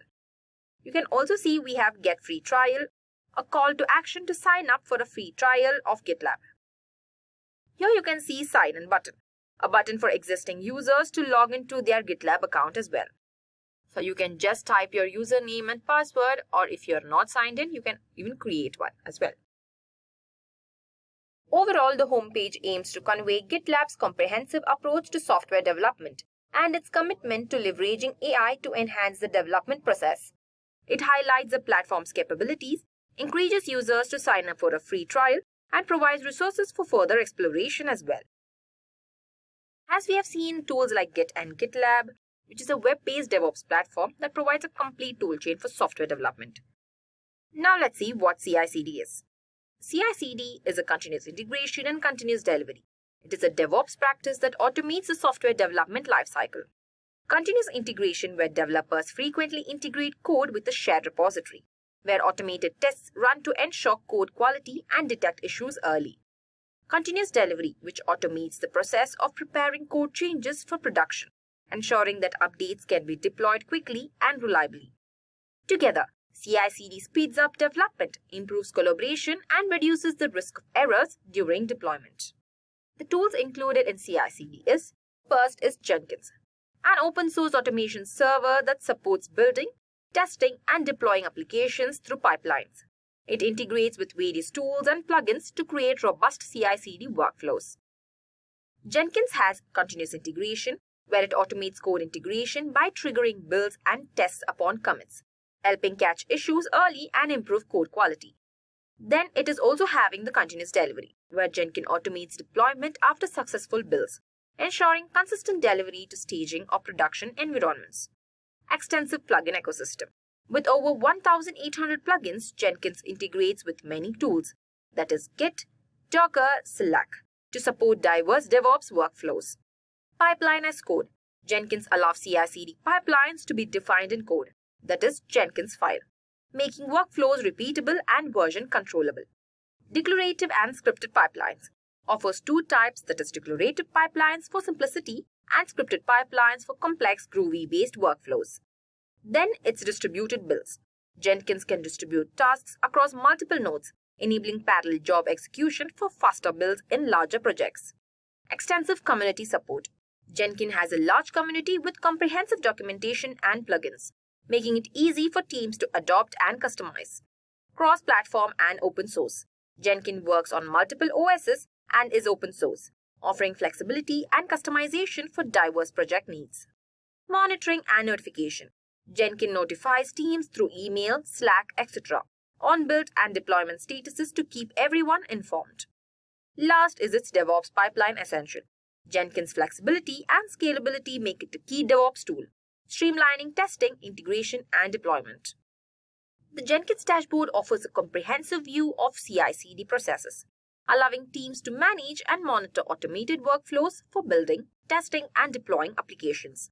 It provides an overview of all active projects and pipelines, showing the status of each build job, like success, failure, or in progress. Users can view recent builds and access detailed logs for debugging as well. Now let's see how the Jenkins dashboard looks like as well. For that, let's type Jenkins in the search bar of the web browser. You can see the first link that is named Jenkins. Click on it. Here you can see the Jenkins dashboard. The navigation bar at the top provides the link to various resources, including the documentation, community, and also the security. Now, Here you can see the two buttons, that is download and documentation. Let's click on download and see. So under download, we have download and deploy. This section emphasizes the two primary release lines of the Jenkins, that is long-term support, that is LTS, and weekly releases, which provides links to learn more about each of their respective advantages. Here you can see stable. This section highlights the stability and security focuses of LTS releases. It mentions the frequency of updates and the inclusion of bug fixes and security patches. Weekly releases. This section emphasizes the rapid delivery of new features and bug fixes in weekly releases. It's ideal for users who want the latest release and also is willing to accept potential instability. Here, when you're scrolling down, you can see downloading Jenkins. This section provides instructions on how to download Jenkins in various formats like WAR files, native packages, installers, and Docker images. It also provides a link to hardware and software requirements for running Jenkins. Overall, this page provides clear information about Jenkins release lines. We also have a download options and installation steps.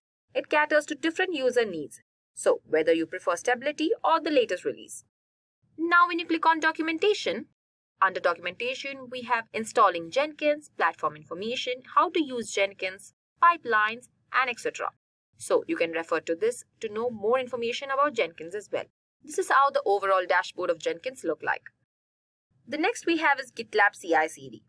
Integrated with GitLab, it uses GitLab ci.yml files to define CI/CD pipelines, automating the testing and deployment process as soon as the code changes are detected. GitLab CI/CD is highly flexible and it supports scaling workflows, making it ideal for continuous software delivery in DevOps. Once the code is committed to version control, CI/CD tools like Jenkins or GitLab CI/CD automatically trigger builds and tests. Successful build create deployment artifacts. That is how it moves seamlessly to the next stage of the containerization. With that said, now let's see what is containerization. Containerization is a method in DevOps where applications and their dependencies are packed together in isolated environments called containers. Containers include everything needed to run an application, such as libraries, dependencies, and configuration files. They are lightweight and can run consistently across different environments, from development to production. This enables DevOps teams to build, test, and deploy applications efficiently, as containers ensure that the application will behave the same way regardlessly of where it's run. Its consistency across different environments is also great. Isolation of application avoiding conflicts. Efficiency with faster startup times as well. The first tool that is involved in containerization is Docker. A Docker is a platform for creating, deploying, and managing lightweight, portable containers that package applications and their dependencies, ensuring consistency across different environments. Here is why Docker is valuable. First is its consistency across environments. Docker ensures the app runs the same way whether on a developer's laptop, in a test environment, or in production, reducing "it works on my machine" issues. Portability. Docker containers can run on any platform that supports Docker, making it easy to move apps across different systems. Then we have is its scalability. Docker makes it easy to replicate containers, enabling horizontal scaling to handle more load without complex configuration.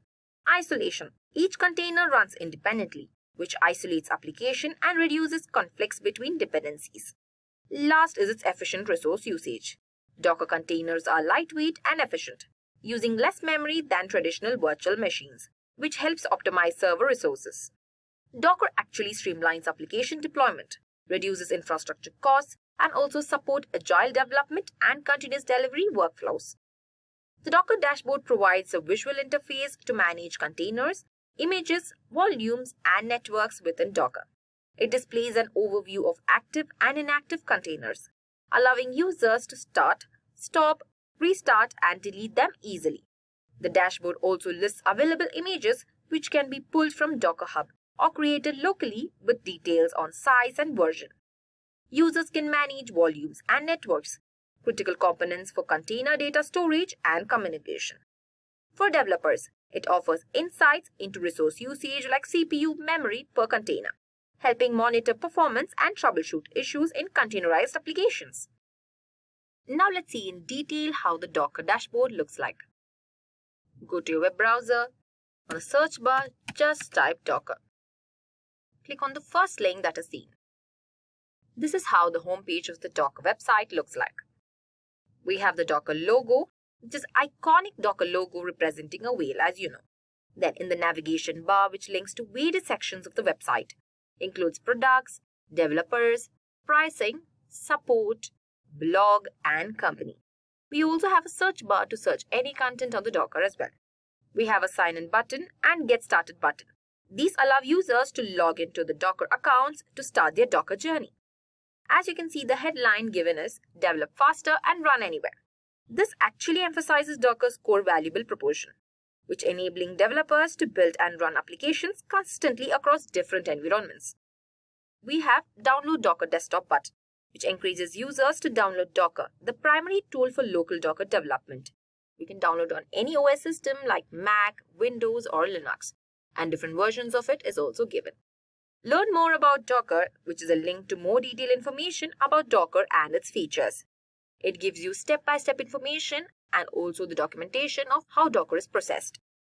We can just click on sign in. Just by adding your email and a password, you can sign into your Docker website as well.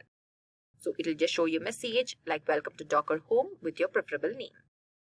Overall, the Docker homepage is designed to be simple, informative, and inviting. It clearly communicates Docker's value proposition and provides easy access to key resources for the developers. Now, let me show you a small demo how Docker works. I'm writing the commands on Ubuntu on my VMware workstation. So, let me type the first command, that is to check the Docker version. So, after installation of Docker, I have checked the Docker version, that is 24.0.5. Now, let me show you how to pull a simple image from the Docker Hub. I've typed sudo docker run hello world. Hello world will be my image here. So let's see if the message has come. Yes, here you go. You can see hello from Docker. This message shows that your installation appears is working correctly. Okay. If you're having any doubts on how to just refer your commands, or if you've forgotten to any commands, you can just open your web browser and type Docker installation on Ubuntu. Just click on the first link that you can see here. Here you can see install Docker engine on Ubuntu. Here you'll be getting all the prerequisites and also all the installation methods, how to install using the apt repository. Everything will be given in this. So you can go through this or you can refer this to write your commands as well. The next tool we have is Kubernetes, an orchestration tool that manages containerized applications, automating deployment, scaling, and load balancing across clusters. Kubernetes is an open source platform designed to automate the deployment, scaling, and management of containerized applications. Here's what makes Kubernetes essential. First is the orchestration. Kubernetes automates the placement, monitoring, and management of containers across clusters, ensuring applications run reliably. Next is the scaling. It adjusts the number of container instances based on demand, handling load balancing automatically. Self-healing. Kubernetes restarts failed containers, replaces containers, and kills containers that don't respond to user-defined health checks. Then we have the rollouts and rollbacks. Kubernetes can manage updates to applications, allowing smooth rollouts and rollbacks with minimal downtime. Then is the service discovery and load balancing. It provides built-in load balancing and service discovery, simplifying networking and containerized applications. Last is the resource management. Kubernetes efficiently distributes and allocates resources, maximizing the hardware's utilization. The Kubernetes dashboard is a web-based interface for managing and monitoring Kubernetes clusters. It provides an overview of the cluster's resources, including namespaces, nodes, and workloads such as deployments, replica sets, and pods. Through the dashboard, users can easily view the status of applications, checks the error, and also see resources usage metrics like CPU and memory. It also allows for simple management tasks like deploying containerized applications, scaling deployments, and performing basic troubleshooting.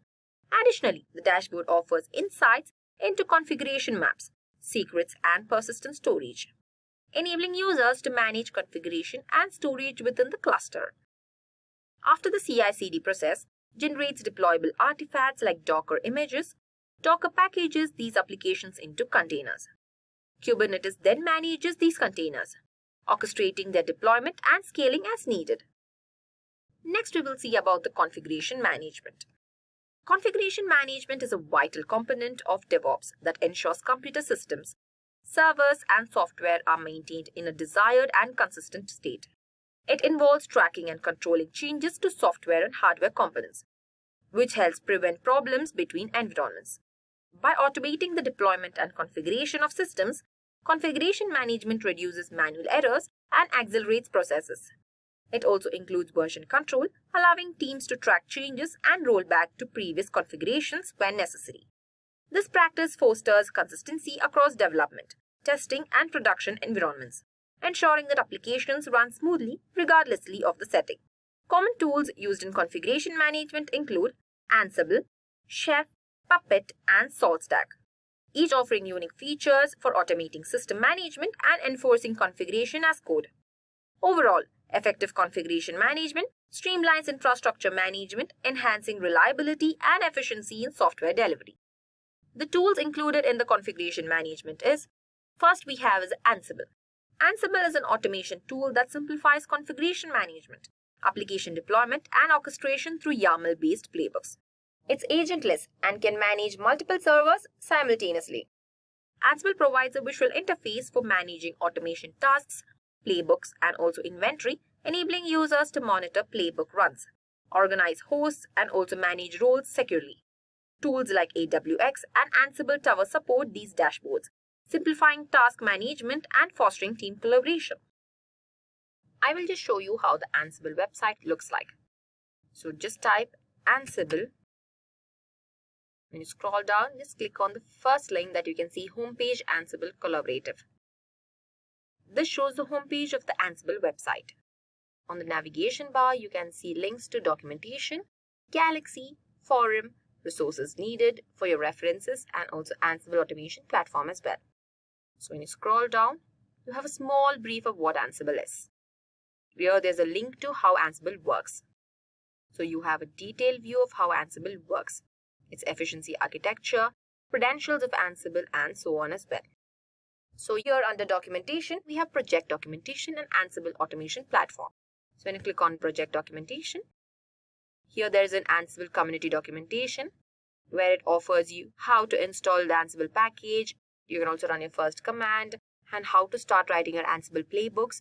Everything for the user is also given here. Under developers, you can see how to set up your development environment, learn how Ansible works.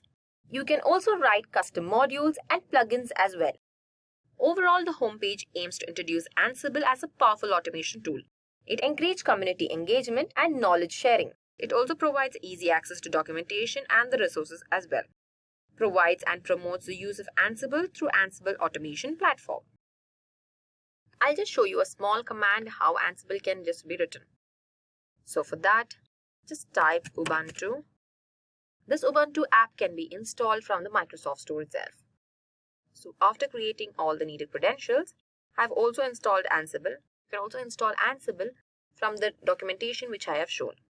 So let's just type Ansible -- version to check what version of Ansible I have. Here you go. You can see I have the Ansible core version of 2.16.11. And even the configuration file is also given, the configured module search path, Ansible Python module location, and where is it installed. I also have the collection location of the Ansible, executable location of my Ansible, Python version that is 3.10.12, and etc. as well. So this is how you can just type your commands of the Ansible in your Ubuntu. The next tool we have is Puppet. It is a DevOps configuration management tool that automates the setup and maintenance of servers, ensuring consistent infrastructure across environments. With a central control system, Puppet manages multi-servers, corrects configuration drift, and also works across various platforms, helping teams streamline complex setups and maintain reliable, scalable systems. The Puppet dashboard is a user interface that allows DevOps teams to manage, monitor, and visualize their infrastructure managed by Puppet. Through the dashboard, users can oversee node status, view configuration changes, apply updates, and also monitor compliance in real time. It provides a central place to manage configurations, track reports, review logs, and also ensure that infrastructure consistency across environments. making it easier to maintain and scale complex setups. Now let me show you in detail how Puppet dashboard looks like. So, going to our web browser, in the search bar, let's type Puppet.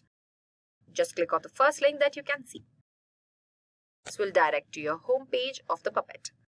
So, the Perforce logo is actually indicating that Puppet is now part of the Perforce family. So, in the navigation bar, which provides the links to various sections of the website, including products, community, service and training, resources that is needed for the reference, and why Puppet is also used. It will give you an overview of why Puppet is used. And we also have a search bar that allows you to search the content of the Puppet. We also have blogs written on Puppet, downloads, security, support, and community as well. So, when you just click on downloads, the Download Puppet Enterprise, the main call of action. We're promoting users to download their enterprise version of Puppet. It also gives you the installation Puppet Enterprise, provides a brief overview of the installation process and links to detailed documentation. As you can see, it is given the step-by-step how to install Puppet as well. And we also have a new way to install Puppet Enterprise. It highlights a new feature, the Puppet Installation Manager, which simplifies installation process. You have a lot of options for the installation here. Overall, this homepage actually aims to introduce Puppet as a powerful configuration management tool, encourages users to download and try Puppet Enterprise, provides easy to access for documentation and resources, highlights the latest features and improvements in Puppet. The next tool we have is Chef. It is a configuration management tool known for its infrastructure automation capabilities. It uses code-driven recipes to define configuration and can manage servers across complex, scalable environments, ensuring consistency and efficiency. Chef has its automated configuration, where Chef applies desired configuration across all servers, ensuring consistency. And its scalability. It simplifies scaling environments by deploying identical setups across new servers. Speed and efficiency. Automation accelerates deployment and update times, improving operational efficiency. And last comes its change tracking. Chef integrates with version control, making infrastructure changes easily, trackable, and also reversible.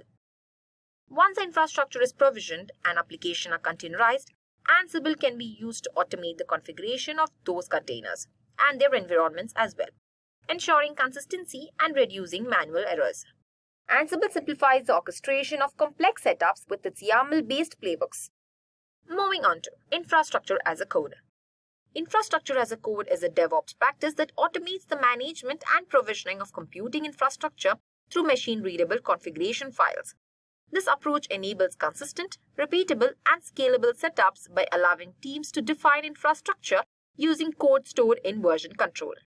The key benefits of IAC include minimizing human errors, enhancing productivity, and also accelerating deployment times across development, testing, and production environments. The tool that is included in the Infrastructure as a Code is Terraform. Terraform is an open source tool that allows users to define infrastructure using a declarative configuration language, enabling provisioning across multiple cloud providers. Terraform are visual tools that help manage and monitor infrastructure as a code. Deployments created with Terraform. They provide features such as state management, which shows the current status of resources, and also the ability to visualize planned changes before applying them. These dashboards enhance team collaboration by offering shared visibility into infrastructure changes and also integrate with version control systems to track updates. Additionally, they enable real-time monitoring of infrastructure components, facilitating quick issue resolution. Tools like Terraform Cloud and Terraform Enterprise offer these capabilities, improving overall efficiency in infrastructure management. Now let me show you in detail how Terraform website looks like. Let's type Terraform. And here you can see Terraform by HashiCorp. So let's click on that. In the navigation bar, which provides the link to various sections of the website, overview, registry, we have also use cases, how Terraform community has been published, and we have tutorials to it. We have documentations, how Terraform can be installed, overview of Terraform as well. And we have a community. The search bar here is given to get any content from the Terraform. We have a download Terraform button, which prompts users to download the Terraform CLI tool. So let's click on download option. Here you can see lists to the supported operating systems like Mac OS, Windows, Linux, FreeBSD, OpenBSD, and etc. For each operating system, it offers two primary methods. One is the package manager and the binary download. Here it also talks about the release information, which provides information about the latest Terraform release, including the version number and the release notes. So when you click on tutorials, you can have all the reference tutorials of how Terraform can be implemented. So when you click on documents, you can see docs overview. They just give you the overview of the Terraform and how configuration languages works in Terraform, what is the Terraform CLI, and etc. Here you also have a sign in button which allows users to log into their HashiCorp accounts to create a new account as well. Overall, the homepage aims to introduce Terraform as a powerful tool for infrastructure management, highlight its key features and benefits, encourage users to download and start using Terraform. It also provides a link to resources for learning and support. This is how the overall dashboard of the Terraform looks like. Terraform provisions the required infrastructure of application and services. This infrastructure can be configured and managed using tools like Ansible, bridging the gap between the IAC and configuration management. Moving on to a last concept, that is monitoring and logging. Monitoring and logging are essential components of the robust DevOps strategy, enabling teams to maintain system health, troubleshoot issues, and optimize performance. Now let's see what is monitoring. Monitoring involves continuous observing the performance and health of application and infrastructure. This includes tracking metrics such as CPU usage, memory consumption, response time, and error rates. Effective monitoring helps teams to detect issues early, identify and respond to performance bottlenecks and outages before they impact users. Then is its improved reliability. Ensure systems are functioning optimally, enhancing overall user experience. Last is its optimized resources. Analyze performance trends to make informed decisions about scaling resources. Logging involves collecting and storing detailed records of events and activities within applications and infrastructure. This data is crucial for understanding system behavior and diagnosing issues. The key aspects of logging include audit trails, which maintain a history of changes and actions for compliance and troubleshooting. Next is its error tracking. Capture error messages and stack traces to facilitate debugging. Last is the data analysis. Use logs to analyze user behavior, application performance, and system anomalies. Tools that is included are, first we have is Prometheus, a monitoring and alerting toolkit that collects and stores metrics as time series data, allowing for real-time monitoring and alerting on application performance. This is a screenshot of the Prometheus website, which is an open source monitoring and alerting toolkit. A main banner highlights Prometheus as a leading solution for turning metrics into insights. We also have options like Get Started and Download as well. Now let me show you a detailed view how Prometheus looks like. So let's just click on Prometheus. Here you can see Prometheus monitoring system and time series database. Click on it. So this is the home page of the Prometheus. As seen in the navigation bar, we have links to docs, download, community, support and training, blog, and a search bar to type or search any of the content in the Prometheus. So let's click on docs and see. When you click on docs, we have the overview of the Prometheus, like what Prometheus is, features, what are metrics, components, and the architecture of Prometheus, and so on. So when you click on download, we have the options to download Prometheus on your system. It also gives you the versions and also how to download it as well. So then we have community, support and training, and also blogs written on Prometheus as well. So under blogs, we have the latest news of the Prometheus itself.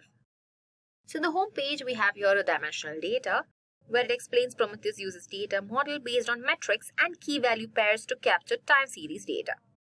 Then it is a powerful query as well, where Prometheus offers PromQL. It is a query language for extracting and analyzing data. So in great visualizations, we have it supports multiple visualization options that include an expression, browser, or Grafana integration. And in efficient storage, it talks about how Prometheus stores data in memory and local disks. Then we have simple operations.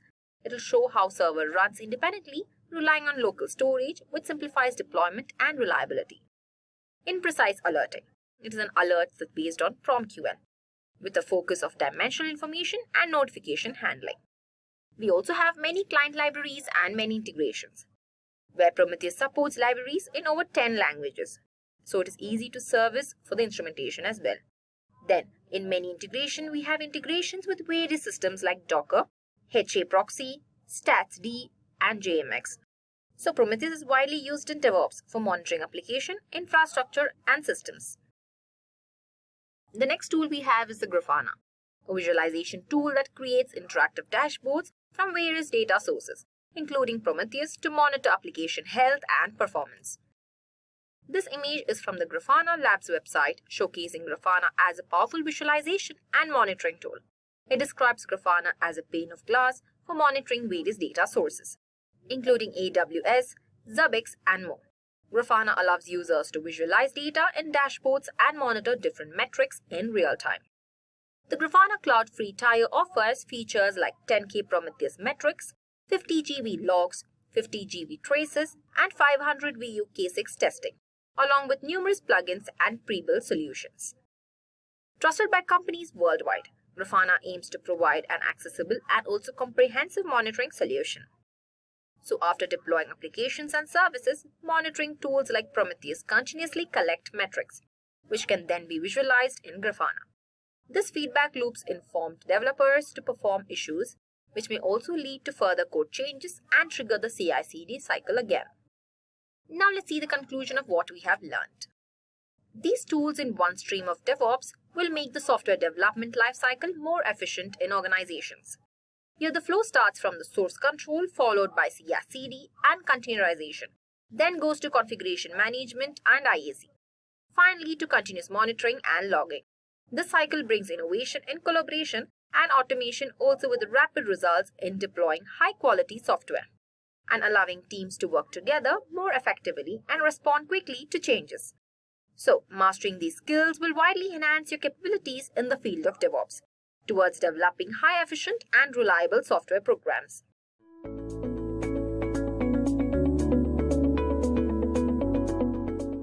Let's explore the top 5 DevOps certifications one by one. DevOps certifications are recognitions given to individuals who have showcased their proficiency in different facets of DevOps methodologies, principles, and tools. These top 5 DevOps certifications are significant for individuals aiming to progress in their careers and companies searching for adept DevOps professionals. They function as a means to verify and highlight one's expertise and capabilities in DevOps. At top 1, we have AWS Certified DevOps Engineer Professional Certification. AWS DevOps offers significant growth potential and enhances team productivity across diverse projects. Embracing AWS DevOps culture, practices, and tools lead to high performance and faster product delivery, boosting customer satisfaction. To secure a rewarding job with an attractive salary in this field, consider earning the AWS Certified DevOps Engineer Professional Certification. So let's now explore and determine the intended audience for this exam. This certification is for those with 2+ years of AWS experience, having coding skills, DevOps knowledge, continuous delivery expertise, as well as security and monitoring capabilities. So what's required to obtain this certification? So to achieve this certification, you must successfully complete the AWS Certified DevOps Engineer Professional exam, which includes a mix of 2 question types, multiple choice and multiple response. So now let us go through the overview of the exam.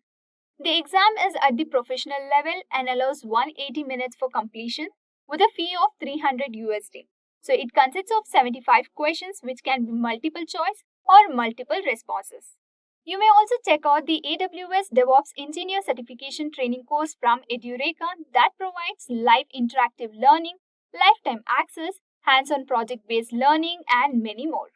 The AWS DevOps training course covers essential skills and tools such as deploy an application using a code pipeline, automate the setup of AWS resources, create stacks, and manage configuration along with the tools like AWS Code Build, AWS Code Deploy, Amazon ECS, and many more.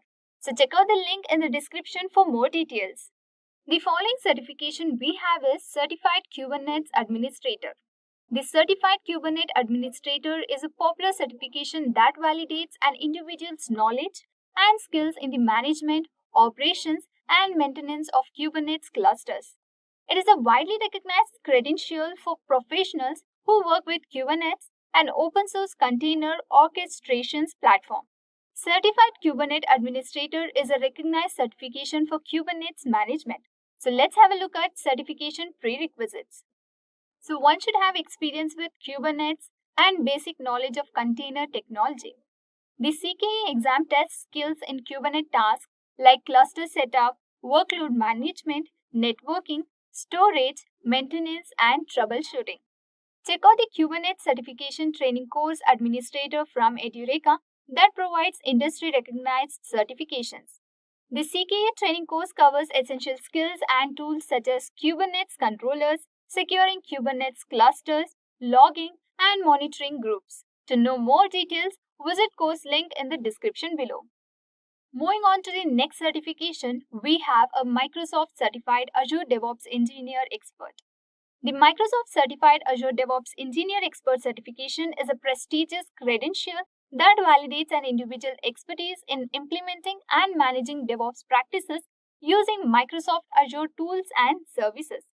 This certification is designed for professionals who work with Azure DevOps and Azure services to build, deploy, and maintain applications with a focus on automation, continuous integration, and continuous delivery.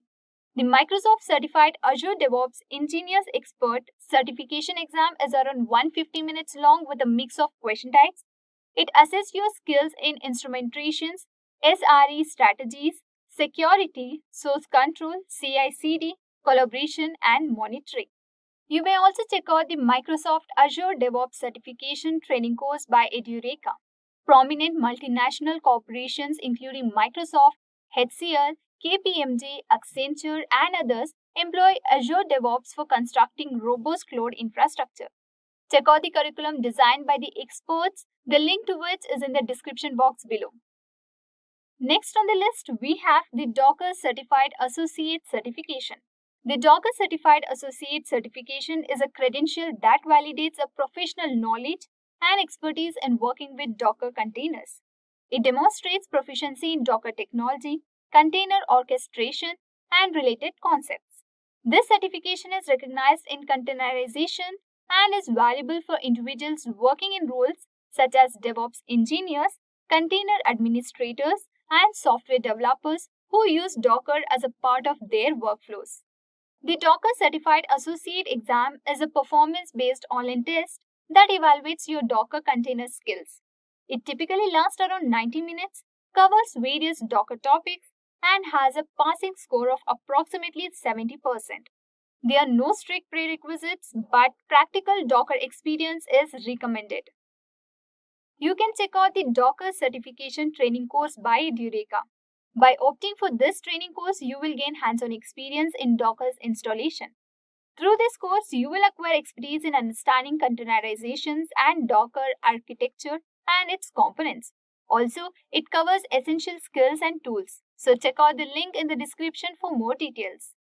Top 5 in the list, we have Certified Jenkins Engineer Certification. The Certified Jenkins Engineer Certification validates mastery of Jenkins, a widely used open source automation server for software development. This credential showcases proficiency in Jenkins setup, automation, and industry best practices.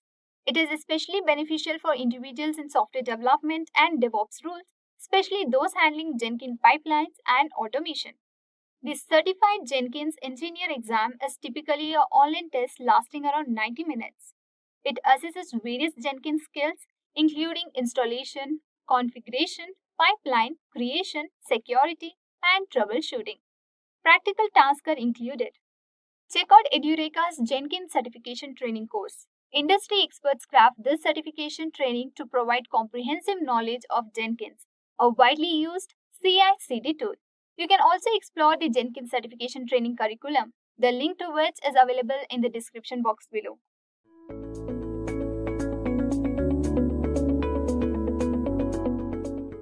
Have you all ever imagined what is DevOps career path? A DevOps career path typically involves several stages, each building on technical skills, hands-on experience, and a deep understanding of both development and operations. Here is an overview of typical DevOps career progression. First is the entry level, which focuses on basic automation, cloud management, and maintaining CI/CD pipeline. Key skills include scripting and containerization. The second level, which is also called as the intermediate level, which involves optimizing infrastructure, improving deployment processes, and managing larger scale systems, which requires advanced cloud and automation expertise. The last level is the senior level, which oversees DevOps strategy, system architecture, and security. Involves leading teams and designing scalable, robust infrastructure solutions. So, each step in this path typically requires continuous learning, certification, and hands-on experience, networking with peers, contributing to open source projects, and staying up to date with industry trends, which are also key to advancing in DevOps career. Let's see the roles for each level in the DevOps career prospects. First is the entry level, second comes the intermediate level, last is the senior level. The roles of entry level are, first is DevOps engineer, then comes the junior DevOps engineer. In the intermediate level, first role is DevOps specialist, then comes the DevOps analyst. In the last level, that is the senior level, the roles are DevOps architect and the DevOps lead. The growing demand. According to Blog, the DevOps professionals significantly impact a range of industries. 37% operate with the technology sector, financial services, and consumer sectors, also exhibiting substantial engagement. This diversity showcases DevOps as a key driver of efficiency and innovation across various fields. These figures demonstrate an extensive reach of DevOps methodologies beyond its tech industry into diverse fields such as healthcare, telecommunication, and government, where they also drive efficiency and innovation. Moving on to detailed view on the career prospects of DevOps. The career prospects of DevOps can be divided into various levels, each with its own set of responsibilities, required skills, and opportunities for growth. Responsibilities define the scope of work and also help in setting clear expectations for a DevOps role, ensuring smooth operations and alignment with business goals. Next is the required skills, which are essential for efficient execution of tasks and career progression. They also enable professionals to adopt best practices, manage infrastructure effectively, and also stay competitive in a fast-evolving field. Last comes the opportunities for growth, which highlight the potential for career advancements, motivating continuous learning and allowing professionals to transition into higher-level roles or more specialized areas within DevOps. Let's see the roles and responsibilities of entry level, having the role DevOps engineer and the junior DevOps engineer. The roles and responsibilities are assist in setting up and maintaining CI/CD pipeline, manage cloud resources and on-premises infrastructure, automate routine tasks with scripts, monitor system performance and troubleshoot issues, collaborate with development and operation teams. Let's also see the essential skills of entry level. Understanding of Docker and basic Kubernetes, familiarity with cloud platforms like AWS and Azure, proficiency in Git, scripting skills like Bash or PowerShell, basic Linux and Windows administration knowledge. Moving on to the main prospect, there's a salary prospect of entry level. The average annual salary in India for the entry level having 0 to 2 years of experience, the salary attained is 5 to 8 lakhs per year. The average annual salary for United States in the entry level having 0 to 2 years of experience, the salary attained is $70,000 to $90,000 per year.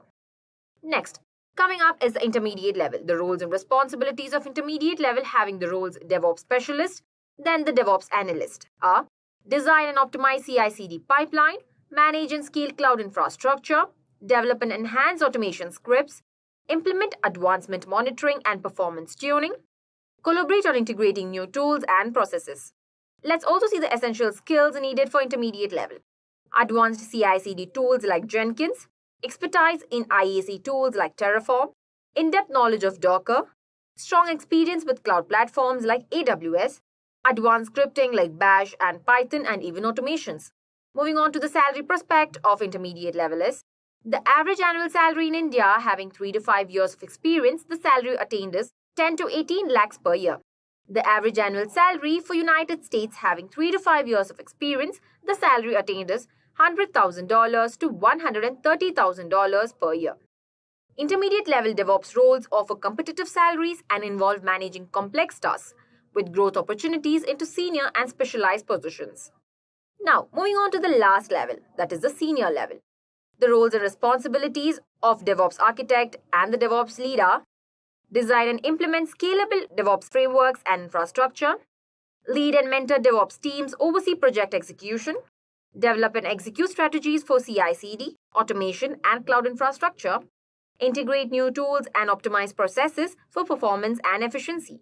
The essential skills for senior level is expertise in DevOps architect and infrastructure, leadership and team management, strategic planning and advanced tools like CI/CD, IAC, Kubernetes, and cloud platforms, strong understanding of security and compliance. The salary prospect of senior level is: in India, the average annual salary having 5+ years of experience, the salary attained is 18 to 30 lakhs per year. The average annual salary for United States having 5+ years of experience, the salary attained is $130,000 to $180,000 per year. Moving on to the certification. This DevOps certification adds a credibility tag to your skills, making the job search very important. It means higher salary and career growth, with added advantage of being updated at all times on current tools and best practices. The certification does not only stand, but it also gives a huge advantage in the job market. So, you can also check out our Edureka course DevOps Engineer Masters program that will make you proficient in DevOps principles like CI/CD, continuous monitoring, and continuous delivery, using tools like Puppet, Chef, Docker, Git, and Jenkins. It includes training on Linux, Python, Docker, AWS DevOps, and so on.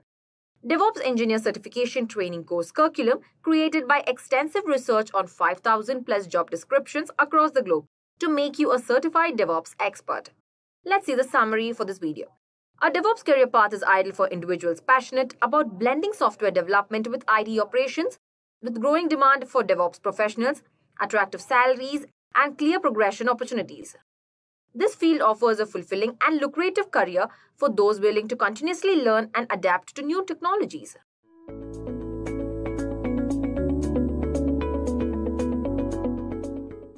Let's see the first question in the basic level. What is DevOps? DevOps is a collaborative approach that integrates software development and IT operations to accelerate the delivery of high-quality software. It also emphasizes automation, continuous integration, and continuous delivery, aiming to improve communication, streamline workflows, and also enable faster, more reliable releases.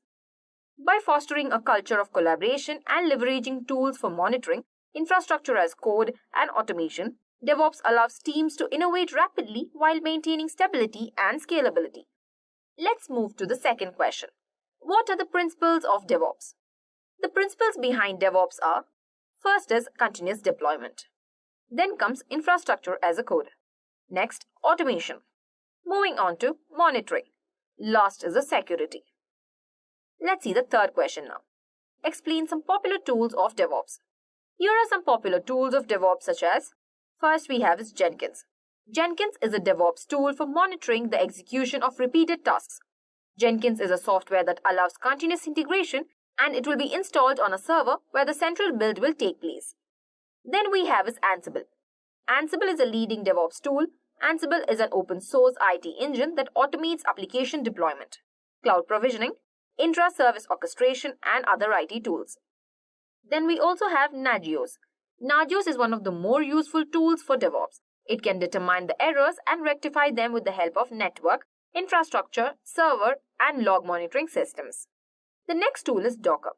Docker is a high-end DevOps tool that allows building, ship, and also run distributed applications on multiple systems. The last tool we have is Git. A Git is an open source distributed version control system that is freely available for everyone. It is designed to handle minor to major projects with speed and efficiency. Moving on to the fourth question. What are the prerequisites for DevOps implementation? Following are some of the useful prerequisites for DevOps implementation.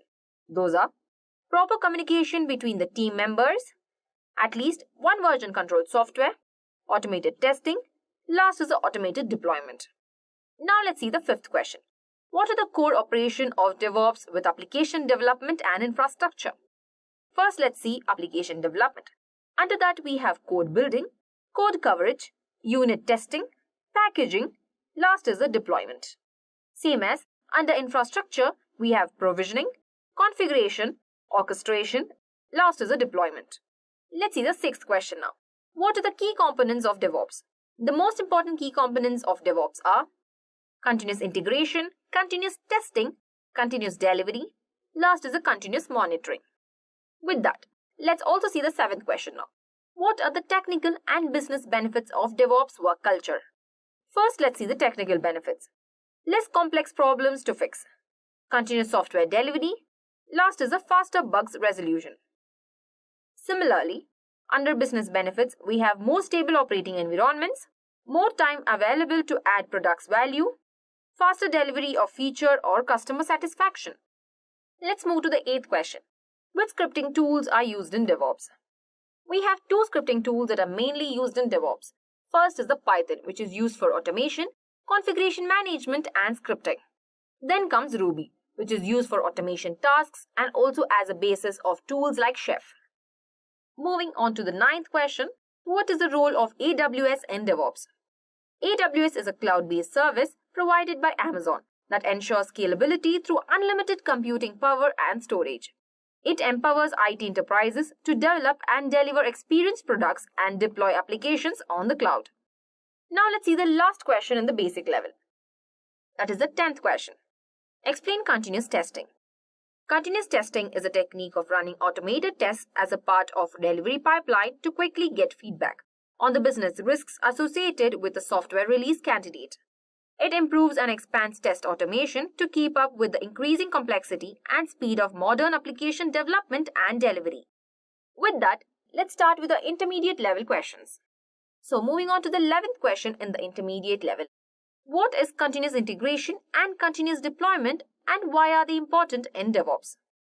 So the answer is, continuous integration is a practice of automating the integration of code changes from multiple contributors into a shared repository. Each change triggers an automated build and testing process, ensuring that code works as expected before it is merged. Now let's see continuous deployment, which extends the continuous integration by automating the deployment of code to production, enabling frequent, reliable releases. CI/CD is important because it accelerates development cycles, reduces integration issues, and improves software quality by catching errors early, leading to faster delivery and a smoother workflow. Moving on to the 12th question. Explain the concept of infrastructure as a code. How does it benefit DevOps? Infrastructure as a code is a method of managing and provisioning computing infrastructure through machine-readable configuration files, rather than through physical hardware configuration and interactive configuration tools. Benefits of infrastructure as a code include, first we have is consistency and repeatability, which reduces human errors and also ensures that environments are identical. Next we have is the version control. Configuration files can be versioned, allowing tracking of changes and also easy rollbacks. The last is the speed and efficiency. Infrastructure can be provisioned or scaled up or down quickly. Let's see the 13th question. How does a DevOps pipeline work, and what are the main stages in a typical CI/CD pipeline? A DevOps pipeline automates the process of code building, testing, and deployment, ensuring smooth and efficient software delivery. The typical stages include, first is the source, version control management, where code changes are detected. Then comes build, code compilation or build phase to create deployable artifacts. Next is test, automated testing to verify code quality and functionality.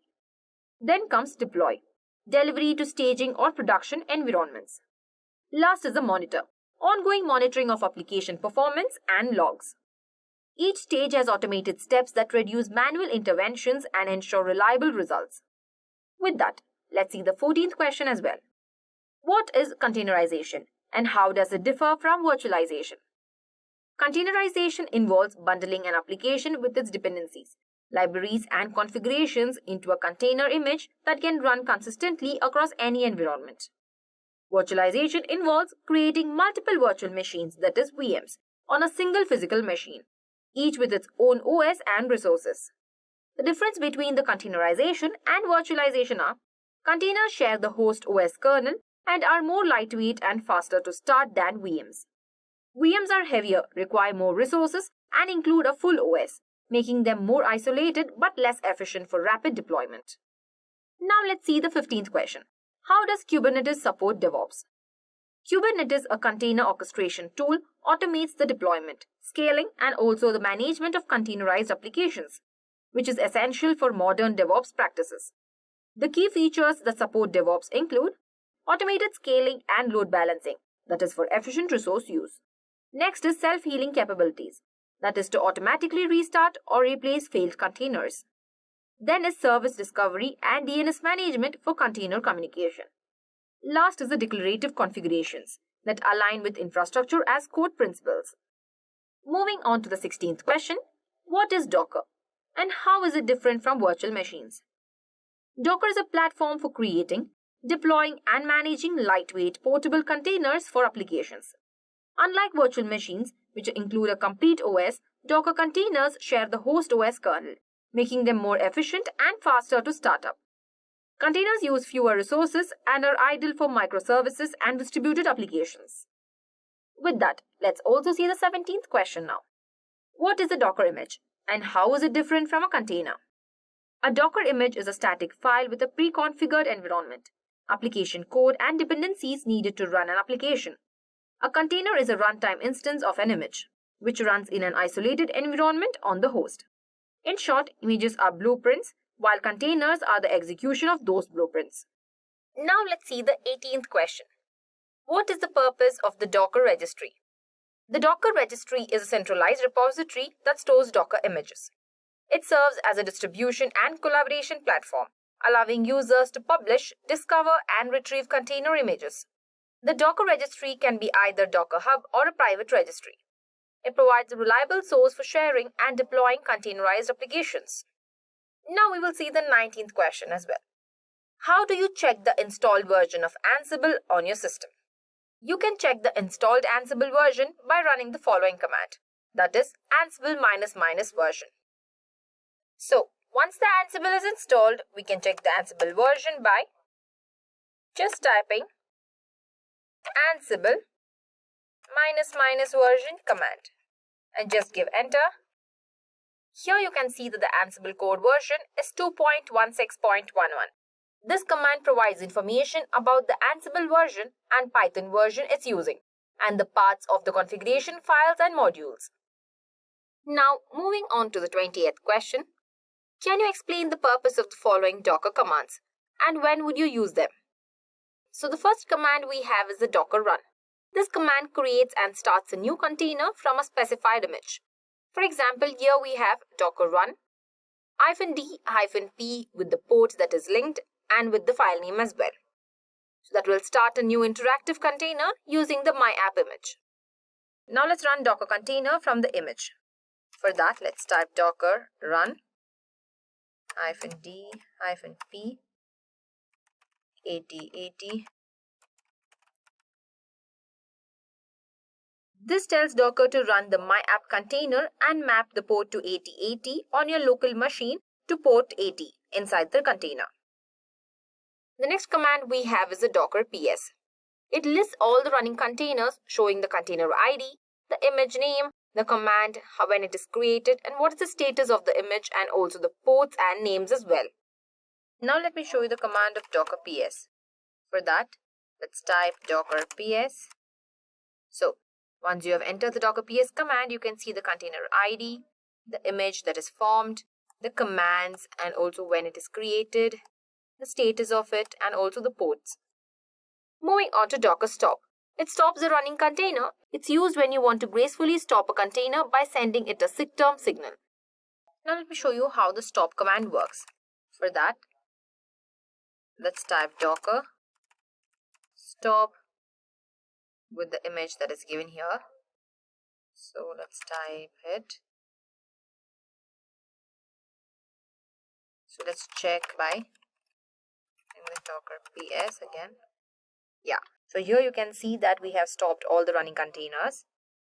The next we have is the Docker rm. Remove stopped containers. That is, it is used to clean up containers that are no longer needed. For example, it is given like Docker rm with the container ID.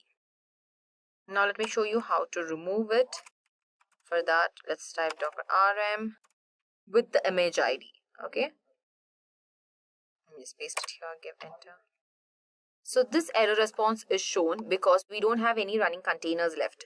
So as we have stopped all the running containers, none of the containers can be seen by typing it. In case if any of the image is left, you can just write the image ID and you can remove it. Last we have the Docker image. It lists all the image available locally on the Docker host. It's helpful for checking which image are available to use or delete as well. These commands are essential for basic Docker management, allowing users to create, monitor and clean up containers and images. Now let's see the Docker images. For that, let's type the command as Docker images. Click. Here you can see my repository's name is my app and the version is latest. You can also see the image ID that is given here, when it is created, what time, and also the size of my image. So the 21st question is, what benefits does DevOps have in business? DevOps can bring several benefits to a business, such as faster time to market, where DevOps practices can help to streamline the development and deployment process, allowing for faster delivery of new products and features. Then we have increased collaboration. DevOps promotes collaborations between development and operation teams, resulting in better communication, more efficient problem solving, and higher quality software. Then we have improved agility. DevOps allows for more rapid and flexible responses to changing business needs and customer demands. Increased reliability too, where DevOps practices such as continuous testing, monitoring, and automated deployment can help to improve the reliability and stability of the software systems. Then we have greater scalability. DevOps practices can help to make it easier to scale systems to meet growing business needs and user demand. Cost savings. DevOps can help to reduce the costs associated with the development, deployment, and maintenance of software systems by automating many manual processes and reducing downtime. Last is the better security. DevOps practices such as continuous testing and monitoring can help to improve security of the software systems. Now let's see the 22nd question. Is it possible to move or copy Jenkins from one server to another? And how? Yes, one can copy the Jenkins job directory from the old server to the new one. To move a job from one Jenkins installation to another, one can simply copy the required job directory. Another method is to create a clone of an existing job directory with a different name. Another way is to rename an existing job by renaming the directory. However, in this method, one needs to change any other job calling the renamed job. Now let's move on to the 23rd question. What does the Docker build command do, and what are some common options that you can use with it? The Docker build command is used to create a Docker image from a set of instructions specified in a Docker file. It reads each line in the Docker file and creates a new image layer based on the instructions, resulting in a final image that can be used to run containers. So now let's start Docker and build Docker image from the Docker file. For that, let's type docker build -t with the file name space a dot. Yeah. So here you can see this command builds a new image of the Docker with the tag my app using the Docker file in the current directory. With that, let's see the 24th question. List the trending Jenkins plugins. This is a common DevOps interview question, but you must list the most trending plugins, as many as possible. So the first one we have is Git plugin. It facilitates Git functions critical for a Jenkins project and provides multiple Git operations like fetching, pulling, branching, checking out, merging, listing, pushing, and tagging repositories. The Git plugin also serves as a DVCD, that is, Distributed Version Control DevOps, to assist distributed nonlinear workflows through data assurance to develop high-quality software. Next, we have the Jira plugin. This open-source plugin integrates Jenkins with Jira, with both server and cloud versions, allowing DevOps teams to gain more visibility into their development pipelines. Next, we have is Kubernetes plugin. This plugin integrates Jenkins with Kubernetes to provide developers with scaling automation when running Jenkins slaves in a Kubernetes environment. This plugin also creates Kubernetes pods dynamically for every agent the Docker image defines. It runs and determines each agent after build completion. Now let's see the Docker plugin as well. This plugin helps developers spawn the Docker containers and automatically run builds on them. The Docker plugin lets DevOps teams use Docker hosts to provision Docker containers as Jenkins agent nodes running single builds. They can determine the nodes without the build processes requiring any Docker awareness. Now let's see about the SonarQube plugin. This plugin seamlessly integrates SonarQube with Jenkins to help DevOps teams detect bugs, duplication, and vulnerabilities and ensure high code quality before creating code automatically through Jenkins. Last we have is the Maven integration plugin. While Jenkins doesn't have inbuilt Maven support, this plugin provides advanced integration of Maven 2 or 3 projects with Jenkins. The Maven integration plugin offers multiple functionalities like incremental builds, binary post-build deployments, automatic configurations of JUnit, find bugs, and other reporting plugins. Now let's see the 25th question. How do you initialize a Git repository? And what is the significance of the .git directory? To initialize a Git repository, use a command that is git init. This command creates a .git directory in the project folder, which contains all the metadata and the history for the repository, enabling version control for the project. Now let's see how this command works. For that, let's first simply check the version of the Git by just typing the command git ---- version. Here you can see the Git version that is given as 2.45.2.windows.1. Now, let's create a directory. So I will be just giving it as doc. So let's make it cd doc ls. Okay. So now So here I've typed ls-a, where ls command lists all the files and directories in the current directory. And the -a flag is a short for all, includes all the hidden files and directories in the list.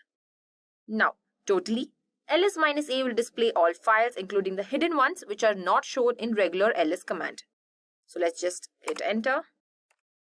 Okay, so as you can see, we have no .git because we have not initialized any of the Git.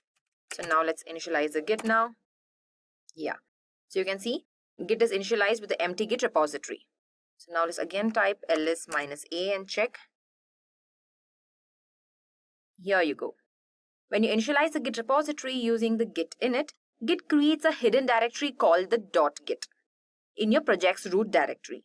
So the .git directory contains all the necessary metadata, configurations, and the history for your Git repository, including the subdirectories for objects and template files. It effectively tracks all the changes and versions in your project as well.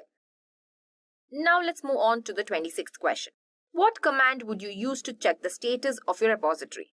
And what information does it provide? Use the command that is git status to check the status of your repository. This command provides information about changes in your working directory, state changes, and also any untracked files. It helps you to understand what files need to be committed or added to the version control. So after initializing the Git, let's see the Git status with that. So for that, we just need to type the Git status. So here you can see no branch master is done and no yet commits also. We have not committed any of the files yet. So nothing to commit as well. So this is the status of the Git init now. This is how you check the status by typing just Git status. Now let's see the 27th question as well. What is a conflict in Git? Conflicts arise when conflicting changes are made to the same part of a file or files by different contributors, typically during a merge or rebase operation. Git cannot automatically resolve these conflicting changes, requiring manual intervention by the user. Thus, to resolve conflicts, the conflicted file must be reviewed and edited based on the best suited files before the resolved version is committed. Now let's see the 28th question. Can you provide an example of how you designed a high availability architecture for a mission critical application? What strategies did you employ to minimize downtime?